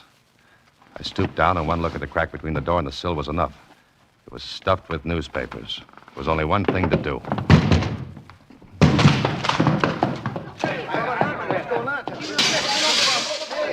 Eileen Simmons wasn't going to talk to anybody. The room was heavy with gas. The window I broke let in some air. Scared faces stared into the door. I smashed open, then I yelled at them. You call the police. Ask for Lieutenant Kling. Go on, hurry. I took a quick look around before I left. In one closet was a fur coat. And from what I knew about fur, this one took money to buy. It had her initials embroidered in the lining. But it didn't fit with the cheap flat. Well, I thought it was about time to make a trip to the Evening Record, where Daly worked as a reporter. Some of the boys knew me, so it was easy to get to talk to Daly's editor. I don't know, Holiday. All I know is that Daly promised me a big story. Something he was working on. Now, look, Charlie. Any idea what it was? None. The kid was close-mouthed. Oh, but you must have some idea. Didn't he give you any hint? Just that it was big and would blow off the top of the building when we printed it. How long did he work for you? Oh, about 6 months, no more. What big assignments did you give him? None. Routine stuff. He didn't have enough experience. Just out of journalism college when the war broke. Went through it. Then served at the war trials in Germany. And in the 6 months with you, there wasn't anything important enough to get him killed, huh? No, there wasn't. Oh, let's see. We sent him on a routine assignment to San Carlito and... San Carlito? What's that? Just one of those little islands in the West Indies. The paper's doing a series on Latin American neighbors, and we... Anything there that might have been the big story? You mean what he was talking about? Yeah, that's it. How long after he got back did he begin to talk about the something big? Hey, just about the same day he walked in here. Where's his desk? Just outside this office. Oh. All his stuff in there? Most of it. We were going to send it to his mother, but, well, you know how things are. It was too soon. We figured we'd wait. Come on, let's take a look.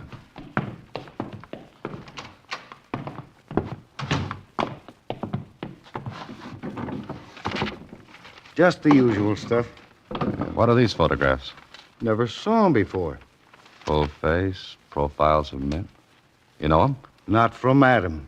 Oh, Charlie, can I have these? Well, I don't know, Holiday. Just one ex-newspaper man to an editor. Come on, let me have them. Okay. I didn't see you take them. Thanks. Now, mind if I go through the rest of your stuff? No, help yourself. I'll be at my desk. Right. I went through Daly's papers. There was one little notebook with an entry in it that read, "Got to be careful, never be alone. They won't dare make a try for me unless I'm alone. I've got proof on film, photos of the men I recognized." Okay, so Daly's notebook gave me another lead. But where to? Well, maybe Daly's mother would know. I looked at my watch, but it was after midnight, so I figured it was too late to see her, and I decided to wait until morning. I wish I'd have gone right then and there.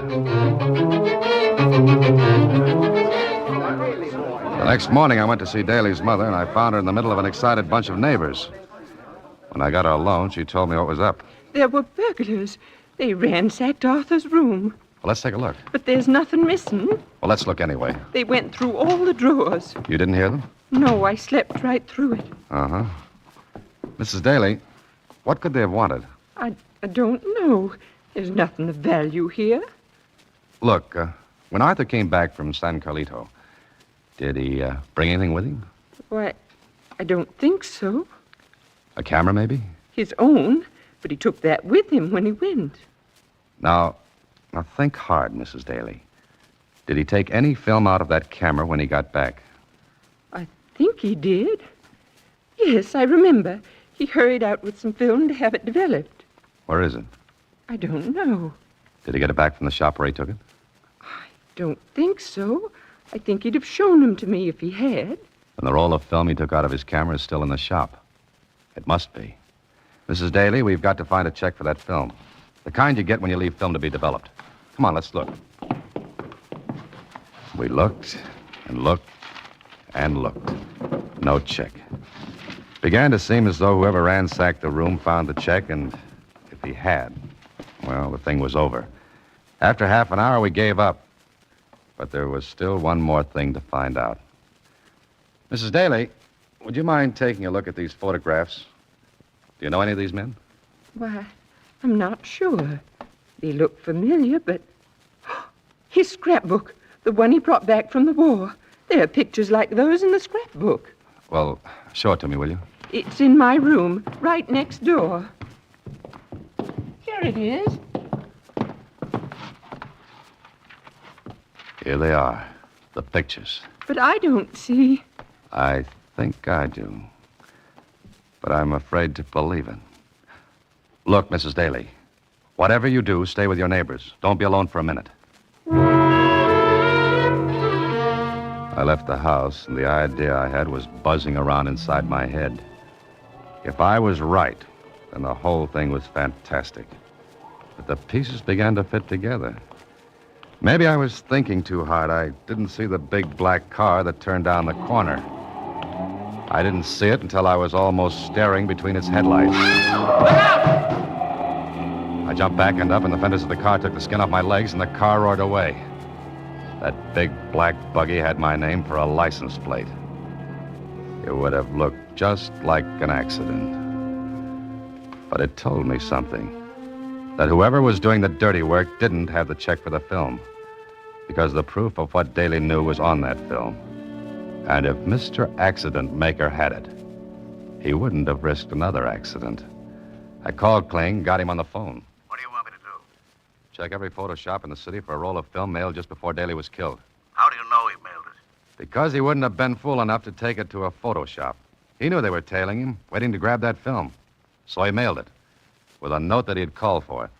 Okay, I'll pick up the film, if I can find it. Oh, no, Kling, don't pick it up, please. But you just said you Kling, want... tell me where it is, call my office, and I'll pick it up. Look, you're asking for a crepe wreath in your door. If those babies are what you say, they'll cut you in little pieces. You want them, don't you? Sure, but I don't... The only way to get them is to make them come after that film. And they won't call it headquarters for it, Kling. But they will try to get it from me. I waited. Finally, Kling gave me the word. I picked up the film and printed the little finishing shop. Kling had given orders that I was to have it. I got in my car, looked in the rear vision mirror, and saw a big black sedan pull in behind me. This was it. I couldn't spot Kling, and the squad car he said would be handy. Maybe something held it up. I didn't know. I got to my apartment. The sedan pulled up behind me and parked. I walked up to my apartment, went over to the window, and saw a man get out of the sedan. He walked slowly and disappeared into my apartment building. I sat down with the film and prints burning a hole in my pocket. Then... Who is it? Mr. Holliday, I'd like to talk to you. I took one more look out of the window. The street was empty except for the sedan. No squad car, no Kling. Brother, if ever I wanted to see that big guy, it was now. I walked to the door. Mr. Holliday? Uh-huh. Who are you? My name is, we'll say Stefan. Okay, you're Mr. Stefan. So what? I shall be brief. You have a roll of film and some prints. I am a camera enthusiast. I shall pay you a good price for the film. How much? You're going to be reasonable. Huh? That's fine. Shall we say 10,000? That's big money for a strip of celluloid.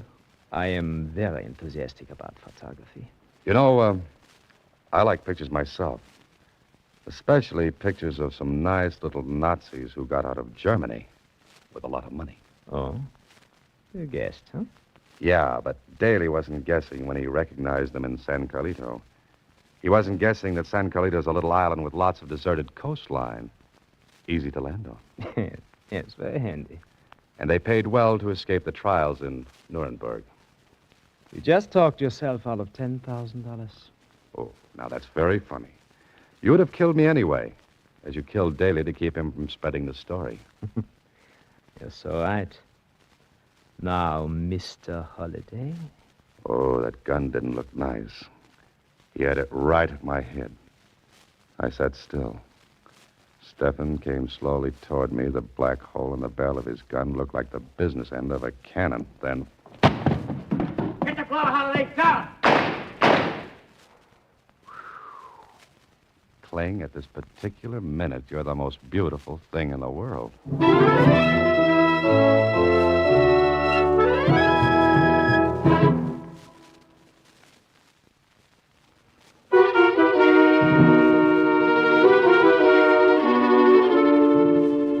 Then what happened, Mr. Holliday? Well, at that moment, Susie, Lieutenant Kling landed and took over. Sorry I drew it so close, Holliday, but I had to let Stefan talk a while. Yeah. But by the way, where was that squad car?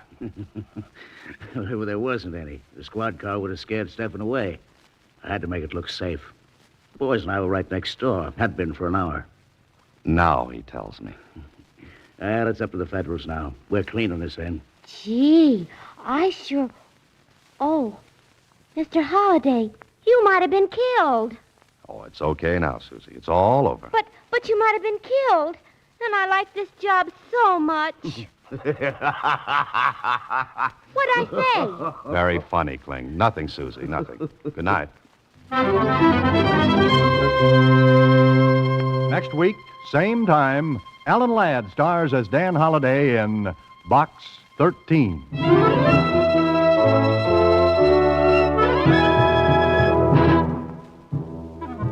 Alan Ladd appears through the courtesy of Paramount Pictures and may currently be seen in Wild Harvest. Box 13 is directed by Richard Sandville with original story by Russell Hughes and original music composed and conducted by Rudy Schrager. The part of Susie is played by Sylvia Picker and Lieutenant Kling by Edmund MacDonald. This is a Mayfair production.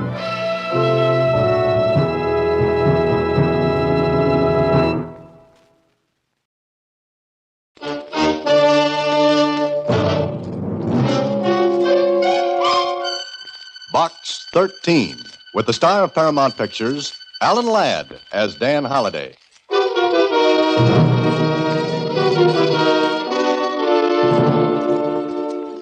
Box 13, care of Star Times.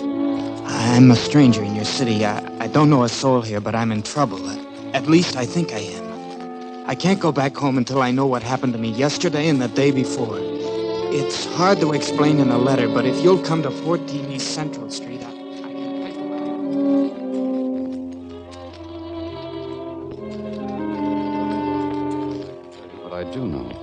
Believe me, I need help. And maybe you're the one. Jerry Fuller. Uh-huh, he needed help, all right. At first, I didn't think he did. I went at the whole thing with my tongue in my cheek, but I put it back where it belonged. Fast.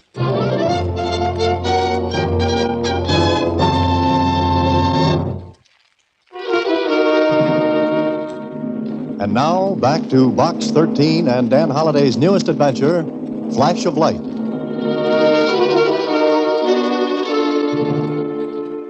But I think it's silly, Mr. Holliday. Why can't he go back home? And what does he mean until he finds out what happened to him? Just that he's lost 2 days out of his life. Huh. Nobody can do that. You know, you should go to the movies more often, Susie. Sometimes you get an Academy Award for losing a weekend. Well, if you ask me, this Jerry Fuller sounds pretty silly. 2 days are hard to mislay.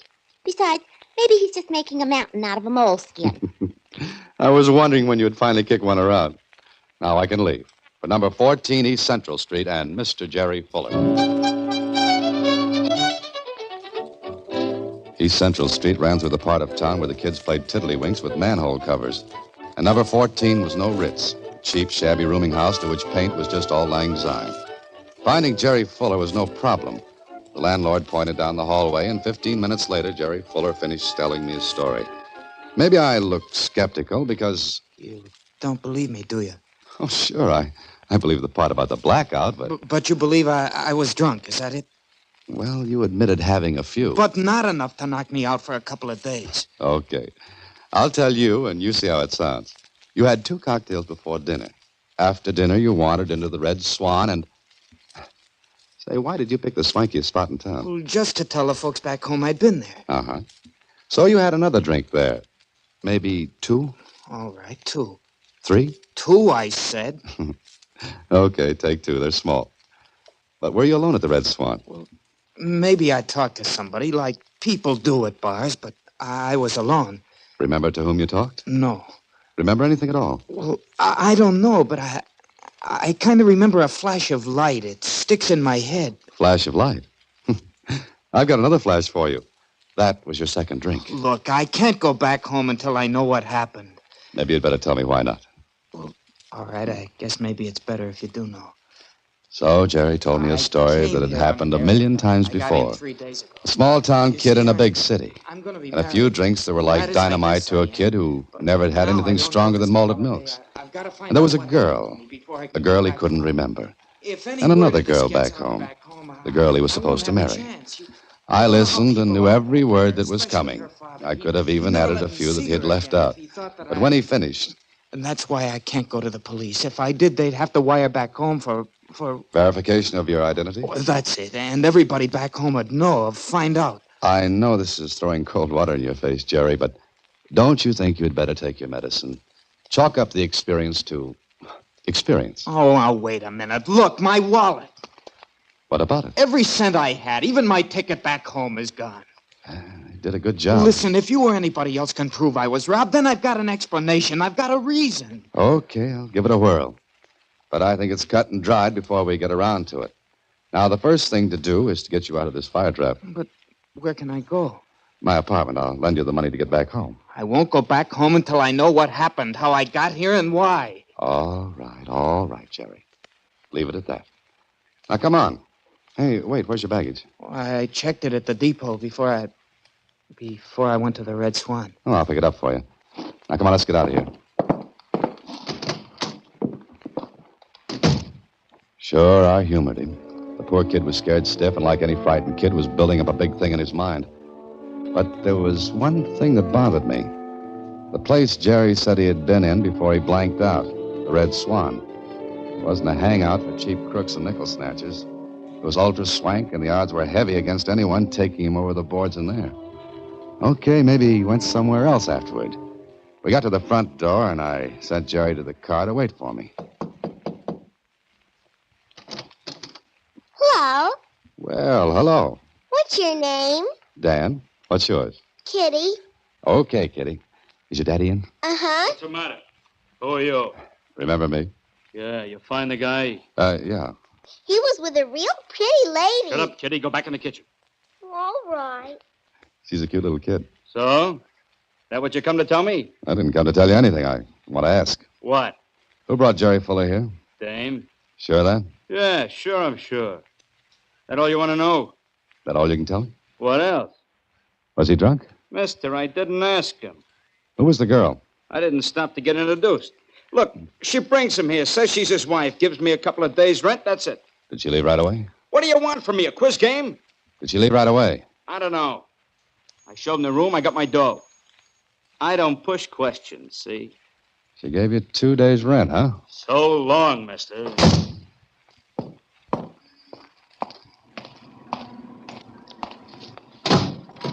What'd you do up there, Mr. Holliday? Got unpopular?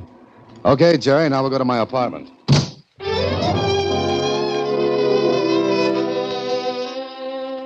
Feeling better? Yes, a lot. Thanks. Ah, we'd better see about shipping you back home. Oh, but you said you were going to help. I am, and the best way I do that is to ship you out of the big city. You come back in, say, 10 years. You think I'm just a kid that got in bad, don't you? Well, you were at a church social for 2 days, Jerry. And I'm telling you, I was robbed. So you were. What can I tell the folks back home? What you told me. Oh, you don't understand, Mr. Holliday. Mr. Simmons. Mr. Simmons? Who's he? He's Millie's father. Oh? And Millie, I take it, is the girl back home. You're making fun of me. No, I'm not, Jerry, not at all. But the best thing you can do is face the music. You won't be able to dance to it, but, well, it's the best way. I don't know. Now, you wait here. I'll run to the depot and get your baggage. Here, yeah. Got the check for it?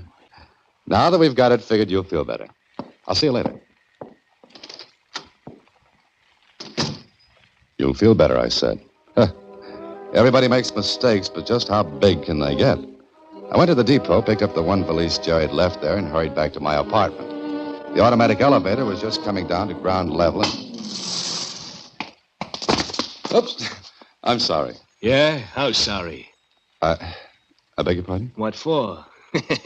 Keep your eyes in front, pal, and you won't run into people. Just a minute. You came out of that elevator a little too fast. So? That's the way I always move. Objections? I might have. Like what?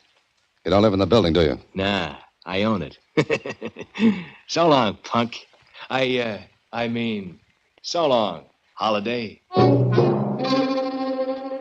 Holiday? I didn't know him, but he knew me, and he came from upstairs. Something told me that character had been in my apartment. I got in the elevator, pressed the floor button. I never realized until then how slow those things can move. Then...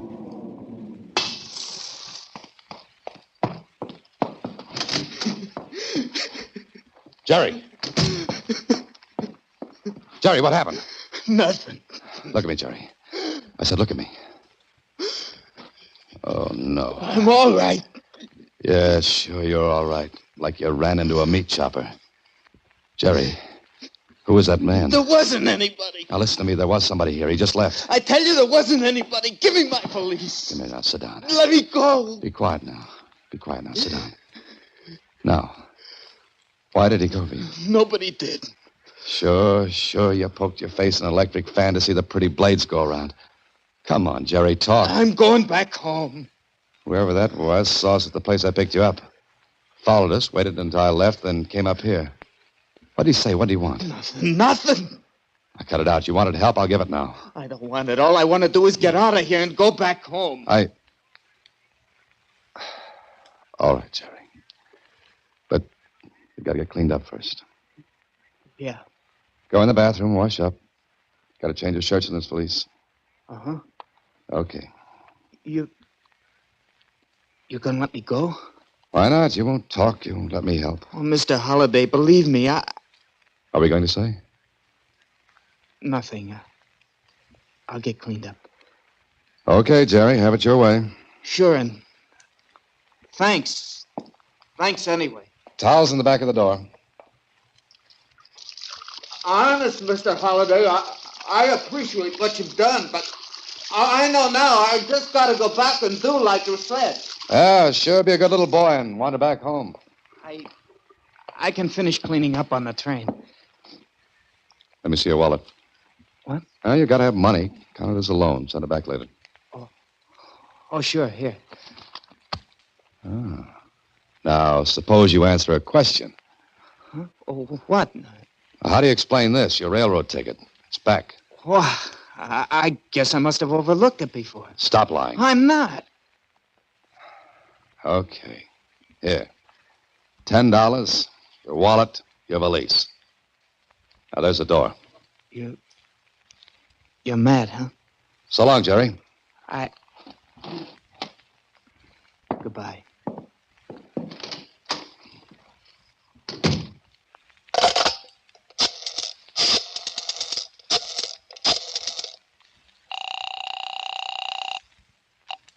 Police headquarters. Griffin speaking. Lieutenant Kling, please. Homicide, Kling. Hello, Kling. This is Dan.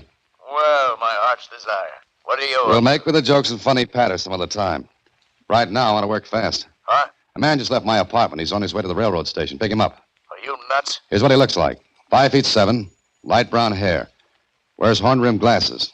No hat, dark blue serge suit, carrying a suitcase with the initials JF on it, a foot high. Even some of your boys could spot it. Now take a breath and listen to me. I can't order a guy picked up because you want to play games. You gotta have a charge. Pick him up and I'll sign the complaint later. You'll find my wallet in his valise.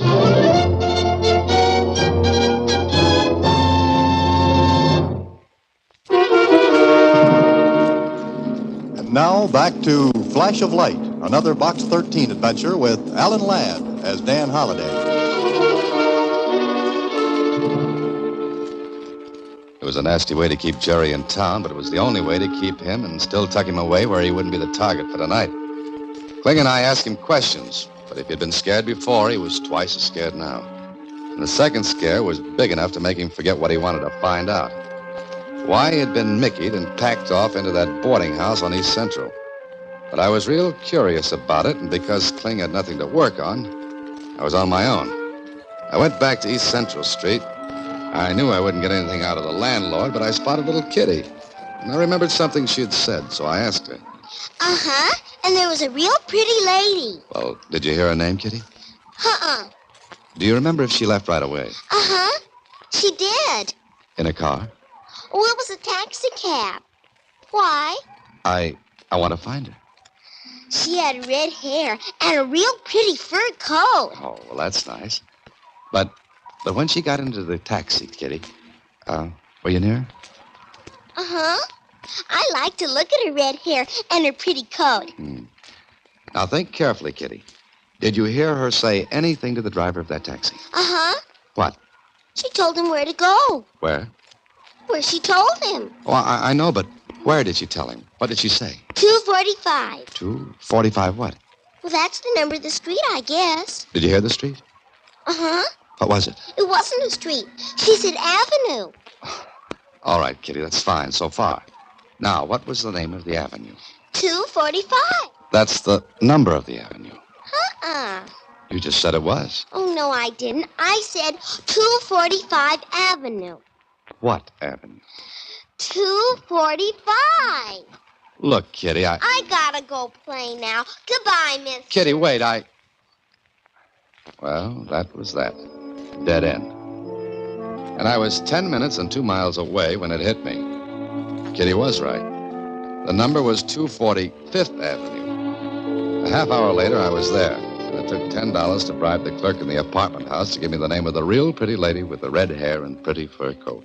And a couple of minutes later... That you, Marty? Yeah, Beth? What's the idea of showing up this late? Hey, And a high nani. what's the idea? Oh, pardon the intrusion. You get out of here. Who are you, anyway? I'm the man who makes the survey. Survey? What survey? Are you listening to your radio? What do you want? Answers. Have you got any? He ain't a cop. Expecting one? Get out.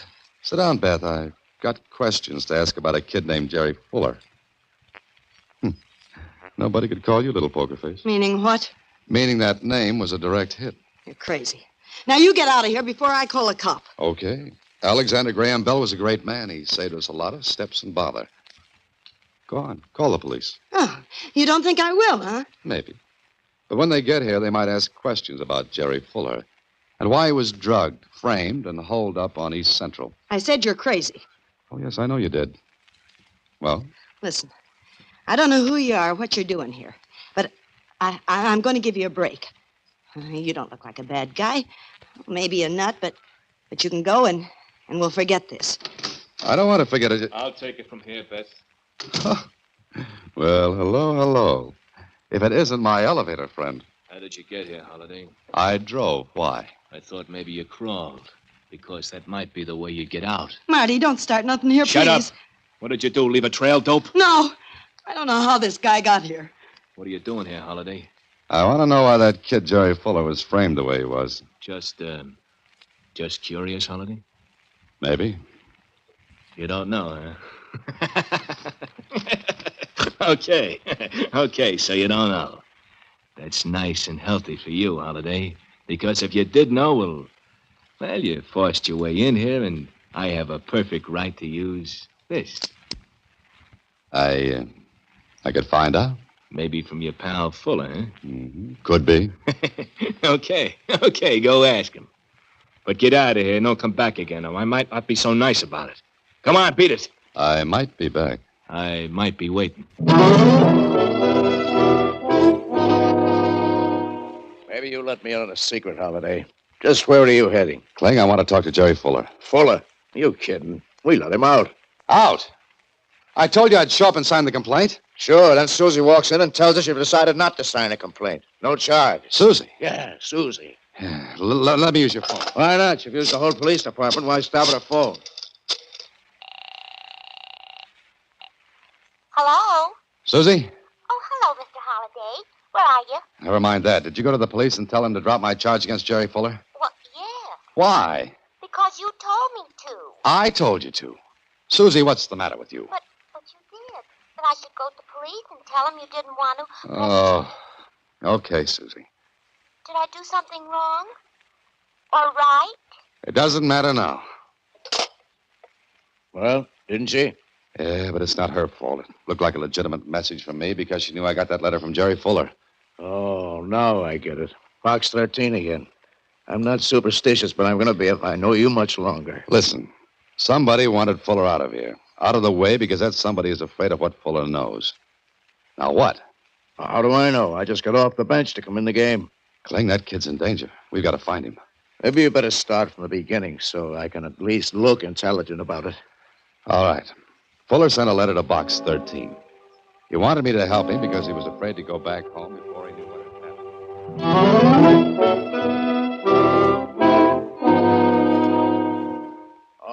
All right. That's the story. But Fuller can't know anything because he said he was blanked out. We've got to find him. There must be something he knows. Okay, hold on. Sergeant, get a description of Jerry Fuller from the clerk. Left here about half hour ago. Put out a dragnet for him. Watch bus, railroad, plane terminals. Right away. Good boy. Now, one more thing. This Marty character you talked about. Short? Yeah. He's stocky, little scar on his chin. Clothes were neat, but gaudy. I thought so. Marty Kane. Oh, you know him? Every police department in the country knows him. Killer, hired by anyone who can pay his price. Killer? Got anything on him? No, Stooley's tipped us off he was in town. 2 days after he gets here, Billy Dufresne was killed. Dufresne? Yeah, he was going to be state's witness against Billy Farn. We thought nobody knew it. Oh, we gave Dufresne protection, but not enough. Kane got to him. And you lose the fraud case against Farn. Yeah. But if we can get Fuller back, you'll have a case against Kane and Farn. If Fuller talks. What do we do now? If you got any fingernails left, start working on them while we wait.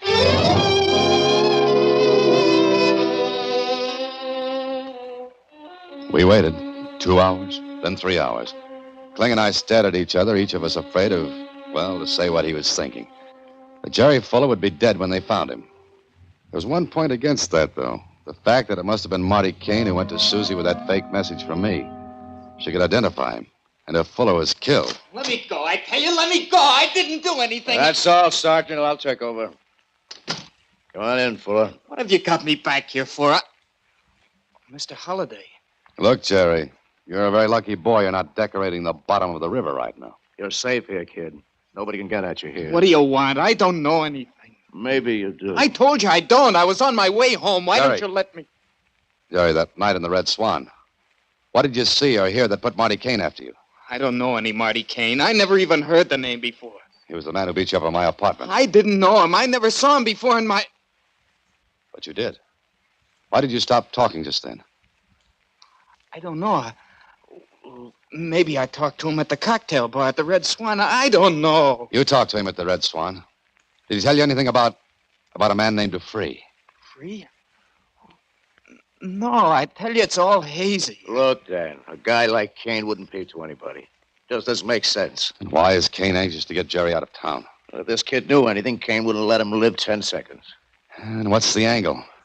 Jerry, did you ever hear of a man named Billy Farn?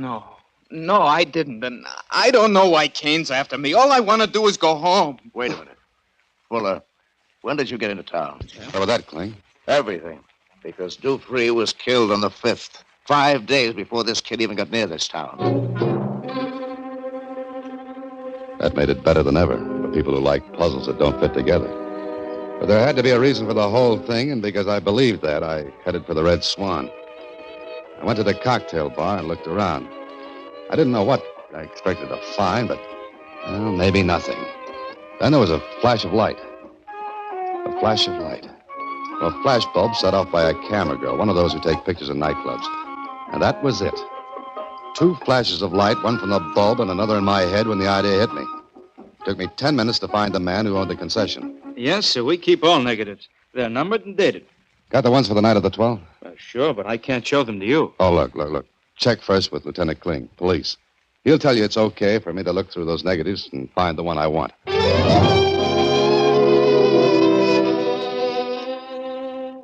How big can you project this thing, Kling? As big as you want. The lab made a positive from the neg you got. You ready? Yeah, go ahead. Big enough? Plenty. Jerry, recognize that picture? Yeah. I had the girl take one of me at the bar for a souvenir to take back home. But you haven't got that picture, though. Well, no, I forgot all about it. Jerry, at the bar, you were a little tipsy. You got talkative. You showed the picture to somebody. Was it Kane? Well, I don't know. It could have been. So what, Dan? What's this picture got to do with it? Don't look at Jerry, Kling. Look at the figures in the background. Enlarge it a little more. That what you want? Hey, that's Marty Kane. Yeah, taking money from someone. And that someone is Billy Farn's leg man. Well, you got your case, Kling. Farn's leg man paying off Kane for killing Dupree. Better look at it in the light, Dan. This picture shows Kane getting money. Okay, so what? A smart lawyer could make up a dozen reasons. Kane won it from Farn. He was getting change from the leg man. But coupled with this business about Jerry Fuller, it would stand up in court. Fuller hasn't been hurt. Kane was smart that way. Yeah, Hey, listen. You want a case.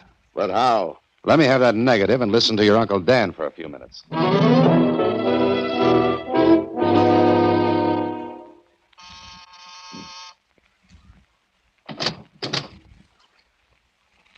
Good evening, Marty. So, you did come back, huh? Uh-huh. Want to talk to me? Sure, come on in. Oh, leaving town, Marty? So you're all packed. Maybe you better do the same. I like it here. You must. Now beat it. I thought you were smart, Marty. What? You got the picture from Jerry Fuller, but there's always the negative. You've got a much better poker face than your girlfriend. But you've batted an eyelash. Marty, who is it? Oh, you. Sit down and stay out of the way, Beth. Well, Marty? So you got the negative, huh? Maybe. You should have thought of it. But that's the trouble with you smart boys. You play ring around the rosy and get yourselves dizzy. What's your angle? Nothing. Oh, and before you pull that trigger, there are cops all around this place. Marty. Shut up. This guy's pulling a bluff. So? Now, why don't you be smart this time, Marty, and go along quietly? The police could use your evidence. Turned stooly, huh? Nothing doing. Marty, come back. You'll see him again, Beth. Let him run. They'll kill him. They did. They killed him. They killed him. Oh, no, Beth. Kling's too good a shot to kill his best witness.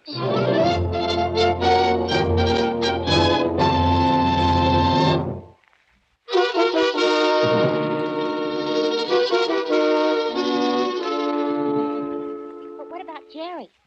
Did he go back home? That he did, Susie. And right now, he's probably a hero in his hometown. Gee. And all because of a flash in the pan. Huh? I made a joke. Get it? Face, Pan. Flash in the pan. Oh, good night, Susie. Next week, same time, through the courtesy of Paramount Pictures, Alan Ladd stars as Dan Holliday in Box 13. Box 13 is directed by Richard Sandville, with an original story by Russell Hughes. Original music is composed and conducted by Rudy Schrager. The part of Susie is played by Sylvia Pickard, and that of Lieutenant Kling by Edmund MacDonald.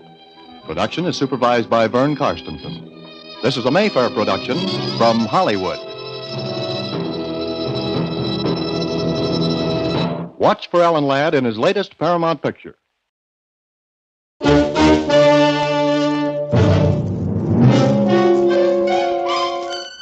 Box 13, with the star of Paramount Pictures, Alan Ladd as Dan Holliday.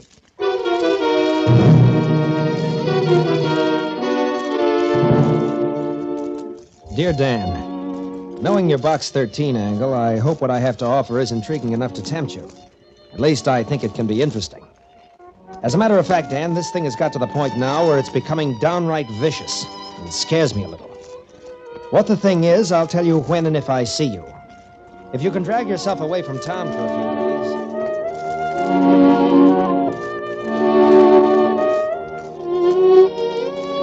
Yourself away from town for a few days, consider this letter an invitation to join me at the country home of Bernard Trendler, my cousin.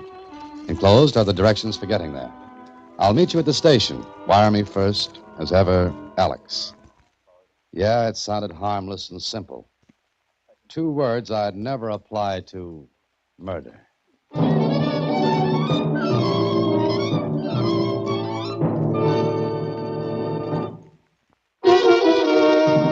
And now, back to Box 13 and Dan Holliday's newest adventure, Death is No Joke. I don't think you should go, Mr. Holliday. And why not, Susie? Well, every time you accept an invitation like this, something bad happens to you. Susie, every time someone reads that ad in the Star-Times, it means trouble. But here I am, still alive and kicking. You just better watch out. You're not intolerable, you know. Well, thanks, Susie. But did you mean intolerable? Well, sure. Like Achilles was after he was dipped in the river Styx. Oh. It was the Styx, and you mean invulnerable. Oh, intolerable and vulnerable. You could get hurt. Okay, we'll see. Oh, by the way, did you send that wire to Alex? Oh, of course I did. Oh, good girl. Well, expect me when you see me. So long, Susie.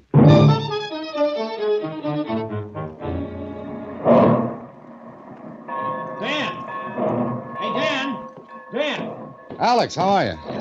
Dan Holliday. So you're still alive, Oh, huh? why not? It's a good idea. Is this your luggage? Oh, yes, just that flat stuff. Good. My car's just around the other side of the depot. This way.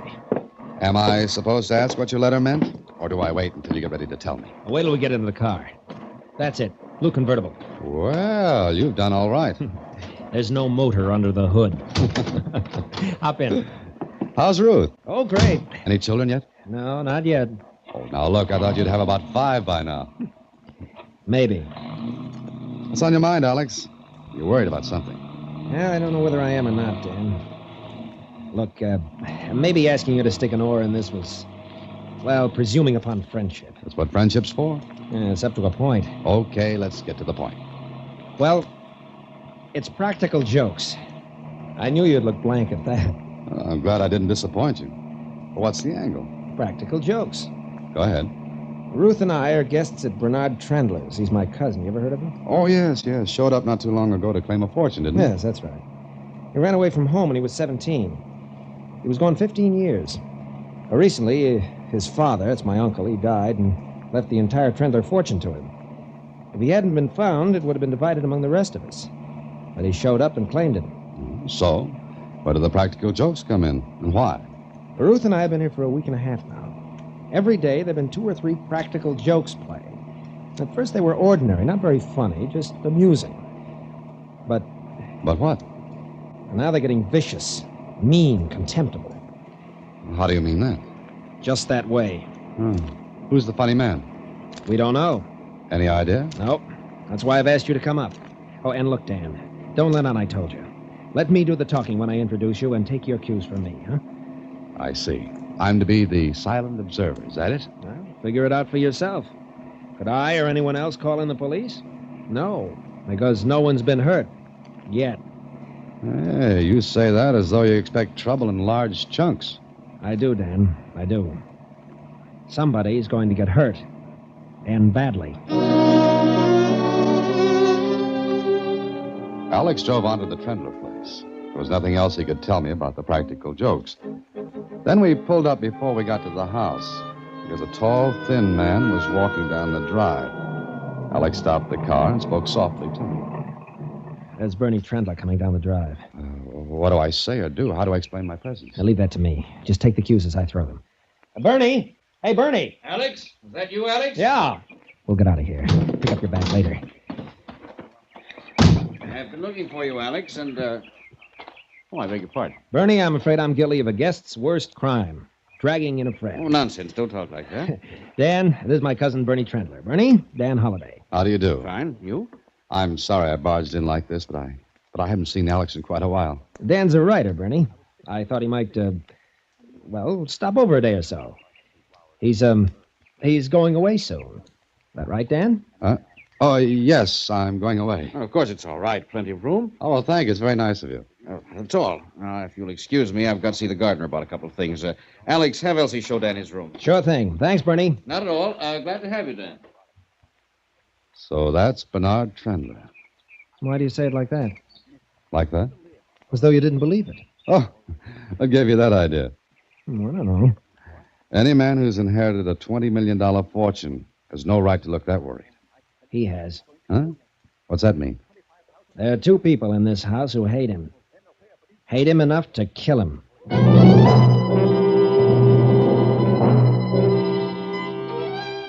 Well, with that, Alex took me into the house. The maid showed me to my room, and, well, I saw no one else until later that afternoon. Then I walked into the library on the ground floor. There were two people seated there. I stopped at the door. Well, hello. Who are you? Oh, my name is Holliday, Dan Holliday. I'm looking for Alex. Oh, he's looking for Alex, Martha. All right, let him look for Alex. Have you tried looking under some rocks, Mr. Oh, Holliday, Dan Holliday. Oh, did you just arrive? Just after lunch. Too bad. The lunch was horrible. You didn't help it, Martha. I didn't try to, Henry. You don't have to try, my dear. Well, I suppose we may as well introduce ourselves. I'm Henry Trendler. This is my wife, Martha. How do you do? I'm Bernie's cousin. Oh, I've met Mr. Trendler. Isn't that nice? Henry, I'm going down to the lake. Well, don't go out too far, my dear. I don't know how to swim, my dear. Yes, I know that. Goodbye. Nice to have met you, Mr. Holliday. Oh, she remembers Mr. Holliday. It's just one of her irritating little tricks. Oh, I see. She's an attractive woman. Is there any chance you might fall in love with her? Fall in love with her?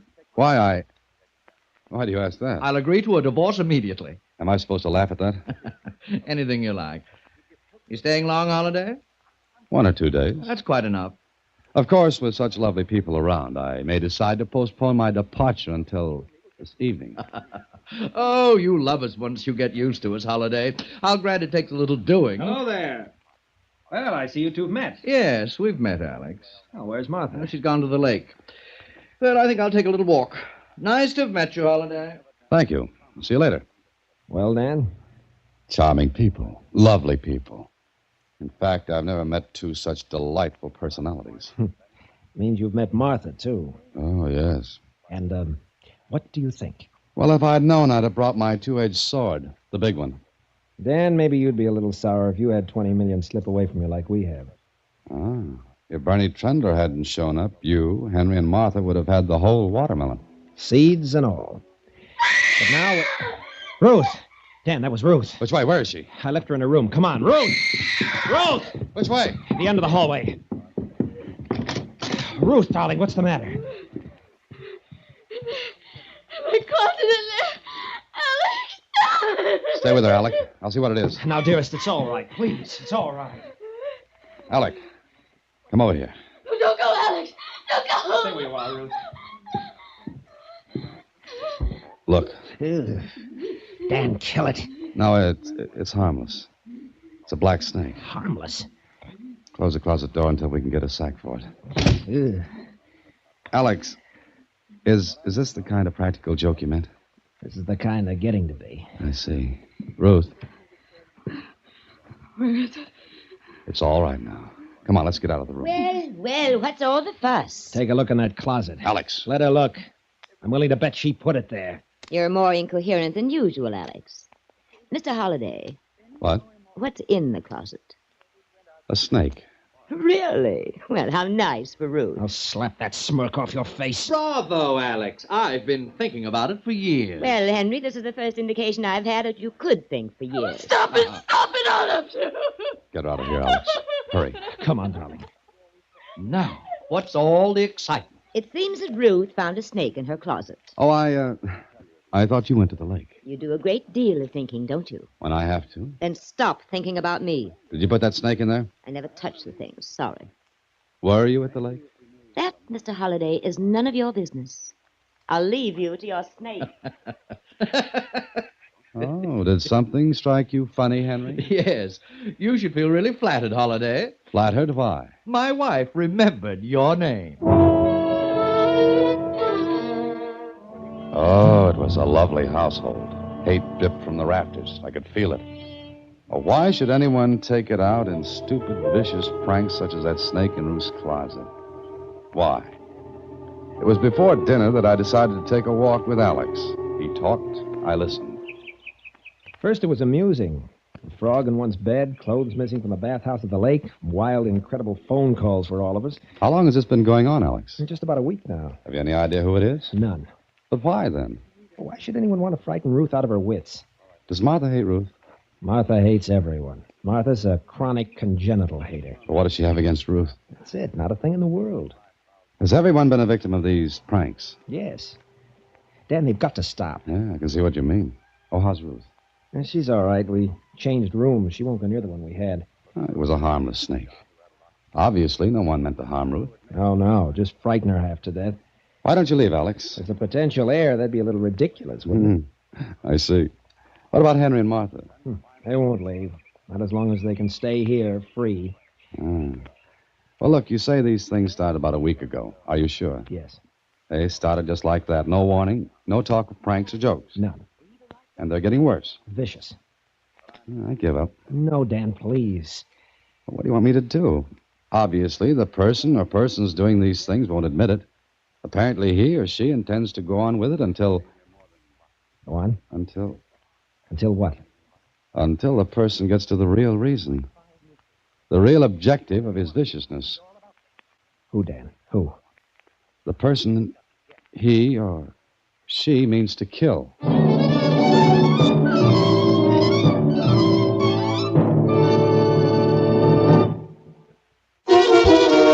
And now, back to Death is No Joke, another Box 13 adventure with Alan Ladd as Dan Holliday. Maybe I was right, maybe I was wrong. Maybe no one wanted to kill anyone.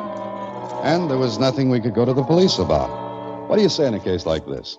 Somebody's playing jokes? And what about my host, whom I hadn't seen since my arrival?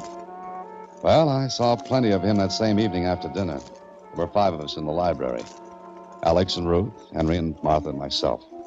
What little conversation there had been was down to an occasional cough. Everyone was as jittery as a rookie pitcher facing the Yanks for the first time. Then... I'm glad all of you are together for a change. Bernie, how nice to see you. Sit still. What's the matter, Bernie? You look... Mad? I am. What's all that? A book and some pictures. Oh, Stay where you are, Henry. Oh, very well. This evening, when I went to my room after dinner, I discovered someone had been there before me. Who, Bernie? It could have been you, Cousin Martha. Oh, please, not in front of Henry. Oh, what difference does it make? Shut up! What are you getting at, Bernie? Look, this is an old high school annual of mine. Oh, no, not that. Next, you'll bring out the albums. If I remember correctly, you were the only baby who managed to look positively gruesome lying on a table. I said shut up! Sorry. What about that annual, Bernie?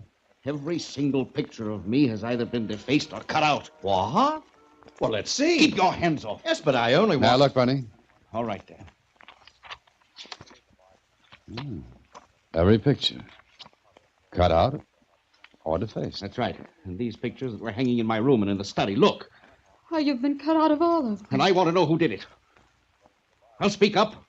Which one of you was it? I swear if I find out, I'll tear his throat out. No one moved or said a word. Bernie Trendler's face was as white as a sheet. His eyes crinkled into slits that glared from one of us to the other. I looked at the others. They were scared. Yes, even Martha was afraid to open her mouth. Then, after a few seconds... I warn you, whoever's doing this, unless it's stopped and stopped immediately, I'll do something about it. Do you hear? I want it stopped! Bernie, please, you're frightening me. I'm sorry, Ruth. I think I'm going to bed. If you're doing these things, Martha, take my warning seriously. If I were doing them, Bernie, they'd be worse than they are. Good night. And if I find any snakes, I'll let you know. Oh, look, I want to get out of here. I want to go home. Ruth, everything will be all I right. can't Now, stand please. any more of this. I want to get out of here. All of them hating each other. Ruth. It's true. Maybe she's got some. I have. You hate Bernie. You hate Martha. Ruth, stop it. Stop it. Take her upstairs, Alex. Go ahead, please. All right, come on, Ruth. Come on. Well, I guess the party's over. I'll turn in, too. Just a moment, Henry. Yes? I hope you know I meant what I said. Why, look at me. Get out of here. Go to your room. Thank you. I will. Good night. And close the door after you. I'm sorry for that display of temper, Holiday. This nonsense has been too much. I don't suppose you have any idea who's behind it. No, but this is the last straw. I wonder if there'll be any more. Huh? Why do you say that? I wonder if this is the last joke. It had better be. Suppose it's not. Then I'll send for the police. And tell them what? That someone's been playing jokes? Facing and ruining these books and pictures is vandalism. They meant quite a bit to you, didn't they? Of course they did. High school annual and photographs. Oh, when were the pictures taken, Bernie? Oh, years ago, 15, 16 years ago, when I was in high school. Why? I was just thinking. It's very strange that only those photographs of you in athletic costumes should have been destroyed. What? Let me see. You're right. That's odd. Very odd. Oh, here's one of you that hasn't been destroyed. Well, let me look at it. 17 years old. What happened when you were 17, Bernie? What do you mean? Just that. Nothing. Nothing that I can remember. But something that someone else could remember. What the devil are you talking about, Holiday? I don't know yet. Maybe I'll find out. Not being able to sleep, I went for a walk in the moonlit garden. Suddenly, I heard voices. A man's and a woman's coming from the garden house. I walked closer. I don't know why I agreed to meet you out here in the first place. Oh, you don't? Well, I think so. What do you want? Just a small, tiny cut of the 20 million. What makes you think I'd give it to you? What makes you think you won't? Lots of things. How big a fool do you think I am? That's up to you. How big a fool can you make of yourself? Not quite as big as I can make of you. What's on that venomous mind of yours? Money. I don't mean that. Oh, you were a fool, Bernie. A fool to bring that book and those pictures downstairs tonight. So I was a fool. Why? Don't forget that I used to visit this house as a child. I remember lots of things my stupid husband doesn't. And things other people don't remember. Such as? Well, let's put it this way, Bernie. Let's say, in those days you were more gauche than you are now. Why, you... I could kill you for that. You would try to kill me, wouldn't you? With pleasure. But don't try it, Bernie. Because if you do, you'll be found out. What do you want? I told you. Think it over, cousin. You have until tomorrow morning. She left the garden house and passed me. I stood in the shadows and watched her. There was a little smile on her face. Then I looked toward the garden house. Bernie Trendler stood in the doorway. A shaft of moonlight struck across his face. And if ever a face showed murder, it was his.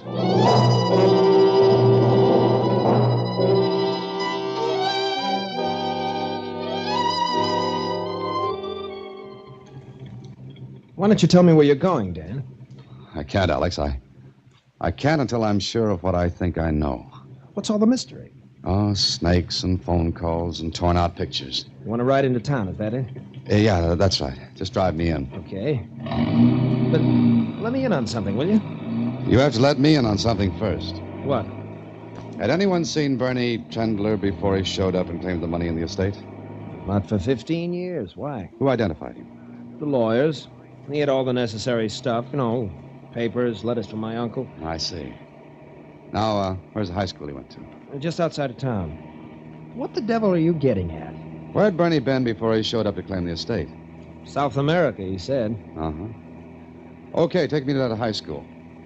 What's the matter? Dan, something's wrong with the brakes. Try the emergency. No good. Dan, we're picking up speed on this hill. Try to shift into second. Compression of the engine will hold it back. Stay close to the left. Don't get near the embankment. What if someone's coming up the hill? We've got to take that chance. Where's the nearest side road? There isn't any. No turnoffs. Keep your hands on the wheel. That emergency's no good? Have you got any pedal at all with a foot brake? None at all. Look, scrape the side of the hill on the left. Go in easy. That'll slow us down. Yes, but Dan, we can't... Do it. It's our only chance. Okay. Again. Keep close and keep scraping.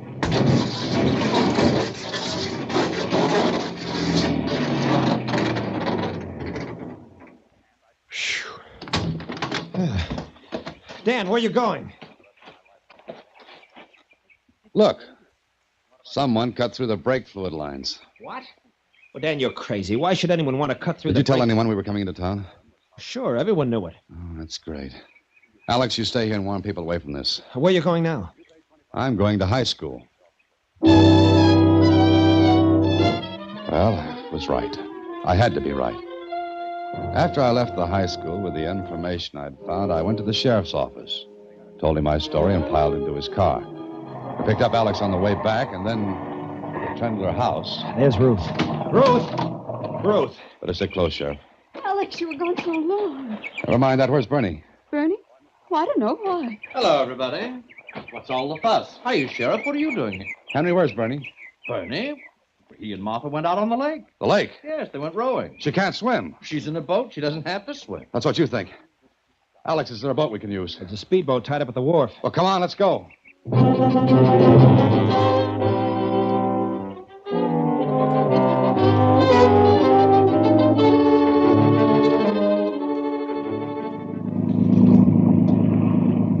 can't have gone far in a rowboat. Dan, are you sure of what you told me? I'm positive. We've got to get to them before there's a murder. A murder that'll look like an accident. There they are. Get more speed out of this. I can't, Dan. Bernie? Bernie! Look, he's rowing for shore. Cut in ahead. I'll try to.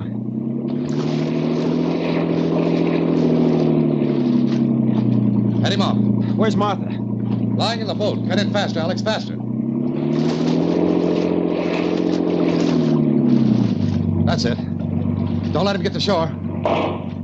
Get on. Get on here, shoot to kill. Get down. He's jumped for shore. Now, what if he gets away? Let him. He can be picked up later. Get to Martha.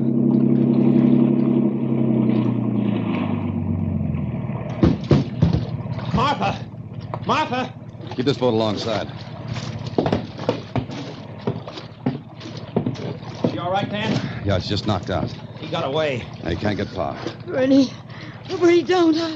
I won't tell. It's all right, Martha. He's gone. Oh, Martha, you're all right now. he was going to kill me. Yes, I know he was going to kill you. Because you knew he wasn't the real Bernie Trendler.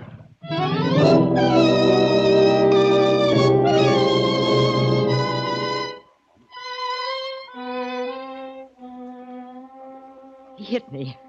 And I saw him start to... But I couldn't do anything about it. Are you all right now, Martha? I mean, are you all right? She's all right, Henry. Oh, I'll get it. It's probably the sheriff. I suppose I should thank you, Mr. Holliday. That might be nice. Thank you. They got him. Alive? Yes. You're right, Dan. Will someone please explain all this? The real Bernie Trendler is probably dead. Killed by the man who passed himself off as the real Bernie. Isn't that right, Martha? I don't know anything about it. Martha? Oh, all right. I knew he wasn't the real Bernie last night. When you realized the pictures were defaced, cut out. Yes. Bernie Trendler was left-handed. What? By George, that's right. Why, I remember now. You see, all those practical jokes were leading up to the destruction of the pictures. He couldn't get rid of them without attracting attention and suspicion. So he took the elaborate way out. The jokes would have stopped once he'd destroyed those pictures. What about the high school, Dan? I saw pictures there of the real Bernie in a baseball uniform, with a baseball glove on his right hand. Well, how could he hope to get by with a fraud? Well, he did. Remember, the real Bernie was missing for 15 years. But what made you think of it, Dan? I mean, the left-handedness. Well, let's say the real Bernie was gauche in those days. Oh. What's the matter, Martha? Why, nothing. Nothing at all, I hope. Oh, gauche is French for left, isn't it, Martha? Yes. Yes, it is. Well, is there anything else to tell? Why are you two looking at each other like that? Well, I was just wondering how much I have to thank Mr. Holliday for. Well, let's say you've already thanked me for everything.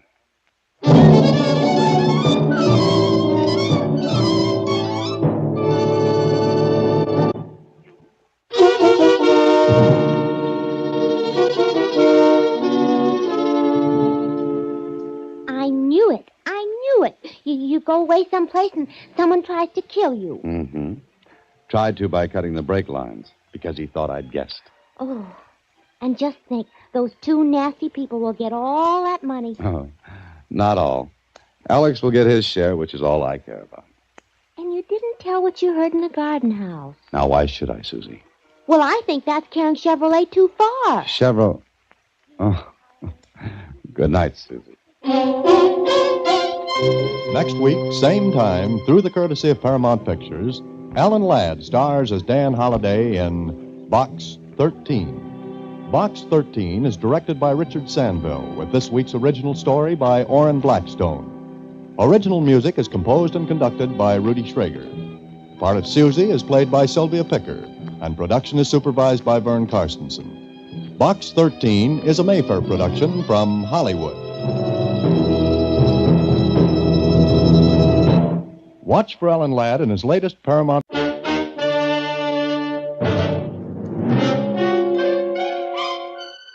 Box 13, with the star of Paramount Pictures, Alan Ladd as Dan Holliday.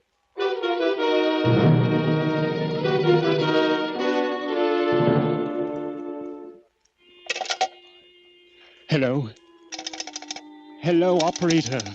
Operator, I want to send a telegram immediately to Box 13, care of the Star Times. Come to room 507, Hotel Belvedere. Please waste no time, because this is a matter of life and death, perhaps for dozens of people. I am Dr. Waste no time, because it's a matter of life and death, perhaps for dozens of people. I am Dr. Theodore Miller. Dr. Miller's telegram reached me at my apartment, special messenger from the Star Times.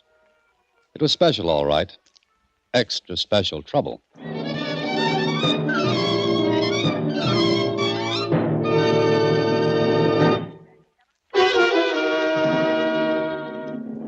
And now, back to Box 13 and Dan Holliday's newest adventure, The Biter Bitten.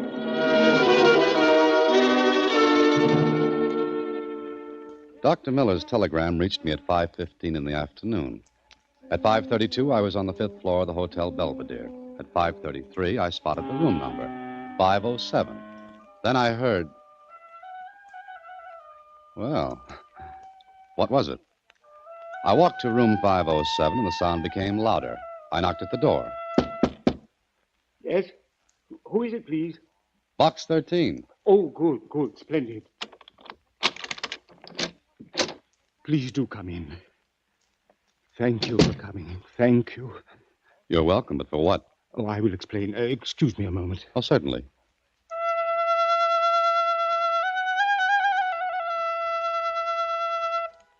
Oh, it's no use. Oh, you're so right, Dr. Miller. Music like that does seem a little out of place. You're joking. I think you're the joker, Dr. Miller. No. Please forgive me, but I am desperate. Why don't you settle down and explain your telegram and this weird little concert? I am Dr. Theodore Miller. Yes, I know that. I'm Dan Holliday. Mr. Holliday, do you know what a herpetologist is? Yes, I know what it is. A snake expert. Exactly. So? Mr. Holliday, someplace in this hotel, perhaps on this very floor, there is a dangerous snake loose. Are you kidding? No. I'd better explain. Yes, you'd better. I'm in town to address the Medical Society on the use of snake serums in the treatment of hemophilia. I brought a king cobra along. It has escaped. Here in this room? I don't know where it is. Dr. Miller, thank you for the telegram and the music, but I'm going. Wait, please. You're either a liar or you're crazy. No. Look here. My credentials. The hotel manager will verify them. You yourself can check. You will see that I am who I say I am. That doesn't stop you from being insane. Yes, I know how all this sounds, but please believe me, we must find that cobra. I can understand your concern, but you've got to understand my position, which is one I don't like. If you want adventure, this is it. Granted, You but... still think this is a joke, yes? Yes. Wait a moment. Hello. Will you have Mr. Larkin come to my room?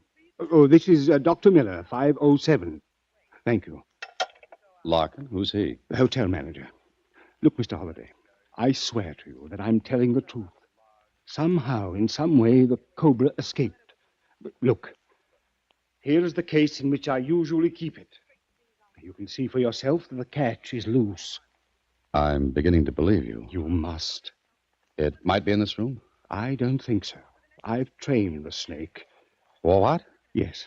When it hears the little pipe I play, it comes, because I always feed it immediately after the music. Oh, but this time it hasn't come back. No, Come in. Ah, Mr. Larkin. Have you found it? No, I have not. But, Mr. Larkin, this is Mr. Holliday. He is the man from Box 13. How do you do? How are you? Terrible. Mr. Holliday, I beg you to help us. But how? I don't know anything about snakes. When Dr. Miller told me what had happened... Well, you should have gone to the police. If we had, they would have evacuated the hotel. I can't afford that. Business isn't too good, and besides, Dr. Miller assured me he could entice the snake back with no trouble. So far, he hasn't. Now, wait a minute. You're risking the lives of guests in this hotel. That's a little more important than the hotel itself. I know. But what guests we have on this floor are not in their rooms. And I'm sure the cobra hasn't gone far. Then you think he's on this floor? I'm positive. Then, for heaven's sake, find it. Who suggested sending for me? I did. I saw your ad. It was just a thought. And it's one you can get out of your mind right now. The police ought to be told. But the publicity. You'll have to risk it. Mr. Holliday, I don't want to lose that snake. Well, you have already. I'm sure we can get him back. For 5 or 6 hours, he'll be somnolent. He ate just before we learned he was gone. Did you find out he was gone? No, the cleaning maid did. Yes, that's right. She saw the empty case. You mean to tell me you allowed Dr. Miller to bring that snake into this hotel? I didn't know he had it. That is so. I've taken the cobra with me before. I don't mention it because it is difficult to find the hotel. I can well imagine. Mr. Holliday, will you help us? How? I don't know. Dr. Miller. Yes? You're sure there's no danger for about 5 hours? I'm positive. All right, let's go to work. Oh, thank you, Mr. Holliday. I have the help looking on the other floors. I'll be back in a few moments. Mr. Holliday, you're very gracious. Mm-hmm. Now, you be gracious and tell me the truth, Dr. Miller. Truth? What do you mean? I don't believe that snake just got away. You think I'm lying? Yes. Well, Go on. All right. I believe someone deliberately freed the snake. But why? So it would strike me. Kill me. Uh-huh. I was wondering why an experienced man like you are would be careless with a dangerous thing like a king cobra. It's hardly likely you'd forget about a catch on the case. You're right. And, Mr. Holliday, I'm afraid. Who freed the cobra? I don't know. I think you do. I don't know. I swear it. I just don't know. All right. Meanwhile, the thing's loose. But what are you going to do? I'll help you look for it. But if we don't find the snake in 1 hour, I'll go to the police.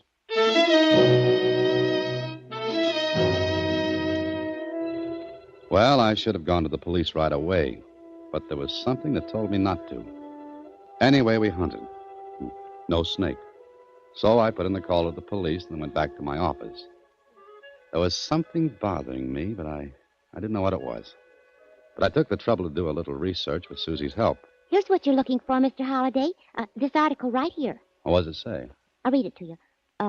Miller, Theodore E. noted Herpetologist? herpetologist, famous for investigations into use and value of snake serum in various diseases. Let me see. That's Miller. Did you think it wouldn't be? I wasn't sure, but that's his picture. That's the man at the Belvedere Hotel. Want me to read some more? Yeah, go ahead. Dr. Miller has been associated for the last 7 years with Dr. Roy A. Cunningham. Together, they Cunningham, huh?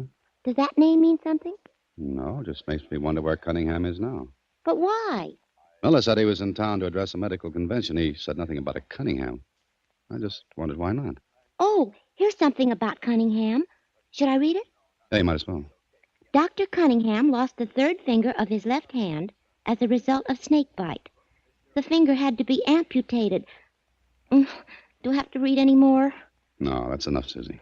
Okay. What are you thinking about? I don't know, Susie. There's something bothering me. But I can't put my finger on it. You'll think of it. Oh, I'll get it. Hello?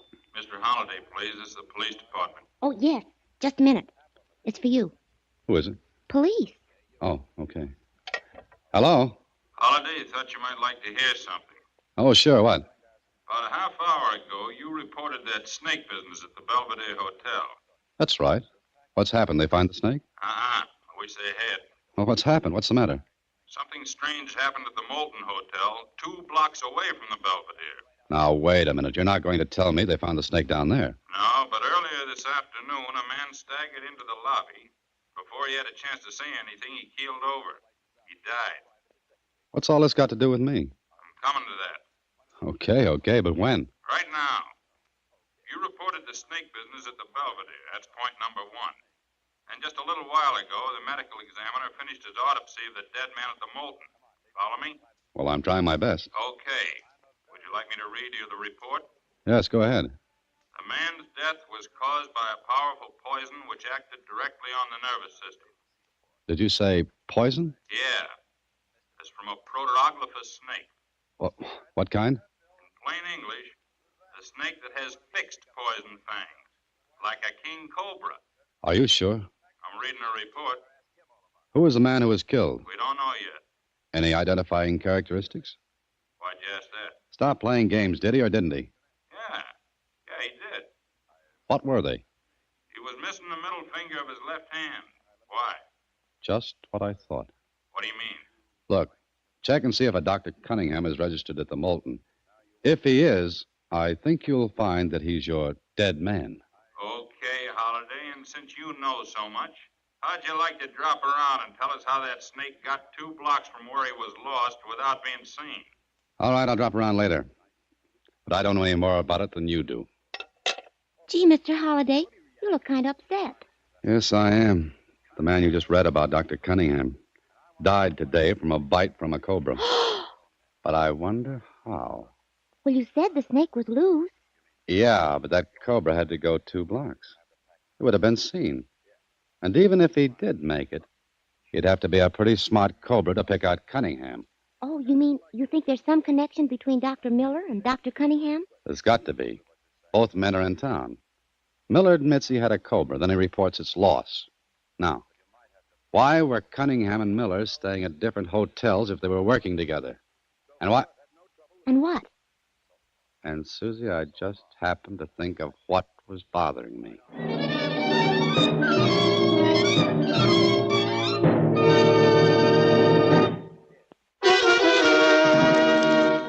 And now, back to The Biter Bitten, another Box 13 adventure with Alan Ladd as Dan Holliday.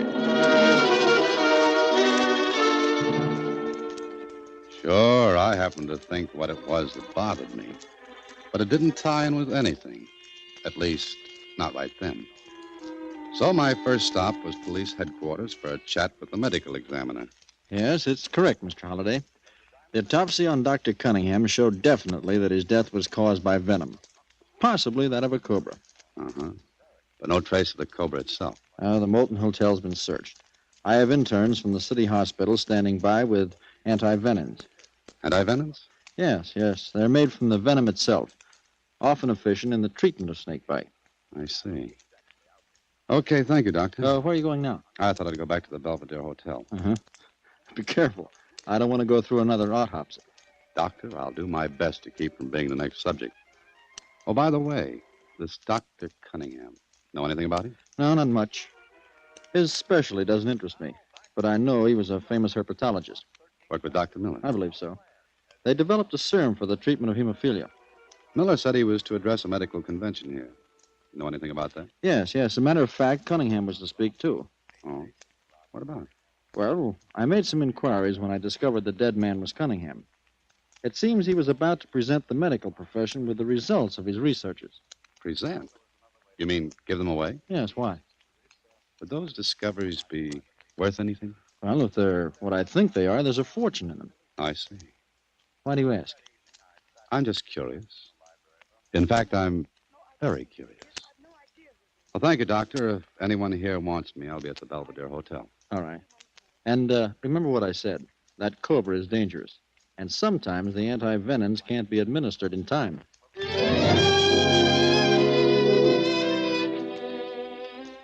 Well, maybe I should have told the police my idea, but I wasn't sure. I had to make sure because I had a hunch I was dealing with a very, very clever man. I went back to the Belvedere Hotel and spoke to Larkin, the manager. I don't know what to do, Mr. Holliday. There are police all over the hotel. The guests know there's something wrong. Oh, this will ruin the hotel. Maybe not, Mr. Larkin. Maybe we can prove there's no cobra loose in here. What? But Dr. Miller, the death at the other hotel and... Yes, the death at the Moulton Hotel. But I've got a couple of ideas. Now, listen. Could Miller have left the hotel without anyone seeing him? Why, yes, of course. All right, let's say he did. But what does that mean? Look, Miller's telegram to me was delivered at 5:15 today. The medical examiner placed Cunningham's death at some time before 5, no later. The Moulton Hotel is only 2 blocks from here. Get it? No. Unless you're implying that Dr. Miller had something to do with Dr. Cunningham's death. Maybe I am. There was a motive. Cunningham was going to announce the results of the discoveries and give them away. Those discoveries were worth a fortune. It's just possible that Dr. Miller isn't quite the idealist Cunningham was. He murdered him? I don't know.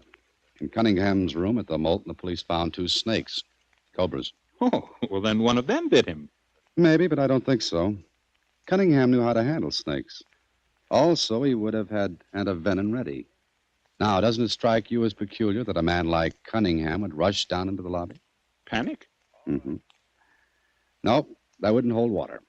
All his life he'd handled snakes. If one bit him, he'd move quietly, get the antivenom, and use it, not rush around in a panic.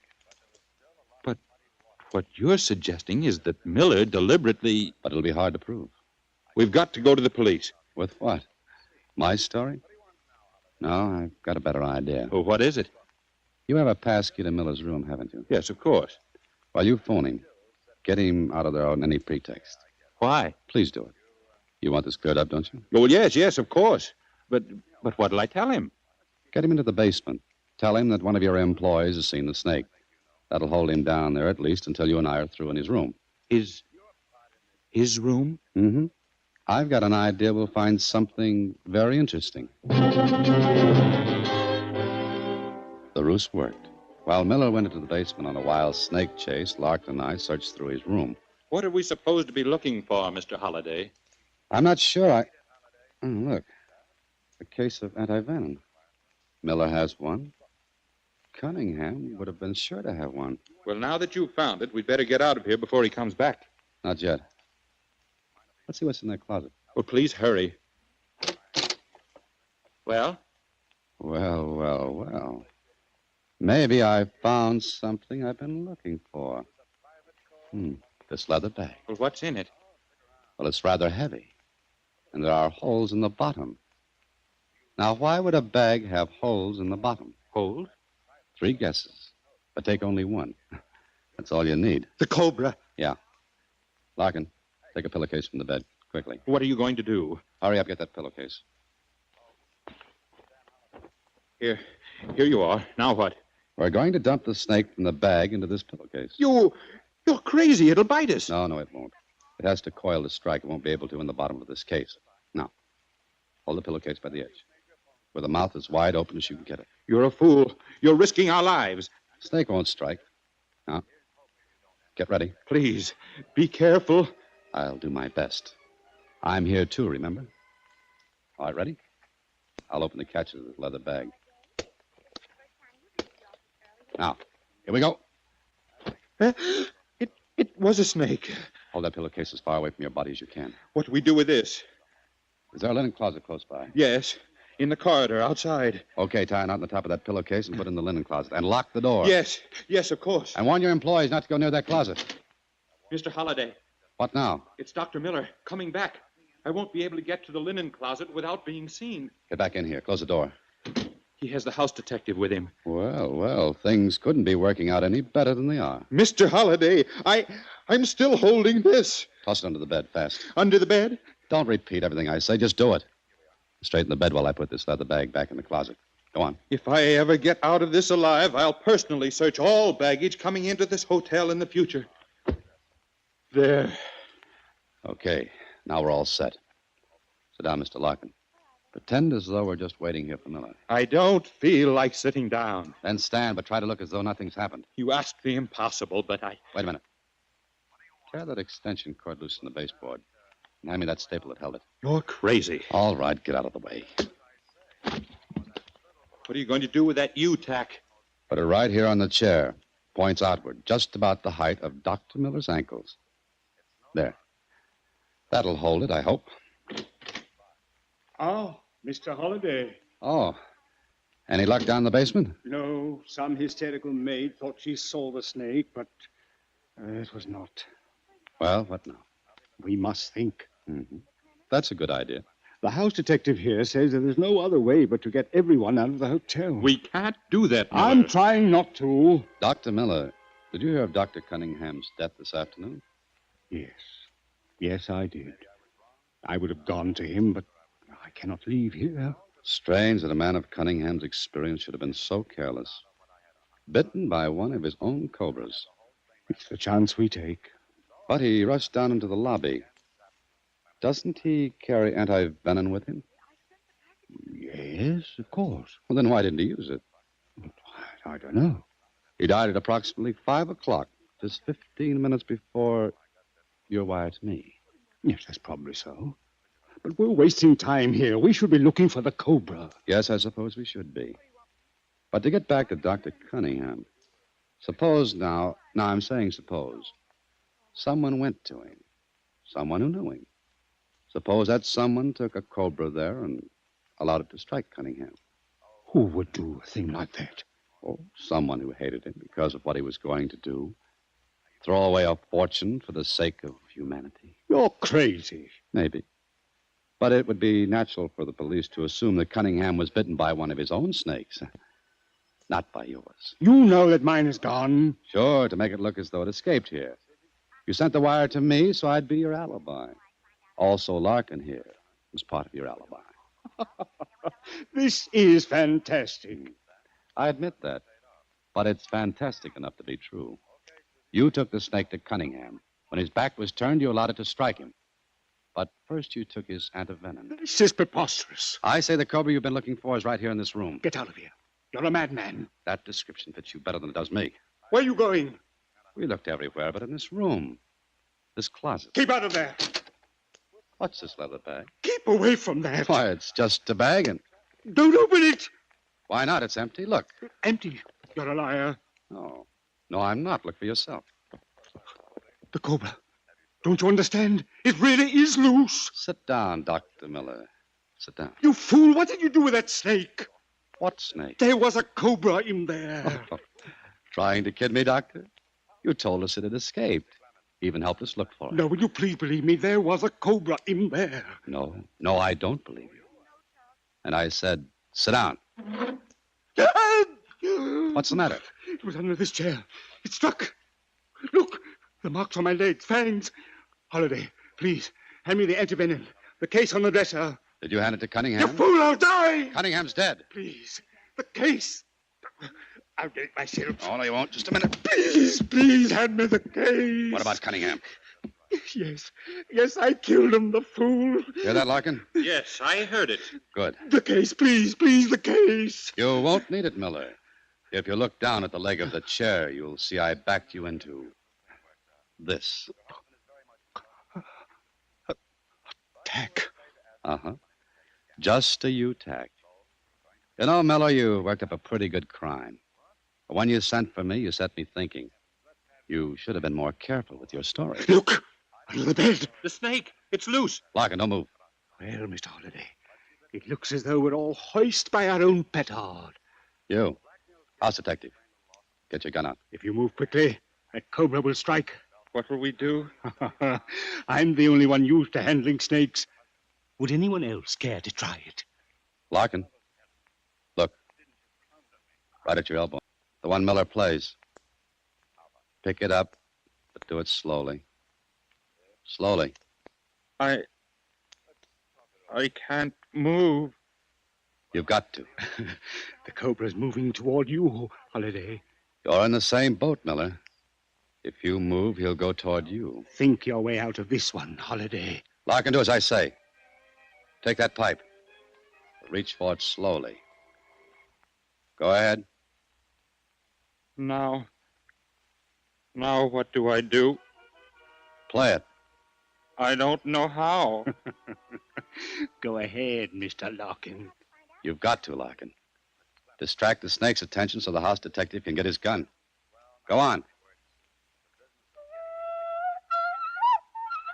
You'll have to do better than that. I can't. I don't have any breath. Stand still. Try it again. That's it, Larkin. Keep it up. He stopped crawling. Miller, stand still. Good boy, Larkin. You've got him coming toward you. Keep it up. Keep it up. Go on. Now, you. Get your gun.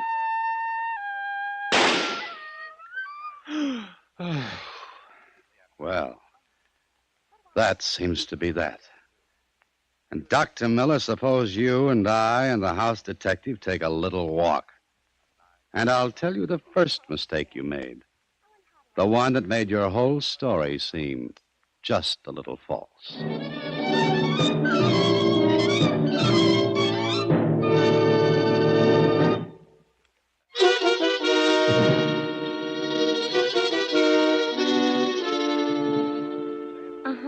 So he told you something that set you to thinking. Well, what was it, Mr. Holliday? Well, it wasn't much, but it started the ball rolling. Well, please tell me. Okay, Susie. He sent the wire to me, begged me to help him find the snake because time was precious. Now, when I got to him, he said the snake would be quiet for at least 5 or 6 hours. So, what was the big rush to get me there? Oh. Good night, Susie. Listen in again next week when, through the courtesy of Paramount Pictures, Alan Ladd stars as Dan Holliday in Box 13. Box 13 is directed by Richard Sandville, and this week's original story was written by Robert M. Light. Original music is composed and conducted by Rudy Schrager, and the part of Susie is played by Sylvia Picker. Vern Karstensen is in charge of production. Box 13 is a Mayfair production from Hollywood.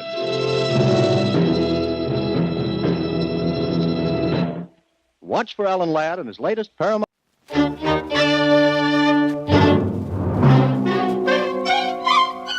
Box 13, with the star of Paramount Pictures, Alan Ladd, as Dan Holliday.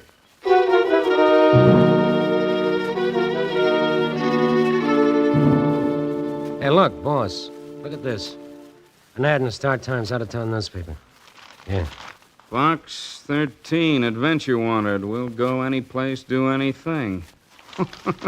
Well, this looks like the right answer, Tony. I think I'll write a letter to Box 13. The letter was postmarked from a city in Nevada. It came airmail, special delivery to Box 13 and me. It sounded like a great chance to grab a change of scenery and maybe a little fun. Fun? Brother, how wrong could I be?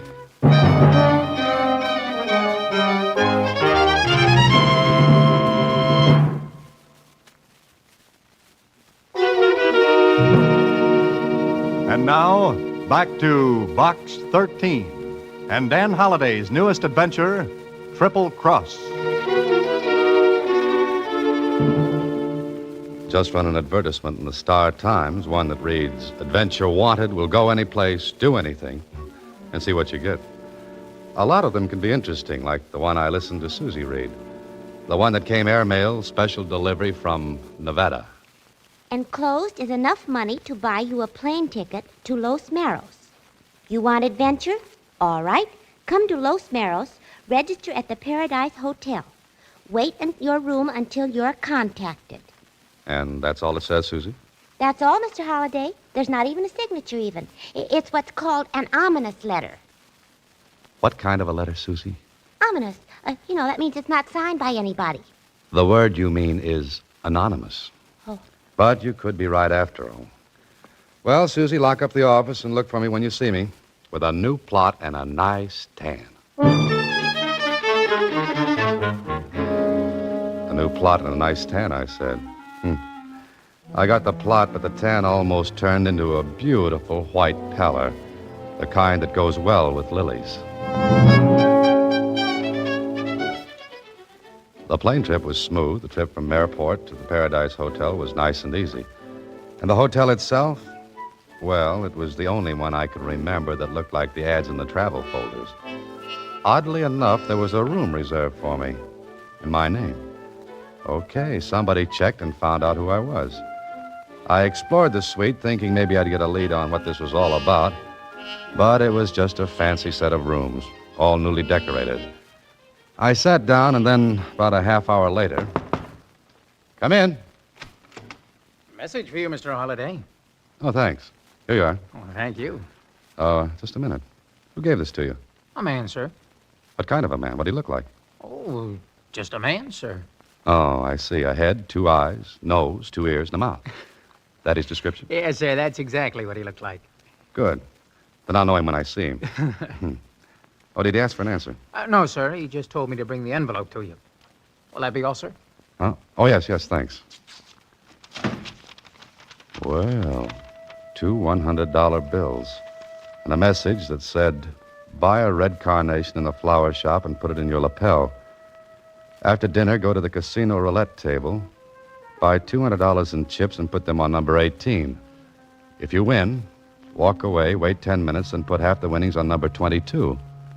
After you play, wait in the casino.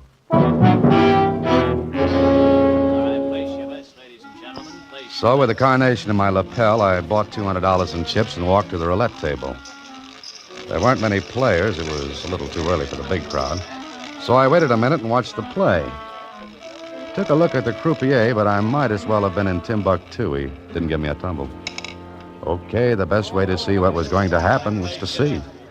I shoved a whole 200 on number 18. 1 or 2 of the other players placed bets, and then... No more bets, please. No more bets. Number 18, red and even. Your chips, sir. The croupier shoved the winnings across to me. I watched his face. If he had any expression, it was on the soles of his shoes. Well, maybe $7,000 win was common around here. I left the table, sat down, and did a little problem in arithmetic, which figured out to be $126,000. That's what I'd have if number 22 came up. And brother, it looked from where I sat as though it would. The 10 minutes went by, and I walked back to the table. Waited until the wheel stopped. Number 16, red and even. Place your bets, please, ladies and gentlemen. Slowly, I shoved 3,500 in chips to number 22. This time, the others around the wheel did look. 3,500 at 35 to 1. Then the wheel began to slow up. No more bets, ladies and gentlemen. No more bets, please. That croupier was as cold as the floor of a mausoleum. Somebody dropped a pin, and I heard it hit the floor.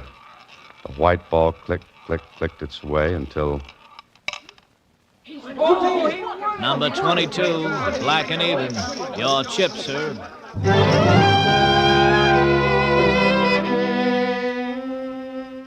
I cashed in the chips, and there I sat, with $126,000 tucked away in my inside coat pocket.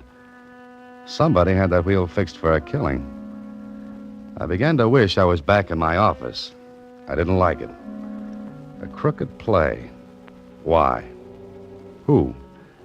I made up my mind to go to the owner of the place and wash my hands of the whole thing when... Oh, there you are, Mr. Holliday. I've been looking for you. I have a message for you. Yeah? Well, it's verbal this time, Mr. Holliday. Oh, what is it? You're to go into the bar and wait. Is that all? Yes, sir. The same man gave you this message? Yes, sir. Did he still have a head, 2 eyes, a nose, and 2 ears? Yes, sir. All right, here you are, kid. Oh, thank you. You know, if this keeps up much longer, you'll be able to retire my tips alone. Thank you, Mr. Holliday. Will that be all? How much did this character give you to forget what he looked like? Oh, nothing, sir. Nothing at all. And a smart boy like you should have taken a good look the second time. Huh? Especially since I asked about him after the first message. Oh, he was big, dark, a little mustache, and he had a little white scar over his right eye. Would you take $5 for that information? That's all right, Mr. Holliday. No charge for that service. Good boy. I'll see you later. Yes, sir, Mr. Holliday. I walked toward the bar, wondering what was coming next. I didn't like that fortune burning the cloth in my pocket. The bar was like my suite. Fancy, rich, and expensive. I climbed up on one of the stools, and the bartender came over and... Yes, sir. May I serve you, sir? Got any ginger ale? Yes, sir. What with, sir? Oh, by itself. Just a glass of ginger ale. Just a ginger ale? Uh-huh. You see, I like the bubbles. Champagne has bubbles, too. But they're still around the next day. Just a ginger ale. Yes, sir, of course. Excuse me, is someone sitting here? Oh, no, I don't think so. Thank you. Here you are, sir. Ginger ale. Thanks. The usual, please. Okay. Yes, sir, may I? You got a light? Of course. Thank you. Don't mention it. Here you are. Thanks. Why do you drink ginger ale? I like it. Why do you drink martinis? Same reason, I guess. It's a brilliant conversation, isn't it? Well, I've heard better. You're not very friendly, are you? A Boy Scout is always friendly. And does good turns. So I hear. Do you want to be helped across the street? All right, I'll shut up. I took a good look at her. There was something scared-looking about her. And she was nervous. Well, so was I, because the minutes were passing and I still had that money. And I wanted to get rid of it. But I wondered about the girl, whether she had any part in this. I watched out of the corner of my eye. She picked up her bag, reached for a lipstick, and then... Oh, clumsy. So it's true what they say about women's handbags.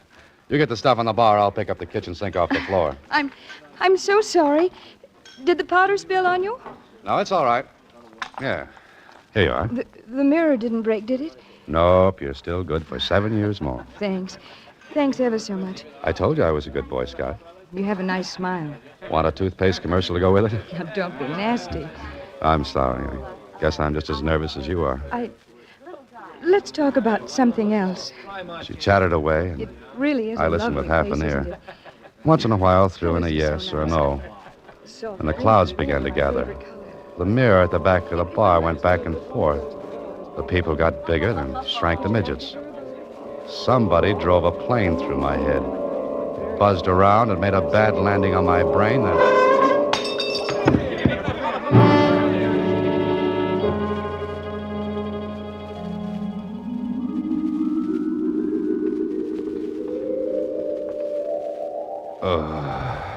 There you are. Feeling better now? You'll be all right. Just lie there, take it easy. Sure, Hey, I'm in my room. Of course. We brought you here. We? I'm the hotel physician, Mr. Holliday. Oh, what happened? Just a fainting spell, nothing serious.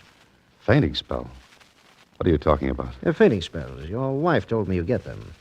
My what told you what? No. Just lie back. Whose wife said what? Well, your wife. She's gone to have a prescription filled.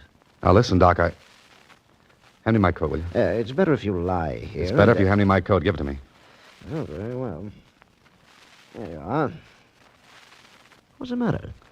Was my wife in this room? Of course, she came up with me. Uh-huh.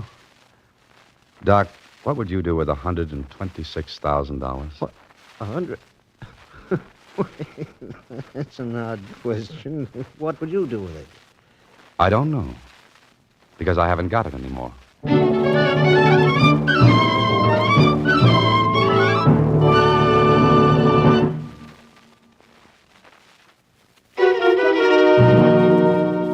Now, back to Triple Cross, another Box 13 adventure with Alan Ladd as Dan Holliday.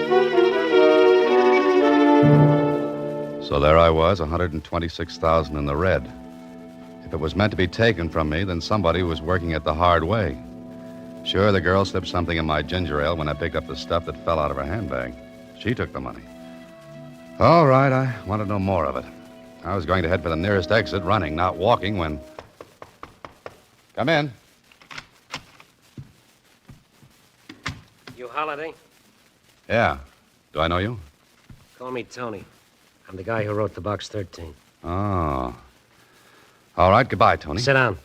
What's the idea? Funny, I was going to ask you that. If we're playing 20 questions, let's skip the other 18, Tony.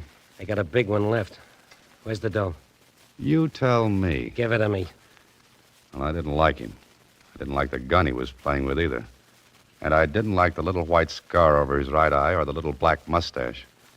I was willing right then and there to cross him off my friendship list. But I told him what happened. It's a great story. Ain't heard one like it since I read fairy tales. Well, I don't care if you believe it or not. You got no regard for your health, Holiday. Look, Tony, I'm leaving this place You'll now. be too heavy to carry out if you take one more step. That's better. Now, what kind of a frame is this? Once more, you tell me. I played a crooked wheel downstairs. I don't like that. You got adventure, didn't you? I don't want anything that's crooked. Look who's talking. Who was the girl? Believe it or not, I never saw her before. What did she look like? I don't know. Yeah. Ever try to take a good look at anyone in that bar downstairs? It's too dark to even see a lighted match. You're smart, Holiday. The game with the girl is neat, awful neat. You get the dough, play doggo, act like the girl slipped you Mickey. Later she turns up with the dough and you two split. Now talk sense, Tony. I didn't know why I came to Los Morris in the first place. I didn't know how I was going to get that money. How would I have time to dream up that frame with the girl? Yeah. Yeah, I never thought of that. Okay, Holiday, maybe you're telling it straight. Okay. Now can I go? No. You get that money back first, then you can go. I don't think I'll stay for the ninth inning, Tony. The game has not started yet, Bud. You get that dough. How? That's your problem, but get it. Look, Tony, I'm backing out of this. You know I can go to the sheriff. No, you won't. Because there'll be a tail on you from now on up. One move like you're going to the law. Understand? Okay. Okay, I get it. And there'll be somebody in this room to see that you don't use the phone. You'll be covered like a pool table, Holiday. What if I can't find the girl? What if I can't get the money back? The boss will be awful mad. And? There are worse places than Los Morros to spend a lifetime. If you live. Ever have one of those dreams in which you try to run away from something and can't? Well, this one, with my eyes wide open, was really something. Tony and I went downstairs. Two other characters detached themselves from chairs when Tony nodded at them. Brother, I was covered. It looked hopeless. With Tony not far behind, I asked the doctor if he'd ever seen the girl who said she was my wife. Well, there was no dice there.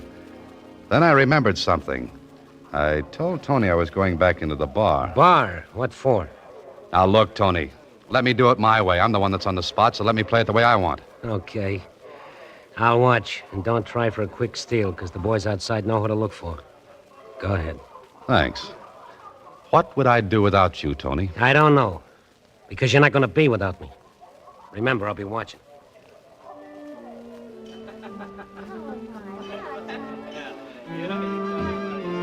Yes, sir. May I serve you? Well, feeling better, sir? Well, much. Where were you when I fainted? At the other end of the bar, sir. Oh, yeah. So you were. It wasn't our ginger ale, sir. No, it wasn't. I just have a loose head, and when I shake it, it comes off. May I serve you something, sir? Yes. An answer to a question. Oh, what's that, sir? Who was the girl who sat down next to me? I don't know, sir. Oh, yes, you do. I beg your pardon, sir. Quit the sir business. You knew that girl. Why do you say that? Because when she sat down, she asked for the usual, and you brought her a martini. And you said okay when she asked you. What does that prove? The martini proves you knew who she was. The okay means she wasn't a guest of the hotel. No bartender as polite as you are would say okay to a lady guest. That makes sense? Why do you want to know who she is? Does that make any difference? Yeah, because I wouldn't want to see her in trouble. I'll try to keep her out of it. I won't tell you. Ever see a picture of Alexander Hamilton? What are you talking about? Well, here's one. And funny enough, it's on a $10 bill. In fact, his picture's on all 5 of these bills. Yeah. Her name's Kathy Lee. I think she has a place at the Las Palmas courts. Thanks. Put these pictures in frames, will you?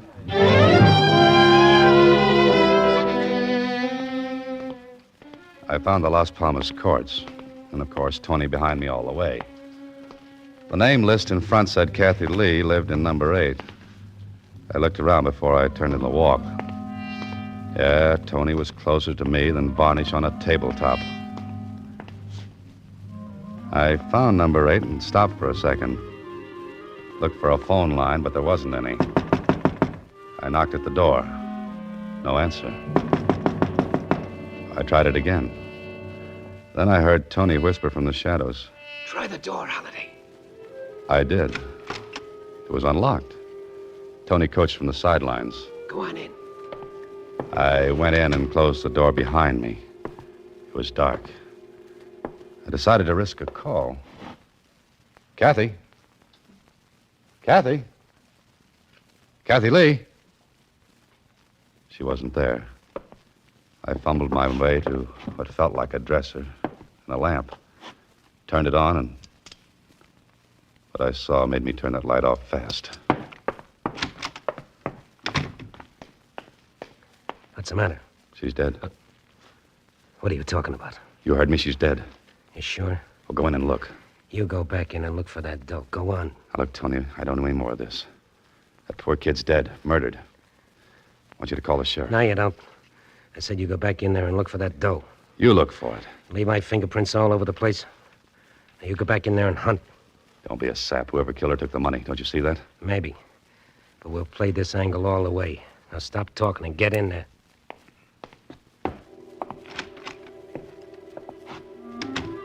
I hated to turn on that light, but I had to. I didn't look at her. I looked through the room.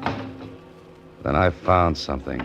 A plane ticket to San Francisco, leaving that night. And a boat ticket for South America. They were in an envelope, but the information on the envelope said there would be 2 reservations. I put it back where I found it because I didn't want Tony to find it on me. And there was something else. A locket with a man's picture in it. I took it off his chain and shoved it in my pocket, then I left. Well, Holiday? It's not there. I told you it wouldn't be. Stand still. Back toward me. A frisk, Tony? You don't trust me, do you? Shut up. No, I told you. Who killed her? Find that out and you'll know where the money went. Come on. What's so funny? Holiday, right now I wouldn't want to be in your shoes. Tony was right. People at the casino saw me win that money, and somebody must have seen the girl with me. Then I got the Mickey. The money was taken, the girl killed. Who did it? Me, Dan Holliday. Because the girl clipped me for the money. Well, this was a beautiful frame. Any art gallery in the country would be proud to hang it. But I knew something Tony didn't. The plane and boat tickets. 2 seats. One for Kathy and her murderer. Somebody who left her tickets in her bungalow to make it look as though she was in on the $100,000 job by herself. Sure. Now her killer was taking a plane. In 1 hour. Then a boat to South America. I could have told Tony, but I wanted to wrap it up myself. Besides, I wanted to get the whole thing to the law. On the way back to the hotel, I figured something out for myself. But I'd have to see the boss of the casino, and I thought I knew how to do that without Tony tagging along. The casino was full. I stopped. Tony stopped. What's the idea? What now? I've got to think. Up to your room. No. You want to get hurt? Sure, go ahead. Shoot me. Now. In front of all these people. You know, Tony, you wouldn't get 10 feet. Smart, ain't you? Okay, what's now? I'm going to play blackjack. What? Want to watch? I sat at the blackjack table. I had as much interest in the game as Aunt Mamie back in Iowa, who never saw a deck of cards in her life. But I had an idea, and I played it for all it was worth. Look, dealer, Yes? I didn't like that last deal. I beg your pardon, sir. I said I didn't like that last deal. Well, return your money, sir. Never mind the money. Who runs this place? is that guy trying to put on over there? What's it? It worked. In 3 seconds, I was surrounded by muscle boys, and Tony was hotter than a New York sidewalk in August. But he couldn't touch me. A minute later, I sat across the table from the owner of the casino. I told him what happened, and when I finished, he stared at me and said, You're trying to tell me somebody let you win that money on my wheel? I am? You're crazy. The wheel's straight. But you know I won that money. Sure I do. Any time 100 grand slides across, I know it. But this time it was fixed. The croupier was tipped I was to win. Wait a minute. Marty, send Frankie up here right away. Huh? Oh. Okay, forget it. What's the matter? Frankie, the croupier, went off duty just after you won. He's not back yet. And he won't come back. Now, somebody planned to take the house this evening for that money. Somebody who couldn't risk getting it himself. So I'm the logical one. No one knows me here. I'd look like just another player. Later, Mr. Fix-It plans to pick up the money and beat it. Who? Someone besides yourself who could get to the croupier and bribe him to fix the wheel. Got any ideas? Yeah. One. My partner. Well, that's it then. It's got to be. But the girl, she doped you. That was a hard way to get the money from you. Listen, I've got an idea, but I'm a little cramped for room. Some of your partner's boys, particularly a guy named Tony, are glued to me. Get some of your boys to shake them off, and I'll bring that money back to you. How do you know where it is? I know. Okay, Holiday. But remember, fast play, and I'll find you if it takes the rest of my life. It's a deal. Now, how about the boys? They won't follow you. Marty, that guy will leave my office. Some mugs are tailing him. Stop him. Got it? Good. All right, Holiday, you're on first base. Go ahead.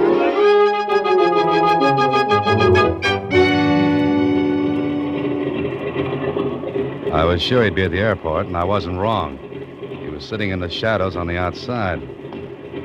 I walked over to him, and he looked up. Holiday, I thought you would be... Thought I'd be framed, huh, Frankie? What are you doing here? I've got a message from Kathy Lee. Kathy? She's... You ought to know you killed her. You're crazy. Not only that, you've got $126,000 in that bag. $126,000 that looked like easy money. Shut up. That money doesn't mean a thing. It's the girl who counts, the girl who was willing to do what you told her to do. The girl you triple-crossed and killed after you double-crossed your boss who bribed you to fix the wheel. It's too bad you're so smart, Holiday. It's too bad you led with that right, Frankie. Somebody call the police to come and clean this up.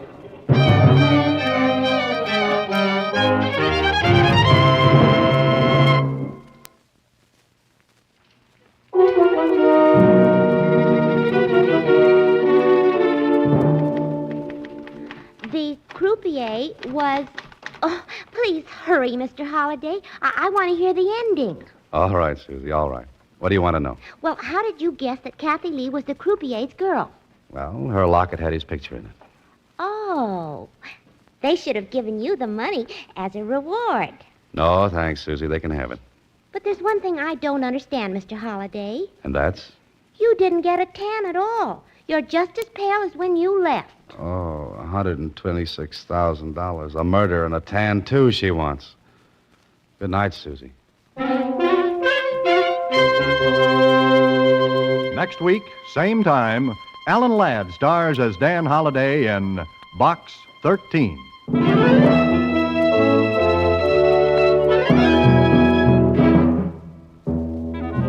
Alan Ladd appears through the courtesy of Paramount Pictures. Watch for him in his new picture, Saigon. Box 13 is directed by Richard Sandville, with original story by Russell Hughes, and original music composed and conducted by Rudy Schrager. The part of Susie is played by Sylvia Picker. Production supervision is by Vern Karstensen. This is a Mayfair production.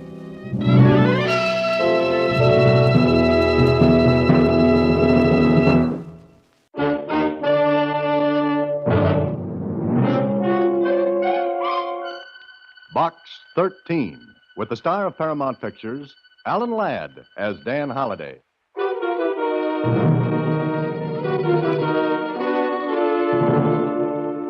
Box 13, care of Star Times. I'm a betting agent in my state where betting agents are legal. I'm one of the many who are being taken for plenty. I think there's something haywire, but none of us have been able to figure it out. Now, since you'd be a stranger here, we figure you'd have a better than even chance of nosing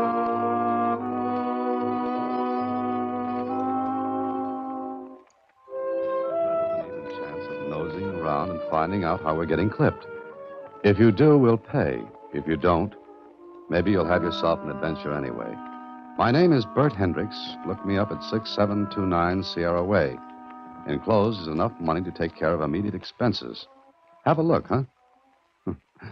Yeah, I had a look all right. Right into the muzzle of a nasty 25 automatic.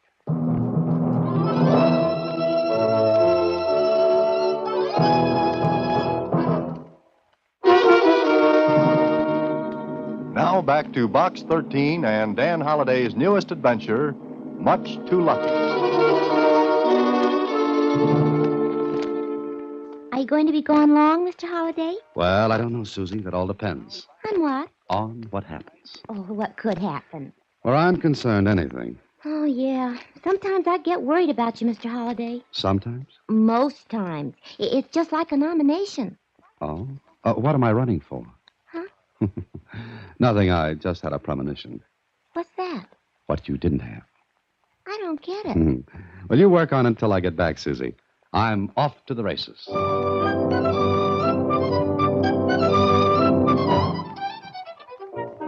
plane trip was quick and pleasant. And 8 hours after I said goodbye to Susie, I was talking with Bert Hendricks, a big, nice-looking fella, but with a worried look on his face.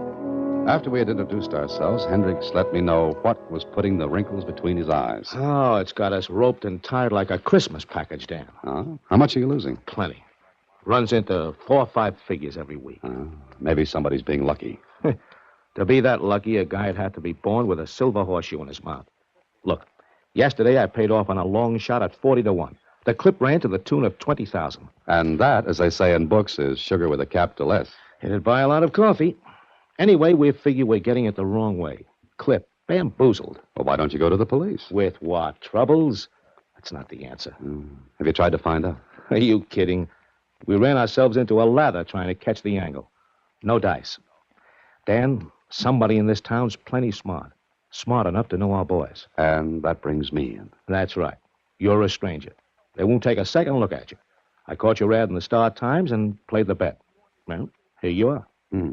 With nothing to do. How much do you want? Well, believe it or not, Bert, I do this for nothing. Yeah, I heard you say that before, but I don't get your dodge. My what? Your gimmage. Dodge, racket, angle. Oh. Well, I figure if the plot's good enough, I can use it in the story. Okay, but no dough? I'll tell you what, Bert. If I figure this, will you turn over what you'd give me to any charity I name? Here's a blank check. Fill in the amount, I'll sign it. But try to catch the capers that are putting the shellac on us. With nothing to start on, I've got a job. They're smart, plenty smart. What they win is over and beyond the run of luck or chance. Any ideas? Yeah? One. Oh, what's that? They got a guy with a crystal ball. That the best you can do? Come out in the wire room with me. See if we can catch anything. Well, up front? This way. And we're getting ready now for the third race of the day. We've got a radio back here, broadcasting direct from the track. Comes over a local station. Oh, and where are the bets placed? Right here, or by phone. I see. And you take bets up until the time the horses are at the post. That's right. But once the race starts, no more bets. Listen to the race. Now he's in place. We're ready. And they're off. Hiya, Bert. Hi, Billy. How's it going? Somebody called up and got a century on Party Line. Oh, the 20-to-1 shot? That's right. Oh, Billy, this is a friend of mine, Dan Holliday. Hiya. Hello, Billy. If Party Line wins, Bert, it's the fourth long shot this week that's paid off. Yeah, I know. And each one was bet on, is that it? But heavy. I still say there's one of them guys that's doing it by telepathy. Listen. At the half, it's mine owned by half a length over Cantilever. Rocket is third and falling back with Old Joe as Party Line still swings wide and moves up on the outside. Coming into the turn now with mine owned by a head over Cantilever and moving up fast on the outside is Party Line in third. There he comes. Who made that bet on Party Line? Mike took the call. Okay. Get me to the name of the guy who made the bet. Sure. Right away. Listen to that. Mine owned and Party Line. It's mine owned by a half over Party Line, and it's a driving finish with mine owned in front by a nose. Party Line getting up the whip and moving up, and across the finish. It's Party Line by a head over mine owned. Oh, 20-to-1. And $100 at 20-to-1. Don't say it. Don't say it. Come on. Let's go back to my office. Oh, Dan, I don't get it. How can they pick long shots like that? Is it only long shots? No, not always. Sometimes it's the favorite, but it's always a winner. And I say no guy can pick a winner every race, especially every long shot. Come in. Want to know who placed that 100 on Party Line, Bert? Yeah. Here's the tab.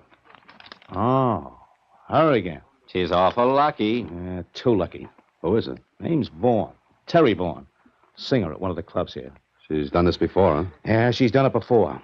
20 grand today, 5 last week. Why doesn't she retire and leave here? Well, she can. Look, Dan, we've got this betting narrowed down to about 20 people. 20? Yep. The most consistent winners. They never lose. Oh, a ring, is that it? That's right. But not one of them is ever at the track. You mean they just don't go? That's right, never. I don't get it. Neither do we. Oh, Billy. Yeah? This call from Terry Vaughn came in just before the horses were at the post, huh? Sure. We take bets up to the break. What are you thinking about, Dan? I was just wondering if there was any way of getting advance information on a race. You kidding? Not a chance. This is a business with us. Legitimate. On the level. We know every angle and dodge. There's no way anyone could know before the race that a long shot like Party Line was going to nose across first. You've got yourself a problem. All right. How about taking a slice of it, Dan? What I said about that blank check still goes. Okay, you've got yourself a boy. Good. I don't know where I'll start, but as they say in books, everything has a beginning. So, why not start with Terry Vaughn?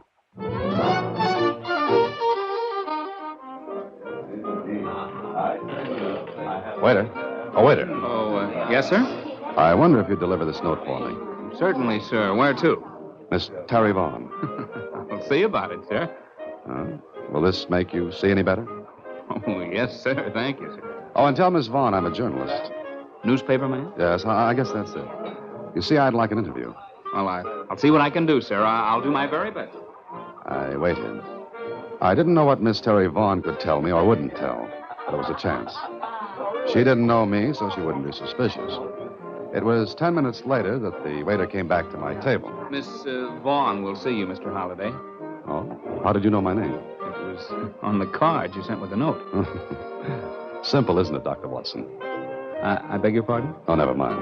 Now, where's Miss Vaughn? Oh, she'll be here in a moment. Oh. Okay, I'll wait. Yes, sir. Glad to have been of service. I waited, and I'll admit the wait was worthwhile.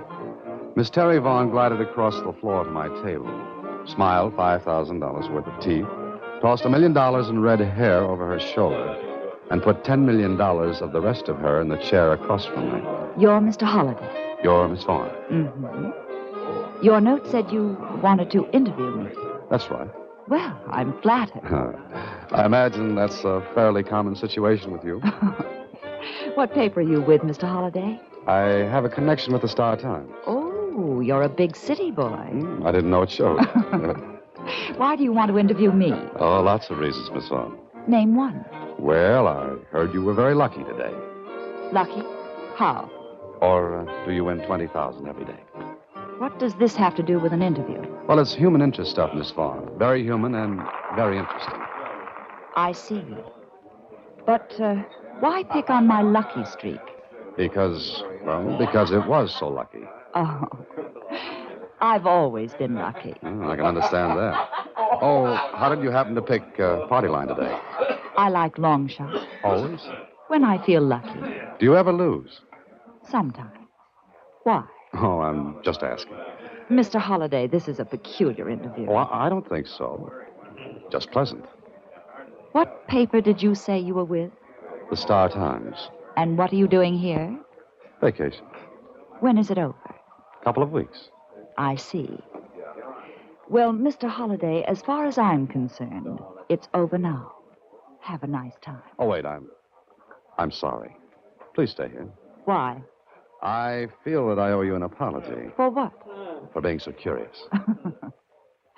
All right. We'll forget it. Let's do. Let's forget all about $20,000, long shots, and lucky streaks. And what shall we substitute? Terry Vaughn. Do you mind? I don't mind if I do, Mr. Holliday. Well, it was a pleasant way to spend an evening. But when it was over, I was just as smart as at the beginning, which was 0. Maybe Terry Vaughn was lucky, but how lucky can you be? The next day, I met Bert Hendricks, and he had more trouble. Well, somebody did it again today, Dan. Not quite as big as Terry's play yesterday, but enough. Enough. One of the same 20 people you've tabbed? One of the 20. If it weren't for the fact that it's those same 20 people all the time, it could be just luck. Could be. You saw Terry last night? Yeah. Oh, yeah, I saw Terry. And? A very lovely girl. I wish I had her money. It's mine. That's funny. Oh, I'm sorry, Bert. I don't have to ask if you've watched those 20 people. Oh, sure we have. They don't talk to anyone connected with the track. As far as I know, they don't even know anyone there. There's got to be a gimmick. Yeah, that's what I keep telling myself in the head. Look, Bert, let's try to figure it out logically. You say every one of those bets is placed just before the race is run. That's right. And each of those 20 people picks a winner. Yeah. Not only with me, but with all the other agents who have the same setup I've got. Then how could they get advance information? They can't. They've got to, Bert. Dan, we've been all over that. Yeah, maybe there's an angle you've overlooked. Okay, name it and I'll buy it. Is there any particular race or races they always bet? What races do you lose the most heavily on? Wait a minute. That is an angle. You think of something? Maybe. Wait a second. I'm going to check. I think I'm right, but I'll make sure. Hello? Hello, Billy. This is Bert. Yeah? What race is being run now? Time for the 6th. Do you have any big bets? No. Were there any of the 20 on this one? No. Which ones did they hit? 3rd, 4th, 5th. That's all? Yeah, why? Nothing. See you later. Well? 3rd, 4th, and 5th. That's what I thought. Never the 1st, 2nd, or the 6th, 7th, or 8th. Always the 3rd, 4th, or 5th. That's right. But where's the gimmick? I don't know. But hand me the phone. Here. Thanks. Now, what's the phone number of the club where Terry Vaughn works? No, I don't know. It's in the directory, but... All right, what's that got to do with this? Bert, I don't know yet. But I'm going to ask the lovely Terry Vaughn if she'll go out with me tomorrow afternoon. Afternoon? What are you getting at? Your money. I hope. Hand me the directory.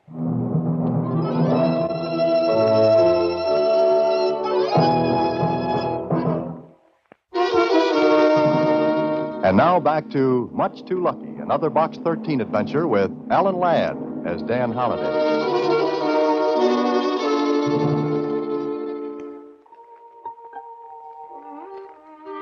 Well, I had an idea.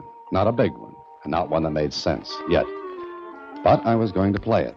So the next afternoon, I met Miss Terry Vaughn for lunch. I arranged the time so we'd be together just about the same time the horses went to the post for the 3rd race. We sat in a little cafe. I was really surprised that you called me, Dan. Oh? Why, Terry? Oh, I don't know. Maybe because you seem more interested in my luck than in me. The two go together. I suppose so. Do you ever play the races? No, I never have. But there's always a first time. That's what they all say. Why do you ask? Got something good, as they say in the vernacular? Oh, I never get tips. Ah, but you win. Occasionally. Mm-hmm. What's your secret? What makes you think it's a secret? That was just a figure of speech. But let's talk about something else. What time is it? Oh, 2:20. Why? Thinking of leaving me so soon? No, but I have something to do around 3. Oh, important? To me, yes. I see. Well, shall we take a walk? Yes, I'd like to. Okay, that's it.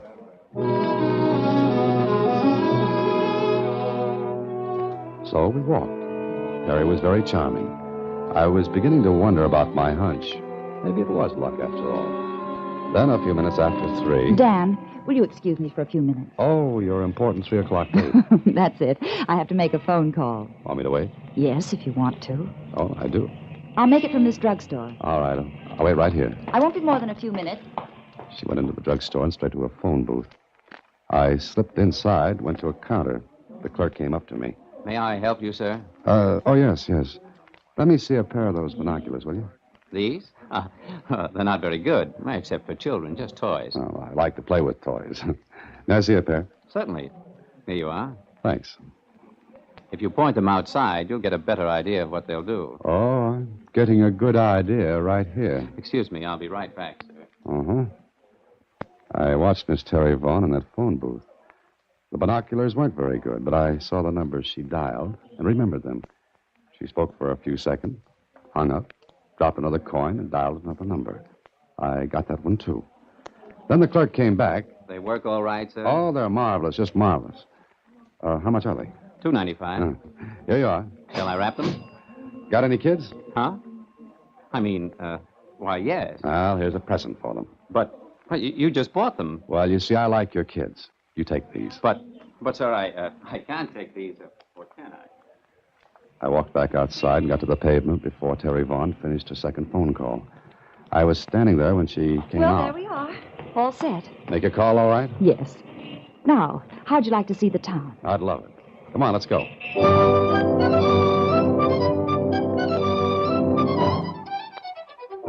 We spent a pleasant afternoon, but my mind wasn't on my work. I was trying to keep those phone numbers straight in my head. Then Terry had to go to the club for rehearsal. As soon as she left me, I headed for a phone booth and dialed the first number she'd called.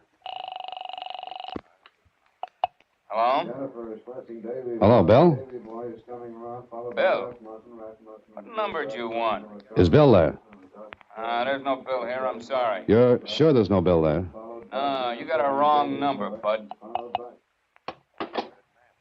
Wrong number, huh? Maybe not. I dialed the second number she'd called. Hello? Hello, who's this? Hendricks. Who's that? Hendricks. This is Holiday. What's up? Listen, did Terry Vaughn place a bet this afternoon? Yeah, on the 4th. Did she win? She had 50 on the winner's nose. Look, she was with me when she made the bet. You heard her make it? No, she was in a phone booth. Was that the only bet she made? That was enough. How many winners did you have in that race? 6 of the other 20 people had the winner. How about the other races? 3rd, 4th, and 5th. All winners among the 20 people. Uh-huh. You got the gimmick? Maybe. But I've got to prove it. Listen, just sit tight, Bert. Don't open your mouth, don't let out a peep, and above all, don't try to see me. But, Dan, if you know anything, please. I don't know whether I know anything or not, but I'll find out tomorrow at the track. Later that evening, I made a purchase, a very important one. Then I called Terry Vaughn and asked her to go to the track with me the next day. It took a little persuasion, but she finally said yes. So the next afternoon, with my purchase in the pocket of my topcoat, Miss Vaughn and I went to the track. And up in the stands... Do you know, Dan, this is the first time I've been here this season. Oh, I thought you liked racing. Oh, I do, but, well, being at the track makes me nervous. Nervous? Why? Oh, no reason at all. Oh. Which horse do you like in this race? Oh, I'm not going to bet. Oh, now, with your luck? I don't want to force it. I see. Well, I don't blame you. Why don't you go ahead and bet? All right, you pick a horse for me. Think my luck will rub off on you? Could be. Go ahead. Pick one. Well, let's see. How does this one sound? Bright Angel. Bright Angel it is, in the 3rd. It's almost post time. Uh-huh. Well, these are good seats. Yes, they are. I reached in my pocket and took out the important purchase I had made the previous evening and started to unwrap it. What's that, Dan? Oh, I just bought this, a portable radio. I wonder if I can hear the race on it. Don't turn that on. Why not? Put down that radio, Mr. Holliday. Put it down. Why don't you want me to turn it on? You're just a little too smart, Mr. Holliday. This is a gun in my purse. You're getting out of here. Go on. I carry radios, you carry guns. You're well equipped. Go on. Lead the way. Huh? Okay.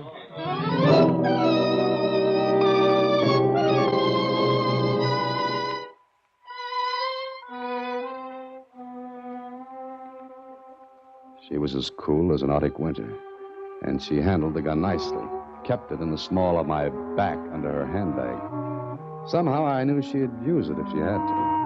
We got to her car, and a half hour later she marched me into a room where a man sat wearing a pair of headphones. He looked up as we came in. Oh, hello, Terry. Who's this? A smart boy, Tim. I'm leaving him with you. Smart boy? Mm-hmm. He's wise. How he got that way, I don't know. But after the 5th race cleanup, we're leaving town. Well, it's about time. We couldn't run this racket forever. You know, Mr. Holliday, you're lucky you didn't come along sooner. Yes, I know. Before you made your take. That's right. How did you figure it? Through a .295 pair of binoculars. I saw the numbers you dialed yesterday. Oh, you should be with us. Let's see. That thing there is a wire recorder. You tap into the broadcast line that runs from the track to the radio station without the station's knowledge. You record the broadcast, then play it back into the broadcast line 2 minutes after the regular airtime. You are smart. And those 2 minutes give you enough time to place bets on sure things. You already know the winners, but the bookmakers don't. Correct. But you only pull this on the middle 3 races of the card, so that latecomers and those who leave the track early won't catch wise by listening to their radios. Right again. The broadcast is delayed 2 minutes. The race is already over before the bookmakers even think it started. Sit down, Mr. Holliday. Watch him, Tim. Yeah, okay. I'm going to clean up a few odds and ends. Goodbye, Mr. Holliday. Oh, we'll see each other again. Oh, I doubt that very much. Goodbye. And be very happy that some of my luck did rub off on you. Smart dame, smart dame.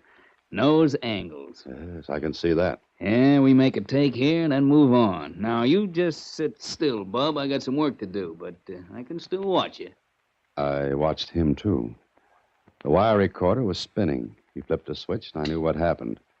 The 3rd race at the track was over, but the broadcast of it was going over the air now, 2 minutes later. Then... Now we sit tight for a while. Say, that wire recorder, I've never seen one before. Great gadgets. Great. I make recordings of my own voice all the time. Oh? You mean all you do is talk into that little microphone and your voice is recorded right away? Mm-hmm. Hey, you want to say something? Hey, you're obliging. Oh, sure. Anything to pass the time. Gets dull in here. Go on, say something, and we'll play it back for you. Go on. Well, what'll I say? Oh, anything. First thing comes to your mind. Well, my name is Dan Holliday. I'm being held prisoner at 758 Condo Street at the point of a gun. Please help. Oh, great. Just great. Don't you wish someone on the outside could really hear that? Yeah, I guess I do. Now, you mean that thing will play it right back, huh? Sure. I just got to switch from the record to playback, that's all. He turned his back for a second, flipped a switch. I flipped a switch, too, and waited. Well, my name is Dan Holliday. I'm being held prisoner at 758 Condo Street at the point of a gun. Please help. See? That's all there is to it. Well. What do you know about that? Isn't science wonderful? Yeah, sure is. Too bad you had to come along and spoil this racket, mister. But I guess we made a big enough take, and keep your hands up, mister. I can shoot and answer the phone at the same time. Yeah? Tim, what happened? Happened? Nothing. Why? The guy is Listen, still... get out of there fast and take him with you. We'll take care of him later, but get out of there fast. Terry! Terry! Something wrong? I don't know. Get up and move out. Go on. I did. But I did something else first. We walked out of the place, a gun in my ribs. I hoped what I'd done would work. We walked up the street a piece, and then... That's cops. All right. Duck in here. Go on. In this hallway. Now, just keep quiet and let them go past. Guess they won't find nobody there, will they? No, I guess not. Well, what now? Well, wait for a minute, and we go. All right. Now get in front of me and stay there. Go on. Drop that gun. What? Who? Better drop it. There's a lot of cops. Okay, don't shoot. Dan Halliday. You all right? Sure, Hendricks. Did you hear my broadcast? Yeah. Your voice cut in right in the middle of the regular broadcast. Huh? I don't get it. How'd they find us? How'd they trail us? Oh, look on your coattail, Tim. You didn't know it, but when we left that room, I hooked the end of the wire from the recorder on your coat. You see, Tim, you were wired for sound.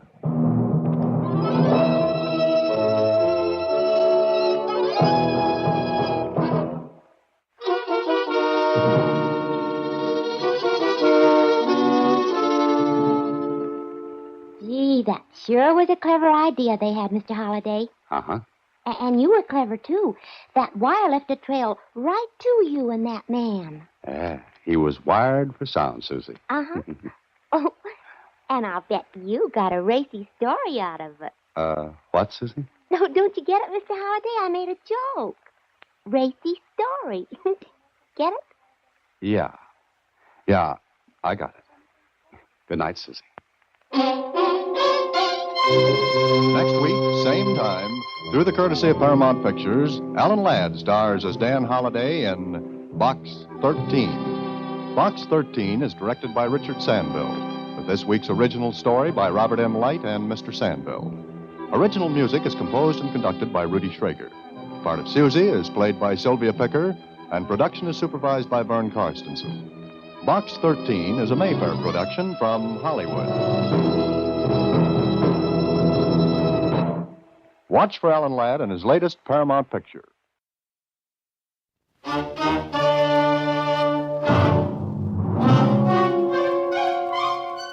Box 13, with the star of Paramount Pictures, Alan Ladd, as Dan Holliday.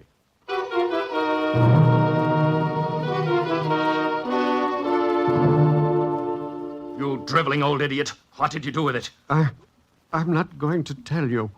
Carl, be careful. Shut up, Therese. We've got to find out what he did with that copybook. What's the matter? Look. He's dead. Dead? You killed him. Don't be stupid. He just died. There's no one can prove anything. Just keep your mouth shut and help me find out what he did with the copybook.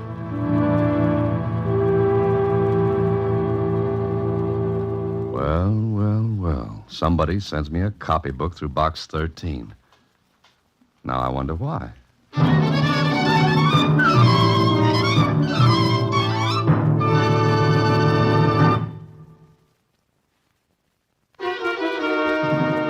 And now, back to Box 13 and Dan Holliday's newest adventure, The Sad Night.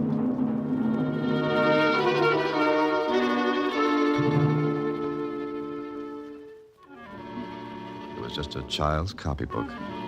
And on the front cover was the name Marina Layton and a date, the year 1930, written in a childish scrawled handwriting.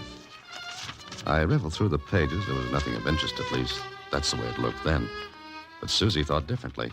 Maybe it's some kind of a code, Mr. Holliday, like one to a buried treasure. Susie, with your imagination and my typewriter, we could go places. Well, gee, the Count of Monte Woolley found a buried treasure. That's Monte Cristo, Susie. Two different people. Well, they both had beards. Oh, look. Huh? What's that? It's a letter to Box 13. Listen. Box 13. A day or so ago, you may have received a child's copybook in the mail. If you did, I should appreciate it if you'd bring it to the address below. Yours truly, Therese Layton. Let me see that, Susie. Here. 6821 Lakeshore Boulevard. Swanky neighborhood. Are you going to take it back, Mr. Holliday? Oh, yes, Susie. If only to see how the other half lives. So I went to 6821 Lakeshore Boulevard. I tossed the copybook in the back seat of my car, and it bounced on the floor. Maybe I was thinking about anything but the book, for when I rang the doorbell of the big house, I suddenly remembered I'd left the book in the car. I just about started back down after it when the door opened. Yes? I'm looking for Teresa Layton. I'm Mrs. Layton. And you? Holiday. Dan Holiday. I'm sorry, box 13. Oh, of course. Please come in, Mr. Holliday. In the library, please. Thank you. Won't you sit down, Mr. Holliday? Thanks very much. It's very kind of you to come all this way to return the book. You see, it belongs to my little girl, and I suppose she sent the book to you in, well, mischievously. Your little girl? Yes, Marina. Sometimes I think she's a problem child. Oh, really? How old is she, Mrs. Layton? 7. Did she tell you she sent the book to box 13? Well, no, as a matter of fact, she wouldn't say. Then her father found a newspaper with an advertisement cut from it. And? We got hold of a paper with the same date and compared the page. Nice detective work, Mrs. Layton. I suppose all this uproar over a child's book seems, well, stupid, doesn't it? Oh, no, not at all. But there's one question I'd like to ask. Yes, Mr. Holliday? You say Marina's 7 years old? That's right. Why? There's a date in the book, 1930. It seems to have been written in the same hand as the rest. That date would make her quite a big little girl, wouldn't it?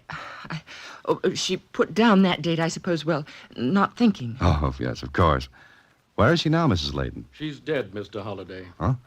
Mr. Holliday, this is my husband, Carl. How do you do? I'm very happy to know you, Mr. Holliday. Do you have the book? You get right to the point, don't you? Mr. Holliday, our daughter Marina is dead. We want the book merely for sentimental reasons. Well, I could understand that if your wife hadn't... Well, lied to you? Bluntly, yes. Therese, dear, will you excuse us? Yes, I'll be upstairs. My wife isn't well, Mr. Holliday. It's not an easy thing for me to say, but she imagines our daughter is still alive. Look, Mr. Layton, if I'd ever written a story with as many holes in it as yours, I'd be laughed out of the writing game. What do you mean? Your wife says Marina sent me the book, yet you say Marina's dead. You know, you two should get together. All right, Mr. Holliday. How much do you want for the book? Oh, now we're getting someplace. What's it worth to you? 500. Oh? That's a lot of money for a child's copybook. You asked how much, and I told you. Now, may I have the book? I don't think so. It's worth nothing to you, Mr. Holliday. Believe me, it's worth absolutely nothing to you. All right, maybe I'm just curious. Tell me why you want the book, and maybe we'll do business. I can't tell you. Or you won't tell me, is that it? I want that book. Now. I haven't got it with me. You're lying. All right, search me. I haven't got it with me. I forgot it. You're going to be difficult. Look, the book was sent to Box 13, obviously not by you, your wife, or your daughter. You found out it was sent when you traced my ad, right? All right, that means someone else sent it to me. I'll return the book when I find out who and why. Mr. Holliday, I'm going to get that book. All right. We'll play a game. Book. Who's got the book? Now, goodbye, Mr. Layton. Goodbye, Mr. Holliday. You can find your way out, I hope? I think so. Oh, anytime you want to tell me the reason behind all this, we may be able to do business. I think we'll do business, Mr. Holliday. Later.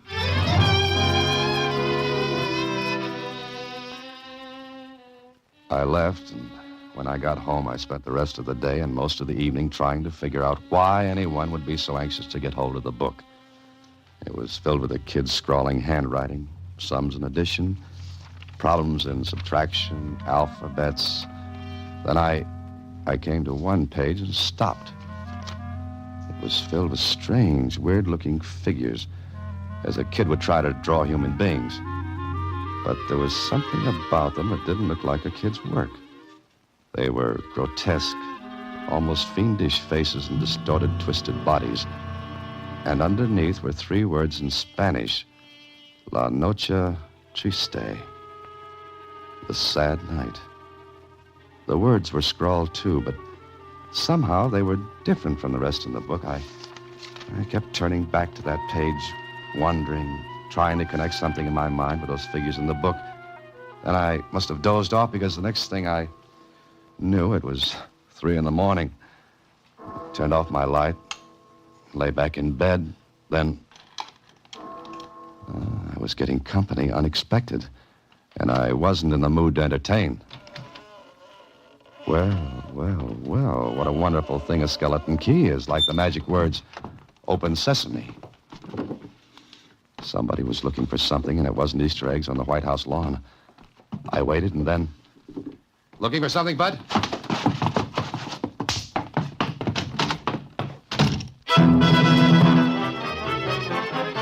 Whoever it was didn't wait for the floor show. I turned on the light. Yeah.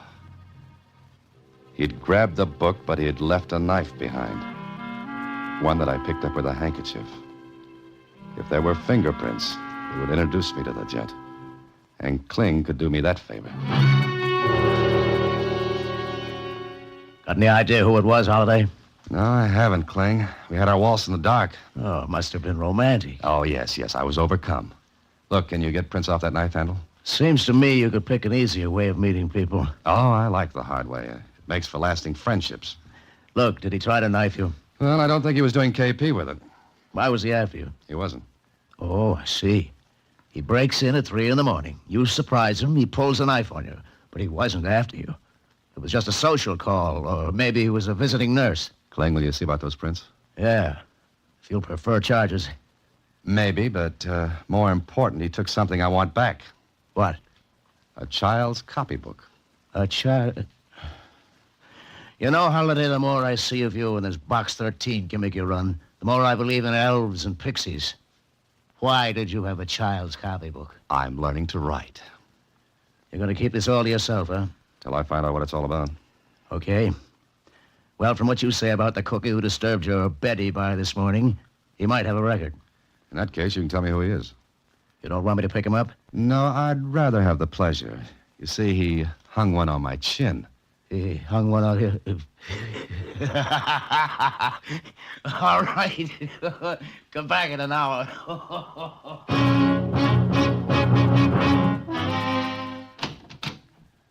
Oh, Mr. Holliday.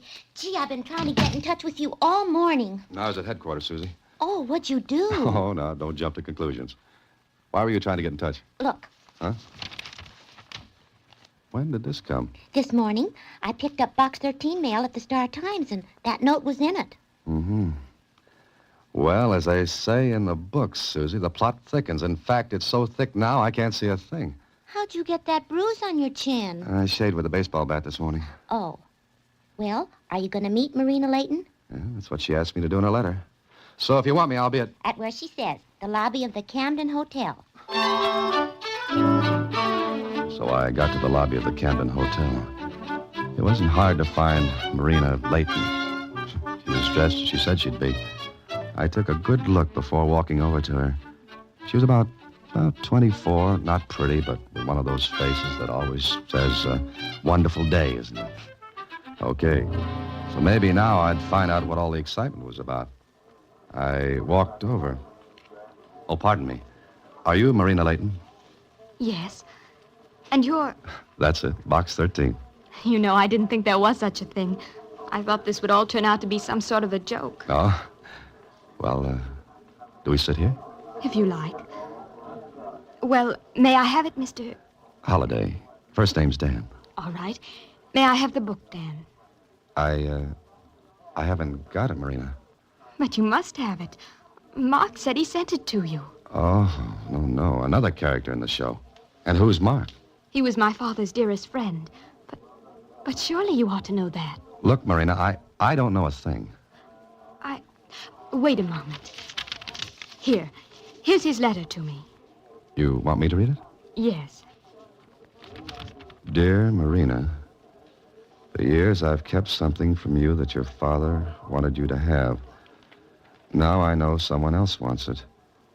But you can have it by writing to Box 13, care of the Star-Times. I want to write more, but I don't dare. Just remember, your own name is a clue. Love, Mark. Well? Well, what? If your father wanted you to have what he gave to this Mark, why didn't he try to get it from me? Who? Who tried to get what from you? Your father and mother, That's crazy. My mother died when I was born, and my father disappeared almost 5 years ago. Oh, now it begins to make some sense. Not much, but a little. What are you talking about? The character who said he was your father, he wanted that copybook of yours. He must have found out in some way that Mark had it. But who was the man? I don't know. He said he was your father. I don't understand all this. Makes two of us. But listen, What's the matter? how do I know you're Marina Layton? But I am. Yeah, I guess you are.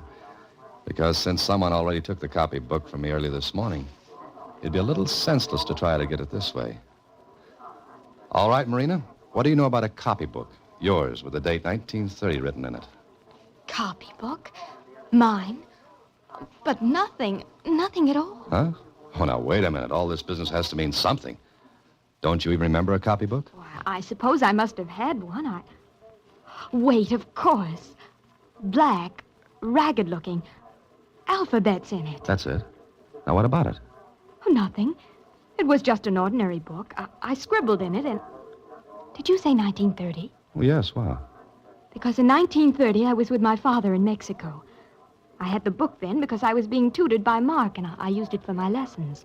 Did you write anything in it that might be important? No, not a thing. Well, you must have. I didn't. Did you write the Spanish words, La Noche Triste? Why, that means the sad night. Yes, I know. Did you write them? No, I don't think so. Then your father must have. But why? Are you sure those words were in the book? Well, of course I am. Oh, would Mark know? Mark? Why, Mark's dead.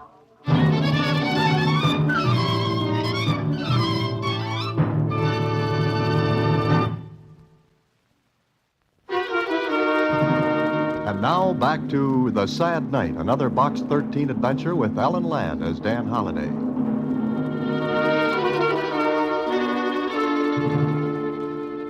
We went to the place where Mark had lived. Yes, he was dead. Heart failure, the doctor said. But we learned something else. That he had had visitors the night he had died. And from the description of them, they could have only been the man and woman who posed as Marina's parents. And I learned a few things more from Marina. That her father was an archaeologist, and in 1930 he was excavating Aztec ruins outside Mexico City. It was on the way back to Kling's office in my car that she told me some more. Father disappeared in Brazil almost 5 years ago. Then the remains of his expedition were found. And your father? He died. But he left records, letters for the museum. And anything for you? No, nothing. Are you sure? Yes. Wrote letters to the museum, yet nothing for his daughter. Why do you say it like that? Doesn't it seem odd that he should leave letters and records for everyone but you? Yes, it does. There are a lot of things that seem odd. You wait here, Marina. I'll be right out.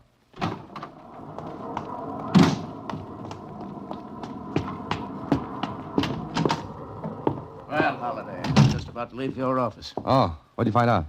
You were distinguished company this morning. Little George E. Garson, strong man, general hoodlum. Well, I didn't think it was Little Eva. Want me to pick him up? Yeah, I'd love your company. Okay, Kling, let's go. I want to ask Georgie a few questions. Took Kling about 5 minutes to get Georgie to talk. He told us he'd been hired to get that book, and from his description of the guy who hired him, well, it couldn't have been anyone else but the man who posed as Layton the day before. Then a quick trip to the house on Lakeshore Boulevard. We might as well have stood in bed. The fake Mr. and Mrs. Layton were gone, and with them, the copybook. And that left us at a dead end. But dead. But at the morgue of the Star-Times, Marina and I learned something else. Uh-huh. I think we got lots of stuff on Albert Layton. Well, trot it out, Jonesy. Yeah. He's the one who got himself lost in Brazil about 5 years ago, isn't he? Yeah, that's right. Yeah, here's a folder on him. News clips, photos. That's Dad. Look, who's this, Jonesy? Now, let me see. Oh, that's the guy who found Layton, or what was left of the expedition. Name of Carl Bremer. Oh, Mr. Bremer and the gent who wanted that book are one and the same. Did you ever see Marina? Not that I remember. Where were you when your father went to Brazil? In school. And you didn't see him again after he left for Brazil? No. Jonesy. Uh-huh. You know a lot of things. What do the Spanish words La Noche Triste mean to you? Nothing except they mean the sad night. Is that all? Yeah, why? Because they mean more than that. Marina, can you get a sample of your father's handwriting? Oh, yes, of course. And I've got a hunch that Bremer and his wife are leaving for Mexico. Hey, Dan. Yeah? Look, this Layton was an archaeologist. Why don't you go to the museum to find out about him? Good idea, Jonesy, thanks. But I've got a phone call to make first. If my hunch is correct, we've got to stop Bremer from getting to Mexico.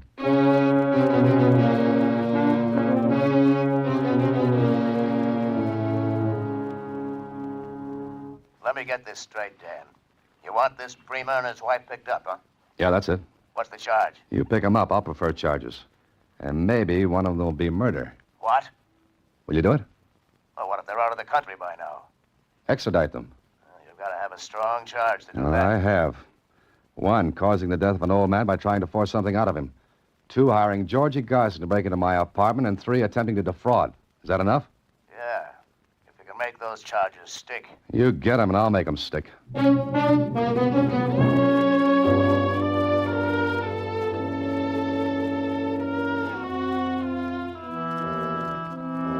Marina got a sample of her father's handwriting.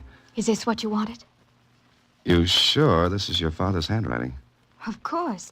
That's a letter from him, just before he left for the interior of Brazil. But the writing in the book, it was nothing like this. Well, maybe he didn't write it. He must have. Wait a minute. Mind if I write on the other side of this paper? No. Okay. Now watch. I'm right-handed.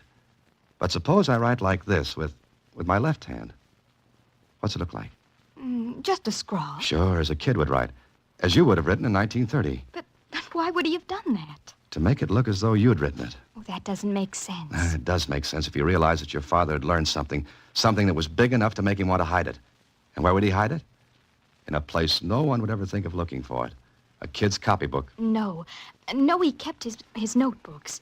Everything he did was in his own notes. But not this. You were with him in 1930. What was he doing? Oh, I told you, working on the Aztec ruins outside of Mexico City. And what did he find? His findings were published. The museum has a the museum. What's the matter with me?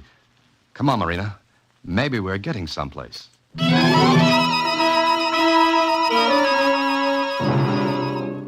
Yes, of course I know Albert Layton's work. He was a great man. World has lost a genius, Miss Layton. Too bad. Look, Mr. Dougal, we want you to help us. I'll do my best. You said over the phone that it was important, had something to do with our Mexican antiquities here at the museum. Yes, that's right. What did Professor Layton send here? Well, come in here, into the Aztec room. I remember all these things. Of course, everything isn't here. The Mexican museums were given their share, and... Oh, pardon me. Yeah? Look. What's the matter? Look on that far wall, those figures. Oh, yes. Well, they're only copies. Quite well done, of course. The original paintings were lost when the Spaniards destroyed the temples. The Aztecs were jealous and warlike people. Because on the far wall were the same figures I'd seen in that copybook. The same grotesque, weird figures with their twisted bodies and savage faces. There were 3 of them. Their painted eyes looked out at us, seemed to accuse us. I turned to the curator. Mr. Dougal. Yes, Mr. Holliday. What are those figures? Well, they're Aztec gods.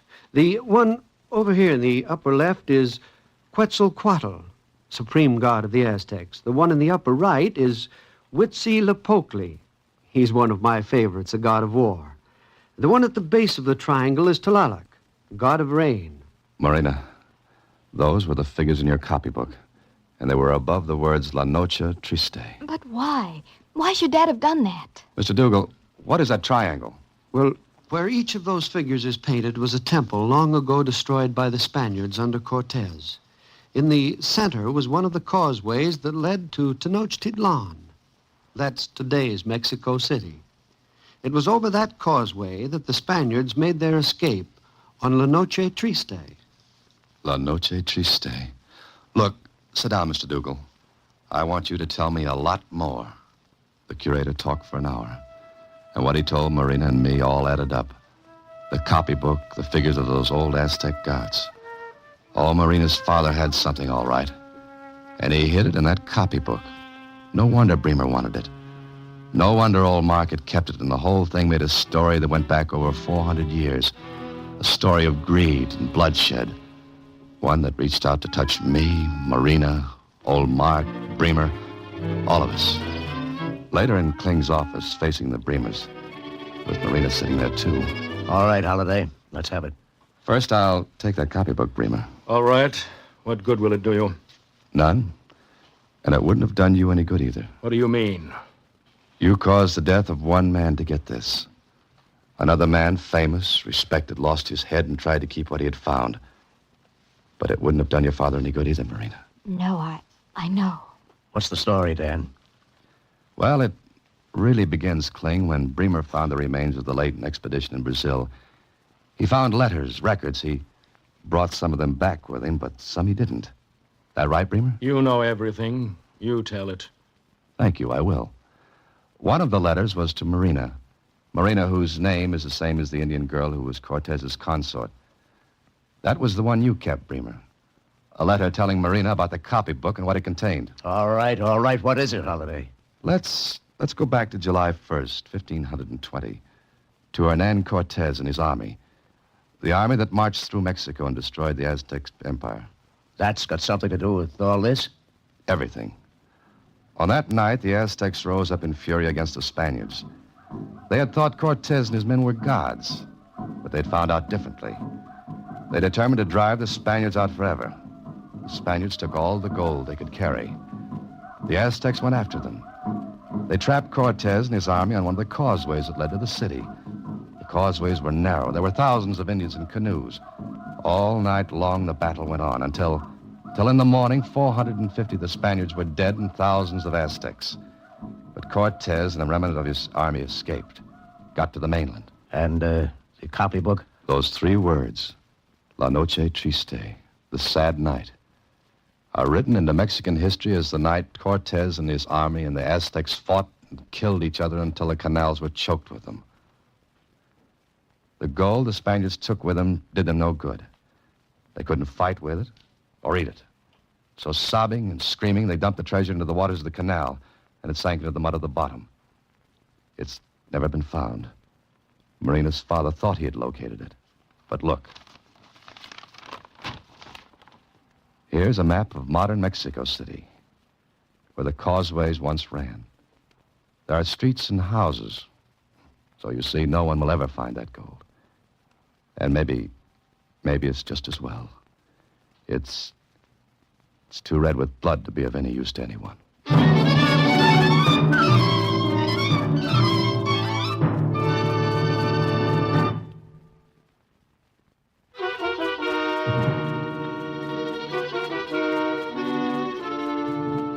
But gee, Mr. Holliday, if all that gold's there, why doesn't somebody go after it? Oh, you too, Susie?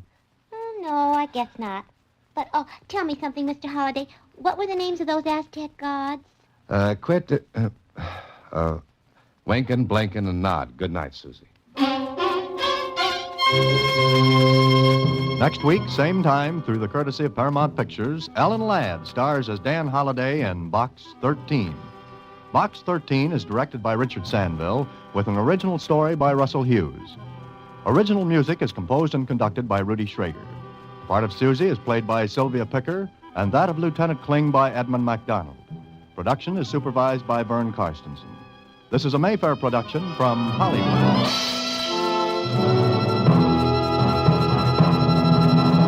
Watch for Alan Ladd in his latest Paramount picture.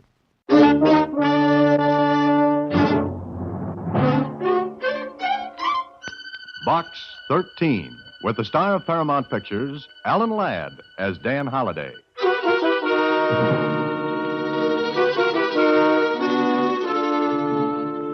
Box 13, care of Star Times. I saw your ad in the paper, and I wondered if you'd help me. I can't go to the police, and I have no money for a private detective. But my father is in trouble, I'm sure, and when you find out who he is, you'll know why I can't go to the police and why I must have You know why I can't go to the police and why I must have help. Mrs. Sheila Corbett, 356 Waring Avenue. It didn't sound like much, this letter, but I did find out who her father was. I found him dead, then learned he was alive. Sure, it sounds impossible, but that was it.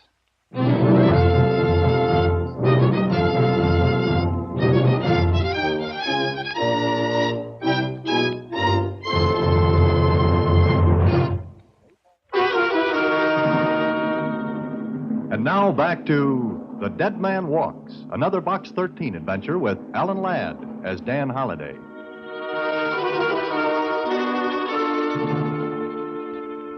I wonder why she can't go to the police. Susie, if I knew that, I wouldn't have to go to see Mrs. Corbett. Gee, Mr. Holliday, it sure sounds like a wild goose chase. It'll probably turn out to be a dub. Oh, is that the word I wanted? Susie, only you can give the answer to that question. Well, once in a while I get a word right. Well, don't I? Oh, sure. That's what makes it so interesting. When you do get one right, I don't know what you're talking about. Kind of makes it the slice of life, huh? 2 strikes, and before you foul tip the next one, I'm leaving for... What was that address? 356 Waring Avenue. 356 Waring Avenue. Mm-hmm. So long, Susie.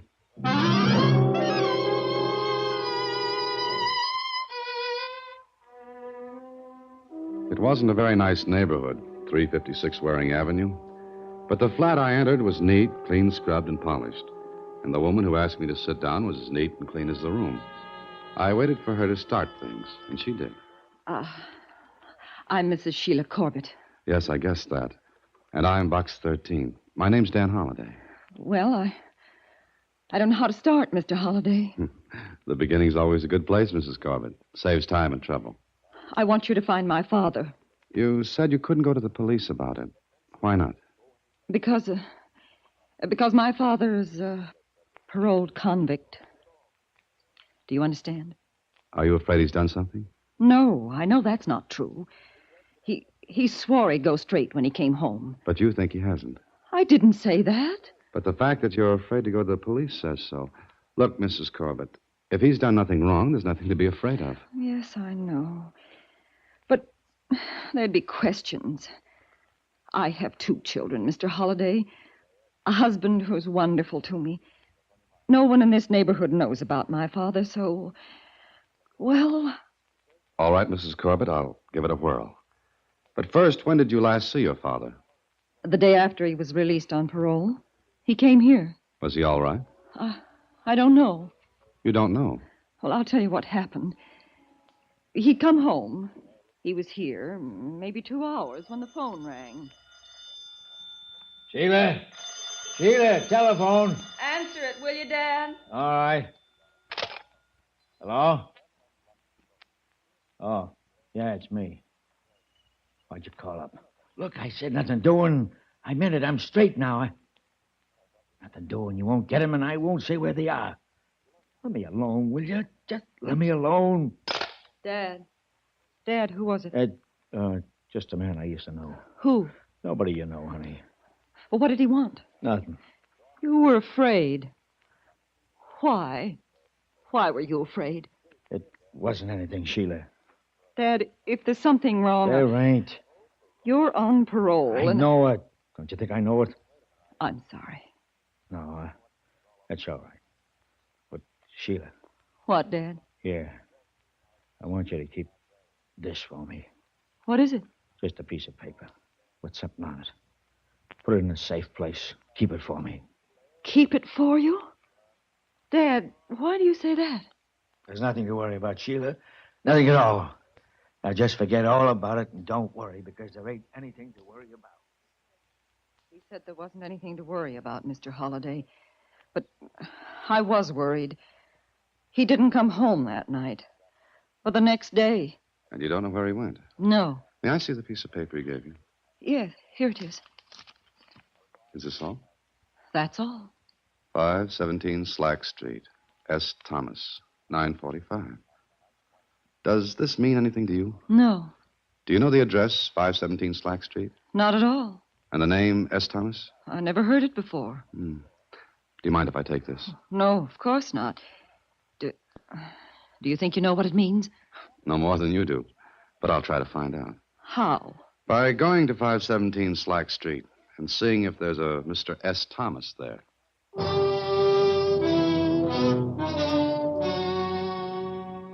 The piece of paper with a message on it seemed like it might be a reminder to meet Mr. S. Thomas at 9:45 at this address. But when? What day? Why? Was S. Thomas the man who called Mrs. Corbett's father on the phone? You know, a guy can ask himself a lot of questions and get no answers.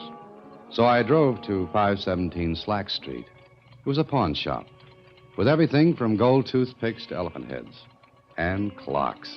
Lots of clocks that ticked off little punctuation marks into the silence. Hello? Hello? Anybody here? Holy mackerel.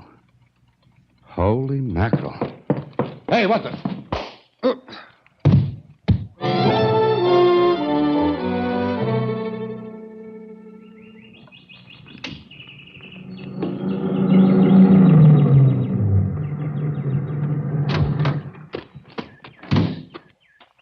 Hey, you. Hey, you. Come on, wake up. Hey, McGuire, look. This guy's out like high-button shoes. You, wake up. Come on. Oh, That's the boy. Come on, sit up. sit up. Without my head. Look, fella, parking on the side of the road isn't allowed. Who are you? State trooper, who are you? I'm Dan Holliday. Welcome to Hamilton County. What did you say? Look, are you drunk? Did you say Hamilton County? That's it. We saw your car. Looked like there wasn't anybody in it. Stopped to take a look. And found me. You're no Easter egg, but, brother, all that lump on your head needs is a shell. How far is it to the city? About 70 miles. Well, thanks. I'll be going now. Oh, no. Maybe you better come with us. All right. Get in touch with Lieutenant Kling. I'll identify myself and tell him a nice story. He won't believe it, but I've got a lump on my head to back me up. All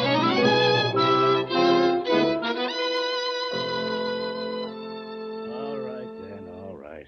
Let's have it from the beginning. You don't believe me, do you? You saw a dead man in that pawn shop. Then somebody teed off on me for a hole-in-one. When I woke up, I was out in the country, out in the next county. In your own car? In my own car. What time did you go to the pawn shop? It was 2:15.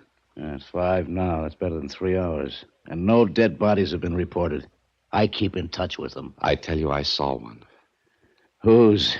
I didn't ask. What did he look like? Medium height, gray hair, blue suit. Go on. Well, that's about all I can tell you. Gray.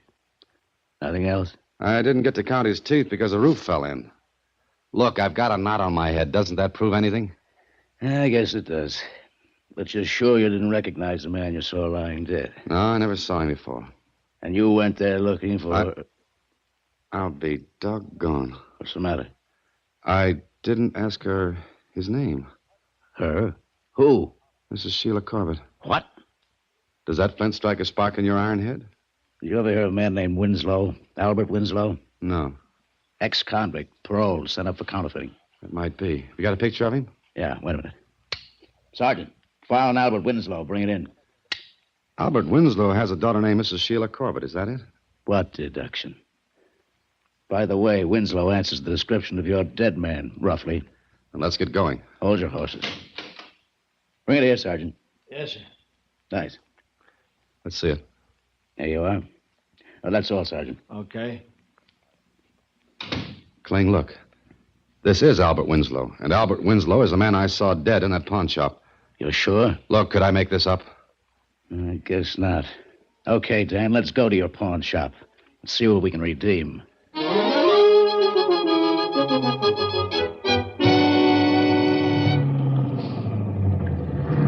This is it. 517 Slack Street. Go on.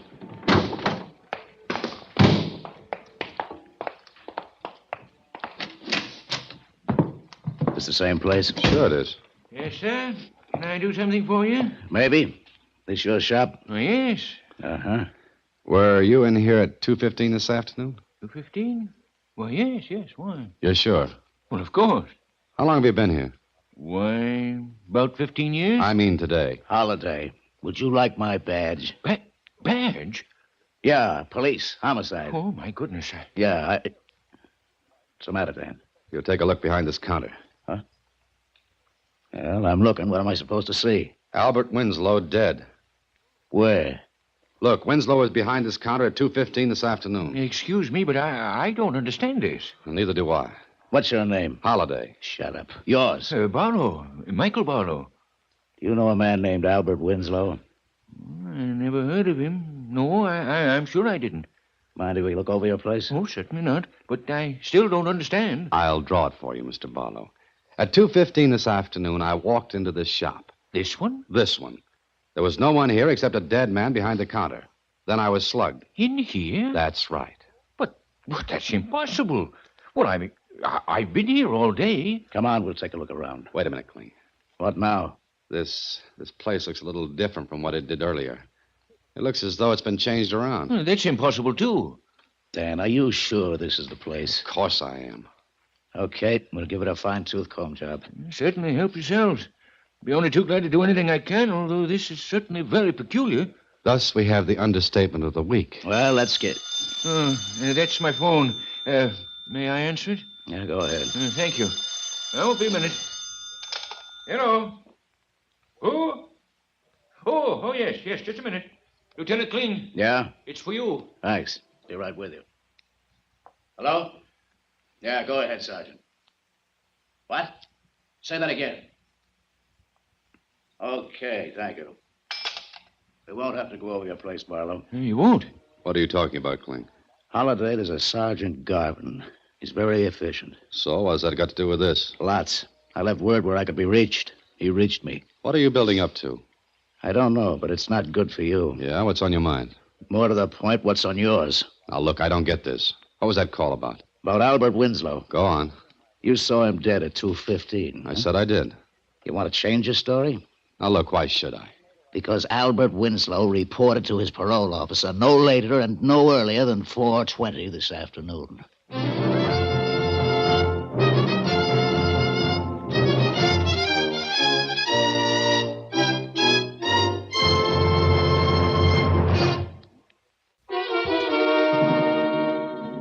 And now back to Box 13 and Dan Holliday's latest adventure, The Dead Man Walks.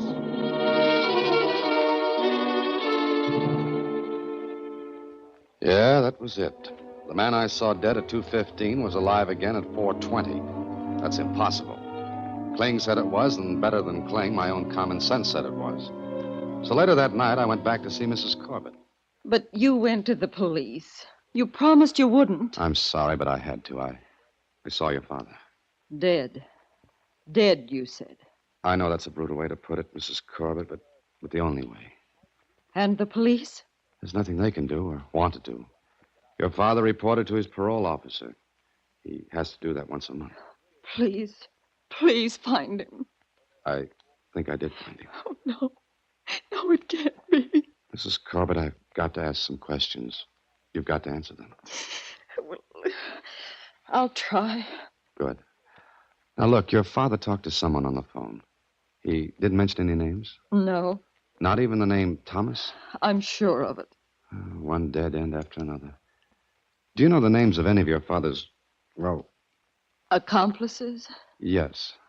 I don't remember any names, but I can tell you the place where they used to meet, where he was arrested. Where was it? A house in Brennan Square. 618, I think. Now, you said your father spoke to someone on the phone and said he wouldn't give them something. I don't know what he was talking about. And you haven't heard from him at all. No. And you're sure you'd get in touch with him? Oh, I know it. Okay, Mrs. Corbett. I'll try the lead you gave me. 618 Brennan Square.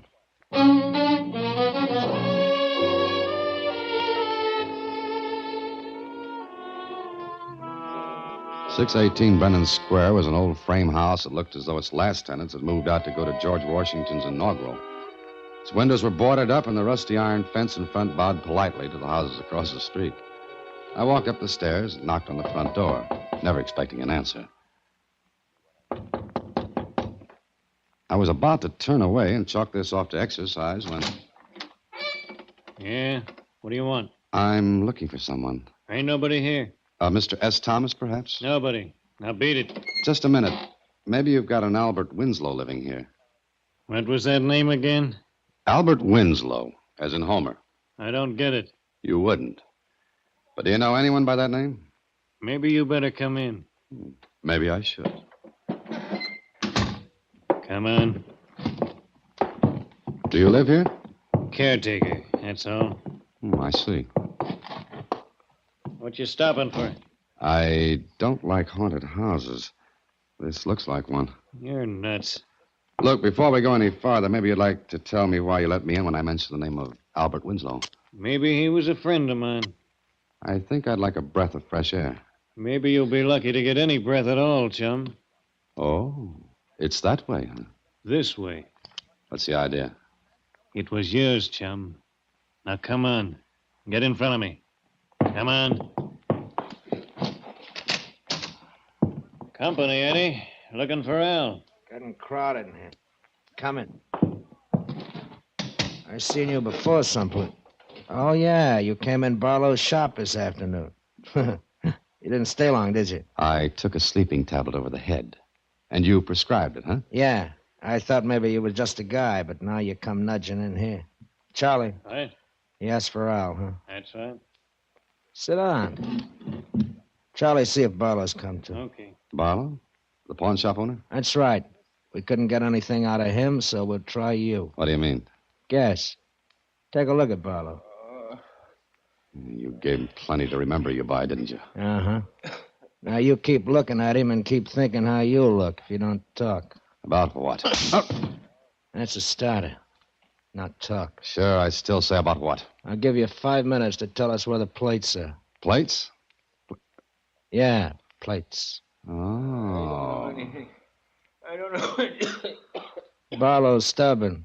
You gonna be that way, too? Come on, let him alone. Sure, but him and Winslow were pals. Winslow would tell him. Maybe you know, too. Look, I'm trying to find Winslow, that's all. That's all, huh? Why, you... Sit still. And take it. Now, come on, where are the plates? What did Winslow do with them? He hit him before he took the rap, and we want him. Counterfeit plates? Where are they? I don't know. All right, Charlie, go ahead. Go ahead and make him talk.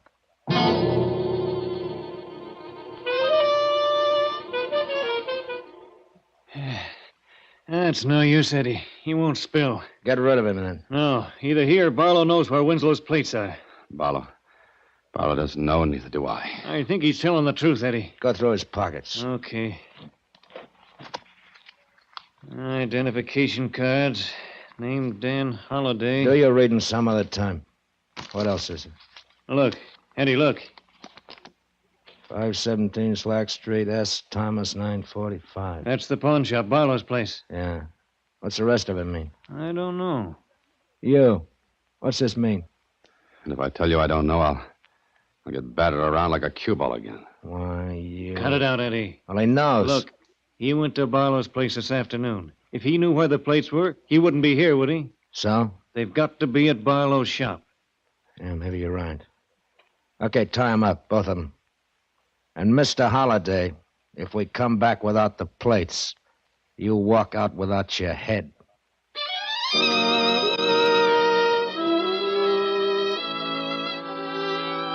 They did a good job of tying Barlow and me to the chairs. Then, when they were gone, I talked with Barlow.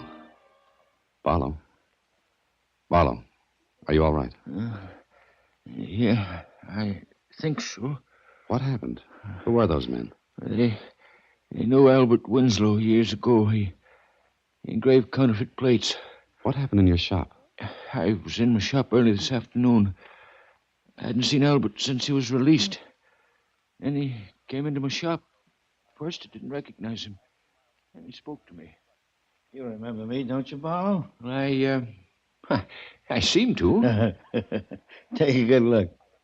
Al Winslow. How are you? Fine, but you? Paroled. Oh, I see. It's all right, Barlow. I'm going straight. Well, of course. Here, sit down. Back in the shop. Wait a minute. I want to take a look around. Yeah, what are you looking for, Al? Things didn't change much around here, did they? Well, what do you mean? Nothing. Look, Barlow, I want to go straight, so there's something I got to tell you.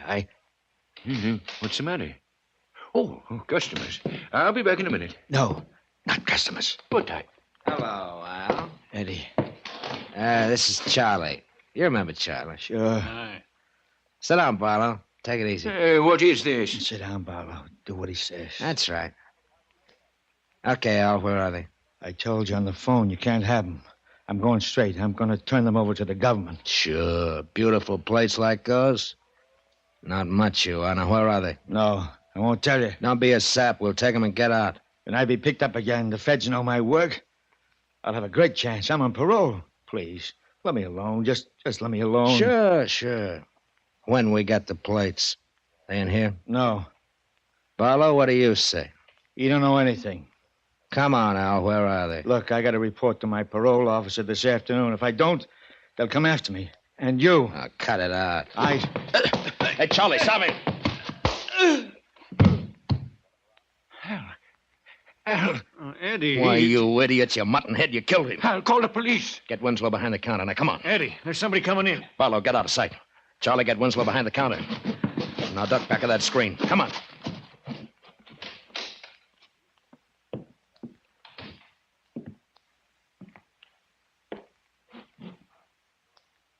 Hello? Hello? Anybody here? That was you, Mr. Holliday. Eddie hit you and you saw Winslow's body. Uh-huh. That's where I came in. But later when I went back with Lieutenant Kling, what about that? Well, I had to do what I did. They were upstairs. My wife was there. They threatened to... I see. But Winslow reported to his parole officer that afternoon, after he was dead. It was a telephone call they made from my shop. Charlie pretended to be Winslow. He told the officer he'd report in person in an hour. Then he hid Winslow's body in the basement. It's there now. Oh, nice, clever people. Now, what about those plates? Do you know where they are? No, but Winslow frequently came to see me. He was often in the shop alone and... Barlow, I've got it. I know where those plates are. Where? Come on, let's get out of here first. Yeah, but how? Look, there's a drinking glass on that table. I'll square my chair over there and knock the glass on the floor to break it. Well, but I... Hold it. Here I go.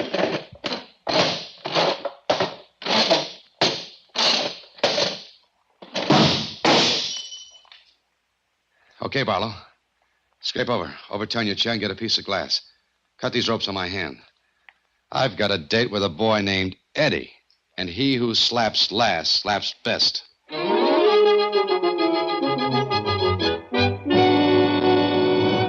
Better wait outside the shop, Holiday. Oh, no, Kling. I'm too fond of Eddie. A lump on my head and a welt across my face. Please, don't shoot him. No, take it easy. Kelly, Macklin, take the back. Go ahead. You ready, Dan? Yeah, let's go. Cops! The back door, Eddie, come on! Kling, there they go! Why, you... You! Hello, Eddie. Dan, you need any help? Just pick him up and steer him in my direction. That's enough, boys. All cleaned up. Eddie disappointed me. Yeah, me too. He didn't hit you once. All right, out you go. Kelly, take Pretty Boy here and slap some jewelry on him. And, what are you looking at, Holiday? Me? Why, I'm looking at Mr. S. Thomas. Huh? I thought his name was Eddie. I'm not looking at him, Kling. I told you I was looking at Mr. S. Thomas and 945.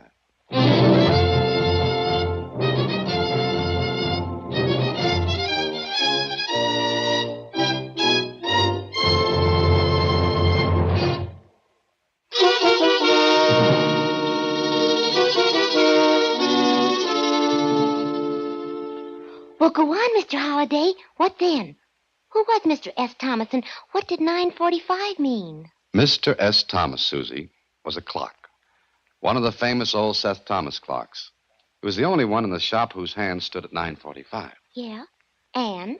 Well, Winslow had put his counterfeit plates on the pendulum arm, and that's where they were when we got them. You mean they looked like a pendulum weight? Exactly. It was very clever. But, gee, what if somebody had bought the clock? Well, that was a chance he took, but no one did. And that's that. There's one more thing that puzzles me. One. Yeah. Suppose Eddie and Charlie got the plates and made counterfeit money from them. So? Would they have to declare it for income tax? Income. Oh, good night, Susie. Next week, same time, through the courtesy of Paramount Pictures, Alan Ladd stars as Dan Holliday in Box 13. Box 13 is directed by Richard Sandville, with this week's original story by Russell Hughes. Original music is composed and conducted by Rudy Schrager. Part of Susie is played by Sylvia Picker, and that of Lieutenant Kling by Edmund MacDonald. Production is supervised by Vern Karstensen. Box 13 is a Mayfair production from Hollywood. Watch for Alan Ladd in his latest Paramount picture.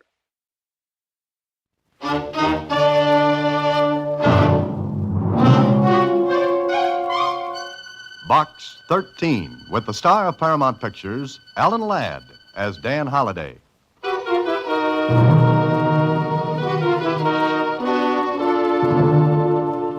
You driveling old idiot. What did you do with it? I'm not going to tell you. Carl, be careful. Shut up, Therese. We've got to find out what he did with that copybook. What's the matter? Look. He's dead. Dead? You killed him. Don't be stupid. He just died. There's no one can prove anything. Just keep your mouth shut and help me find out what he did with the copybook.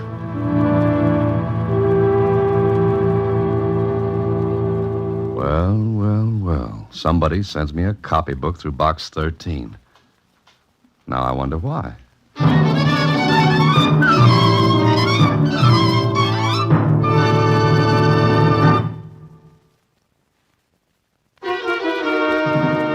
And now, back to Box 13 and Dan Holliday's newest adventure, The Sad Night.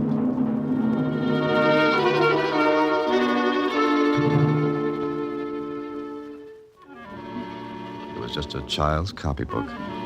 And on the front cover was the name Marina Layton and a date, the year 1930, written in a childish scrawled handwriting. I riffled through the pages. There was nothing of interest, at least. That's the way it looked then. But Susie thought differently. Maybe it's some kind of a code, Mr. Holliday, like one to a buried treasure. Susie, with your imagination and my typewriter, we could go places. Well, gee, the Count of Monte Woolley found a buried treasure. That's Monte Cristo, Susie. Two different people. Well, they both had beards. Oh, look. Huh? What's that? It's a letter to Box 13. Listen. Box 13. A day or so ago, you may have received a child's copybook in the mail. If you did, I should appreciate it if you'd bring it to the address below. Yours truly, Therese Layton. Let me see that, Susie. Here. 6821 Lakeshore Boulevard. Swanky neighborhood. Are you going to take it back, Mr. Holliday? Oh, yes, Susie. If only to see how the other half lives. So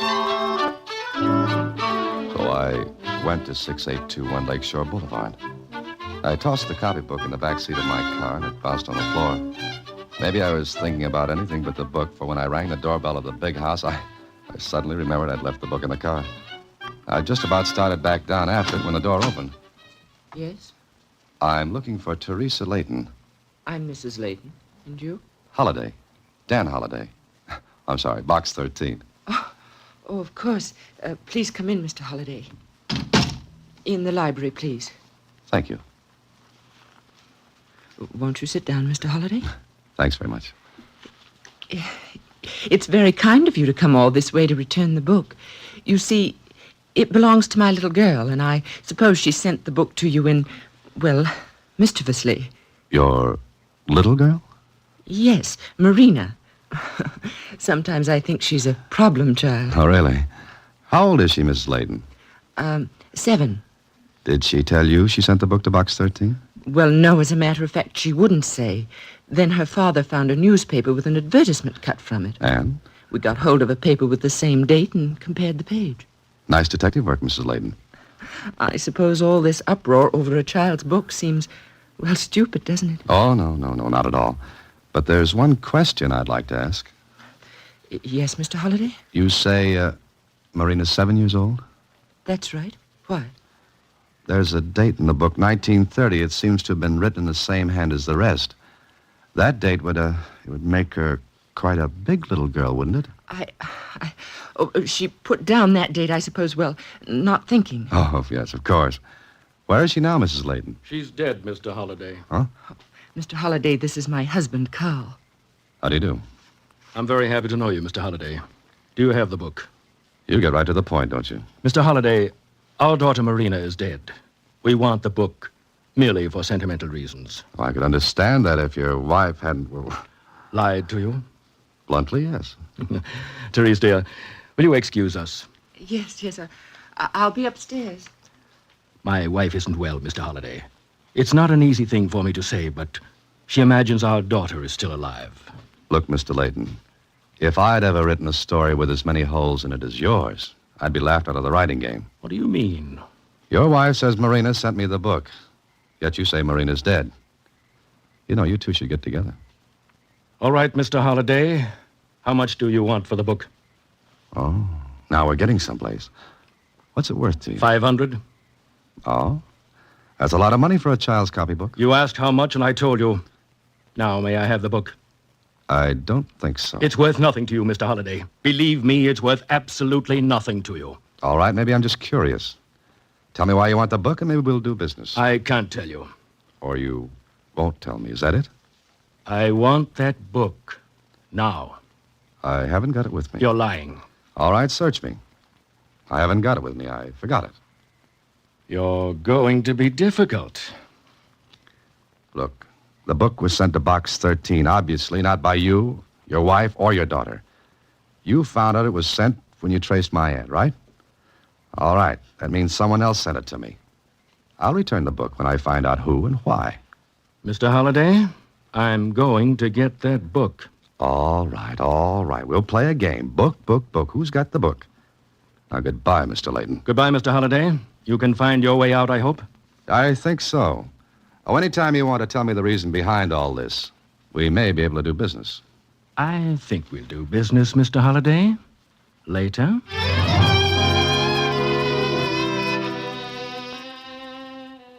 I left, and when I got home, I spent the rest of the day and most of the evening trying to figure out why anyone would be so anxious to get hold of the book. It was filled with a kid's scrawling handwriting, sums and addition, problems in subtraction, alphabets. Then I came to one page and stopped. It was filled with strange, weird-looking figures, as a kid would try to draw human beings. But there was something about them that didn't look like a kid's work. They were grotesque, almost fiendish faces and distorted, twisted bodies. And underneath were 3 words in Spanish: La Noche Triste, the sad night.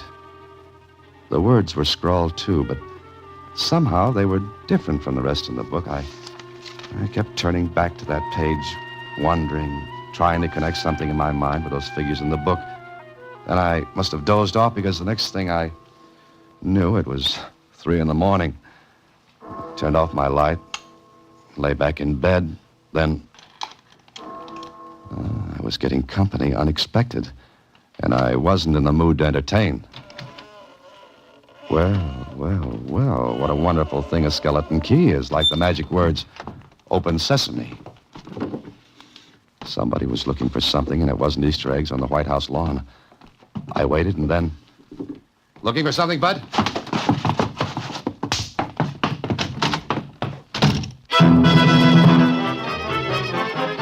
Whoever it was didn't wait for the floor show. I turned on the light. Yeah. He'd grabbed the book, but he had left a knife behind. One that I picked up with a handkerchief. If there were fingerprints, it would introduce me to the gent. And Kling could do me that favor. Got any idea who it was, Holliday? No, I haven't, Kling. We had our waltz in the dark. Oh, it must have been romantic. Oh, yes. I was overcome. Look, can you get prints off that knife handle? Seems to me you could pick an easier way of meeting people. Oh, I like the hard way. It makes for lasting friendships. Look, did he try to knife you? Well, I don't think he was doing KP with it. Why was he after you? He wasn't. Oh, I see. He breaks in at 3 a.m. You surprise him, he pulls a knife on you. But he wasn't after you. It was just a social call, or maybe he was a visiting nurse. Kling, will you see about those prints? Yeah. If you'll prefer charges. Maybe, but more important, he took something I want back. What? A child's copybook. A child... You know, Holliday, the more I see of you in this Box 13 gimmick you run, the more I believe in elves and pixies. Why did you have a child's copybook? I'm learning to write. You're going to keep this all to yourself, huh? Till I find out what it's all about. Okay.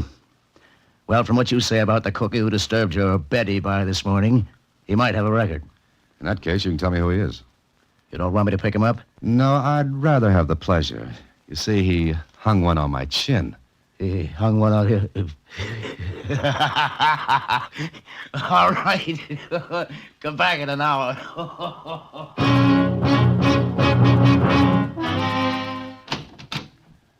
Oh, Mr. Holliday. Gee, I've been trying to get in touch with you all morning. I was at headquarters, Susie. Oh, what'd you do? Oh, no, don't jump to conclusions. Why were you trying to get in touch? Look, Huh? When did this come? this morning I picked up Box 13 mail at the Star-Times, and that note was in it. Mm-hmm. Well, as they say in the books, Susie, the plot thickens. In fact, it's so thick now I can't see a thing. How'd you get that bruise on your chin? I shaved with a baseball bat this morning. Oh. Well, are you going to meet Marina Layton? Yeah, that's what she asked me to do in her letter. So if you want me, I'll be at... At where she says, the lobby of the Camden Hotel. So I got to the lobby of the Camden Hotel. It wasn't hard to find Marina Layton. She was dressed as she said she'd be. I took a good look before walking over to her. She was about 24, not pretty, but with one of those faces that always says, wonderful day, isn't it? Okay, so maybe now I'd find out what all the excitement was about. I walked over. Oh, pardon me. Are you Marina Layton? Yes. And you're... That's it, Box 13. You know, I didn't think there was such a thing. I thought this would all turn out to be some sort of a joke. Oh?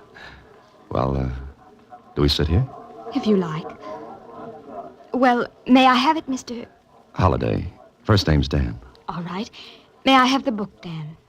I haven't got it, Marina. But you must have it. Mark said he sent it to you. Oh, no. Another character in the show. And who's Mark? He was my father's dearest friend. But surely you ought to know that. Look, Marina, I don't know a thing. Wait a moment. Here's his letter to me. You want me to read it? Yes. Dear Marina, for years I've kept something from you that your father wanted you to have. Now I know someone else wants it. But you can have it by writing to Box 13, care of the Star-Times. I want to write more, but I don't dare. Just remember your own name is a clue. Love, Mark. Well? Well, what? If your father wanted you to have what he gave to this Mark, why didn't he try to get it from me? Who?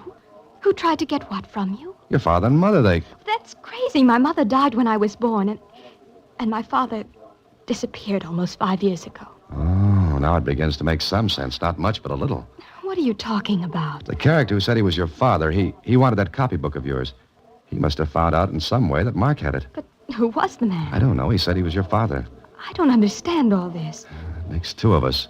But listen, What's the matter? How do I know you're Marina Layton?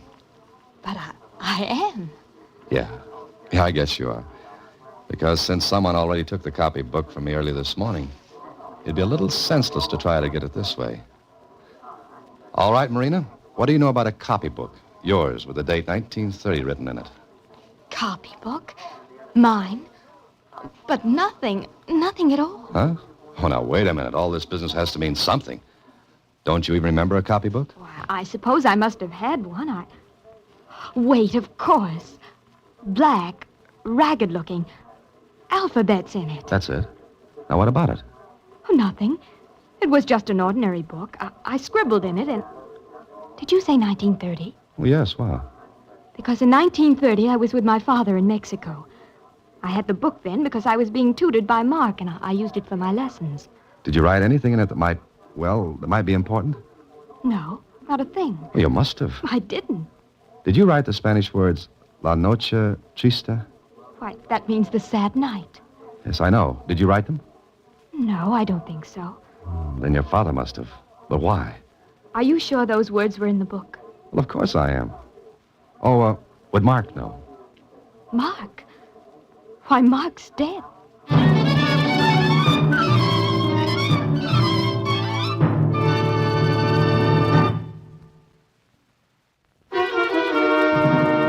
And now back to The Sad Night, another Box 13 adventure with Alan Ladd as Dan Holliday.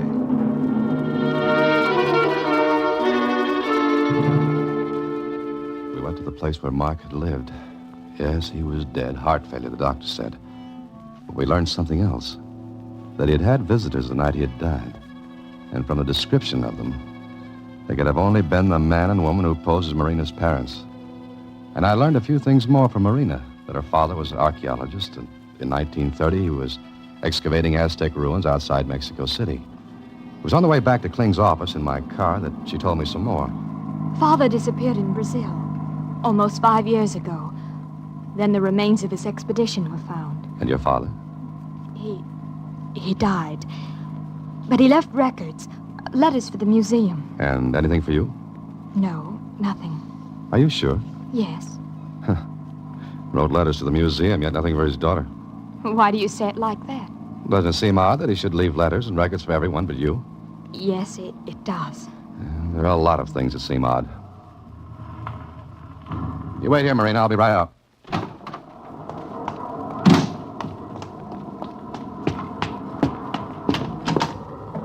Well, Holliday, just about to leave your office. Oh, what'd you find out? You were distinguished company this morning. Little George E. Garson, strong man, general hoodlum. Well, I didn't think it was Little Eva. Want me to pick him up? Yeah, I'd love your company. Okay, Kling, let's go. I want to ask Georgie a few questions.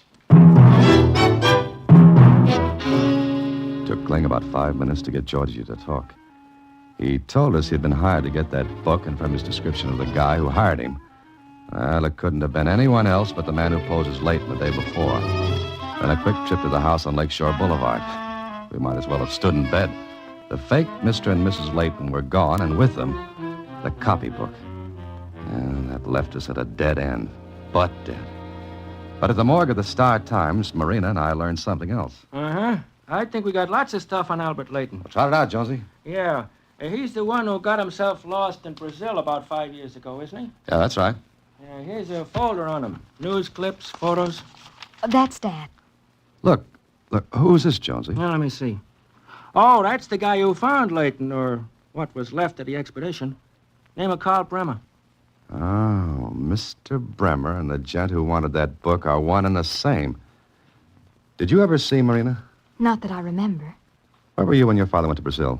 In school. And you didn't see him again after he left for Brazil? No. Jonesy. Uh-huh.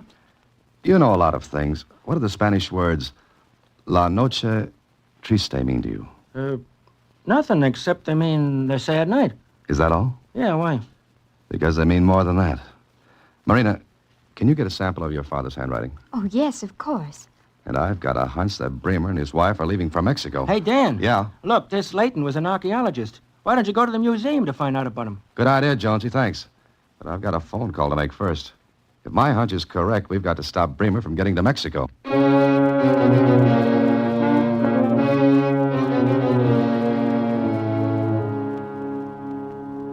Let me get this straight, Dan. You want this Bremer and his wife picked up, huh? Yeah, that's it. What's the charge? You pick them up, I'll prefer charges. And maybe one of them will be murder. What? Will you do it? Well, what if they're out of the country by now? Extradite them. You've got to have a strong charge to do Oh, that. I have.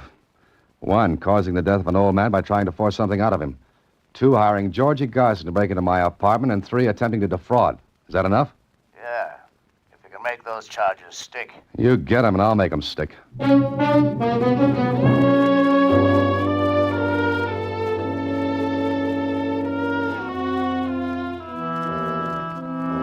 Marina got a sample of her father's handwriting. Is this what you wanted? You sure this is your father's handwriting? Of course. That's a letter from him, just before he left for the interior of Brazil. But the writing in the book, it was nothing like this. Well, maybe he didn't write it. He must have. Wait a minute. Mind if I write on the other side of this paper? No. Okay. Now watch. I'm right-handed. But suppose I write like this with my left hand. What's it look like? Just a scrawl. Sure, as a kid would write. As you would have written in 1930. But why would he have done that? To make it look as though you'd written it. Oh, that doesn't make sense. It does make sense if you realize that your father had learned something that was big enough to make him want to hide it. And where would he hide it? in a place no one would ever think of looking for it. A kid's copybook. No, he kept his notebooks. Everything he did was in his own notes. But not this. You were with him in 1930. What was he doing? Oh, I told you, working on the Aztec ruins outside of Mexico City. And what did he find? His findings were published. The museum has a full the museum. What's the matter with me? Come on, Marina. Maybe we're getting someplace.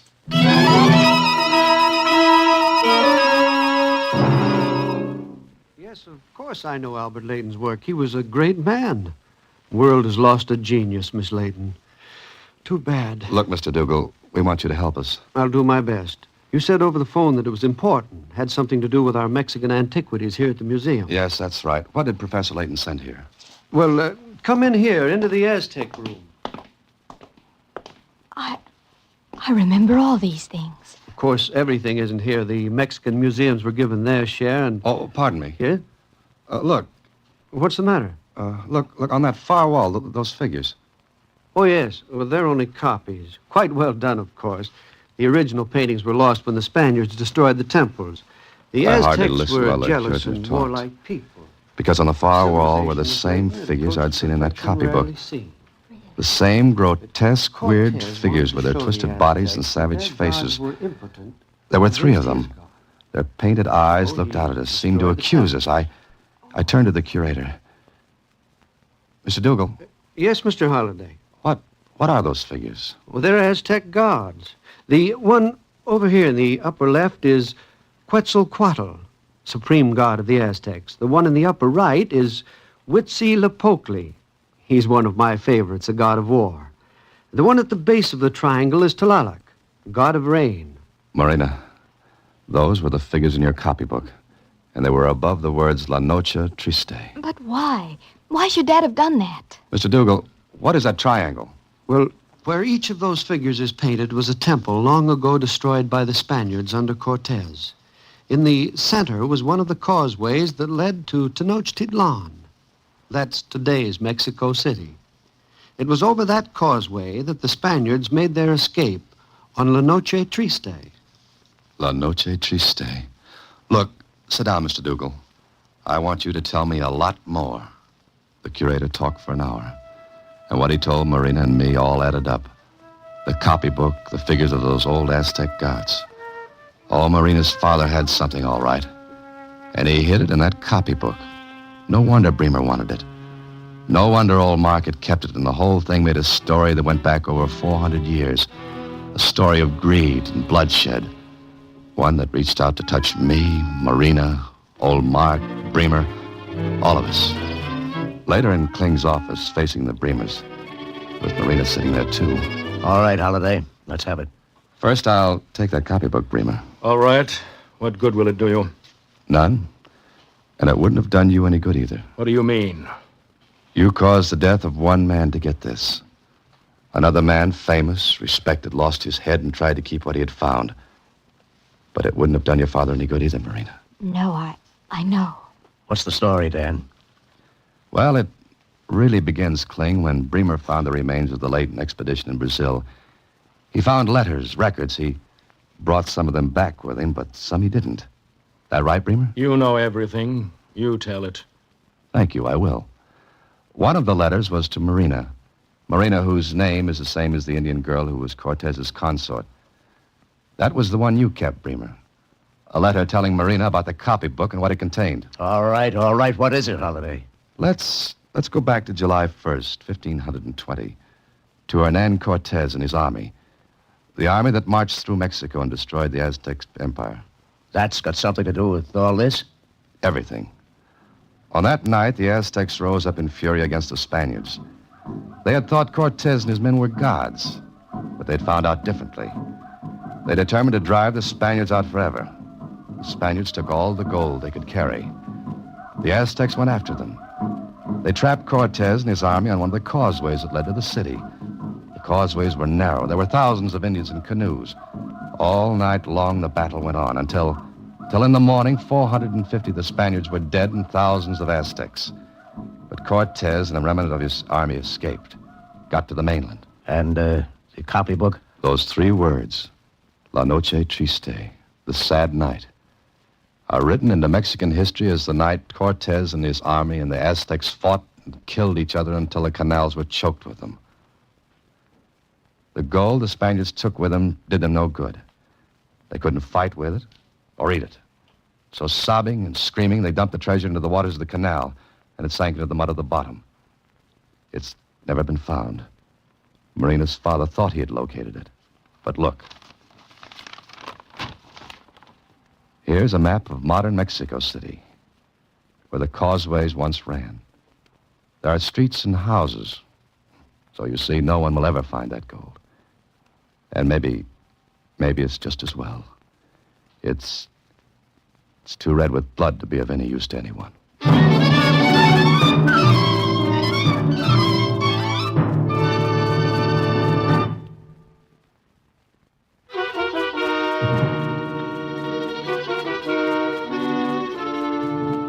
But gee, Mr. Holliday, if all that gold's there, why doesn't somebody go after it? Oh, you too, Susie?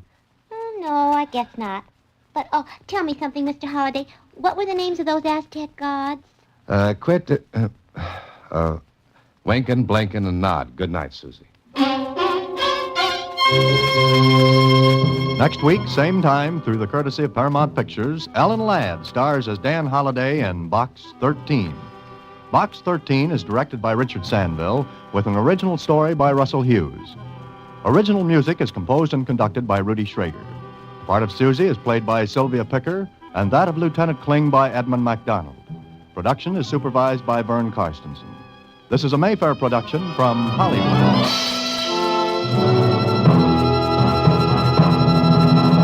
Watch for Alan Ladd in his latest Paramount picture.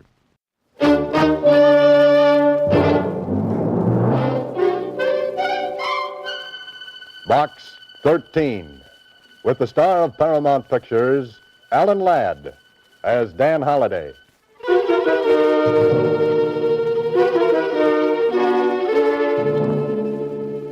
Box 13.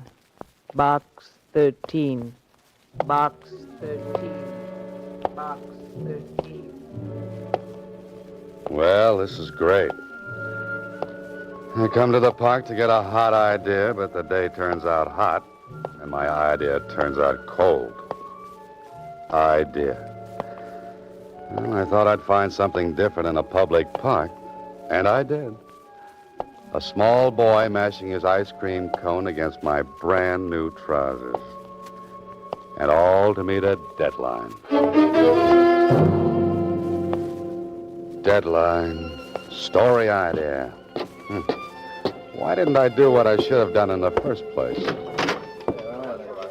Copy, boy. Hi, Mr. Holliday. Hiya. Hey, Smith, where's the lead on that fire? Hiya, Mr. Holliday. What do you say, Bill? Jones, where's that interview? Hiya, Dan. How are you, Joe? Where's the makeup on page 4? Hi, Holliday. What's a good word, boy?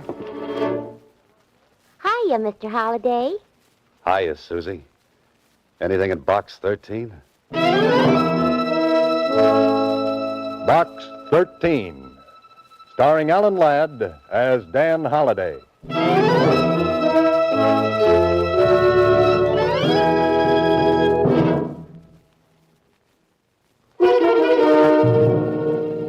Now for Box 13, starring Alan Ladd as Dan Holliday.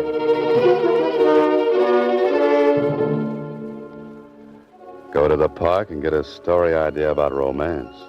Sure, why not? What do I come back with? Gravel in my socks, sand in my shoes, and a June bug in my hat band. Holliday, why didn't you pick a different profession like driving a coal truck? Mr. Holliday, What's that, Susie? I said there's a message in Box 13 for you. Oh, thank you, Susie. Thanks so much. Don't mention it. Say, you got a faraway look in your eyes today. Yes, but only as far as the dry cleaners. Dry cleaners? Have you ever had a small boy wipe his ice cream cone off on your trousers? Oh, girls don't call them trousers. In our set, it's slacks. So it is, Susie. So it is. Well, see you later. Okay, if you say so. But I still don't like that look in your eyes. You look like you might get into trouble. You know what I think after spending the day in the park? What? Trouble will be a welcome relief.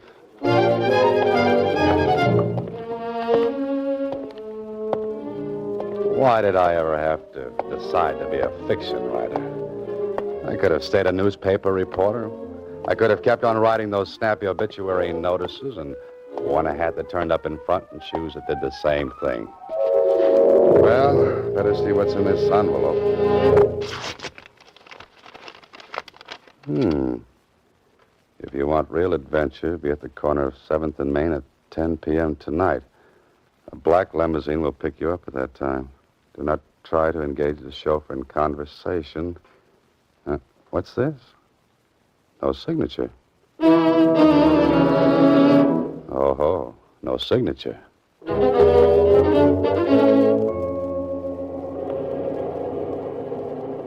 Black limousines, chauffeurs who won't talk. Meetings on street corners at 10 o'clock at night. Well, this should be interesting. Oh, there it is, a black limousine. And look at that chauffeur. This way, Mr. Holliday. Oh, thanks.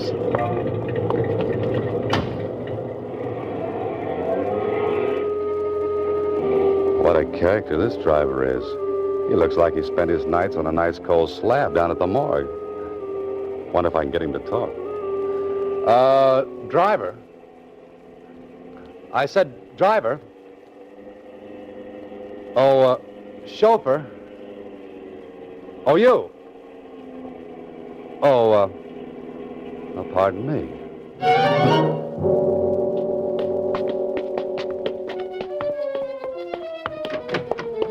Through there, Mr. Holliday. So you do talk. I was beginning to wonder about that. This way, Mr. Holliday. Who's that? It's only me, Mr. Holliday. That black suit, it makes you almost invisible, you know. Yes, I know. Follow me. You're curious about the way you were brought here. Did it frighten you? Maybe. Maybe not.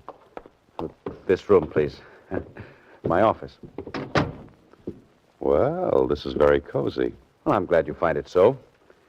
To eliminate a lot of questions, I'd like to say this. I know all about you. All? You're a successful writer. Apparently you fear nothing, and I would presume that some of your adventures spring from that ad you run every week in the Star-Times. Did you find it interesting? Adventure wanted. Will go any place, do anything. Do you catch many people with that ad? I caught you. Or is that vice versa? I had you investigated, Holliday. I know where you live, what you do. The newspapers have told me of your experiences. What are you leading up to? You'll notice I had you brought here by a devious route. I wanted to be sure no one knew you were here. Go on. How much do you know about insurance, Holliday? A great many people buy it. A great many don't. And of those who do buy, a great many intend to defraud, to steal from their insurance company. Now, look, if this is a racket, I'm not interested. My name is Abner Blake. I'm the chief investigator for Northern Insurance. Oh. Do you remember the disappearance of Dr. Max Alexander? I read something about it. Why? He carried a very large policy with us. He's been gone almost 7 years. When his 7 years are up, the law will permit his widow to collect. And Holliday. Yes? I don't think Alexander is dead.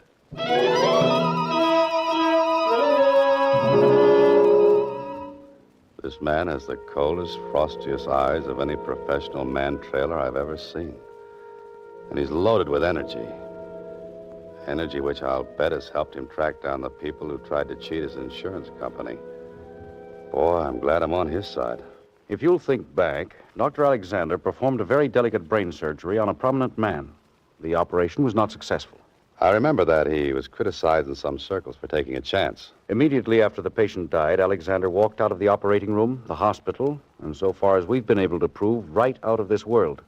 But I still feel that he's alive, somewhere. And you believe it's an insurance fraud? I'm sure it is. And I have a reputation, Holliday.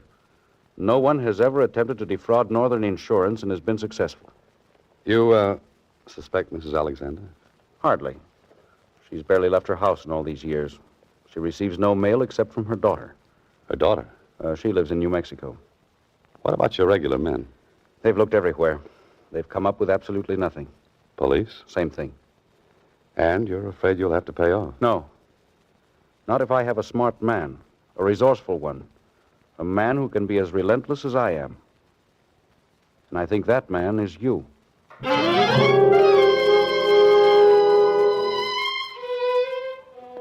If Shakespeare were alive, he would cast Abner Blake in the role of Macbeth and throw him an extra part as one of the witches. But that's no affair of yours, Mr. Holliday. You've got to find a man who's been gone for almost 7 years. And if you were the hero of this story, you'd go to the files of a newspaper and look into the past. Well, if it isn't Dan Holliday, what are you doing down the morgue of the Star-Times? What would anybody be doing down in the morgue, Mac? Well, some of them just lay there. You know me, Dad. I just got to have my little joke once in a while. Now, what was it you're looking for? Oh, the clips on a citizen named Dr. Max Alexander. What have you got on him? The works, Dan. The whole works.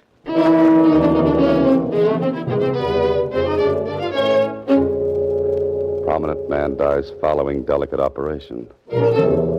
Doctor criticized for taking chance. Dr. Alexander walks out of operating room and disappears. Grief-stricken wife employs private investigators when police fail to find Dr. Alexander.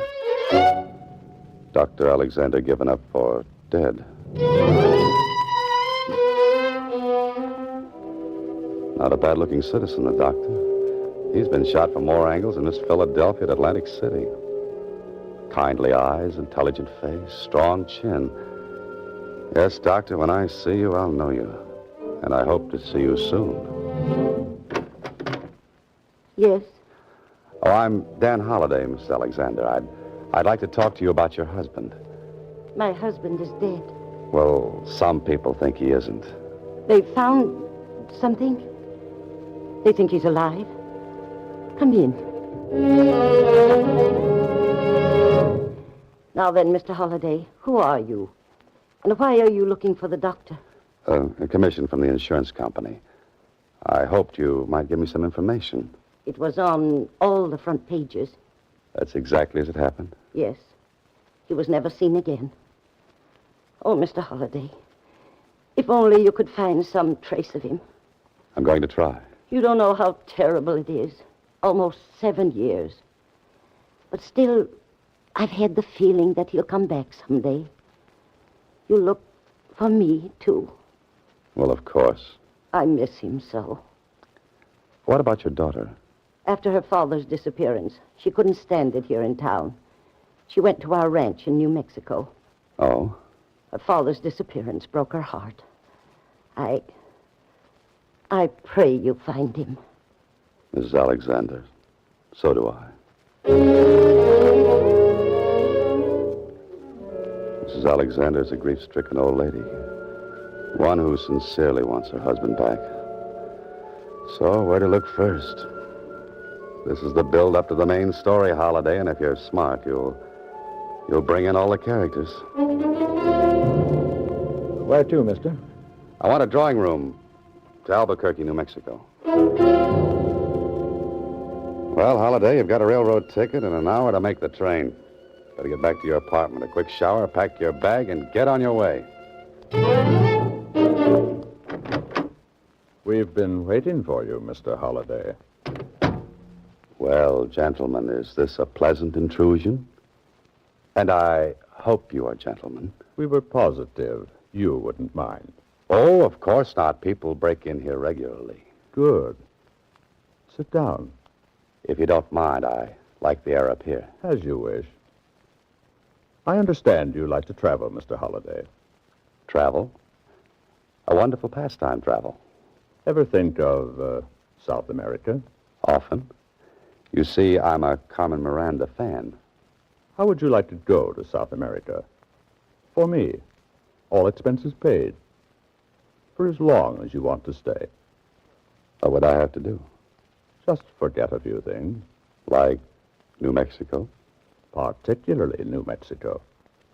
Give me about 2 weeks and I'm your man. You don't seem to understand. You're leaving. Tonight. Well, that's what I mean. But I'm going west. No. South.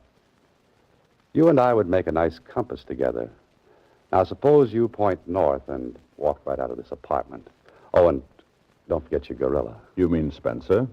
If that's his name, I mean Spencer. You'll hurt his feelings talking that way. Well, that makes us even. Just looking at him hurts mine. Is it, South America? In a way. At least I'm showing you the open-door policy. Now get out, you and your gorilla. Spencer. I wouldn't recommend that. So? I said get out. Have you ever stopped to consider something, Mr. Holliday? What? You may never get to New Mexico.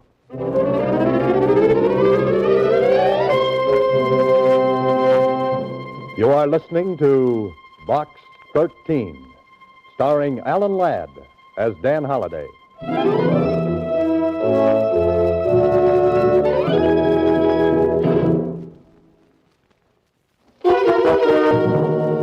And now, back to Box 13, starring Alan Ladd as Dan Holliday.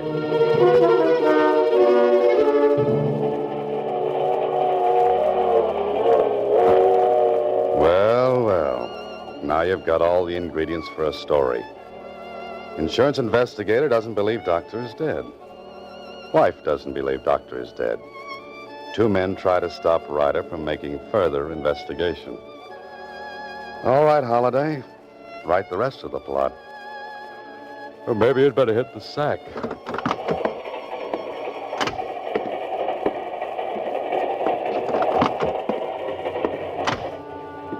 This is very pleasant. I've got a comfortable drawing room, and I'll bet it's got 1,000 springs to ease my worries. Uh-oh. The man with the urge to send me to South America. Well, I've got something for him. Let go. Now, fellow, what's the big idea breaking in here? I'm sorry. I must have come into the wrong drawing room. You came into the wrong apartment a couple of hours ago. Now, what do you want? I just want to go to sleep. In my traveling bag? I was looking for my razor. I wanted to shave. You just had a close one. Come on. Where? To find out if you got space in this train. If you haven't, we'll make some for you. Under guard in the baggage car.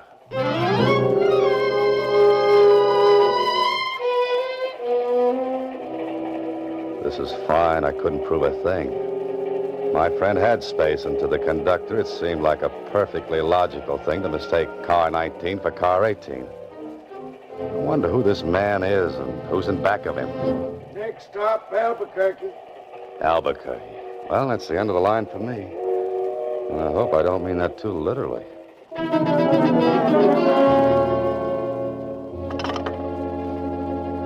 Long distance? I want to speak to Catherine Alexander at the Barcross Bar Ranch just outside of Valmont. Yes.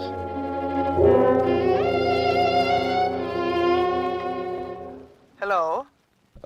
Miss Alexander? Yes? This is Dan Holliday. Wonder if I might come out to the ranch and see you.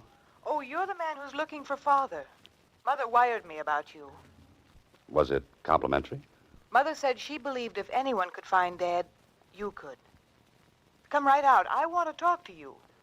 And I want to talk to you.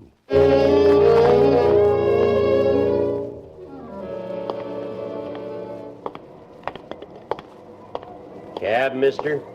Yeah, ever hear of Valmont? Sure did. Know where it is? Sure do. Very far? Sure is. Can you take me there? Sure can. You got enough money to pay for the trip? Sure have. Let's go, then. Sure thing.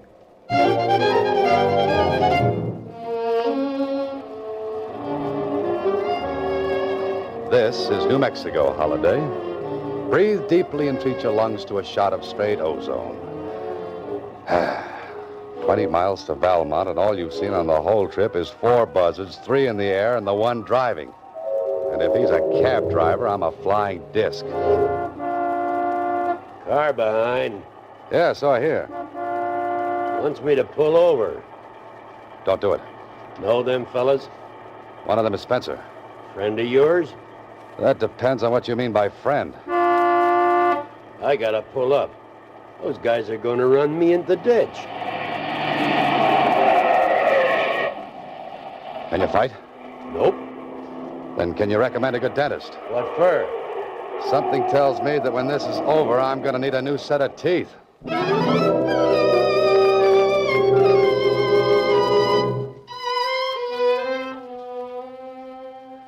feel better, young man? Yeah, thanks. What happened after those two fellas jumped me? Who are you? My name is Moran. I'm the caretaker up at the Bar Crossbar Ranch. I was coming down this way when you were forced off the road. Oh, what happened to the driver? Last I saw of him, he was just a cloud of dust. I remember now. I got out of the car. He drove away. Those two fellows started to beat you up good. When they saw me coming, they ran off, too. Hmm. You had a mighty close call, young man. I had 3 of them. After this, my luck runs out.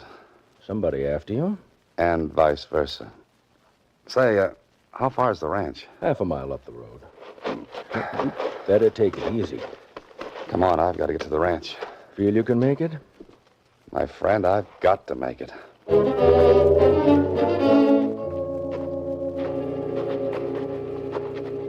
This is not good. Spencer and his gorilla followed me all the way out here, trying to stop me at every turn. Maybe I'm getting warm. But if that's true, why hasn't someone else found Dr. Alexander? Here's the ranch house, Mr. Holliday. They say Miss Catherine was expecting you? Yes, but hardly in this condition. You're Dan Holliday? Oh, what happened? You're all beaten up. So this is Catherine Alexander. What a beautiful girl. And what beautiful eyes. You'd better lie down, Mr. Holliday. You're badly hurt.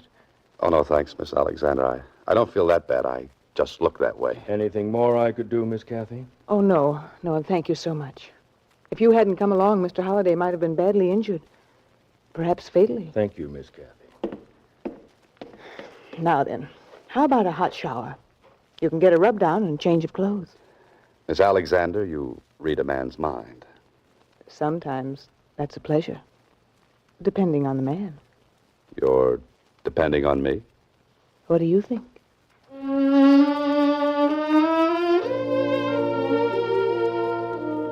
Well, this is more like it. Hot shower, brisk rub down, little iodine on a few... Ouch, ouch, that stings. And Catherine was kind enough to loan me some riding clothes. That should indicate a sojourn in the saddle out on the desert, with the stars blinking their approval of my companion. Blinking approval? Holliday, you're an incurable romantic. Isn't this beautiful? That gorgeous sky and the stars. You love it, don't you? I always have. Always will. Have you been here long? The Bar Crossbar belonged to my dad. We used to come out during the summer. Now I live here all the time. Alone? Oh, there's always Moran. Moran? He's a strange old fella. People around here say he's a little touched. But he's been wonderful to me. Oh, say, those men who jumped me down the road. Moran ever see him before? How could he? They were strangers. Oh. Your mother told me you've been searching for your father a long time. Yes. Mother and I have spent a fortune on private detectives, investigators, following up leads, but nothing ever happened. Yes, I know. Oh, tell me, Miss Alexander. Kathy, please. Kathy, have you any idea where I might begin to look? I thought you might give me a starting point. Not unless he would be back in the city. He just walked out one day. No one ever saw him again. Well, I'd better go back there and start from scratch. You don't have to leave. Right away. I'd enjoy staying a while. Maybe I have been lonesome. Perhaps I've forgotten what companionship can be. Perhaps. You'll stay a while? A while. Good.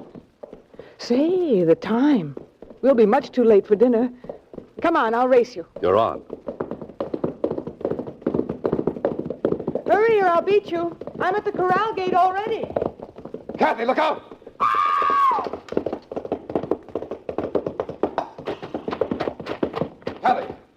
Kathy. Mr. Holliday, what happened? You were racing. The horse stumbled over that lower bar and threw her. Look at that gash in her head. She's unconscious. I hope she isn't seriously hurt. Don't stand there, man. Get into the house. Call a doctor. Yes, a doctor. Doctor. Hurry, will you? Of course. Get into the medicine cabinet in the house. I need some bandages. She may be suffering from multiple contusions. Multiple contusions? Or even a compound skull fracture. Hurry, will you? Compound skull fracture? All right, if you can find it. Hurry, I said. There isn't much time. Okay, Dr. Alexander.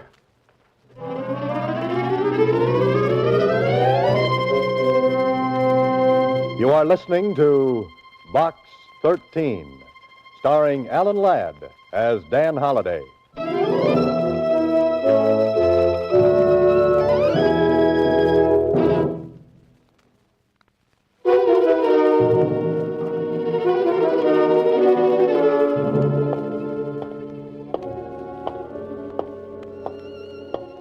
Well, now I'm back in the city again, walking up the street towards that same grim gray house where I first met Abner Blake. Up the steps, Holiday, and write the final chapter. That was a nice job, Holiday. I was nice about it. What do you mean? You didn't see the look in Dr. Alexander's eyes when he recovered his mind. And that lovely, lovely girl being mixed up in a deal like this. If you feel sorry for her, you're making a big mistake. Yes, I know. She was following him the day he walked out into the country. She'd almost caught up with him when a hit-and-run driver knocked him down. That's when she got the idea for the disappearance act. Why not? The doctor's face had been so damaged no one would ever recognize him. And he'd